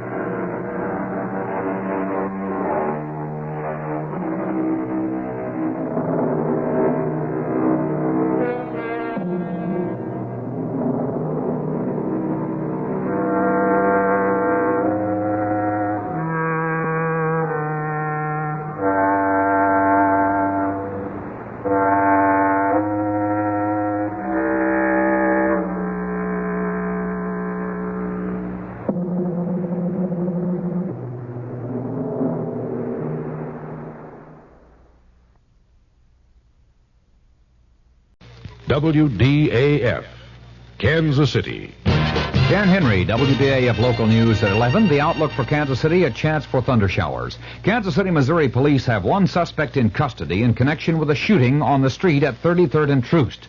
2 women were injured. They have been identified as 30-year-old Joan Oglesby of 2139 East 15th in Kansas City, and General Hospital lists her condition as critical, with gunshot wounds in the chest and stomach.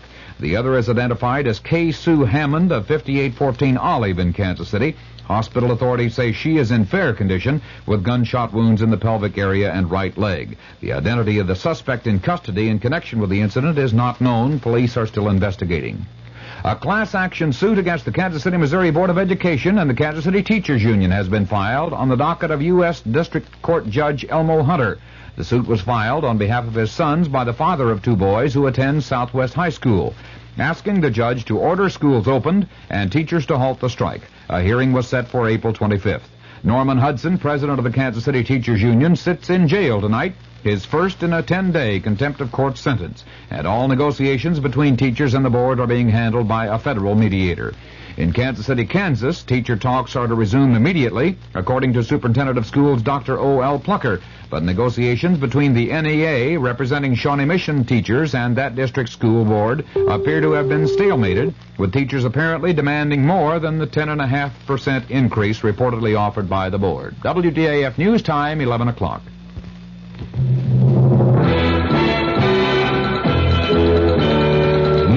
Of the hour, on the hour, from American Information Radio.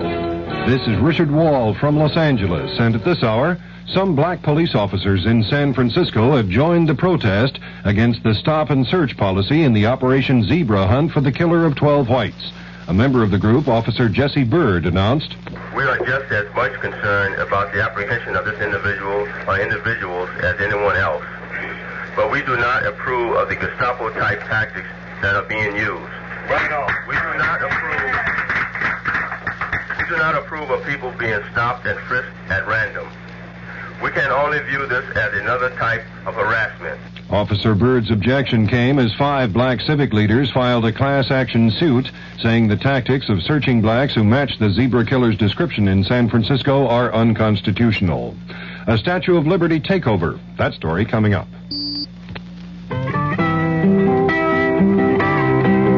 In the breath of a child lies the hope of our land. On the lips of a child rests the poem tall and grand. In the heart of a child is the peace that we have planned. And the breath of our children is a gift from God to man. 6 million children in the United States who should be running, laughing, and playing are coughing, wheezing, and choking. 6 million boys and girls are suffering from serious lung-damaging diseases. The National Cystic Fibrosis Research Foundation needs your help to help them. In the breath of a child lies the hope of our land. A group calling itself the Attica Brigade has taken over the Statue of Liberty in New York and promises to stay the weekend, demanding impeachment of President Nixon and protesting what's called social injustice in the U.S. President Nixon is spending the night at Camp David in Maryland. Earlier, the president went for a dinner cruise aboard the yacht Sequoia on the Potomac and then stopped by the home of his daughter Julie Eisenhower in Bethesda, Maryland. Mark Felt, former associate director of the FBI, says the White House asked him to issue news releases on Watergate that he considered improper for the FBI to be involved in. Felt ran the FBI after J. Edgar Hoover's death. The defense has rested its case in the perjury conspiracy trial of John Mitchell and Maurice Stans in New York. The prosecution will present rebuttal witnesses Monday. Israel and Syria disagree on losses in the first major air battles in the Mideast since the October War. But there's a warning about the consequences of the increasing escalation of the Golan Heights fighting. Correspondent Andrew Mizell's reports from Tel Aviv. Israeli Defense Minister Moshe Dayan warned today that if the Syrians continue escalating the battle around Mount Hermon, Henry Kissinger might arrive here in 10 days to find a full-scale war in progress. Dayan issued the warning in a television interview, which I watched here in Tel Aviv. It came on the eve of the heaviest day of fighting yet, a day in which Israel reported its first battle losses in the air, 2 warplanes shot down by ground fire. Dayan said that if Syria continued trying to capture territory, Israel would feel free to do the same. Andrew Mizell's ABC News, Tel Aviv. Japan has signed an agreement with China for mutual airline service. The nationalist Chinese on Taiwan have threatened to end their aviation agreement with Japan because of the arrangement between Tokyo and Peking. Government economist Gary Seaver says inflation will remain a serious problem in the U.S. Seaver's remark followed release of figures showing the cost of living rose 1.1% in March, raising the 12-month increase in consumer prices to 10.2%.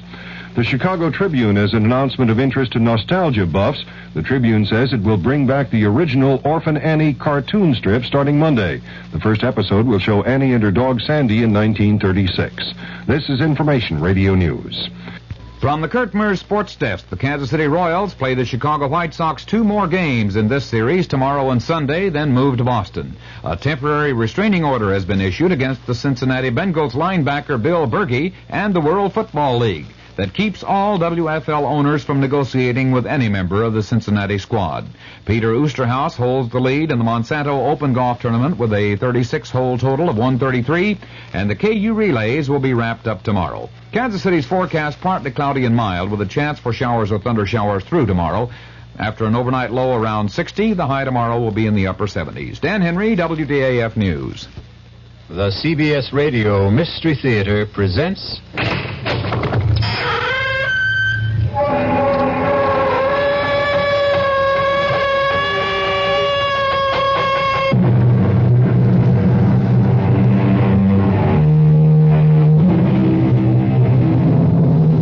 Come in. Welcome. I'm E.G. Marshall. Welcome to the fear you can hear. Welcome to the world of your own terrifying imagination.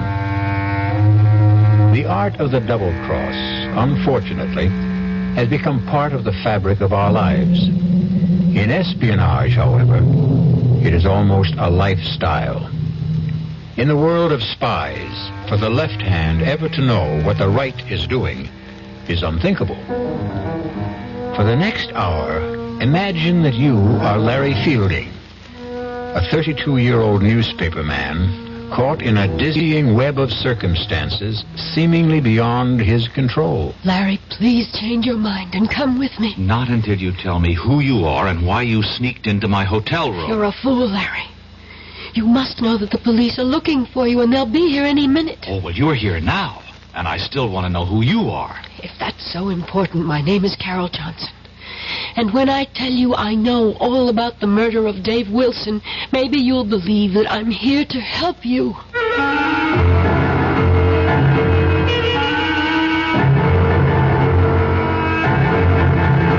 Our mystery drama, The Lady Was a Tiger, written especially for the Mystery Theater by Murray Burnett, stars William Redfield. It is sponsored in part by Anheuser-Busch Incorporated, brewers of Budweiser, and by the Kellogg Company, makers of Kellogg's Special K cereal.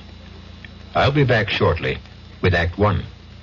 Hi, I'm Goldilocks, Ms. Goldilocks, if you please, and I'm a professional taste tester. Here at my taste test laboratory, that's TTL for short, I taste test everything from porridge to diet drinks. Actually, there's not that much taste testing in porridge these days. There used to be. Once upon a time. I mean, that's how this Ms. got into the biz. But lately it's been diet drinks. I mean, with so many diet drinks going sugar-free, I've been really busy conducting taste tests. A rather unbearable assignment, to be sure. But then I discovered sugar-free diet 7-Up. Fresh, natural, delicious. My only problem is that sugar-free Diet 7-Up tastes so good that it broke my Goldilocks diet drink taste-o-meter. Well, sugar-free Diet 7-Up certainly has my seal of approval. This one's just right. Don't let anyone con you into thinking it's wrong to turn in a heroin pusher. You're not ratting. You're doing your part to wipe out one of the most insidious epidemics racking our country today. So don't let anyone kid you. If you really care about the quality of life, if you really care about improving society, you'll do everything you can to get the heroin pusher off the street and into jail where he belongs. If you have information about a drug pusher, use the heroin hotline. The number is 800-368-5363. That's toll-free from anywhere in the country. The number again is 800-368-5363. A trained operator will answer your call, take your information, and pass it on to experienced federal agents who will investigate. You'll make your own special contribution toward helping us wipe out what President Nixon has called public enemy number one. Call 800-368-5363.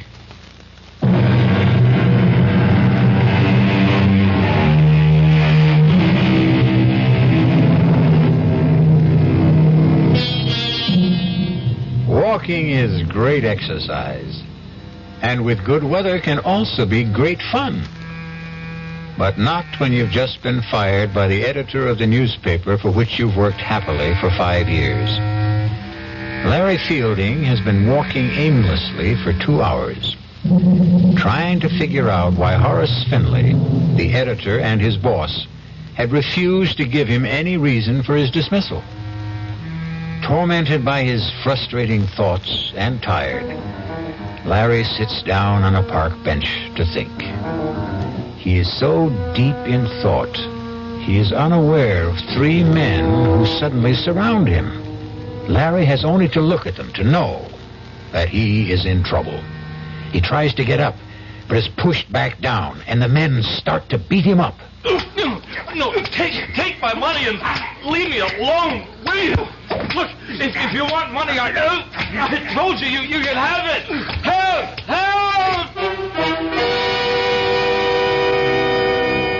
Calling for help when you're being mugged in a big city park is sometimes as helpful as trying to catch hold of a windowsill in a 30-story fall. But this time, there was a miracle. A stranger has seen the attack and rushes to help. Hang in there, young man! Here comes... That's a nice jaw you have there, fella. You need a lesson in kicking. That took care of them. They're gone. Oh, thanks. Let me help you up. Thanks, mister. Thanks a lot. I tell you, I was in real trouble. My pleasure. Did they get your wallet? No. I got a lot of bruises, but they didn't get a thing. Say, you're a pretty good scrapper for a guy my age. Well, yeah. Hey, what are you, a karate expert? Oh, just keep myself in shape. You sure do. Listen, can I do something for you to show you I really meant thanks? You certainly can. How about coffee? Oh, sure, but that's nothing. What I meant was... I know what you meant. My name's Dave Wilson. Oh, good. I'm Larry Fielding. Oh, come on, Larry. Let's have a cup of coffee.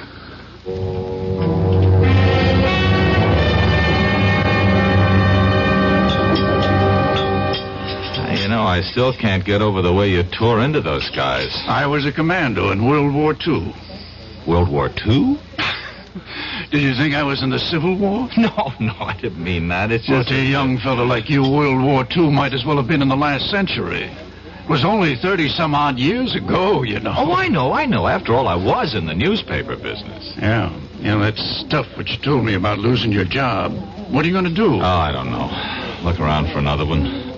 What bothers me is the way my editor let me go. No explanations. You know, we were friends. You'd think he'd at least tell me why he fired me. Those things happen.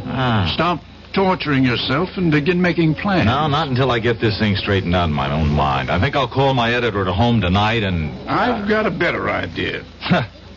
Go out and get drunk, huh? Nope. How about a trip to Paris?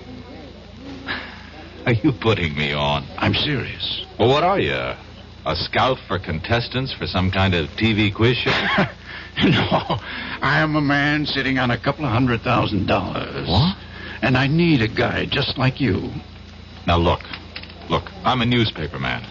Anytime a stranger starts talking about a trip to Paris and $200,000, I... Walk away without even listening? Yeah. Even if the man just happened to maybe save you from being mugged, robbed, and beaten up? Okay, all right, I'll listen, but believe me, that'll be it. Fair enough. First, here's my card. Oh. David Wilson, Calridge Imports. I never heard of him. You can call and check me out. I told you I was in World War II. Oh, look. I'm grateful to you, but you're wasting your time. Why don't you shut up and listen? You've probably heard about the millions of dollars in artworks and precious jewels that the GIs liberated during the last days of the war. Liberated, sure, yeah. Well, I've heard stories. Well, most of them are true. One that I know in particular certainly is.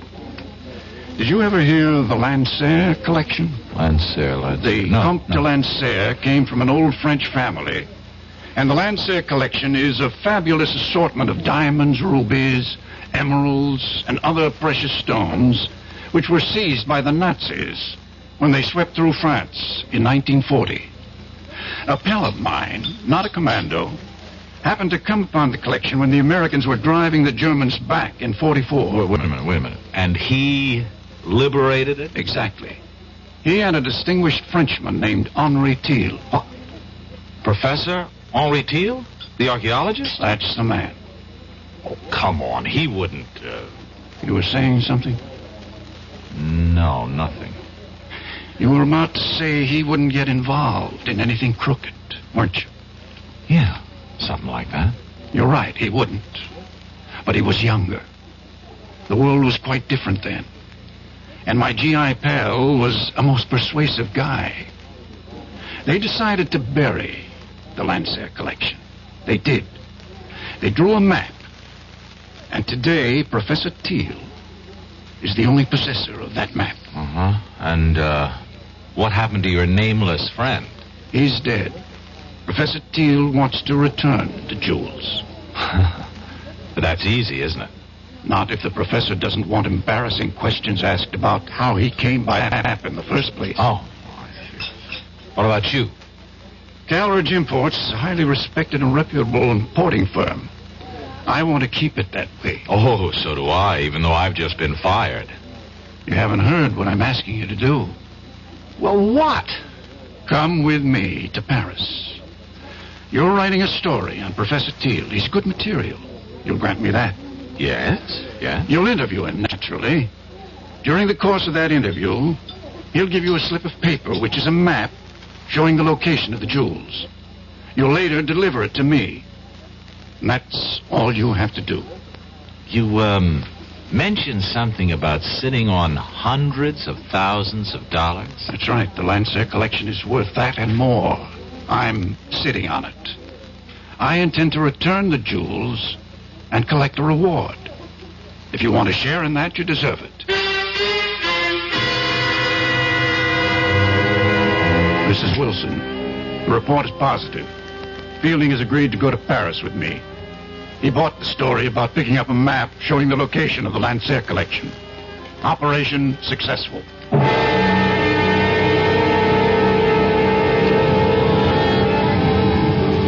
You'd better be on your way, Larry. You're due at Professor Thiel's in 10 minutes. I suppose it's too late to back out, huh? You can always back out, Larry, but I don't think you will.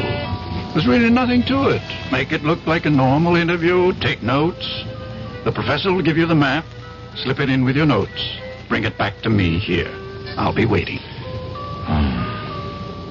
Okay. Larry. Yes? Relax. Oh, sure thing. I'll see you.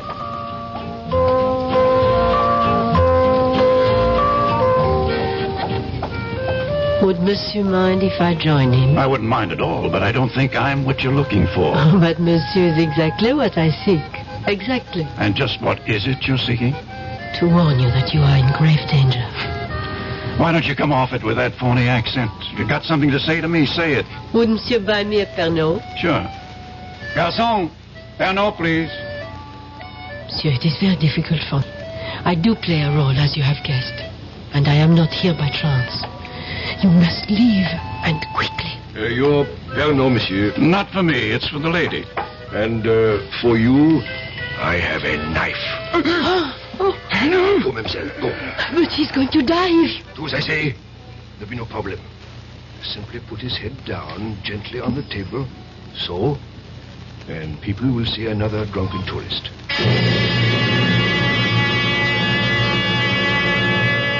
Your name is Larry Fielding. You're 28 years old, and you're feeling marvelous. You have just completed a fascinating interview with Professor Henry Thiel. And you have the paper that you're going to hand over to your friend who's waiting at Les Deux Magots. You see him at the table where you left him. His head is down, but you're not concerned. Dave, wake up. I saw the professor. What? Monsieur, what has happened? Well, I don't know. I came back to meet my friend. I guess he's passed out. A moment, monsieur. Look, this man has been murdered. What? Stabbed to death. You will wait here for the police. I will not. I'm getting out of here.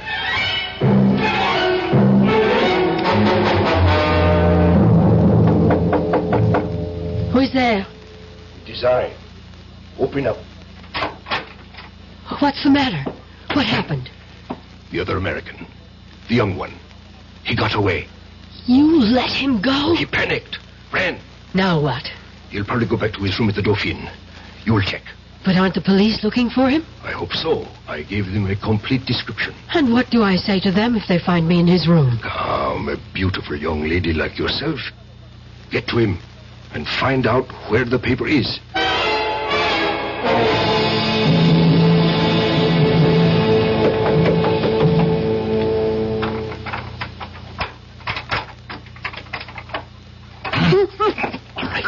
All right. Who are you? If I take my hand away, you promise not to scream? Right? Okay. Now, why have you picked the lock into my room? Never mind. You have to get out of here. Not until you tell me who you are. If that matters, my name is Carol Johnson. I've been sent here to help you. Oh, sure. I know about the murder of your friend. Wait a minute. Sent by whom? I'll answer your questions while we're on the way. On the way to where? Safety. I don't need to run. I didn't kill anybody. I'm not about to take off with a strange girl, particularly not one who's equipped with skeleton keys. Oh, suit yourself. Goodbye.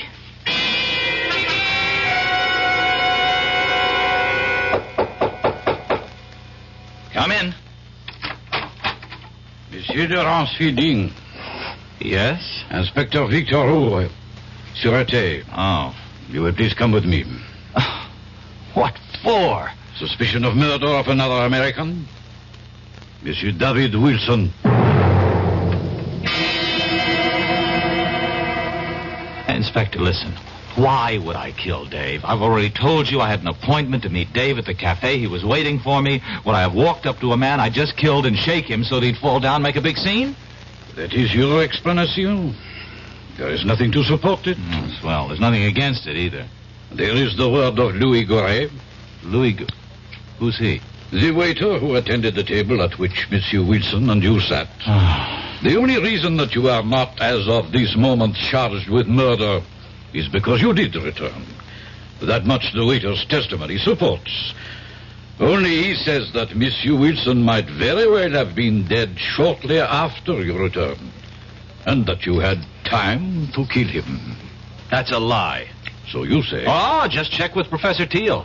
He'll tell you what time I arrived, what time I left. We have been trying, and there has been no answer. We may have him on the telephone now. Hello? Eh? So? Voilà bien. Merci.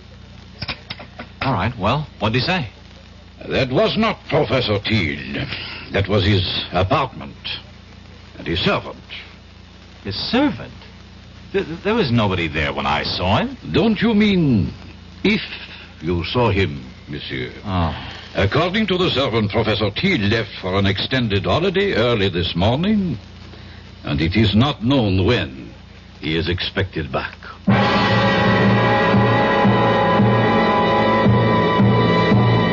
Your name is Larry Fielding. You're 32 years old, and you find yourself in prison in Paris, accused of murder. You know you've been had, and you're dealing with forces that seem beyond your control. You have a million questions, and the only man who could answer them is the man you're accused of killing. We'll be back shortly with Act 2. When you drink beer, do you tilt the glass for long, hearty swallows? Or just tip it and sip it? Well, sipping's the thing for wine. But Budweiser beer is a hearty drink, brewed for zest and character. The best way to enjoy Bud is to drink it. Not chug-a-lug, just man-sized beer drinker swallows. That's when that famous Budweiser taste, smoothness, and drinkability really come through. Smoothness and drinkability that come only from natural carbonation and exclusive beechwood aging. Smoothness and drinkability, too good for any half-hearted sipping. So drink up. You'll see that brewing beer right does make a difference. And that when you say Budweiser, you've said it all. Anheuser-Busch, St. Louis. In 1919, someone had a big idea. Let's help youth understand big business by starting them in small businesses of their own. And Junior Achievement was born. Each group elected a board of directors, chose a product, set up a production line, sold stock, and went into business.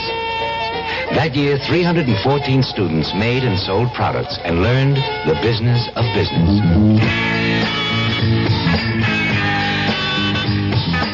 Today, Junior Achievement has grown to nearly 200,000 members. Junior Achievers are designing and marketing their own products and services, from cutting boards to printing. They're organizing sales efforts, writing marketing plans, calculating profit and loss. Running these small businesses helps Junior Achievers understand how big business works. Support Junior Achievement, where youth learns the business of business. Call your local Junior Achievement office.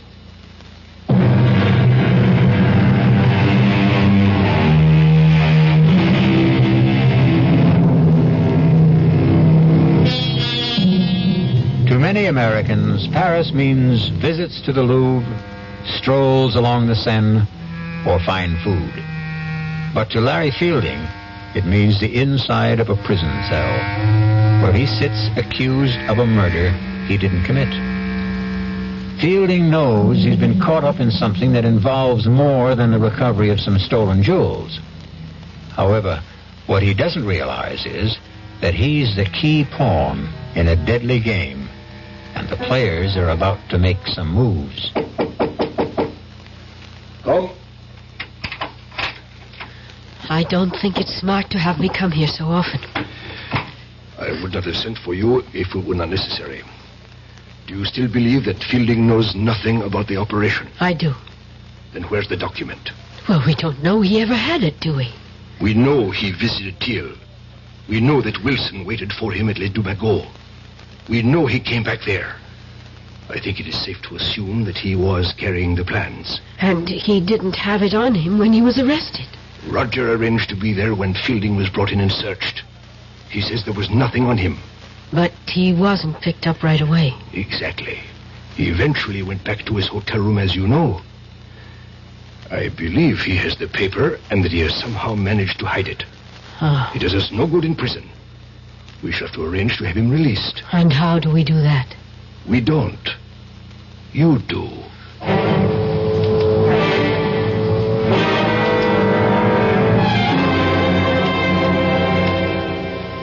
Sit down, mademoiselle. Your passport says Carol Johnson. That's right, Inspector. And I am told you are in my office because of the unfortunate incident in the Café Les Dumagots. Yes, Inspector. I just had to come here to tell you you have the wrong man. Ah? And how do you know that? I'm studying at the Sorbonne. I visit Les Dumagots all the time. I was sitting right there when that man was murdered. Formidable. You saw a man murdered and you did nothing. Oh, at the time I didn't know it was a murder. I just thought the man had too much to drink or was ill. But the reason I know that you've arrested the wrong man is that the murdered man was dead before this young American Fields Fielding. Yes, well, the man was dead before Fielding ever got to the table. Fielding came and shook him. And that was when it was discovered that he was dead. I'm prepared to swear to that, Inspector. Of course you are prepared to swear to this story that you have just told me. Why not? It's the truth. Of course, mademoiselle. Why would a beautiful young lady like yourself lie to an inspector of the Sûreté? I'm not sure that I like the way you say that, Inspector. But everything will be all right if you release young Fielding. You have told me you will swear to this statement of yours in court. Therefore, I have very little choice. Ah, good. But, mademoiselle, I have been the police officer for 20 years. Long enough to know that witnesses who appear late with an alibi for an accused murderer often have reason. Oh, that's ridiculous. And I also wish to warn you, mademoiselle, that the Sûreté considers this a very much open case. That is the business of the Sûreté. Au revoir, Inspector.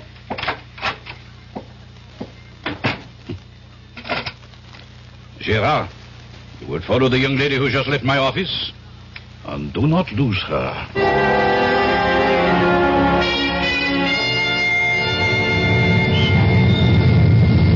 Hello there. Oh, it's you. Want to give me a lift? Well, I suppose I owe you something for getting me out of jail. Taxi! Taxi! Here, we got one. Hop in. Oh, thanks. Driver, Hotel Dauphine. Well, you look pretty good for a jailbird. You look pretty good yourself for... Come to think of it, what are you? An American girl in Paris trying to make a living. What are you? An American in Paris in need of a bath, a drink, and some food. You know, you're not bad looking. Oh, thanks. While we seem to be exchanging compliments, can I say you're about the best-looking girl I've seen since I've been here?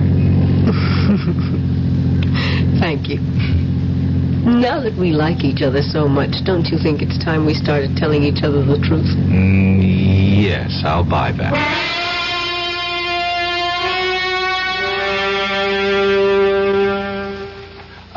Écoutez-moi, operateur, well, never... You speaking. Okay. Well, look, I phoned the desk about an hour ago to get this room straightened up, and so far nothing's happened. Now, can you please just send someone up so I can sleep here tonight? Huh? Oh, while you're at it, where's our food? Wait a minute. That's a different department. Oh. I'll have to call room service again. Oh. Maybe you won't have to bother. Entree. Your dinner, monsieur. Madame? Merci. Monsieur would like me to serve. No, thanks. No, I think I can handle it myself. As monsieur wishes. Wait a minute. Don't I know you? I think not, monsieur. Now, I've seen you before. I'm sure I've seen you.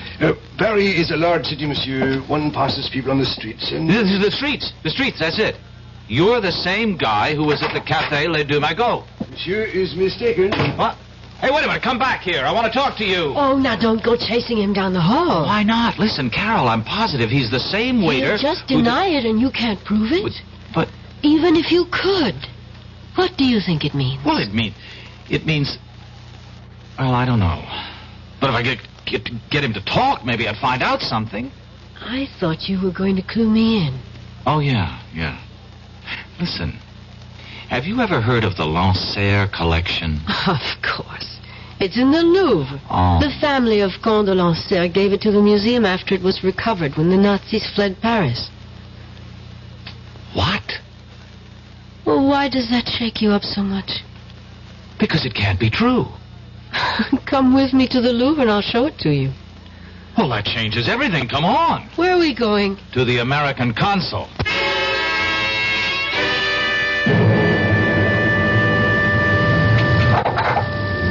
Well? Unbelievable. What? Simply unbelievable.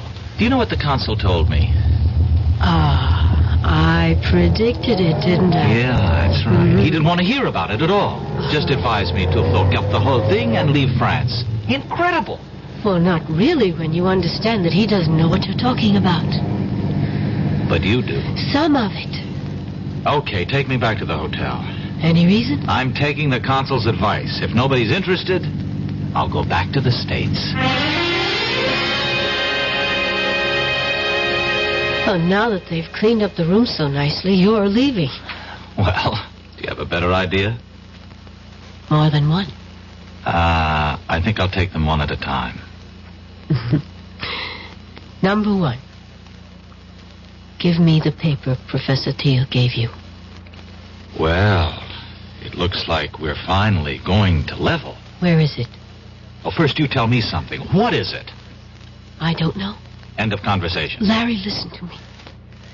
I work for Colonel Blake, military intelligence. I was assigned to this operation. What operation? All I was told was that Dave Wilson, who also works for us, was coming over here with you, and that you were to get something from Professor Thiel and give it to Dave.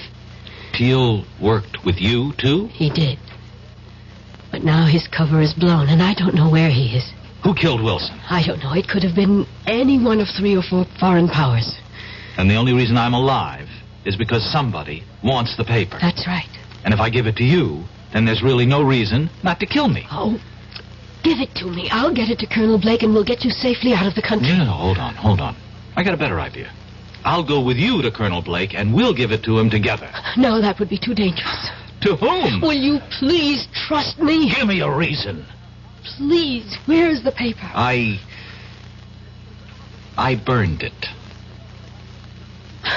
You expect me to believe that? Why not? You expect me to believe everything you tell me? You admit you had the paper.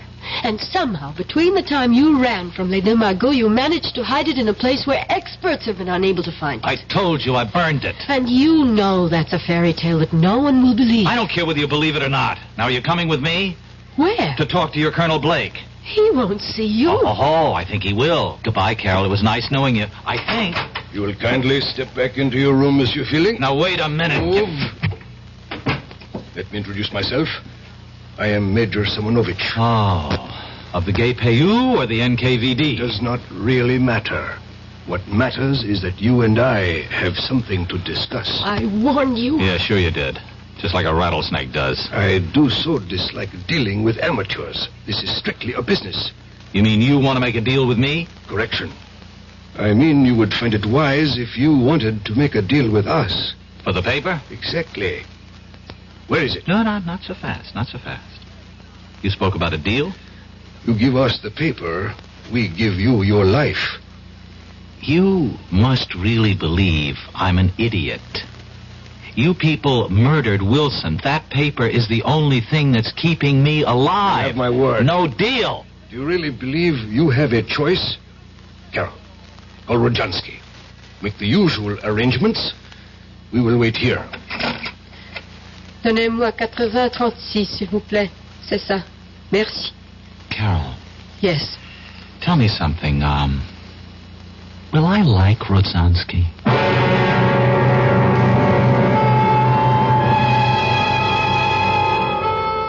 By this time, Larry Fielding realizes that he's been used. That he was never supposed to bring Dave Wilson a paper telling the location of the Lancer jewel collection. But his discoveries have only added to his dilemma. He was quick-witted enough to realize that his only hope was to hide the paper, because that slip of paper is his last resort. We'll be back shortly with Act 3. Great taste in the morning. Kellogg's has that wholesome taste to get you up and grinning. This is Jerry Crawford for Kellogg's Special K. We've been having some fun in our television and radio commercials by using a ball and chain to symbolize the slight overweight problem common to so many of us. We point out that being a few pounds overweight is just a little more difficult for you. Climbing stairs, just walking around, even sitting down can feel, well, like you're wearing a ball and chain. In case you missed the message, it's this. If you really want to get rid of that extra weight, you really have to work at it by exercising and with sensible meals like the Special K breakfast. A 1-ounce bowl of Special K, America's favorite high-protein cereal, 4 ounces of skim milk, tomato juice, and coffee. Less than 240 calories. Nutritious and, by the way, delicious. So why not begin each day with a Special K breakfast and then keep up the good work? Special K can't help you lose weight all by itself, but it really is a good start. Hi, I'm Hal Linden. There's a lot of talk these days about America's energy crisis. Talk about doing without heat, about doing without our cars, about what's going to happen if we run out of fuel. Well, we may not have to run out of fuel if we all work together to conserve the fuel we have. That means turning your thermostats down to 68 degrees during the day and turning them down to 60 at night. It means turning off lights, TV sets, and electrical appliances the minute we're finished with them. It means driving no faster than 50, starting or joining carpools, avoiding the kind of stop-and-go motoring that eats up gas by the gallon. In short, it means saving every ounce of energy we can, every chance we get. So please, do your part to make the fuel supply stretch a little further. For your own sake, don't be selfish. Don't be foolish. Don't be fuelish. This message from the Federal Energy Office and the Advertising Council.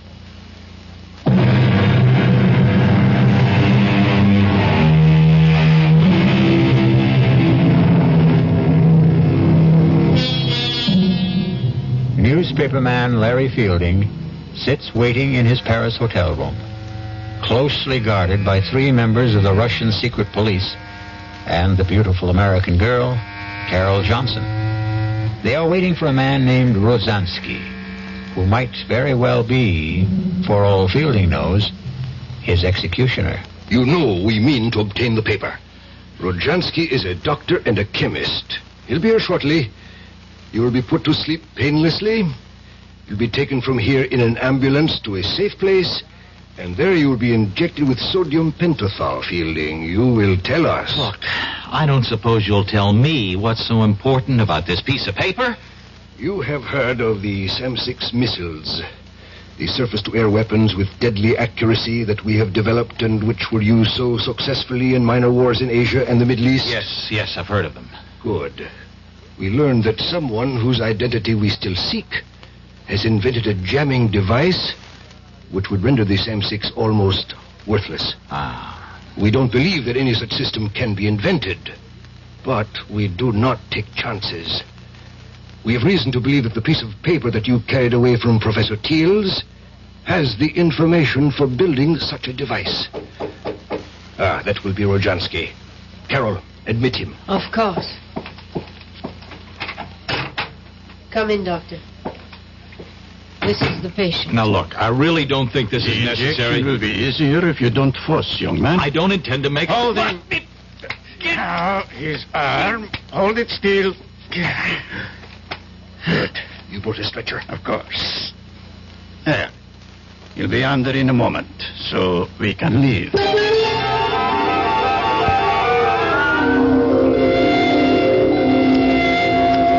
What is this? Gendarmes? It has nothing to do with us. We are taking a sick man to the hospital. Put this stretcher into the ambulance. Quickly. I must apologize, but we received a report from the hotel concierge that there was a dead man here. Absurd, Inspector. This is Dr. Jansky. The doctor will explain this to you, Inspector. This man became suddenly quite ill. I gave him a sedative to quiet him, and we're now taking him to the Lefebvre nursing home, as you can see by the ambulance. You say he is alive? Very much so. See for yourself. Mon Dieu. I know this man.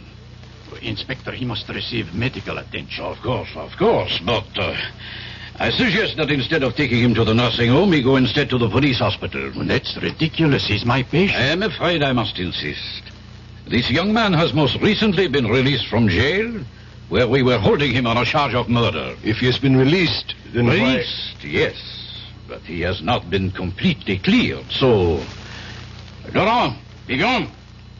Take this man to the police hospital.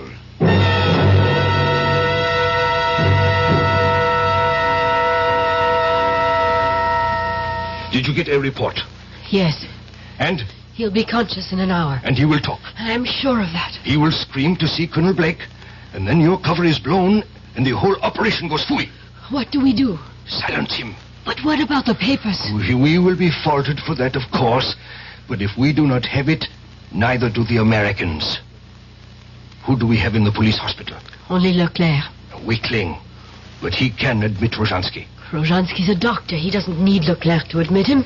He can visit his patient openly. Thank you, my dear. I visit Fielding and he dies shortly thereafter. That idea does not appeal to me. We have to do something. You are both right. Carol, you will be his first visitor when he regains consciousness. No. Yes, Carol. Rojansky, give her your hypodermic kit. I don't have to do this, and I won't. You would prefer that in my report I mention your failure with Fielding when you had some hours alone with him? I'll go. That is wise. Rojansky, give her the syringe. Here. Quickly. The car is waiting. And Carol, if you should decide, or even think about changing sides, it would be most unwise. You know the French police are still most interested in the person who murdered Wilson.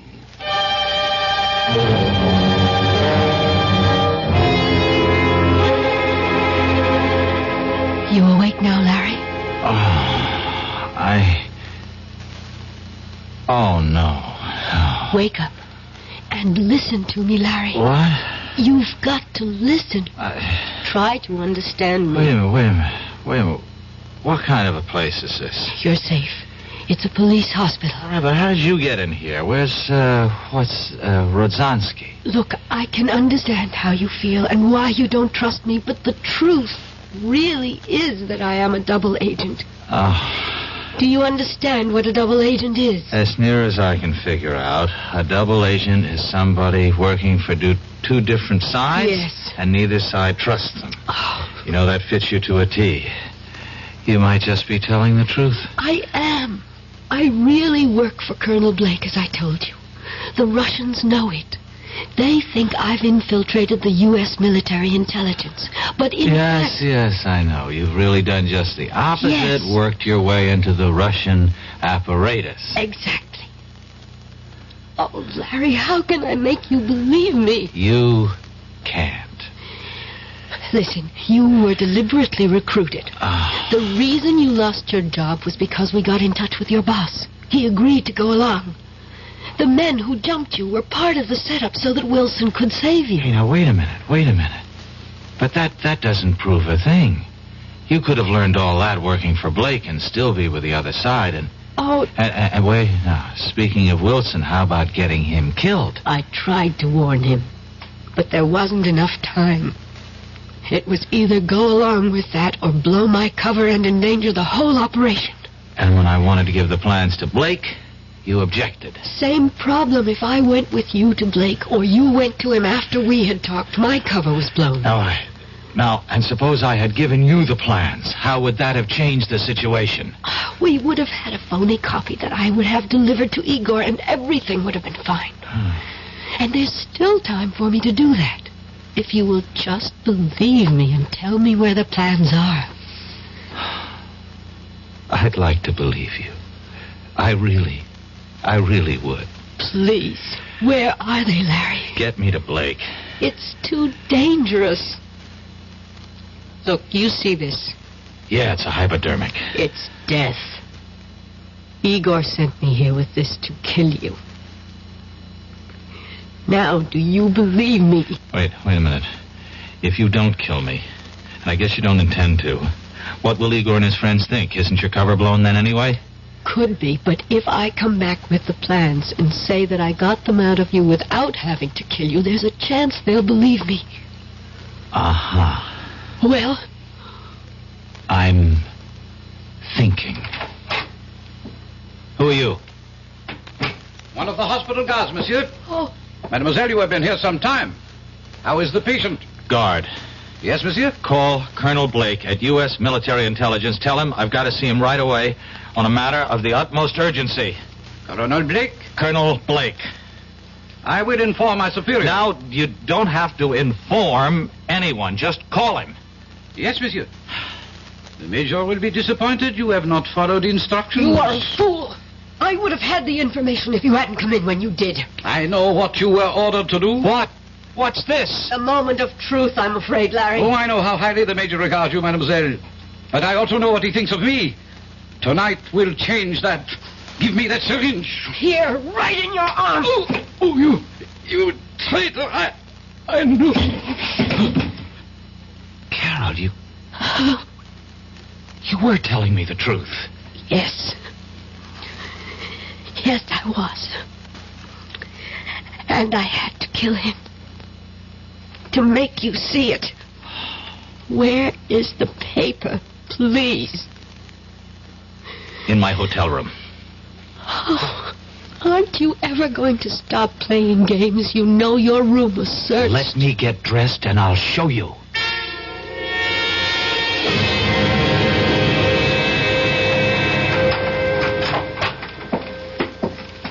If it's not here, there's going to be the devil to pay. Don't worry, it's here. Now I'm the one who has to be shown. Trained operatives from 2 special branches went over this room with everything except Geiger counters. Okay. Where are we going? The bathroom.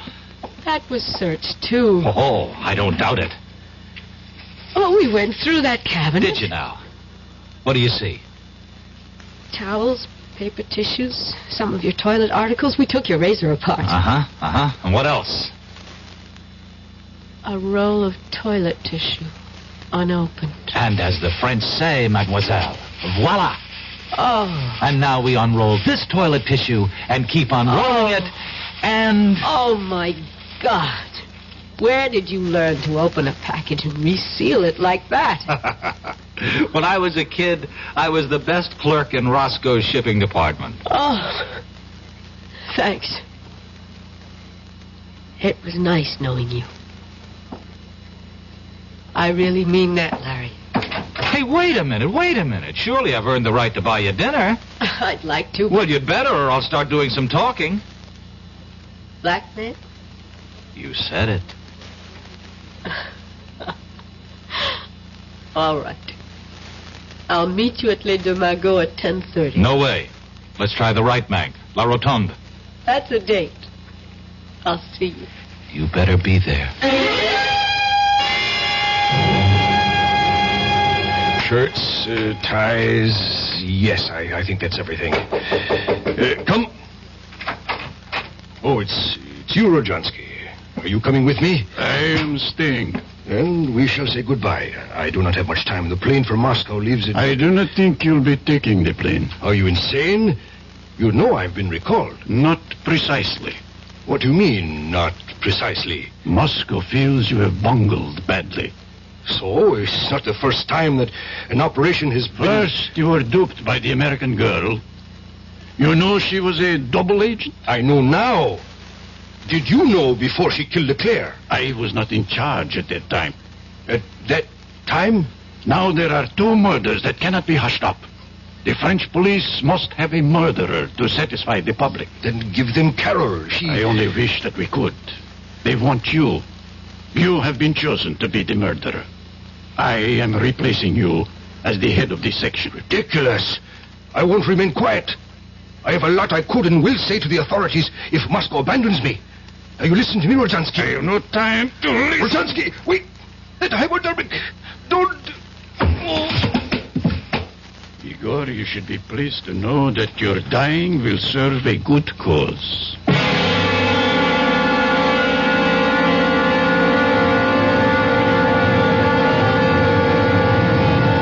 I'm sorry I'm late, but But? there were loose ends that had to be cleared up. Well, I thought maybe you decided against coming. Oh. After all, your job here is finished. Well, yes. Sit down. Now that the Russians know you, there's nothing for you to do. It would be suicide to try to, huh? Oh, well, there are other things for me. Sure. Like getting married to a lovesick newspaper man, settling down, raising a family.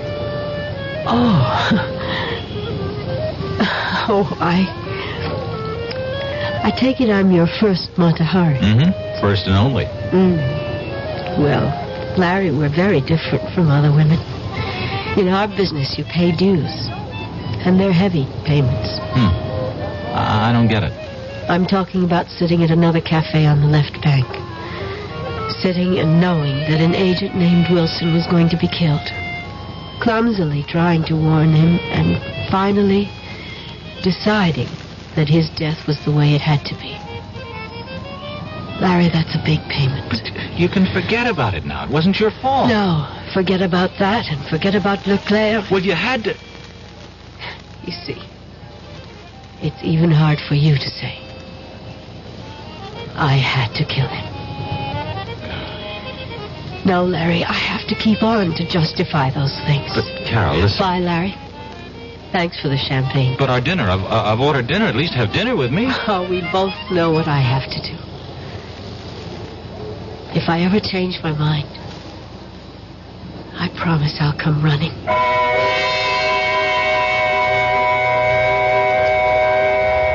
Larry Fielding sat in La Rotonde and watched her walk away. He knew she was walking out of his life. For a moment, he toyed with the idea of running after her and joining her world of spies. He flirted with the idea that he might even be some sort of an American James Bond. But then, the waiter brought the dinner. And to his surprise, he was hungry. And that realization made him wonder about whether or not he was truly in love. I'll be back shortly. Who knows how to help you solve your shopping problems? Your Better Business Bureau knows. knows? I saw this perfectly darling mirror in the showroom, so I bought it. But when the truck came, they delivered this thing I never saw before. Now what am I going to do? I'll tell you what to do, madam. But who are you? I'm the man from the Better Business Bureau. Now, the first thing to do is to call the store manager and tell him what happened.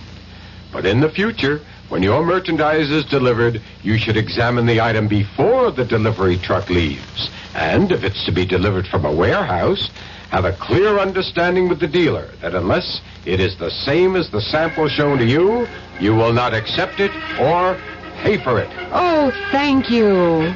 Just part of my job, madam, to help people with their shopping problems.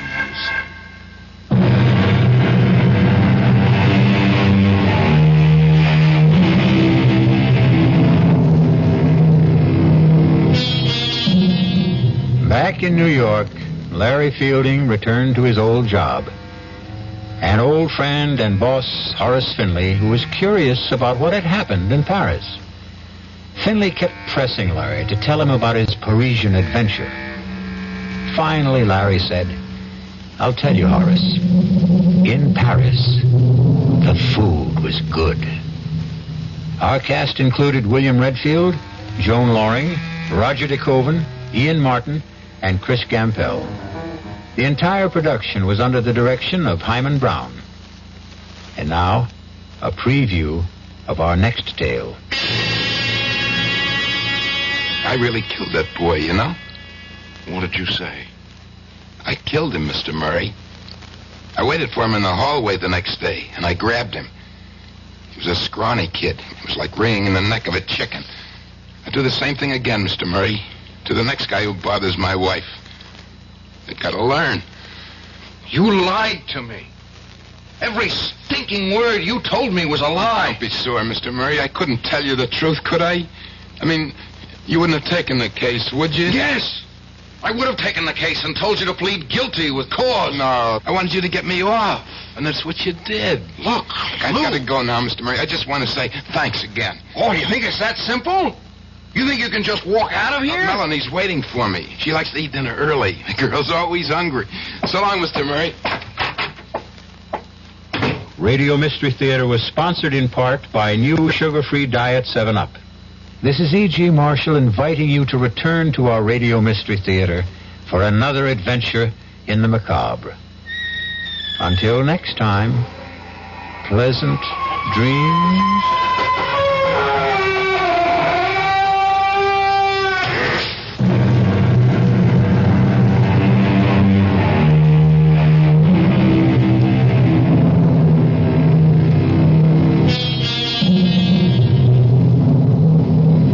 WDAF, Kansas City, Missouri. Dick Falvey, WDAF local news at 11 o'clock at International Airport now. Temperature up to 63, and it's mostly cloudy. The amended forecast, newly revised for the remainder of tonight, chance for thunderstorms, possibly heavy at times. Low in the upper 50s, partly cloudy with showers ending on Sunday, high in the low 70s. The amended forecast reads flash flood watch tonight. A flash flood watch for the Kansas City metropolitan area. A meeting is scheduled for 10:30 tomorrow morning to decide whether a major construction strike will begin in metropolitan Kansas City on Tuesday. Carl Rogers of the Teamsters Union says business agents of the 10 unions involved will be on hand. The Builders Association rejected a proposed contract yesterday. The old contract expired on March 31st. 10 young persons were arrested last night in a drug raid in Trenton, Missouri by Grundy County Sheriff's officers and the Highway Patrol. Sheriff Forrest Fisher said the raid on a Trenton residence resulted in confiscation of marijuana and drug paraphernalia. WDAF News Time, 11 o'clock. News of the hour, on the hour, from American Information Radio. This is Dan Streeter from New York, and at this hour, published reports say the Senate Watergate Committee's investigation of a $100,000 contribution to the Nixon re-election campaign by Howard Hughes has been blocked by the Internal Revenue Service. An attorney for the Senate committee suggests that the IRS has succumbed to pressure from the White House. Vice President Ford says the Democrats are trying to exploit the Watergate scandal against the GOP. Speaking to California Republican officials in San Jose this afternoon, Ford said, "Let me point out what would happen if we don't stand together, if we don't bring people together. You could have a legislative dictatorship in the Congress, which would obviate the influence of the White House, would obviate to some extent the influence and the impact of the judicial system." Ford does admit that election defeats already suffered by the GOP this year are discouraging. Shut down at Silver Bay. That story coming up. We live in an age in which most handicaps can be dramatically reduced. The almost blind can be helped to see, and the almost deaf can be helped to hear. Retarded children can be taught to work and play with other children, and in many cases, to read and learn an occupation that will give them independence and a better life. Nearly 7 million American children have learning handicaps of one kind or another, and many parents don't know where or even how to look for schools with special education programs. Special education can help a child overcome his particular learning problems, whether physical, mental, or emotional. If you have a child with a learning problem, or know of such a child, you can find out, free, the location of special education programs or facilities in your state. Just write "Closer Look," Box 1492, Washington, D.C., 20013. That's "Closer Look," Box 1492, Washington, D.C. The Reserve Mining Company is shutting down its processing plant at Silver Bay, Minnesota, throwing 3,200 employees out of work. But the shutdown is a victory for environmentalists. Correspondent Ron Miller has been covering the story and has a report from Chicago. The Reserve mining trial in Minneapolis has been called the most important environmental case of the century. The trial has dragged on for almost 9 months, with testimony focusing on the health hazards created by Reserve's methods of waste disposal. The company has dumped 67,000 tons of waste into Lake Superior every day. Government experts testified that waste contained amosite asbestos fibers, which could later be found in the drinking water of Duluth and several adjoining communities. To the very end of the trial, the mining firm, which is owned by Armco and Public Steel companies, denied its waste disposal methods created any threat to public health. But federal Judge Miles Lord called the company's position preposterous and ordered the plant closed. Ron Miller, ABC News, Chicago. The Reserve Mining Company said tonight it would appeal the shutdown order. A federal energy official in Spokane, Washington, says much of the oil that will initially flow through the Trans-Alaska Pipeline will be exported. Jack Robertson says that in the early years of the Alaska Pipeline's operation, West Coast oil refineries won't have the capacity to process all of the oil that they'll be receiving. Louisiana voters apparently have approved a new state constitution. This would be Louisiana's 11th constitution, more than any other state. A new Gallup poll shows that a majority of Americans are still opposed to amnesty for Vietnam draft evaders. However, the Gallup poll says the opposition has shrunk in the past year from 67% to 58%. The Saigon Military Command says communist forces have cut off 1,000 South Vietnamese reinforcements trying to reach a besieged ranger base 35 miles northwest of Saigon. The South Vietnamese force has suffered many casualties. Secretary of State Kissinger addressed the Organization of American States in Atlanta at noon Saturday and said the U.S. was launching a good partner policy. This is Information Radio News. From the Kurt Mears Sports Desk, in NBA playoff activity, Milwaukee over Chicago 113-90, leading the best-of-7 series 3-0. In the National Hockey League playoffs, Philadelphia 3, New York 0. In the American Baseball League, Kansas City defeated Chicago 7-3. In the National Baseball League, it was St. Louis over Montreal 10-4. The Kansas City forecast for the rest of tonight, a chance of thunderstorms with a flash flood watch included. Possible heavy thundershower activity at times, a low in the upper 50s. Partly cloudy with showers ending on Sunday, a high in the low 70s. Partly cloudy and cool Sunday night, low in the 40s. Partly sunny on Monday, a high around 70.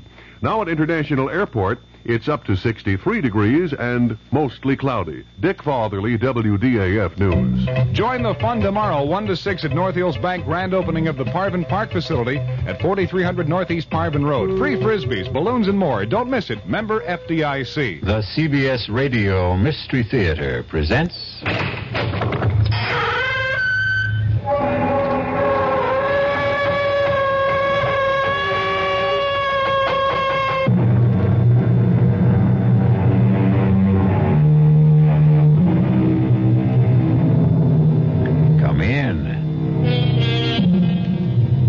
Welcome. I'm E.G. Marshall. Welcome to the sound of suspense. Welcome to the fear you can hear. Welcome to the world of terrifying imagination. This is a tale about justice, about the lady who stands over the criminal courthouses of America with a blindfold over her eyes. Of course, the blindfold represents impartiality, not faulty vision.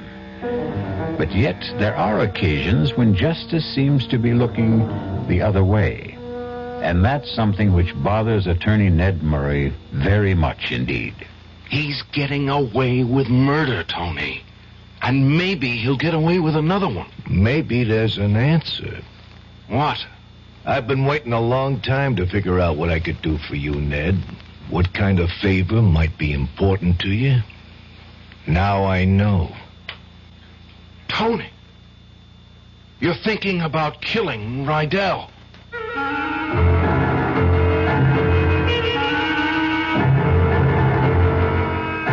Our mystery drama, After the Verdict, was written especially for the Mystery Theater by Henry Slessor and stars Tony Roberts. It is sponsored in part by new sugar-free Diet 7-Up and by the Kellogg Company, makers of Kellogg's Special K cereal. I'll be back shortly with Act One. And now, another story of the ball and chain, as Kellogg's Special K presents The Library. Welcome to the public library. May I help you, sir? Yes, I'd like to check out... I'd like to check out Famous Laundromats of the World by Audrey Schnorbart. Sir, excuse me, but isn't that ball and chain you're wearing just like the ones they use in the Kellogg's Special K commercial? This ball and chain? Yes, that one. How are you going to get rid of it? Well, you know, lots of good exercises, and by eating smart at every meal, starting with the Special K breakfast. Don't you have to watch your calories? Yes, and the Special K breakfast is less than 240 calories. Less than 240 calories? Right. A 1-ounce bowl of high-protein Special K, 4 ounces of skim milk, tomato juice, and coffee. It's really tasty, and it's going to help me get rid of this ball and chain. I'd say it's long overdue, get it? Your happy ending could begin with the Special K breakfast from Kellogg's. Who knows how to help you solve your shopping problems? The Better Business Bureau knows. Wednesday, 10 o'clock.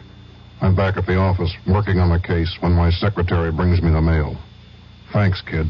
The usual stuff. Then I see it. It's addressed to me, resident. Inside, a fake rabbit's foot. The pitch, a $2 donation or send back the rabbit's foot. My problem, what to do about it. I'll help you with good advice from the Better Business Bureau. Oh, yeah? Spill it. If you receive unordered merchandise in the mail, you are under no obligation to return it or pay for it. Thanks, pal. You're okay. Just another consumer tip from your Better Business Bureau.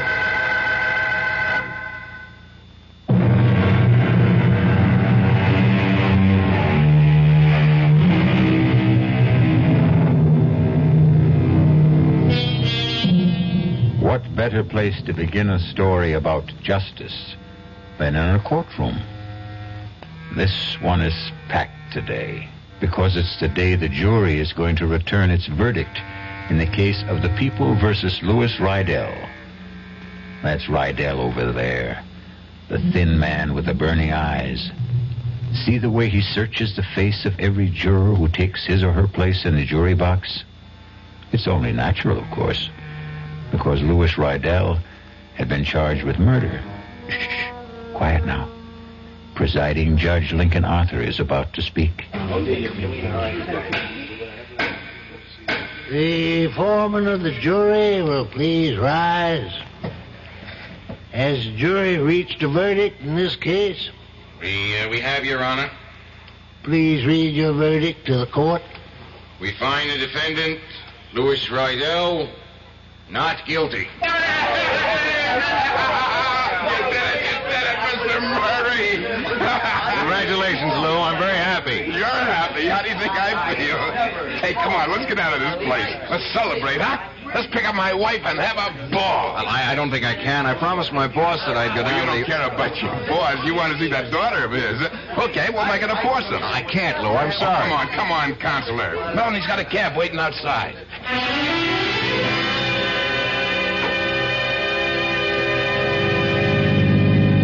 Boy, did I read those faces wrong.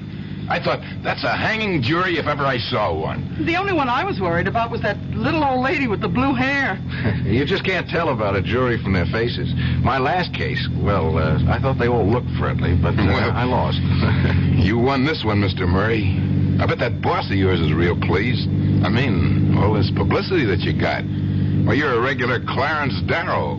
Look, Lou, we don't really have to talk about the fee settlement now. Why don't you and Melanie just go out and drink up a couple of bottles of champagne? Oh, Lou doesn't drink, Mr. Murray. Lou doesn't have any vices. Do you, Lou? I want to get the money settled, Counselor. Melanie here doesn't like to hear about money.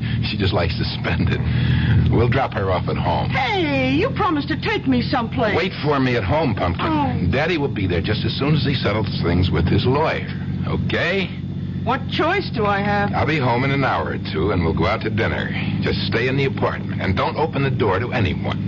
And if you have to open the door, wear some clothes, baby. Huh?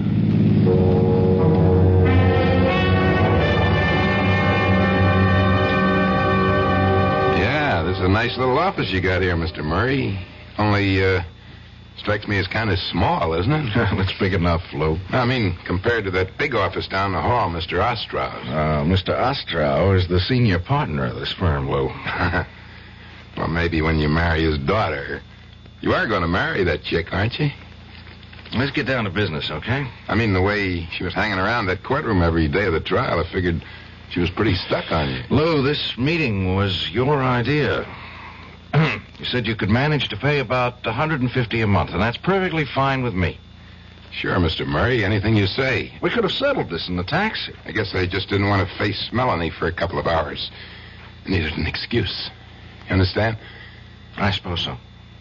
She's beautiful, isn't she?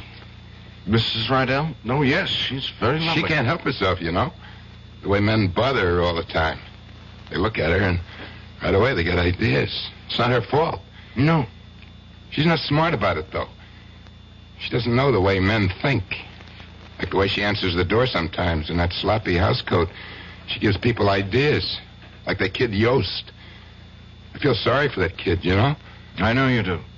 It's just too bad that he got himself mugged the day after you threw him out of the house. You wouldn't have gone through all this.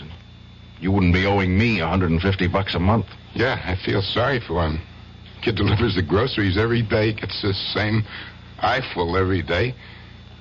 His tongue must have been hanging out. Lou, I really have to get on home. I've got a party at my boss's house tonight. But just the same, I'd do it again. That's the way I am. When a guy touches my wife, I get a red fire in my brain, and I can't stop myself. Now, I owe you a lot, Mr. Murray. More than money. Well, forget it. Just learn to keep your temper. I really killed that boy, you know? What did you say? I killed him, Mr. Murray. I waited for him in the hallway the next day, and I grabbed him. He was a scrawny kid. It was like wringing the neck of a chicken. I'd do the same thing again, Mr. Murray, to the next guy who bothers my wife. They've got to learn. Well, I better go now. Melanie's waiting for me. You lied to me. Every stinking word you told me was a lie. Don't be sore, Mr. Murray. I couldn't tell you the truth, could I? I mean, you wouldn't have taken the case, would you? Yes! I would have taken the case and told you to plead guilty with cause. No, that wouldn't have been any good. I wanted you to get me off, and that's what you did. Look, I've got to go now, Mr. Murray. I just want to say thanks again. Oh, you think it's that simple? You think you can just walk out of here? Melanie's waiting for me. She likes to eat dinner early. The girl's always hungry. So long, Mr. Murray. Oh, my God.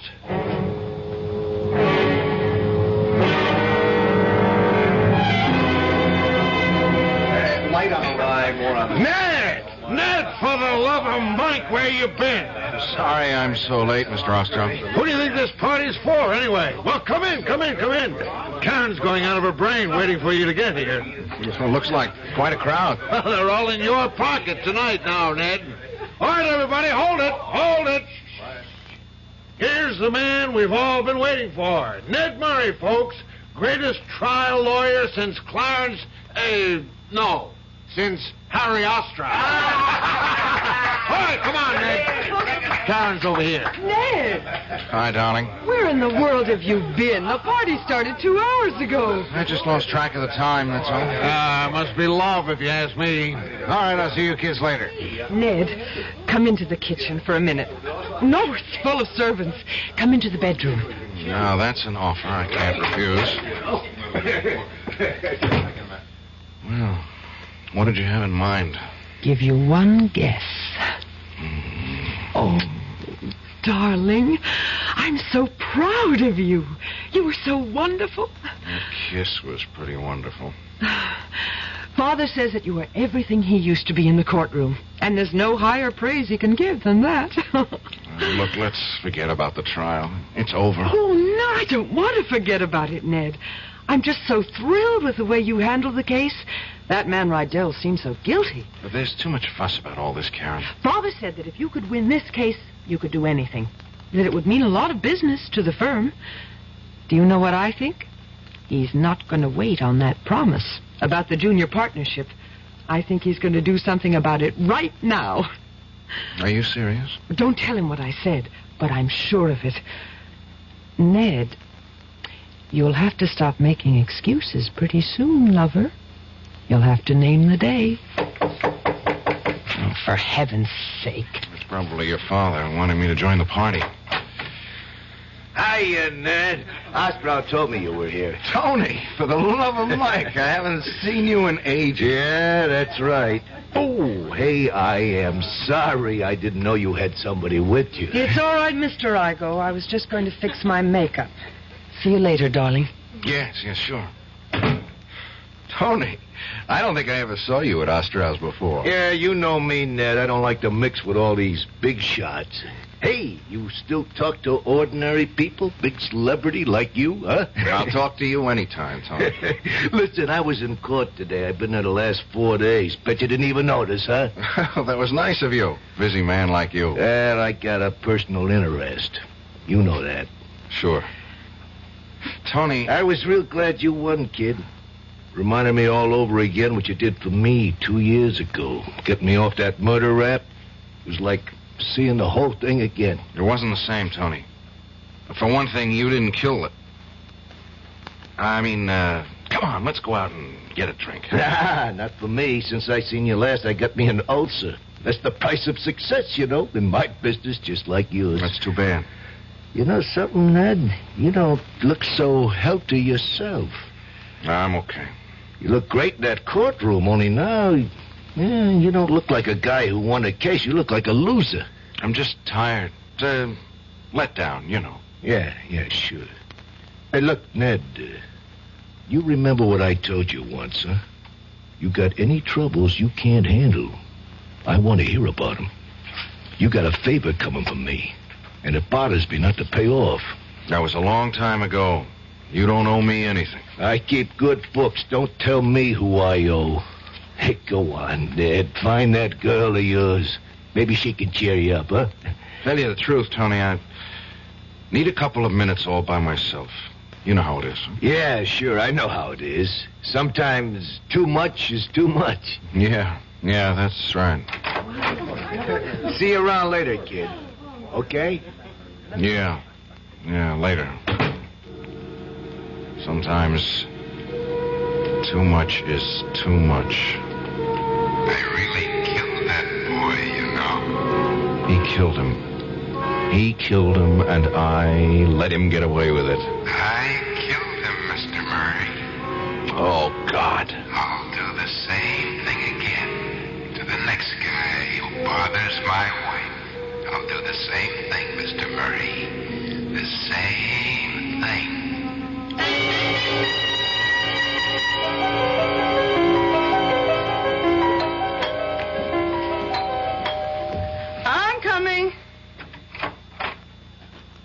Mr. Murray. Hello, Mrs. Rydell. Oh, well, Lou isn't home, you know.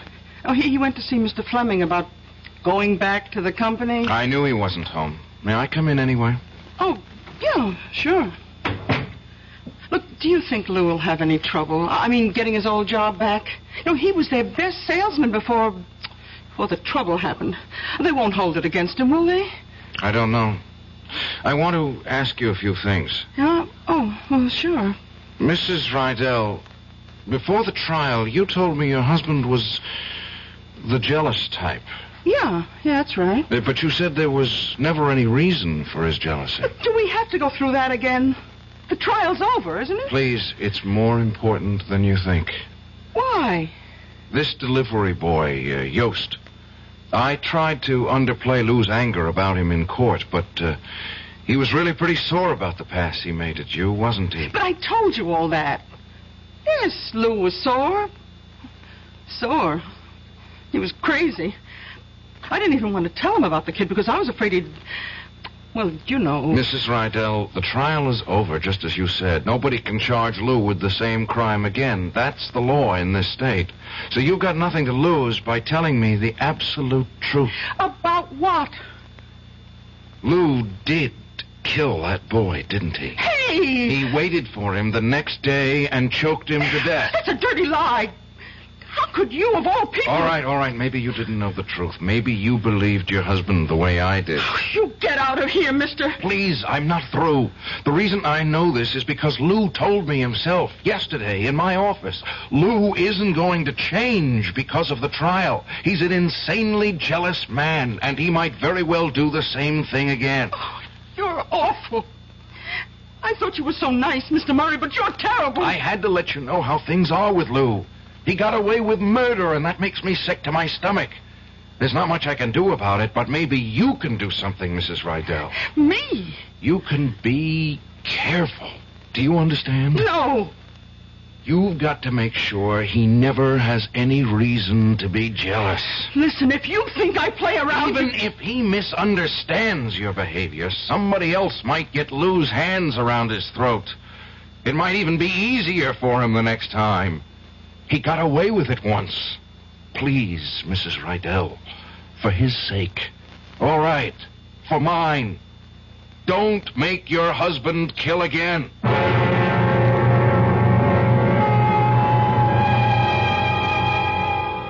I don't know about you, but I think Mr. Murray's request is very reasonable. The only problem, of course, is exactly how reasonable Lou Rydell is.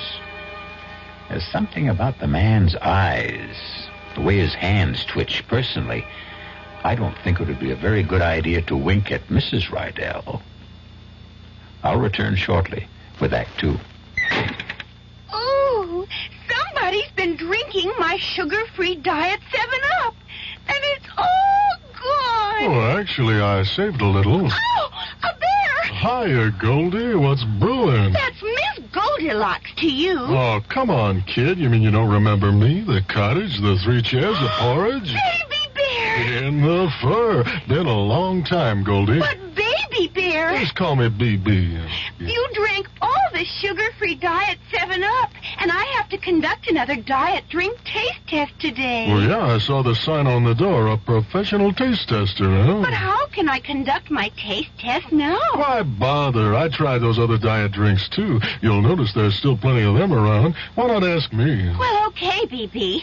Tell me, why did you drink all the sugar-free Diet 7-Up? I like the taste. Light, fresh, natural. Sugar-free Diet 7-Up is definitely unbearably delicious. Mm-hmm. People can reach, people can touch, people can help, people so much. If you can remember World War II, you can remember when people spoke about cancer in a whisper. Once it was known someone had cancer. Nobody talked about it. I'm Paul Newman. Today we talk about cancer quite openly, except for one form of it. The one nobody likes to talk about still. Cancer of the colon and rectum. It's the most common form of internal cancer. Yet doctors estimate 3 out of 4 patients could be saved by early detection and treatment. That means when you have your regular health checkup, especially if you're over 40, talk to your doctor about a Procto. Fight cancer with a checkup and a generous check when your American Cancer Society volunteer calls. Cancer Crusaders, people who care about people.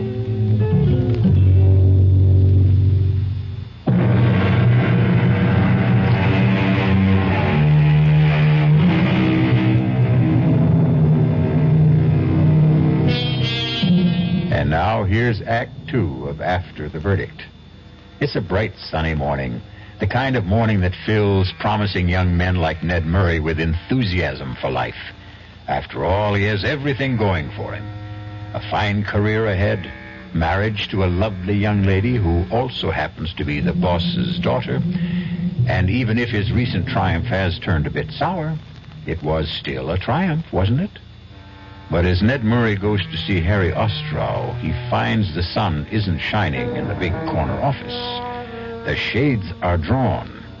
His boss's face is a thundercloud. You wanted to see me, Mr. Ostrow? Yes. Come in and shut the door.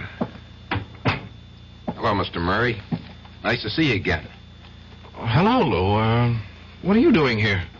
Mr. Rydell's told me something I find hard to believe, Ned. I said he must be mistaken, but he swears it's true. Did you go to see Mrs. Rydell yesterday? Yes. Why did you think it was necessary to do that? I had something I wanted to tell her. It was strictly an unofficial visit. You told her I was guilty. You went up there deliberately just to frighten her. I ought to sue you for what you did, Mr. Murray. Lawyer or no lawyer. What kind of nonsense is this, Ned? You didn't say any such thing, did you? Well, did you? Yes, sir, I did. What? I didn't go there to frighten her, just to warn her. Right after the trial, Mr. Rydell here obliged me with a nice little confession. A little late, I'm afraid. Confession? What are you talking about? That's a lie. I don't know what you've got against me, Mr. Murray, but I never heard of a lawyer behaving like this. I didn't kill that boy. The jury said so. And Ned, please, this is all so ridiculous. Mr. Rydell put it very bluntly. He said he killed Yost. He said he'd kill again if another Yost came along. You can't do that. It's over. The trial's over. They can't put me through this again. They can't. No, Mr. Rydell, of course they can't. There's nothing to get excited about. Mr. Murray just misunderstood you, that's all. I read him loud and clear.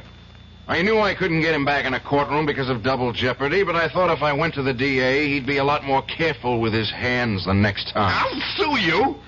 I'll sue this whole firm for slander. You hear that, Ostrow? Please, Ned. Apologize to Mr. Rydell. Tell him you didn't mean it. Apologize? Yes, I should apologize to the state for saving his skin. Ned, you listen to me now. I don't know what went on between you and this man, and I don't care. But he's a client, understand? My client, even if you handle the case. And there's such a thing as lawyer-client privilege. Since when does it include murder? Shut up and listen to me.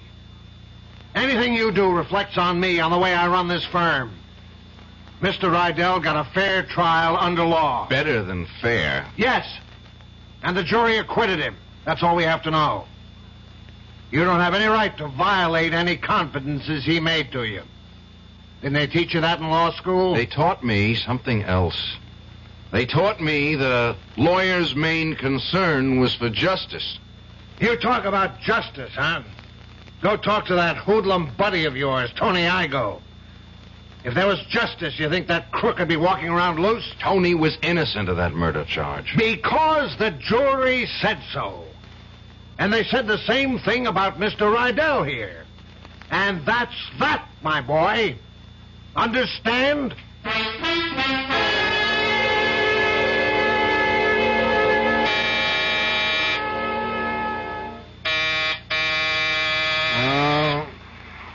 Who is it? Oh, for Pete's sake. Can't they let a guy get some rest in his own home? Well, have I caught you with the blonde? You caught me with a bottle. And just in time, obviously. Well, the least I can do is make sure you don't drink alone. Not enough for the two of us. Even if I give you this? What is it? A present. Open it. It's that pipe you were so crazy about. The one with the ivory carving. I was saving it for some special occasion, but your birthday isn't for 6 months. It's a beauty. If you're going to bribe me, I prefer cash. Really?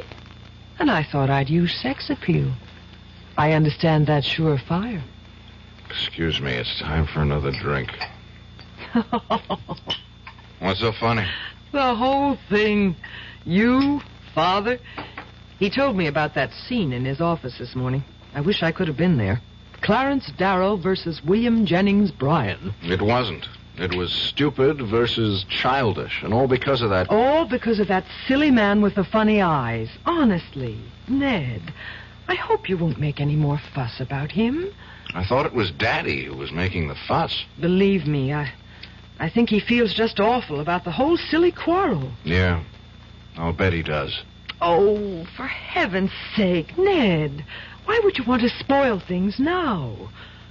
All right, maybe that idiotic man did kill that grocery boy, but I'm not saying he didn't. But, well, wouldn't be the first time that a guilty man is... Ned! It's the first time for me. Don't you understand that? The first time I ever got a guilty man off? Was it really, darling? Well, that man Igo... Tony was innocent. Well, innocent of that crime, maybe, but what about all the others? He might have killed a dozen men before, or had them killed. He wasn't being tried for killing a dozen men, only one. And he was innocent of that. I should know better than to talk to you while you're drinking. I'm going to the district attorney tomorrow, Karen. Even if it doesn't do a bit of good, I'll feel better for it. Do you know what the DA will say? He'll say you're a fool. I don't care. You haven't got a shred of proof. Not a shred. And all the proof in the world wouldn't put Lou Rydell back on the stand. You know that, don't you? If you go to the DA tomorrow, you can find yourself another connection. What? What was that? Oh, I'm sorry, Ned, but he did say it. And I know my father. I know he never says anything he doesn't mean. What about you, Karen? What about the connection between me and you? I waited long enough for you to get serious about me, Ned. I can wait a little longer until you come to your senses. And that's the real bribe, isn't it?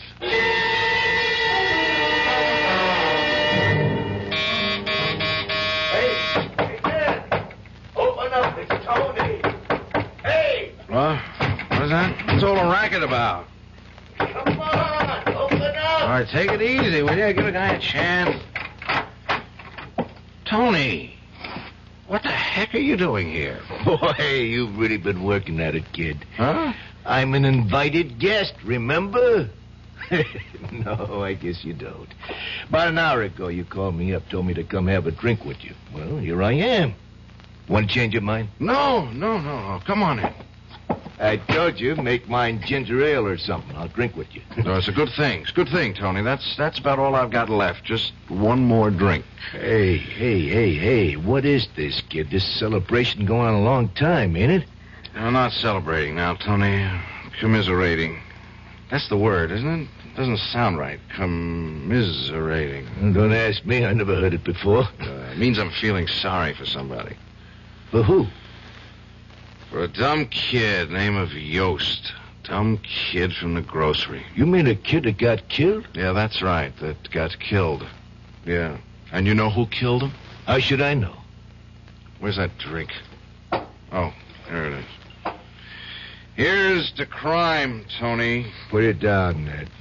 What? You heard me. Put it down. You want to tell me your troubles? Okay, I'll put on a pot of coffee for both of us.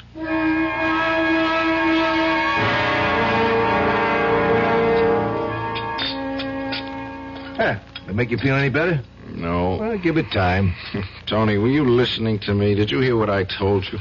Yeah, I heard you. This guy Rydell is a kookaboo. He's getting away with murder, Tony. And maybe he'll get away with another one. Nah, next time will be different.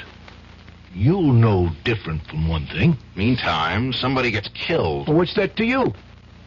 I'm sorry. Sir, I forgot the kind of guy I'm talking to. What am I going to feel like when it happens, Tony? Well, there must be some way to nail this crumb. No, there isn't. The law protects him. Double jeopardy. A man can't be tried twice for the same crime. That's how it goes, Tony. One trial to a customer. Yeah, it's a shame, all right. They hung better guys than that, and he's walking around free as air. That's the law, Tony. Yeah, the law. Okay, if it bothers you so much, stop him. Yeah. Tell me how. Everybody else has to pay the penalty, right? Why not him? It's too late. It's too late, Tony. For the law, maybe. Huh? Want some more coffee? No. I think I'll get myself a cup. Yeah, maybe there's an answer. What? I've been waiting a long time to figure out what I could do for you, Ned. What kind of favor might be important to you. Now I know. How do you mean, favor? Well, it won't be just for you. I'd be doing everybody a favor, the whole state, right? Only when it happens, I mean it for you, Ned.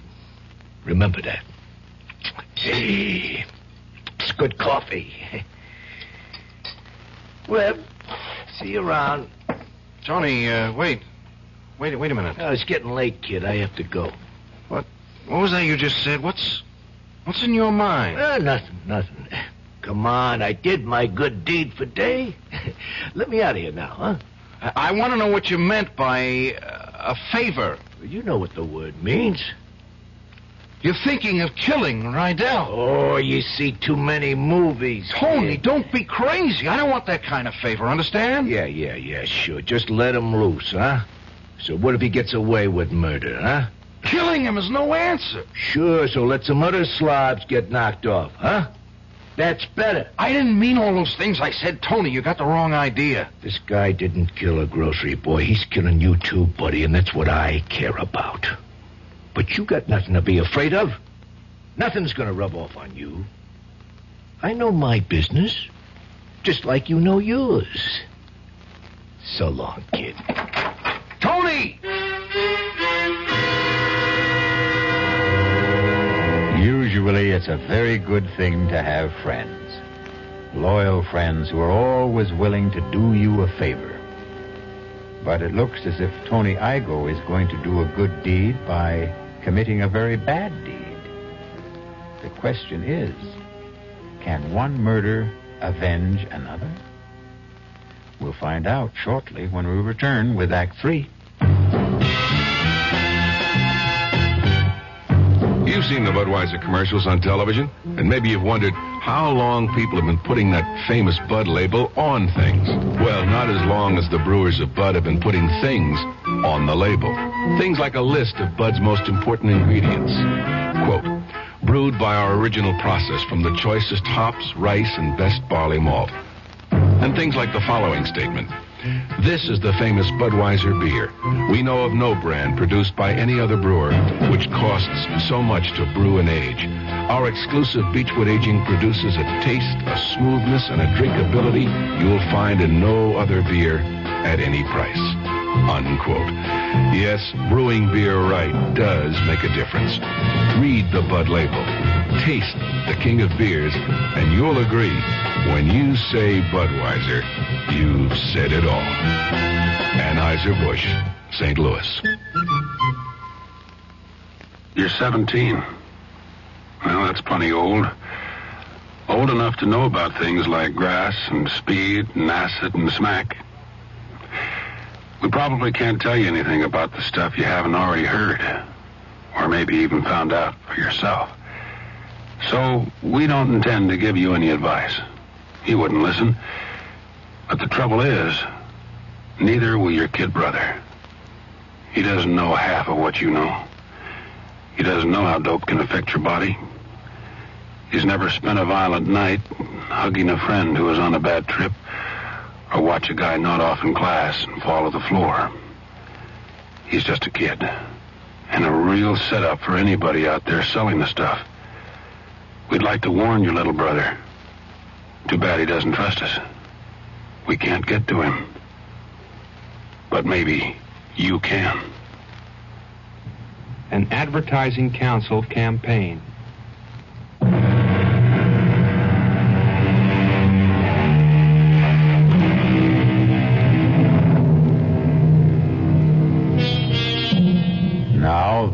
first act of After the Verdict. Listen closely. Here's a sound we don't hear very often. Yes. What with all these electric clocks and digital clocks and electronic clocks, the good old-fashioned ticking that marks off the minutes and hours of the night is rarely heard. But tonight, Ned Murray is hearing that sound. Hearing it from a clock which normally purrs softly on his night table. But Ned's hearing is highly sensitive tonight. His brain is tuned like a high-frequency instrument, picking out the slightest vibrations, tuning in on voices he doesn't want to hear. Sure, I killed that boy, Mr. Murray. I waited in the hallway and I grabbed him. It was like wringing the neck of a chicken. It won't be just for you, Ned. I'd be doing everybody a favor, the whole state, right? Yes. That's true enough. They hung better guys than that, and he's walking around 3 years ahead. Yes.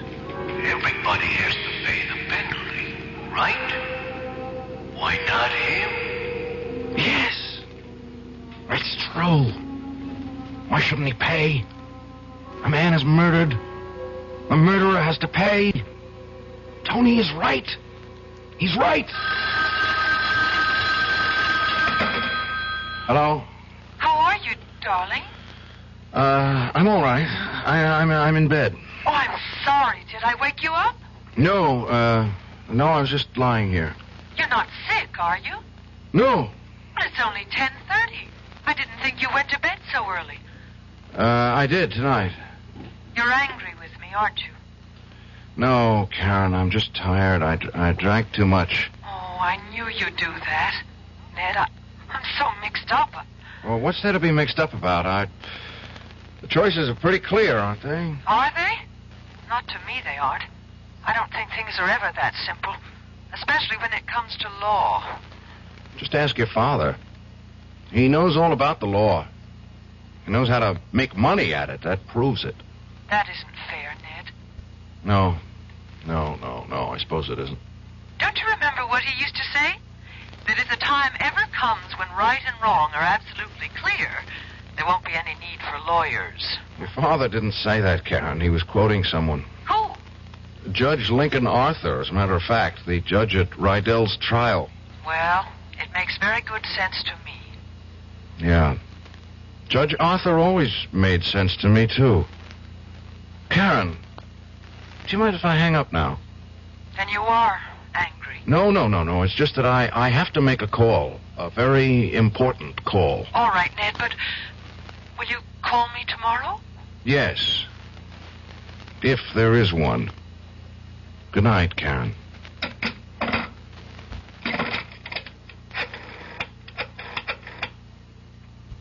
Information? Can you give me the number of Judge Lincoln Arthur?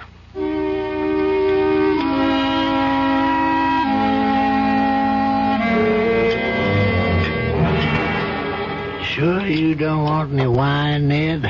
No, Judge, thanks. I've sworn off that stuff for the duration of my life. Sounds like you had yourself a party. Is that when you came up with this parable? Isn't that what you called it? No, Judge. It's more like a riddle, a legal riddle. The only thing is, I already know the answer. All right. Let's see if I know it. It's about a lawyer. A criminal lawyer who defends somebody for murder and does it successfully. He's convinced of his client's innocence, understand? And that helps him get the acquittal. But right after the verdict, he makes a discovery that his client is guilty. How does he make this discovery? Is that important? It might be. Was it on evidence that had appeared at the trial? Evidence he had misinterpreted or concealed unknowingly? No. It was a confession. How does he obtain this confession? It's given to him, unsolicited by his client. Why? I don't know. Perversity, pride, ego. Anyway, he knows the truth about his client. And he knows something worse. That the man is more than capable of committing a similar crime. In fact, he boasts of the possibility almost gleefully. Any witnesses to this confession? No. And when he's confronted with it, the client denies ever having made it. You're not asking a legal question, Ned. I'm sure you know where your hypothetical lawyer stands legally. In the middle of nowhere. Is this a moral question, maybe? Well, you might say that. I mean, if you were that lawyer, Judge, what would you do? If I were that lawyer, Ned, and if I were your age, I suppose I'd do what you're doing now. I'd get angry. With my client, with myself, maybe even with the law. But if I were practicing now, I think I'd feel different. How different? I wouldn't feel anger, only pity. Pity? For a man like that? Yes, exactly for that kind of man. Man who feels a compulsion to confess must have felt a similar compulsion to kill. They're symptoms of the same disease, Ned. And if there's one thing the law has learned in this century, it's the ability to feel compassion for the emotionally disturbed. Yeah, he's that all right, but that doesn't... Ned, this parable of yours, you talking about Louis Rydell? Yes. He told you that he murdered Yost? He did, I swear it. In my office, the same day of the verdict. Oh, for God's sake, Ned, use your brains. Can't you see that the man's mentally ill? Everything points to it. He killed a boy just for putting an arm around his wife. He confesses when there's no need to confess. Is it worthwhile venting all this anger against such a man? But he's dangerous. He'll do this again, Judge. If a man just looks cross-eyed at his wife, it'll be another excuse for murder. If he had confessed this to you before the trial was over... I would have demanded that he plead guilty. He'd be waiting to serve a life sentence right now. And Ned, you're forgetting something. What? I was the judge at the trial. It was my prerogative to pass sentence, not yours. It was first-degree murder, premeditated. Ned, if the jury had brought me a guilty verdict, I would have recommended psychiatric examination with a view to confinement at an institution for the criminally insane. But you didn't know he was... I mean, even I didn't know he was crazy. Well, do you know it now? Do you feel it now? Do you recognize that he needs cure more than punishment? Punishment? The law only penalizes the guilty, Ned. Isn't that what we all believe in? We don't penalize the sick. I have to go, Judge. I have something to do. It's getting pretty late for running errands, Ned. Almost midnight. Yeah, but this is important, Judge. I have to see someone. I have to tell something very important.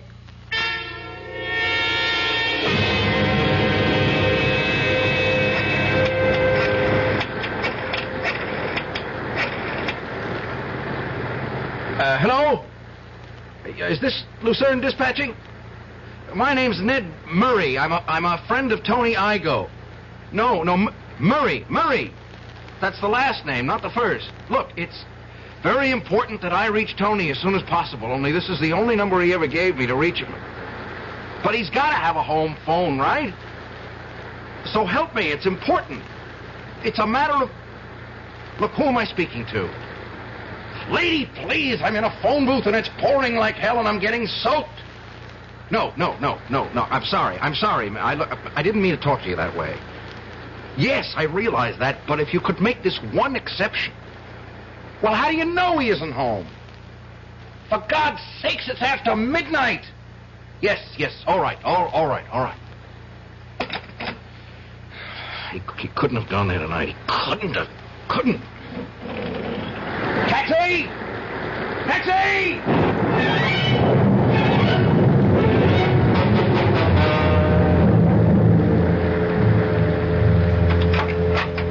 Lou, is that you? Yeah, it's me. Disappointed? Where the heck have you been? I've been taking care of business. What business? Since when do you sell shoes in the middle of the night? I was taking care of some competition. That's what I was doing. What are you talking about? Go on, pretend you don't know. But I don't know. I don't know what you're talking about. You know something, Melanie? You make a rotten liar. I'm not lying. For God's sake, Lou, will you stop staring at me like that? I'm looking at you the way other men look at you. What other men? The one who comes around here every day when I'm out pounding the pavements, peddling those lousy shoes to those stores. Oh, Lou, nobody comes around. You're just in one of those crazy, jealous moods again. Well, I got news for you, Pumpkin. There's one boyfriend who's not coming around anymore. Are you still talking about that poor, dumb grocery boy? Lou, I told you there was... No, I'm talking about the old guy. One with the white hair. One who's been hanging around here all night, looking up at our window, waiting to make sure that the coast is clear. You're crazy. Crazy. I don't know any white-haired guys. Well, you'll never get to know this one, because he's got something wrong with him, baby. He's got a carving knife in his stomach. Lou. Oh, my God, no. Lou, you didn't. Yes, I did. So you can forget about seeing your lover boy tonight, baby. You can just forget it. You'll have to be satisfied with just me. Lou, just tell me it isn't true. Tell me you didn't kill anyone. It wasn't the first time, Pumpkin. If you keep up the way you're going, it won't be the last. In fact, the next one might be you. Oh, my God. Those police cars. They're coming here.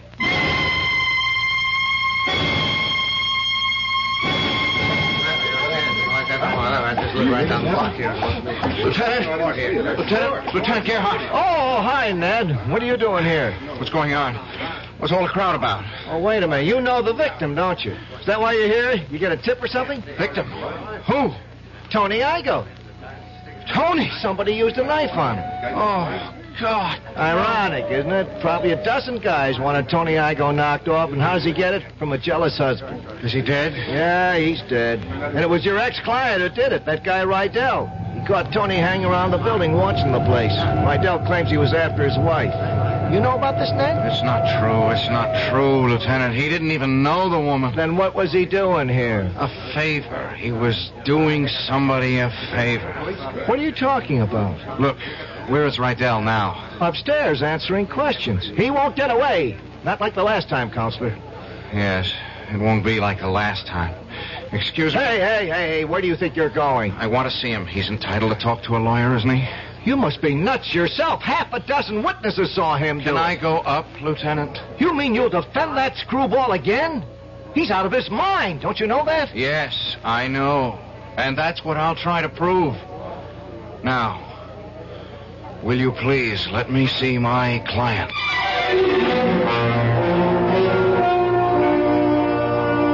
And so Ned Murray is about to try for still another verdict.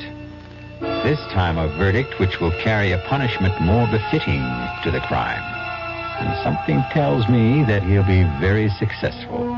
Not just as an attorney, but as a human being. I'll be back shortly.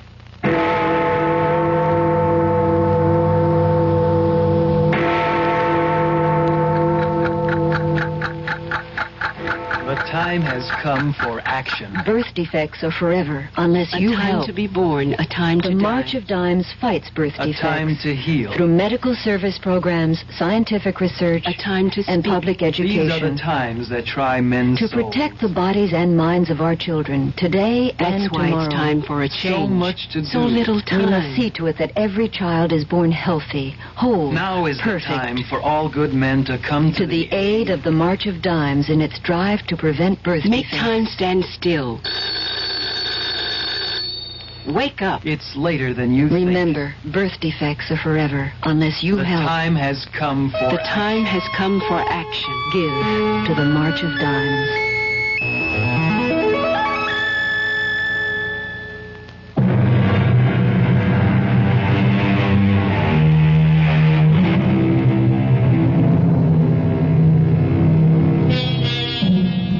Some time ago, a man named Thomas De Quincey said, "If once a man indulges himself in murder, very soon he comes to think very little of robbing. And from robbing, he comes next to drinking and Sabbath breaking, and from that to incivility and procrastination."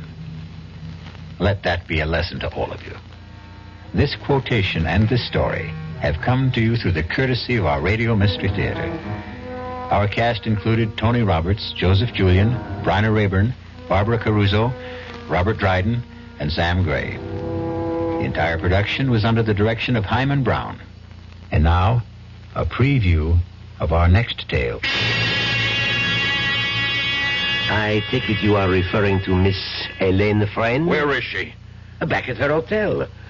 I had her sent back immediately. We did not want to speak to her, just you. Okay. You have the floor, Mr. Colodanos. Colodinas, Monsieur Nash.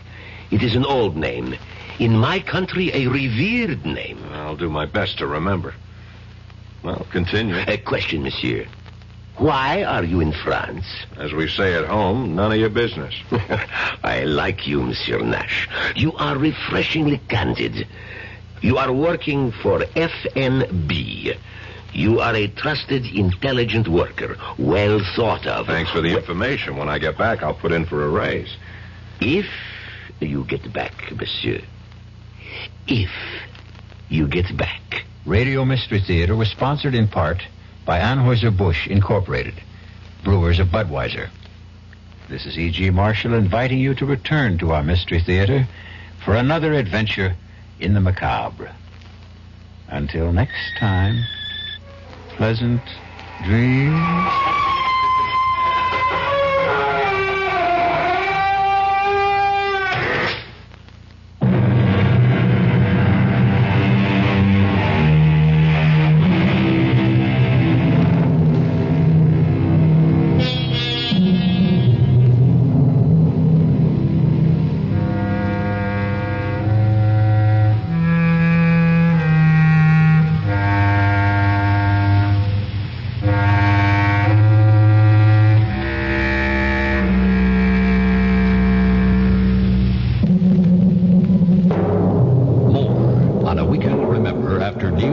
And sports.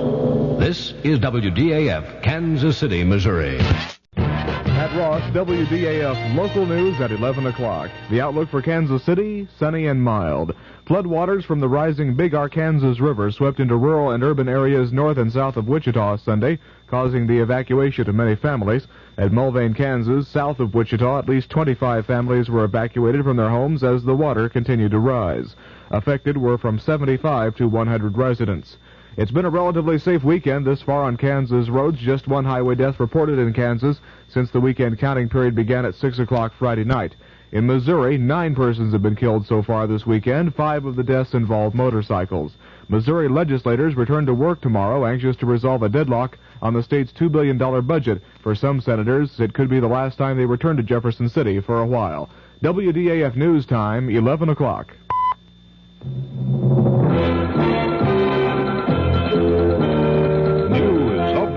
On the hour from American Information Radio. This is George Caldwell from New York, and at this hour, Chairman Peter Rodino of the House Impeachment Committee says he doubts President Nixon would be cited for contempt of Congress, even if the president does withhold some evidence subpoenaed by the committee. On ABC's Issues and Answers, Republican Senator Charles Percy of Illinois says the president already is headed for a dangerous confrontation with Congress. Percy says the president may be obstructing justice by holding back evidence. Democratic Representative Shirley Chisholm has changed her mind about chances the president will be impeached. In Kansas City this afternoon, Chisholm told newsmen, I do think there are enough votes now. About 3 weeks ago, I would say no. But again, I am noticing the change in the attitudes of some of the most conservative members and some of the lifelong allies of the President of the United States. And when that begins to happen, you recognize that there is an erosion of confidence. And so I think that we do have the votes at this moment. Representative Chisholm said the president's tax case turned the tide for impeachment. The fight for Mount Hermon. That story coming up.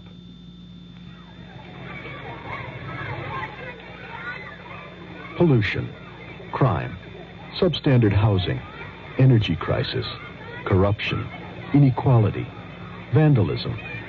If you don't like these conditions, you can do something about it.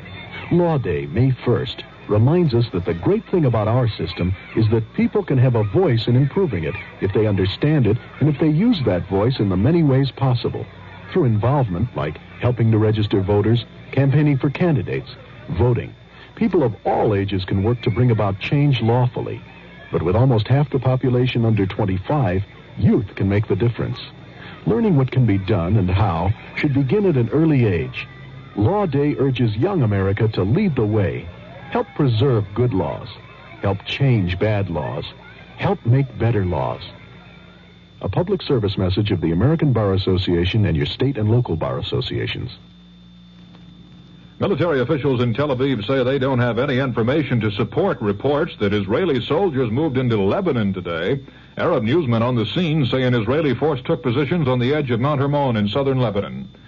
Syria says its troops attacked 10 Israeli positions on the other side of Mount Hermon. Earlier today, correspondent Jem Bennett was on Mount Hermon. At least for a few hours, the Israelis, who have tenaciously held on to this position in the face of very heavy shelling by the Syrians, are not about to be pushed off. Their spirits remain high. They're a happy people, a happy group of soldiers. I don't see any dispiritedness among them. The plateau stretches out in a green carpet for miles. From here I can see Damascus. I can see into Lebanon. And it's the control of this mountain that gives the Israelis the advantage in the Golan Heights. This is Jim Bennett, ABC News, atop Mount Hermon. Newsweek magazine says the FBI has turned up valuable new leads in the Hearst case.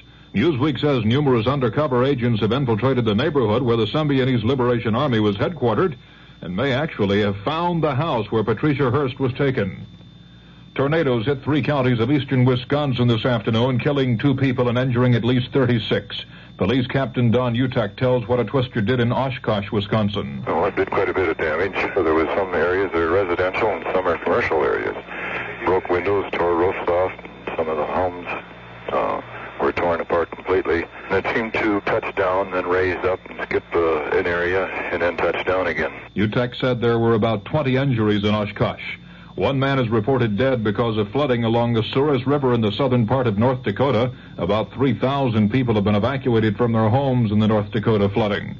On Broadway tonight, the Tony Award for Best Play went to The River Niger. Best Musical is Raisin. Best Actress in a Musical, Virginia Capers in Raisin. And the Tony for Best Actor, Michael Moriarty for Find Your Way Home. This is Information Radio News. From the Kurt Murray Sports Desk, the Chicago White Sox scored 7 times in the 6th inning and went on to an 11-7 victory over the Kansas City Royals today. The highlight was Brian Downing's bases-loaded triple. Downing also homered. John Mayberry had a 2-run homer for the Royals, while Tony Soleta added a solo shot. California's Lee Stanton hit a 3-run homer to cap a 6-run rally in the 8th inning and lead the Angels to a 9-5 victory over the Oakland A's. The uprising came against 3 Oakland pitchers, Vida Blue, Raleigh Fingers, and Darrell Knowles. Stanton's homer was his 4th of the season. A 3-run double by Mike Phillips and a tie-breaking single by Steve Ontiveros in the 8th inning boosted the San Francisco Giants to a 6-4 triumph over the Los Angeles Dodgers. The Dodgers' Andy Mr. Smith entered the frame with a 4-hitter and a 4-1 lead before the Giants exploded for 5 runs. Chris Speyer drove in the final run of the inning with a single. Veteran Joanne Prentice sank a 3-foot putt to defeat Jane Blaylock today on the 4th playoff hole to win the title in the Dinah Shore Winner's Circle golf tournament. Miss Prentice, an 18-year veteran of the tour with 4 prior victories, holed her birdie putt after Miss Blaylock's attempt at a 12-foot birdie went beyond the hole. She collects $32,000 for winning this richest ladies tournament in history. And Chris Efford won her 9th consecutive clay court title today by methodically crushing Australian Kerry Melville 6-0, 6-1. Miss Everett takes home $10,000 for her victory in the tourney at St. Petersburg, Florida. The Kansas City forecast for the remainder of tonight, mostly fair and cooler. The low tonight in the upper 40s. Partly sunny and mild tomorrow with a high in the upper 60s. Fair and cool Monday night with a low in the 40s. Tuesday, mostly sunny and warmer with a high around 70. Currently clear skies, calm winds, the humidity 58%, and 60 degrees in Kansas City. This is Pat Ross, WDAF News.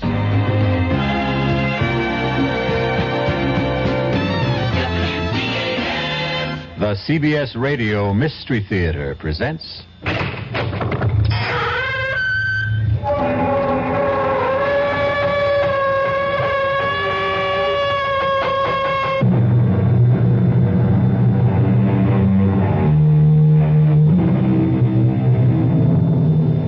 in. Welcome. I am E.G. Marshall. Welcome to the terrifying world of your own imagination. I have an unusual story about foreign intrigue, murder, and love. Interesting combination. You know, that great mystery writer Edgar Allan Poe once wrote that the best way to hide something was to leave it in full sight. And that's what this story's about. Steve Nash, agent for the Federal Narcotics Bureau, was awakened from a sound sleep by his chief. Steve, Manny and LaFaro got it tonight. Wounded? Dead. Oh, no. Manny's wife just had a baby. She's still in the hospital. Start packing a bag right now, Steve. Am I going somewhere? Paris, and anywhere else you feel it necessary to go from there. Paris? Now, don't get happy. It's not exactly a vacation, Steve. You're in for plenty of trouble.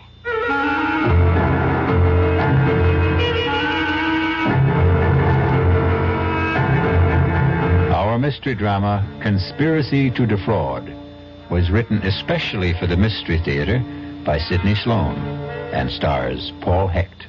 It is sponsored in part by the Kellogg Company, makers of Kellogg Special K cereal, and by Anheuser-Busch Incorporated, brewers of Budweiser. I'll be back shortly with Act One.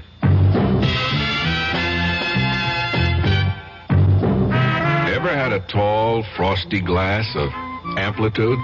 Well, if your beer is Budweiser, you've had it often. Amplitude is a fancy word for the entire taste phenomenon, the total experience of flavor. Next time you take a healthy swallow of Bud, watch what happens. Think about the sensations you're experiencing. Notice how the flavor of Bud comes on nice and easy. Not too strong, not too quick. Just right. Notice the clean, crisp togetherness of Bud's taste. Everything in perfect balance, with no single element jumping out at you. And there'll be no aftertaste either, no hanging on.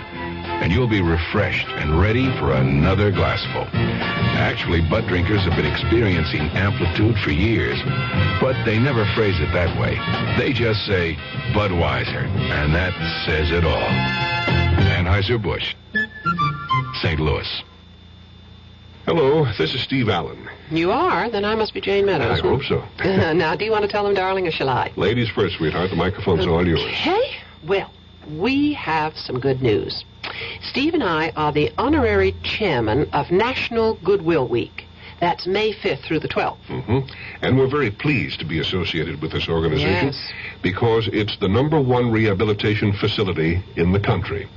You see, Goodwill believes in people, and its business is helping the handicapped help themselves. Mm-hmm. And you know, Steve, with most of us these days devoting a good portion of our time combating the energy crisis, we tend to forget about the battle that handicapped people face every day just to survive. Very true.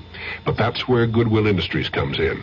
It offers them a chance to learn a trade, earn a living, and regain their self-respect. Yes. Well, our time's about up, Jane, so remember, folks, be good to Goodwill. Especially during the week of May 5th through the 12th.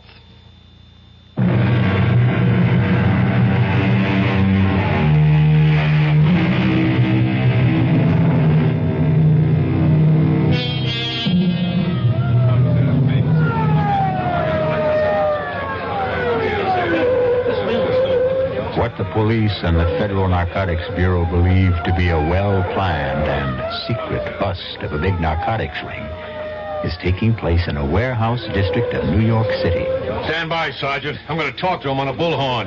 If they don't come out, we go in. Right, I got it. You are completely surrounded. I repeat, you are completely surrounded. Come out with your hands behind your head, and we will not fire. Come out with your hands behind your head, and you will not be harmed. Keep the windows covered. I'm going to blast the lock on the door.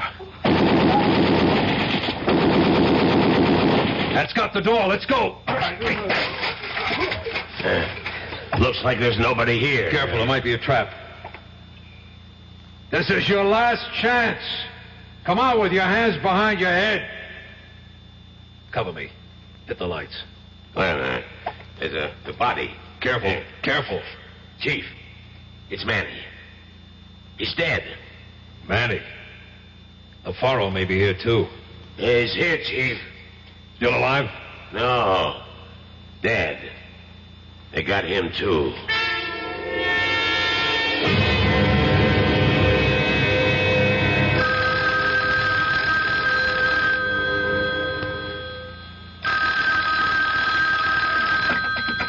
Yeah? This is Borton, Steve. Yeah, Chief, what's up? Manny and LaFaro got it tonight. Wounded? Dead. Oh, no. Manny's wife just had a baby. She's still in the hospital. I haven't spoken to her yet. Talk to Mrs. LaFaro. Took it hard, eh? I hate this job. Steve, you're a good friend of Manny's. Would you talk to his wife for me? Sure, I'll go to the hospital first thing in the morning. Rotten business. Better start packing a bag right now, Steve. Oh, am I going somewhere? Paris. And anywhere else you feel it necessary to go from there.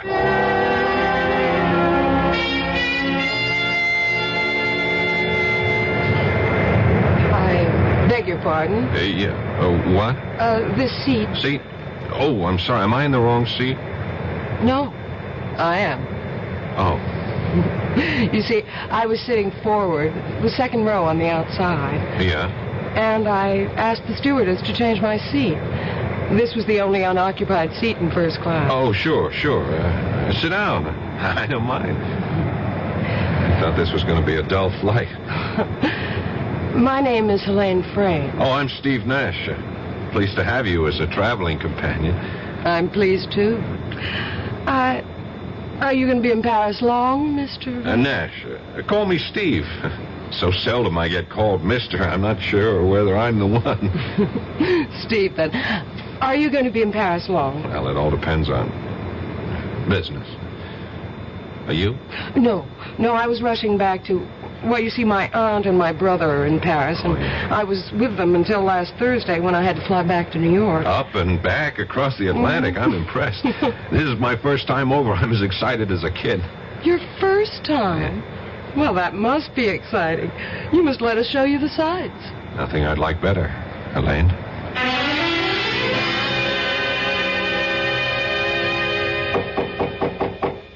Entree. Inspector Boivin? Oui. You are Stephen Nash, Federal Narcotics Bureau? That's right. Entree. Come in, please. I've been expecting you. May I say that we are not pleased by this visit? I'm sorry, I didn't set it up. Oh, it is not personal, you understand.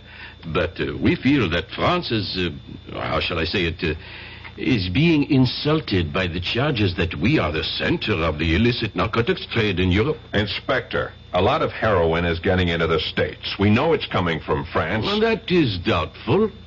In the last 6 weeks, we have intercepted and destroyed over 100 pounds of refined heroin coming into New York alone. From France? Definitely. 3 men from my department have died in the operation, and that is no exaggeration. Well, as you say, it is foolish for me to fence with you. That is not my job. As I understand it, Inspector, your job is not to question nor to argue. Your job is to cooperate. And that was the information handed down to my boss from the State Department. You may be assured of our cooperation.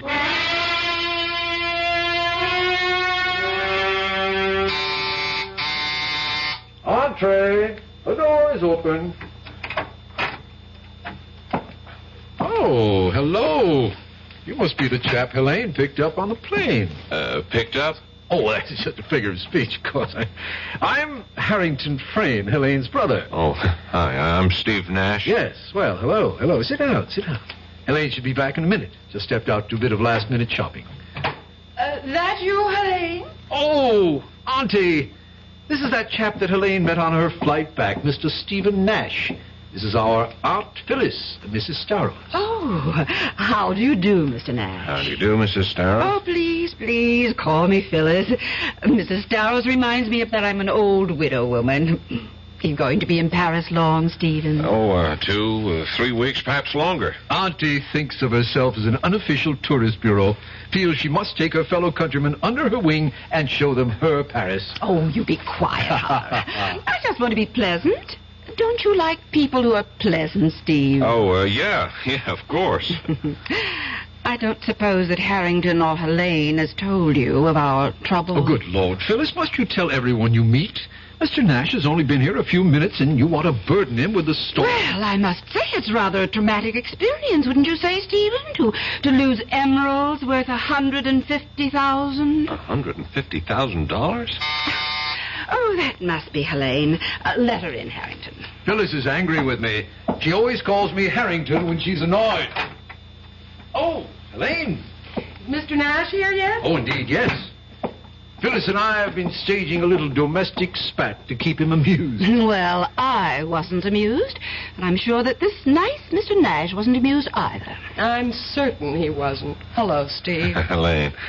Sorry I was late and allowed my abrasive brother and aunt to put on a show for you. I enjoyed every moment, Helene.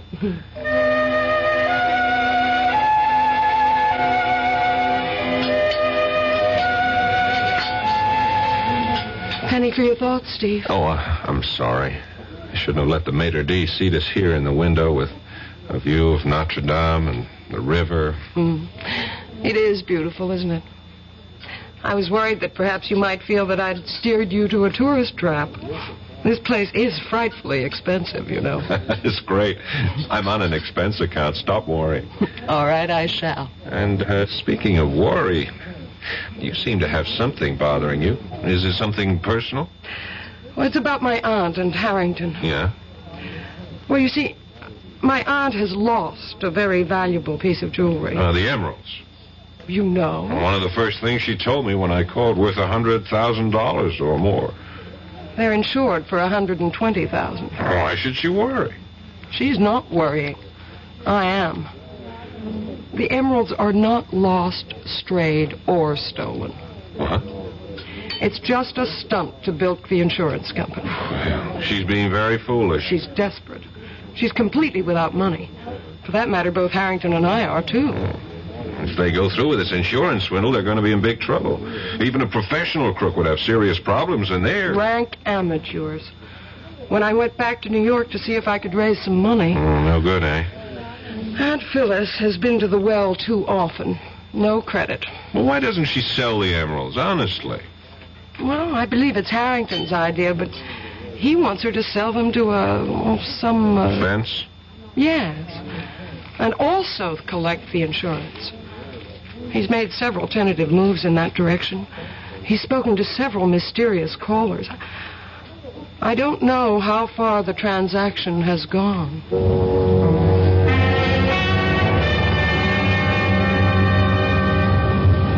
Taxi! Taxi! I can find you a taxi, monsieur. What? You want a taxi? I can get one for you. No thanks, sir. What a town. Even the taxi drivers have agents. You will not make a move, monsieur.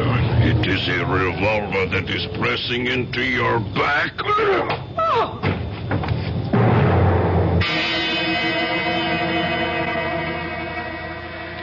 Perhaps you underestimated your strength, Gab. The blow on the head... No, he'll be all right. We dropped her at the Concord. That is the hotel where she is staying, is it not? Yes. Nash, can you hear me?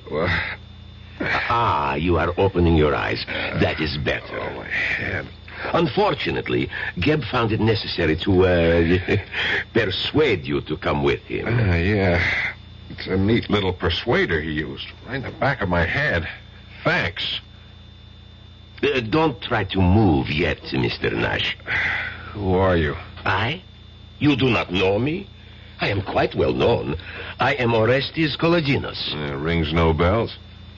Why should you try to make me come here? Wait a minute. Where is she? What have you done with her? Now, compose yourself, Mr. Nash. I take it you are referring to Miss Elaine Friend? Where is she? Back at her hotel. I had her sent back immediately. We did not want to speak to her, just you. Okay. You have the floor, Mr. Kolodinos. Kolodinos, Monsieur Nash. It is an old name. In my country, a revered name. I'll do my best to remember. Well, continue. A question, monsieur. Why are you in France? As we say at home, none of your business. I like you, Monsieur Nash. You are refreshingly candid. You are working for FNB. You are a trusted, intelligent worker, well thought of. Thanks for the information. When I get back, I'll put in for a raise. If you get back, monsieur. If you get back.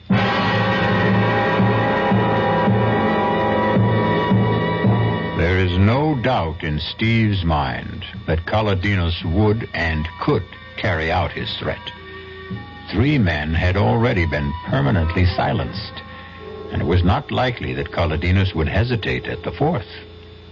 I'll be back shortly with Act 2. Great taste in the morning. Kellogg's has that wholesome taste to get you up and grinning. This is Jerry Coffer for Kellogg's Special K. You know, for years we've been talking about the Special K breakfast, a great way to start the day if you have a weight problem. You may have seen or heard our latest commercials, which symbolize the problem of being a few pounds overweight by using this ball and chain. That's the sound effect.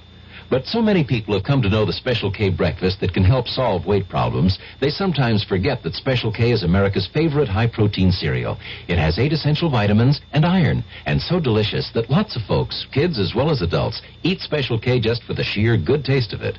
So we don't want you to think that you have to wear a ball and chain to eat Special K. All you need is an appreciation for the finer things of life, a 1-ounce bowl of Special K, 4 ounces of skim milk, tomato juice, coffee, and maybe a little sugar. The Special K breakfast can help you lose weight all by itself, but it really is a good start. The Marine Corps Reserves are looking for a few good men to help keep the peace. We're looking for men who understand that nobody likes to fight, but somebody has to know how. We want men who want to see their children grow up in an age of peace. Men who will do more than wish for it. Men who will work for it. Men who don't need the draft to know there's a job to be done. Men who ask themselves what they can do for their country and do it. We're looking for a few good men to stand with the Marine Corps Reserve. No shortcuts, no compromises, no promises except one. You'll be a Marine, and you'll be ready. That's the job of a peacekeeper.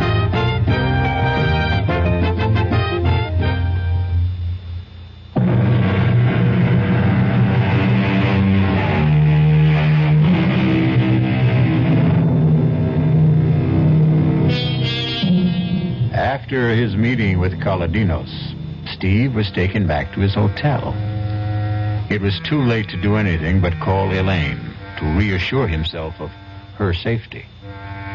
It may have occurred to him that his feelings for her were more than that of a casual friend, and the sound of her voice on the phone convinced him of her personal concern for his safety. Steve, you're safe. Oh, I was so worried. They told me that you'd been driven back to your hotel, but I wanted to be sure. I saw that man hit you. There was a car waiting. He forced me into the car, and they dragged you in. Oh, you were so white, I thought... With my hard head, you needn't have worried. I'll tell you all about it when I see you. Well, when? When will I see you? Oh, there's so many things to ask you. I'm sorry, I can't tell you what time. I'll call you again. Okay, Steve. Till then, bye. Bye, darling.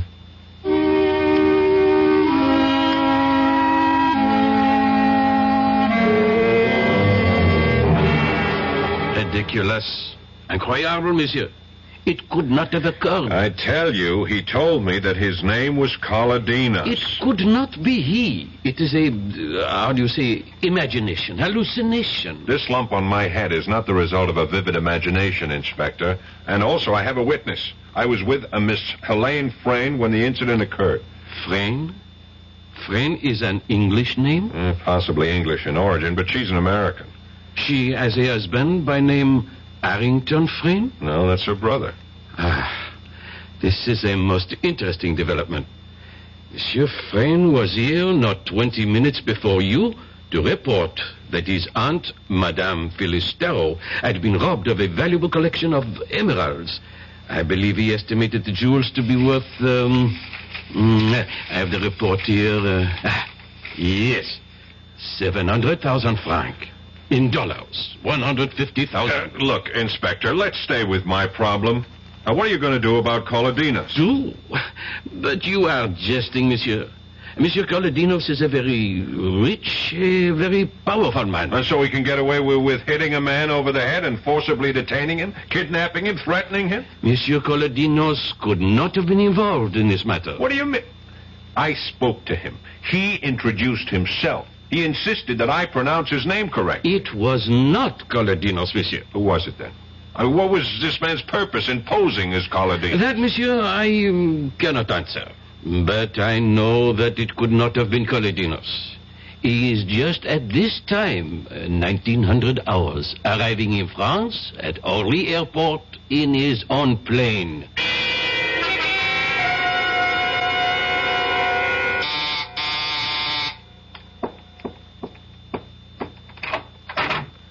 Steve. Darling. Oh, you kissed me. Surprise you? No. I was sort of expecting you to kiss me.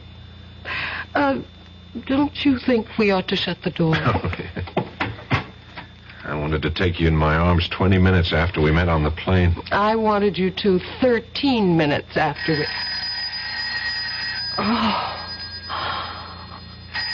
Oh, damn, let's ignore it.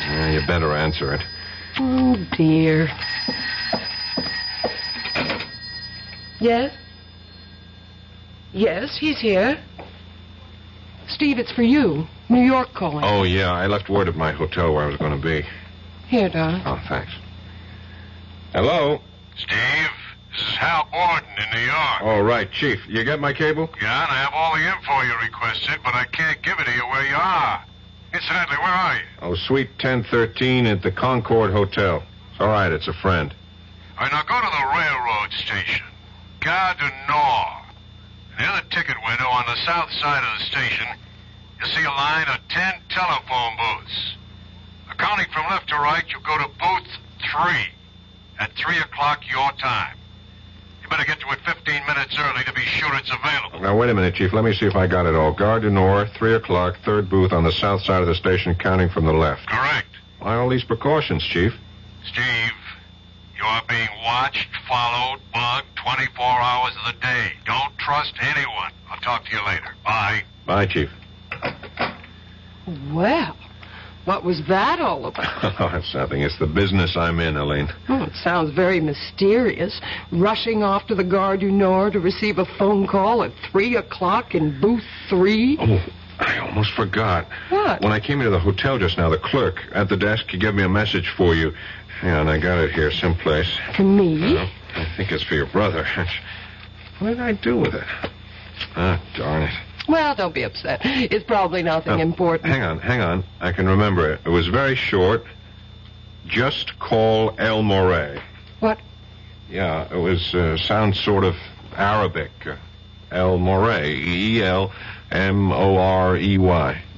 Did you ever hear of it before? Oh, no. Maybe. I'm not sure. You seemed a bit upset when I mentioned it. Well, I was, actually. I think it's the man Harrington has been trying to contact. About the sale of the emeralds? Yes. We've had several calls. I've heard him deep in muffled conversation on the phone at least 3 times in the last week. Helene, you can't let them... You've got to help me. I'm desperate. I can't think how I can stop them. Except by going to the police, as you said. Oh, not that. No. Well, that would be the last resort. I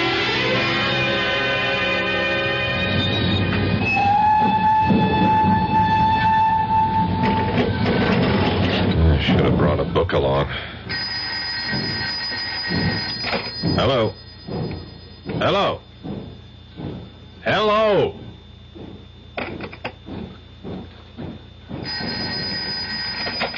Hello? Hello, Steve? Yeah, Borden. Steve Nash.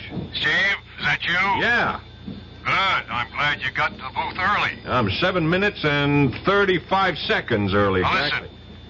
We have reason to believe that we may be bugged right here at headquarters. Here's the info on Cardenas.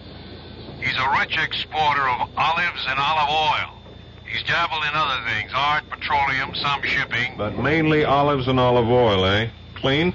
Well, who knows? Then explain why he picked me up, brought me to this place, and gave me more than a gentle warning to get the hell out. I don't get it. He's reputed to be one of the richest men in Europe. Now, here's what I wanted to tell you. We have it on good authority that a very large shipment of raw opium came into Marseille yesterday. It'll take a few days to process, and then the refined product will be slipped out of France for here. Do the French know? They're just being told through official channels. We've asked them to check all personal baggage going out of France. Going out? Big order. I know. It's going to be tough to check. A lot will slip by. We'll have to try to spot it here. Wait a minute, Chief. What is it? Someone just slipped into the booth next to mine. Public phone, Steve. This guy I recognize. You know what time it is on my watch? Exactly 3. Yeah, but Steve, what is that got Character to... I ran into on the street the other night. The one who let me have it on the back of the head. Don't you see? He's in the next booth, probably hooking up some sort of electronic device to listen in on us. He expected you there at 3. Yeah, you were right. You were right about the phone being bugged. But we got the jump on him by several minutes because I was early. I won't hang up my phone, Chief. Stay on the phone. I'm going to get him. What? I got you, you little punk. Let me go. I'll call the police. You call the police. Good. Save me the trouble. But before they get here, I have a little something I owe you from the other night. You're quitting so soon? Come on, buddy boy. Don't play unconscious with me.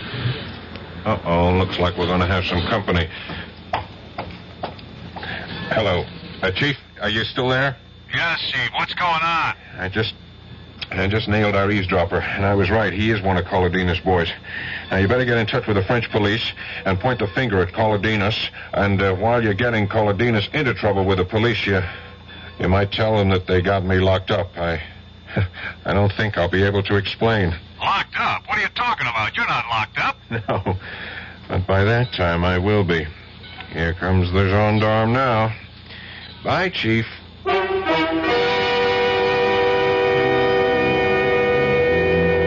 It is one thing to point the finger at Cardenas. It is another to pin him down. Cardenas is a man used to wielding great power, a very cunning and wily antagonist. We'll be back shortly with Act 3. Hello, this is Goldilocks. It seemed like only yesterday that I was a little girl tasting porridge. You know, this one's too hot. This one's too cold. And now I conduct taste tests on diet drinks. And there's one I must tell you about. Sugar-free Diet 7-Up. It has a fresh, natural, delicious taste. It drives my taste-o-meter crazy. Sugar-free Diet 7-Up. This one's just right. Hi, I'm Nanette Fabre.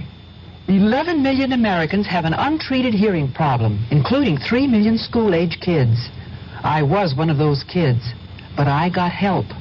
Most hard-of-hearing people can be helped either medically or through amplification. There is a Better Business Bureau booklet that may help you, and it's free. Write Better Hearing Institute, Box 1840. That's 1840, Washington, D.C. You want to hear what you're missing. Your contributions to care have given help and hope to millions of needy people around the world. When they were hungry, you nourished them. When they were thirsty, you brought them safe water to drink. When they were sick, you made them well. When they were homeless, You provided them shelter. When they could not read, you helped build their school. When they were without hope, you showed them how to help themselves. CARE, the International Aid and Development Organization. By helping one human being anywhere, you help mankind everywhere. People who need care need your help. Please send your dollars to CARE, Department 2, New York 10016.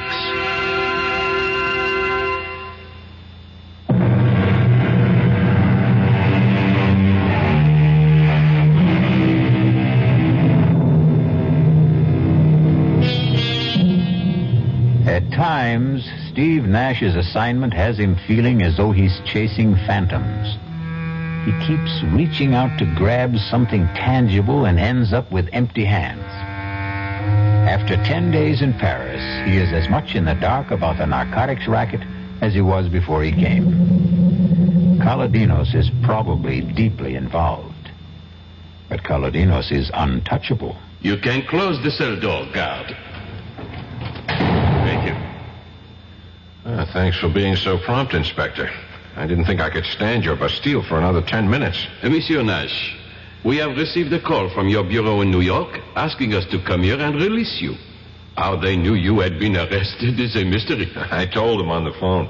You called from here? No. When I was making a call to my chief in New York from a booth in the Gare du Nord. I still do not understand. I knew I was in trouble after I hit that man that Kaladinos sent. Kaladinos? He is becoming, how you say, an obsession. You still don't believe he was the man? No. And I do not wish to continue this useless conversation. You have been released. You may leave. Good day. Hey, wait a minute, Inspector. What happened to the man I hit? He was treated for his injuries and sent home. Hey, let him go. He is Kaladinos, man. He's the one who cracked me over the head and took... Monsieur, I will not listen to more from you. I am 3 years from retirement, and I am not stupid to jeopardize my pension. What's your pension got to do with this? What, indeed? I have told you that Monsieur Kaladinos is very important, very powerful. You're afraid of him. I would not exactly say that. Well, I would exactly say it. I think he's the fat butterfly I came here to catch. And I'm going to net him with your help. Or without it.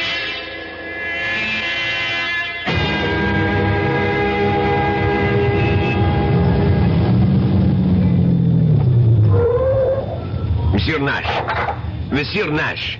Here. Well, Mr. Kaladinos, fancy meeting you here. May I give you a lift? No, thank you. My head still aches when I remember my last ride in your rolls.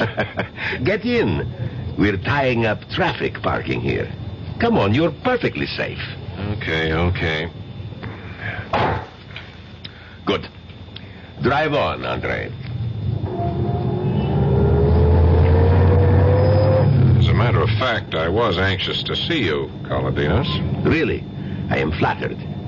You wanted to say goodbye? Goodbye? Yes, because you are leaving Paris. Where did you get that information? I mean, how come I haven't heard? You will, monsieur. You will. And you are very lucky, you know? Go on. You are alive. Monsieur Nash, you have been walking in dangerous territory. And do you know why you have survived? Tell me. Because you have been completely ineffectual. Because you have discovered nothing in all the time you have been here. In fact, your superiors are of the opinion that you have wasted your time and your government's money. So I'm going home in disgrace. Friday afternoon. Flight 225 International.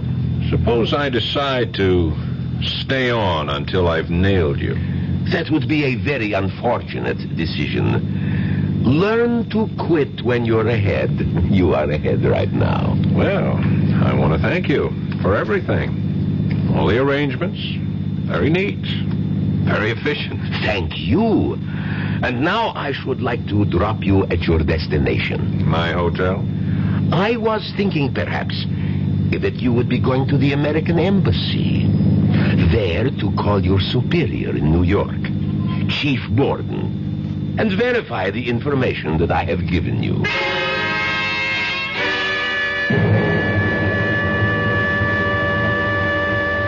Borden here. Steve? Right, Chief. Been trying to reach you all day. I haven't got good news for you. I know. I'm coming home Friday. Sorry, Steve. I'm just following orders. Oh, don't bother to explain, Chief. Someone over here doesn't like me, that it? That's about it. Maybe because I'm getting close to something, beginning to press where it hurt. Well, if you want it straight, we got the info that you're having a big thing with a certain Miss Helene Frayne, spending government bread on her fancy restaurants, things like that. Yeah, no mention of Orestes Kolodinos in all the memos on me. No, not a thing. Marvelous. It's simply astounding how that overweight olive salesman can be everywhere at the same time. Wield influence strong enough to get our government to back down and still not show himself. Steve, I'm sorry. Yeah. I'm not fired yet, am I? No, not yet. It's nice to know where you stand. I'm still employed until Friday. That gives me 3.5 days. I'll do what I can for you, Steve. Thanks, Chief. I knew you'd say that. Now listen, call on me for anything I can do from here. Any time of the day or night. Now, here's my home number. Don't hesitate to call. It's 415-3132. Hang on. I haven't got a pencil or a paper handy. Oh, just remember the name McCauley. M-C-H-O-L-L-Y. That's how I remember all telephone numbers. I convert them to names. Oh, you use the letters on the telephone dial instead of the numbers? Yeah, it's an old trick. You remember, Steve? Can't forget. Macaulay. Okay, good luck, Steve.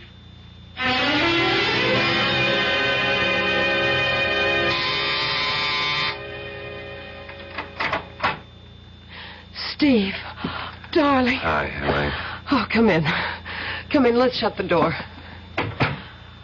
Oh, I called you all day yesterday. I left messages. I was in jail. Jail? Yeah, I ran into the buzzard who hit me that night. Oh, that night? Yeah, I was making that overseas call in the Gare du Nord when I noticed him getting into the booth next to mine. What a coincidence. Oh, that was no coincidence. Someone knew I was to be there at 3 o'clock and tipped him off. I hit him, and the gendarme... Say, you've been packing. Are you leaving Paris? Well, that's what I wanted to tell you. We're flying to New York on Friday. Friday? I'm going back on Friday, too. Flight 225, international. You're kidding. Oh, that's our flight. Oh, Steve, that's wonderful. Oh, we'll have 6 whole hours together. Speaking of coincidence. I'm beginning to wonder if it is really that or if someone isn't programming my whole life to suit his own wishes. I don't understand you. I'm just talking to myself. You're going to be a wee bit overweight, Helene. All these boxes and packing crates, are they going with you? Oh, heavens, no. We'll just carry suitcases. This'll all be sent by freighter. Oh, I see. Ship via SS Andreas Bordeaux. Huh, is that a French ship, Helene? I wouldn't know. Harrington made all the arrangements. Oh, speaking of your brother, how's his little swindle going? I'm afraid that it's all been settled. He sold it, eh? Well, he seems to have a great deal of money on him. And Auntie's out shopping at the most expensive couturier in Paris. What about you, Helene? I couldn't do it, Steve. Couldn't turn them in. Oh, the whole thing's a mess. I feel helpless. Well, take heart. They may get caught yet. Wait till they try to collect money. Oh, Phyllis. I am exhausted, utterly exhausted. One doesn't realize how tiring shopping for clothes can be. Oh, hello. You're Mr. Nash, Mrs. Starr. Oh, of course. Nash, Philip Nash. Now, where did we meet, young man? Right here, Phyllis. Not more than 10 days ago. And his name is Stephen, not Philip. Oh, yes. And? And? And he's the man I'm going to marry. If you'll have me. Will you, Steve? Will I? Darling, I thought you'd never ask.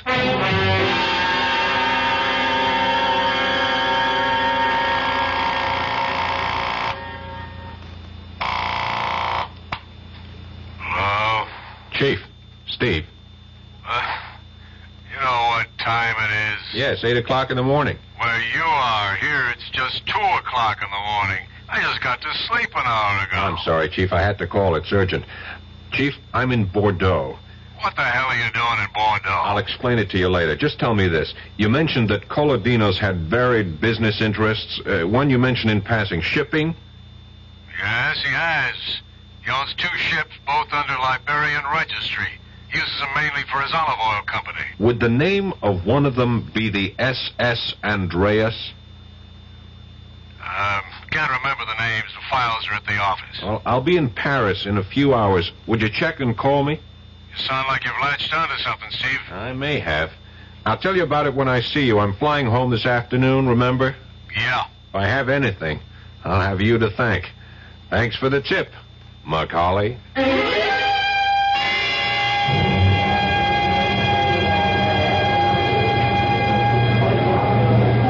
I can't understand. I distinctly remember ordering all 3 tickets for first class. Now they tell me that we have 2 first and 1 tourist. Now, don't get so worked up about it, Har. I suppose you expect me to sit in the tourist class seat? No, I shall. Being a martyr, Helene? No, but I'll have more charming company in tourist than you, dear brother. Ah, here he comes now. Nash, that's right. Phyllis said he'd be on this flight. Steve, over here. I'm sorry I'm a little late. I had to wait for a call from New York. Hello, Harrington. Hello. Please excuse me. I've got to find Phyllis. She's buying perfume in the duty-free shops. She'll never know what time it is. Don't be too long. They'll be calling our flight any minute. Oh, Steve, I missed you. Where have you been for the last 2 days? Oh, a few things to wrap up before I left Paris. I wanted to take a look at a little more of the country. I may not be back for years, if ever. Well, why didn't you tell me? I'd have gone with you. Mademoiselle, monsieur? Oh, Inspector Boivin. Come to see us off, monsieur? Not exactly. Mademoiselle, Madame Starrow and Monsieur Harrington Frayne should also be present. They are here? They're here, Monsieur Boivin. My aunt is doing some last-minute shopping. Oh, here they are. Oh, I've had the most glorious time, Helene. Oh, Miss Nash and Monsieur Boivin. Well, I'm afraid I'm way over my quota. I have bought some big gallons and gallons. Pardon, madame, but we have very little time, and it is necessary that all your luggage be examined before you board. Be examined? At this end? We're going out, not coming in. I am sorry, monsieur. Regulations, if you will be so kind. Regulations? Since when? Tuesday this week. All luggage must be examined before departure. Red tape, bureaucratic red tape. If you'd stop arguing, we'd be through it in a matter of minutes. Quiet, Harrington. Now, Monsieur Boivin, where do we go? Please, be so kind as to follow me. You too, Monsieur Nash. Through this door, please. Our bags are already on the plane. They were checked through. You will find that all your luggage is on that table, ready for examination. Now, the attendants will help you, but we should like you to open your own luggage. Who is first, dear? That's mine. Open, please. Now let us look inside the case containing your articles of toilet, monsieur. This is toothpaste. Is this necessary, monsieur? Must you remove and examine everything in the case? Patience, monsieur.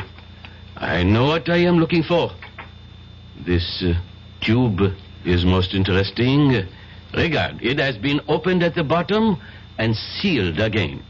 When one presses firmly on the tube, one discovers that there are unnatural lumps within.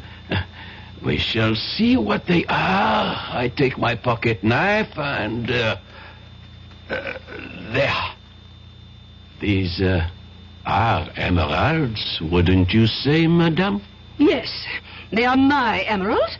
Now, would you be so kind as to give them to me? Presently, madame. Monsieur Frayne, Madame Starrow, You are under arrest. On what charge? Oh, my nephew did not steal my jewels. I gave them to him for safekeeping. You reported a theft, madame. A false theft. A mistake. A misunderstanding. We have found the emeralds, and now we report them found. You are in a conspiracy to defraud the insurance company, madame. That is a crime. Now, you will both come with me. You, Nash, you did this, snooping around. I knew he was some sort of a cop, Phyllis. You are clear, mademoiselle. The attendants will see that your luggage is placed aboard the plane.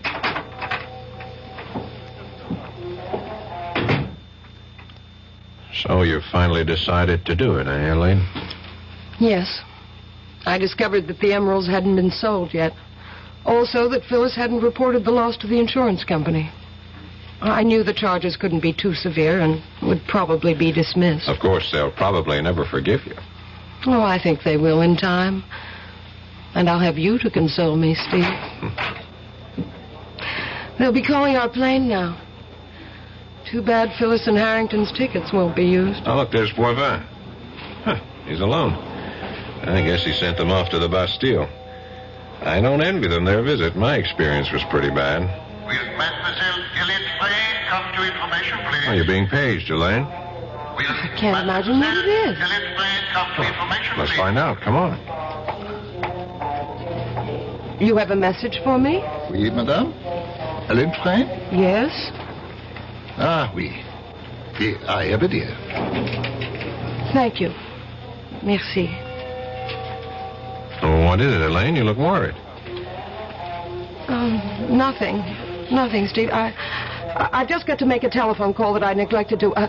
There's a booth over there. You want me to come with you? No, wait for me here.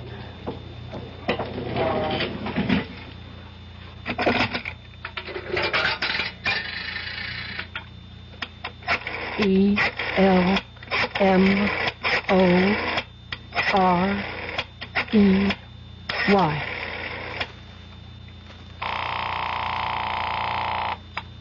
Yes? This is Elaine. I'm at the airport. I got your message.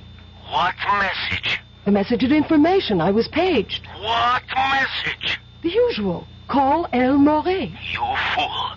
You little fool. I sent no message. You've been trapped. You are caught. And so am I. They will be waiting when you come out of the booth. You have involved me, you stupid fool. Thank your American lover for this. You are under arrest, mademoiselle. Would you be so kind as to accompany me? Yes. Monsieur Nash, I leave the prisoner in your custody. Your plane is already boarding. You do not have much time. Thanks, Inspector. Steve, Don't cry. It can't change matters. Steve, I won't try to defend myself. You were planted on the plane I came over on, weren't you? Yes. This whole business of the stolen emerald was a diversionary move, eh? Harrington and Phyllis would be caught and the police satisfied with the capture. This would allow you to slip through. Yes. It's true. It's all true. We were the clearinghouse. The crates we sent to Bordeaux. I know. Narcotics. The ship SS Andreas belongs to Colodinas. I checked it out. Sailed yesterday for New York. 12 gallon tins in the cargo contain heroin, not olive oil. They'll be found when the ship docks in New York. I've wired ahead. I'm sure you have. So this has all been a performance. A charming charade to throw dust in my eyes. No, that isn't entirely true. Come on, Elaine. It started that way, I admit. Please believe me. I love you. Mademoiselle? Yes, I'm ready. Goodbye, Stephen.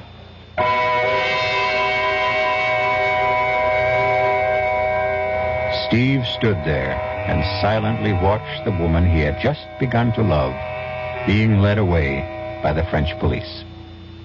For long minutes after she disappeared through the main doors, he stood there without moving. Finally, with an effort, he responded to the last boarding call for Flight 225. I'll be back shortly. Oh, Oh, sure. You can talk about good-tasting diet drinks, but I know. I'm Goldilocks, and here at my taste-testing laboratory, I taste-test them all. And nobody's been drinking my diet drinks until I tested sugar-free Diet 7-Up. And then, kabloomy! Every bear wanted some. Diet 7-Up is fresh, natural, delicious. Sugar-free Diet 7-Up. This one's just right.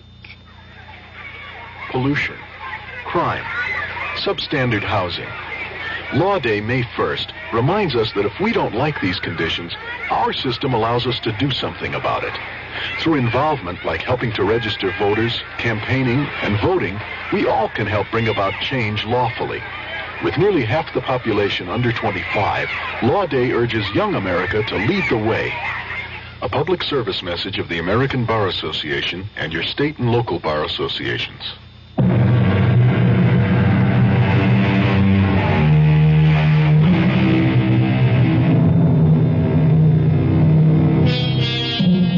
When Steve Nash got off the plane in New York, his chief was waiting to congratulate him. But all the praise and promises of a promotion couldn't wipe out the last look on Helene's face. He knew it would stay with him forever. Our cast included Paul Hecht, Suzanne Grossman, Ruth Warwick, George Petrie, Leon Janney, and Gil Mack. The entire production was under the direction of Hyman Brown. And now, a preview of our next tale. Jenny, that stone ain't gold. And what is it? It's pyrite. What's pyrite? Oh, it's just what everybody calls... Well, it's a sort of metal. Well, anyways, whatever it is, it's real precious to me. It's my lucky charm. Well, that's why you better not let Pa know what you think about it. Why? Well, you know what he's like. He cares about gambling more than he cares about anything, and all gamblers are real superstitious.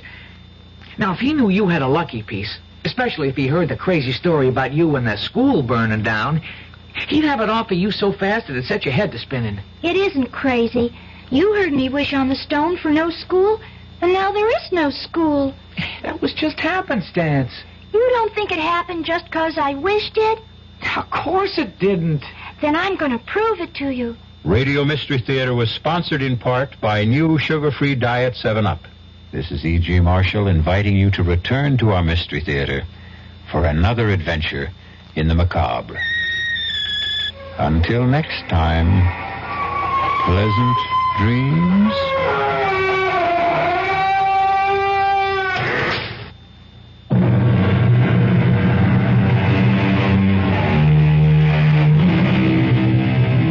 WDAF, Kansas City.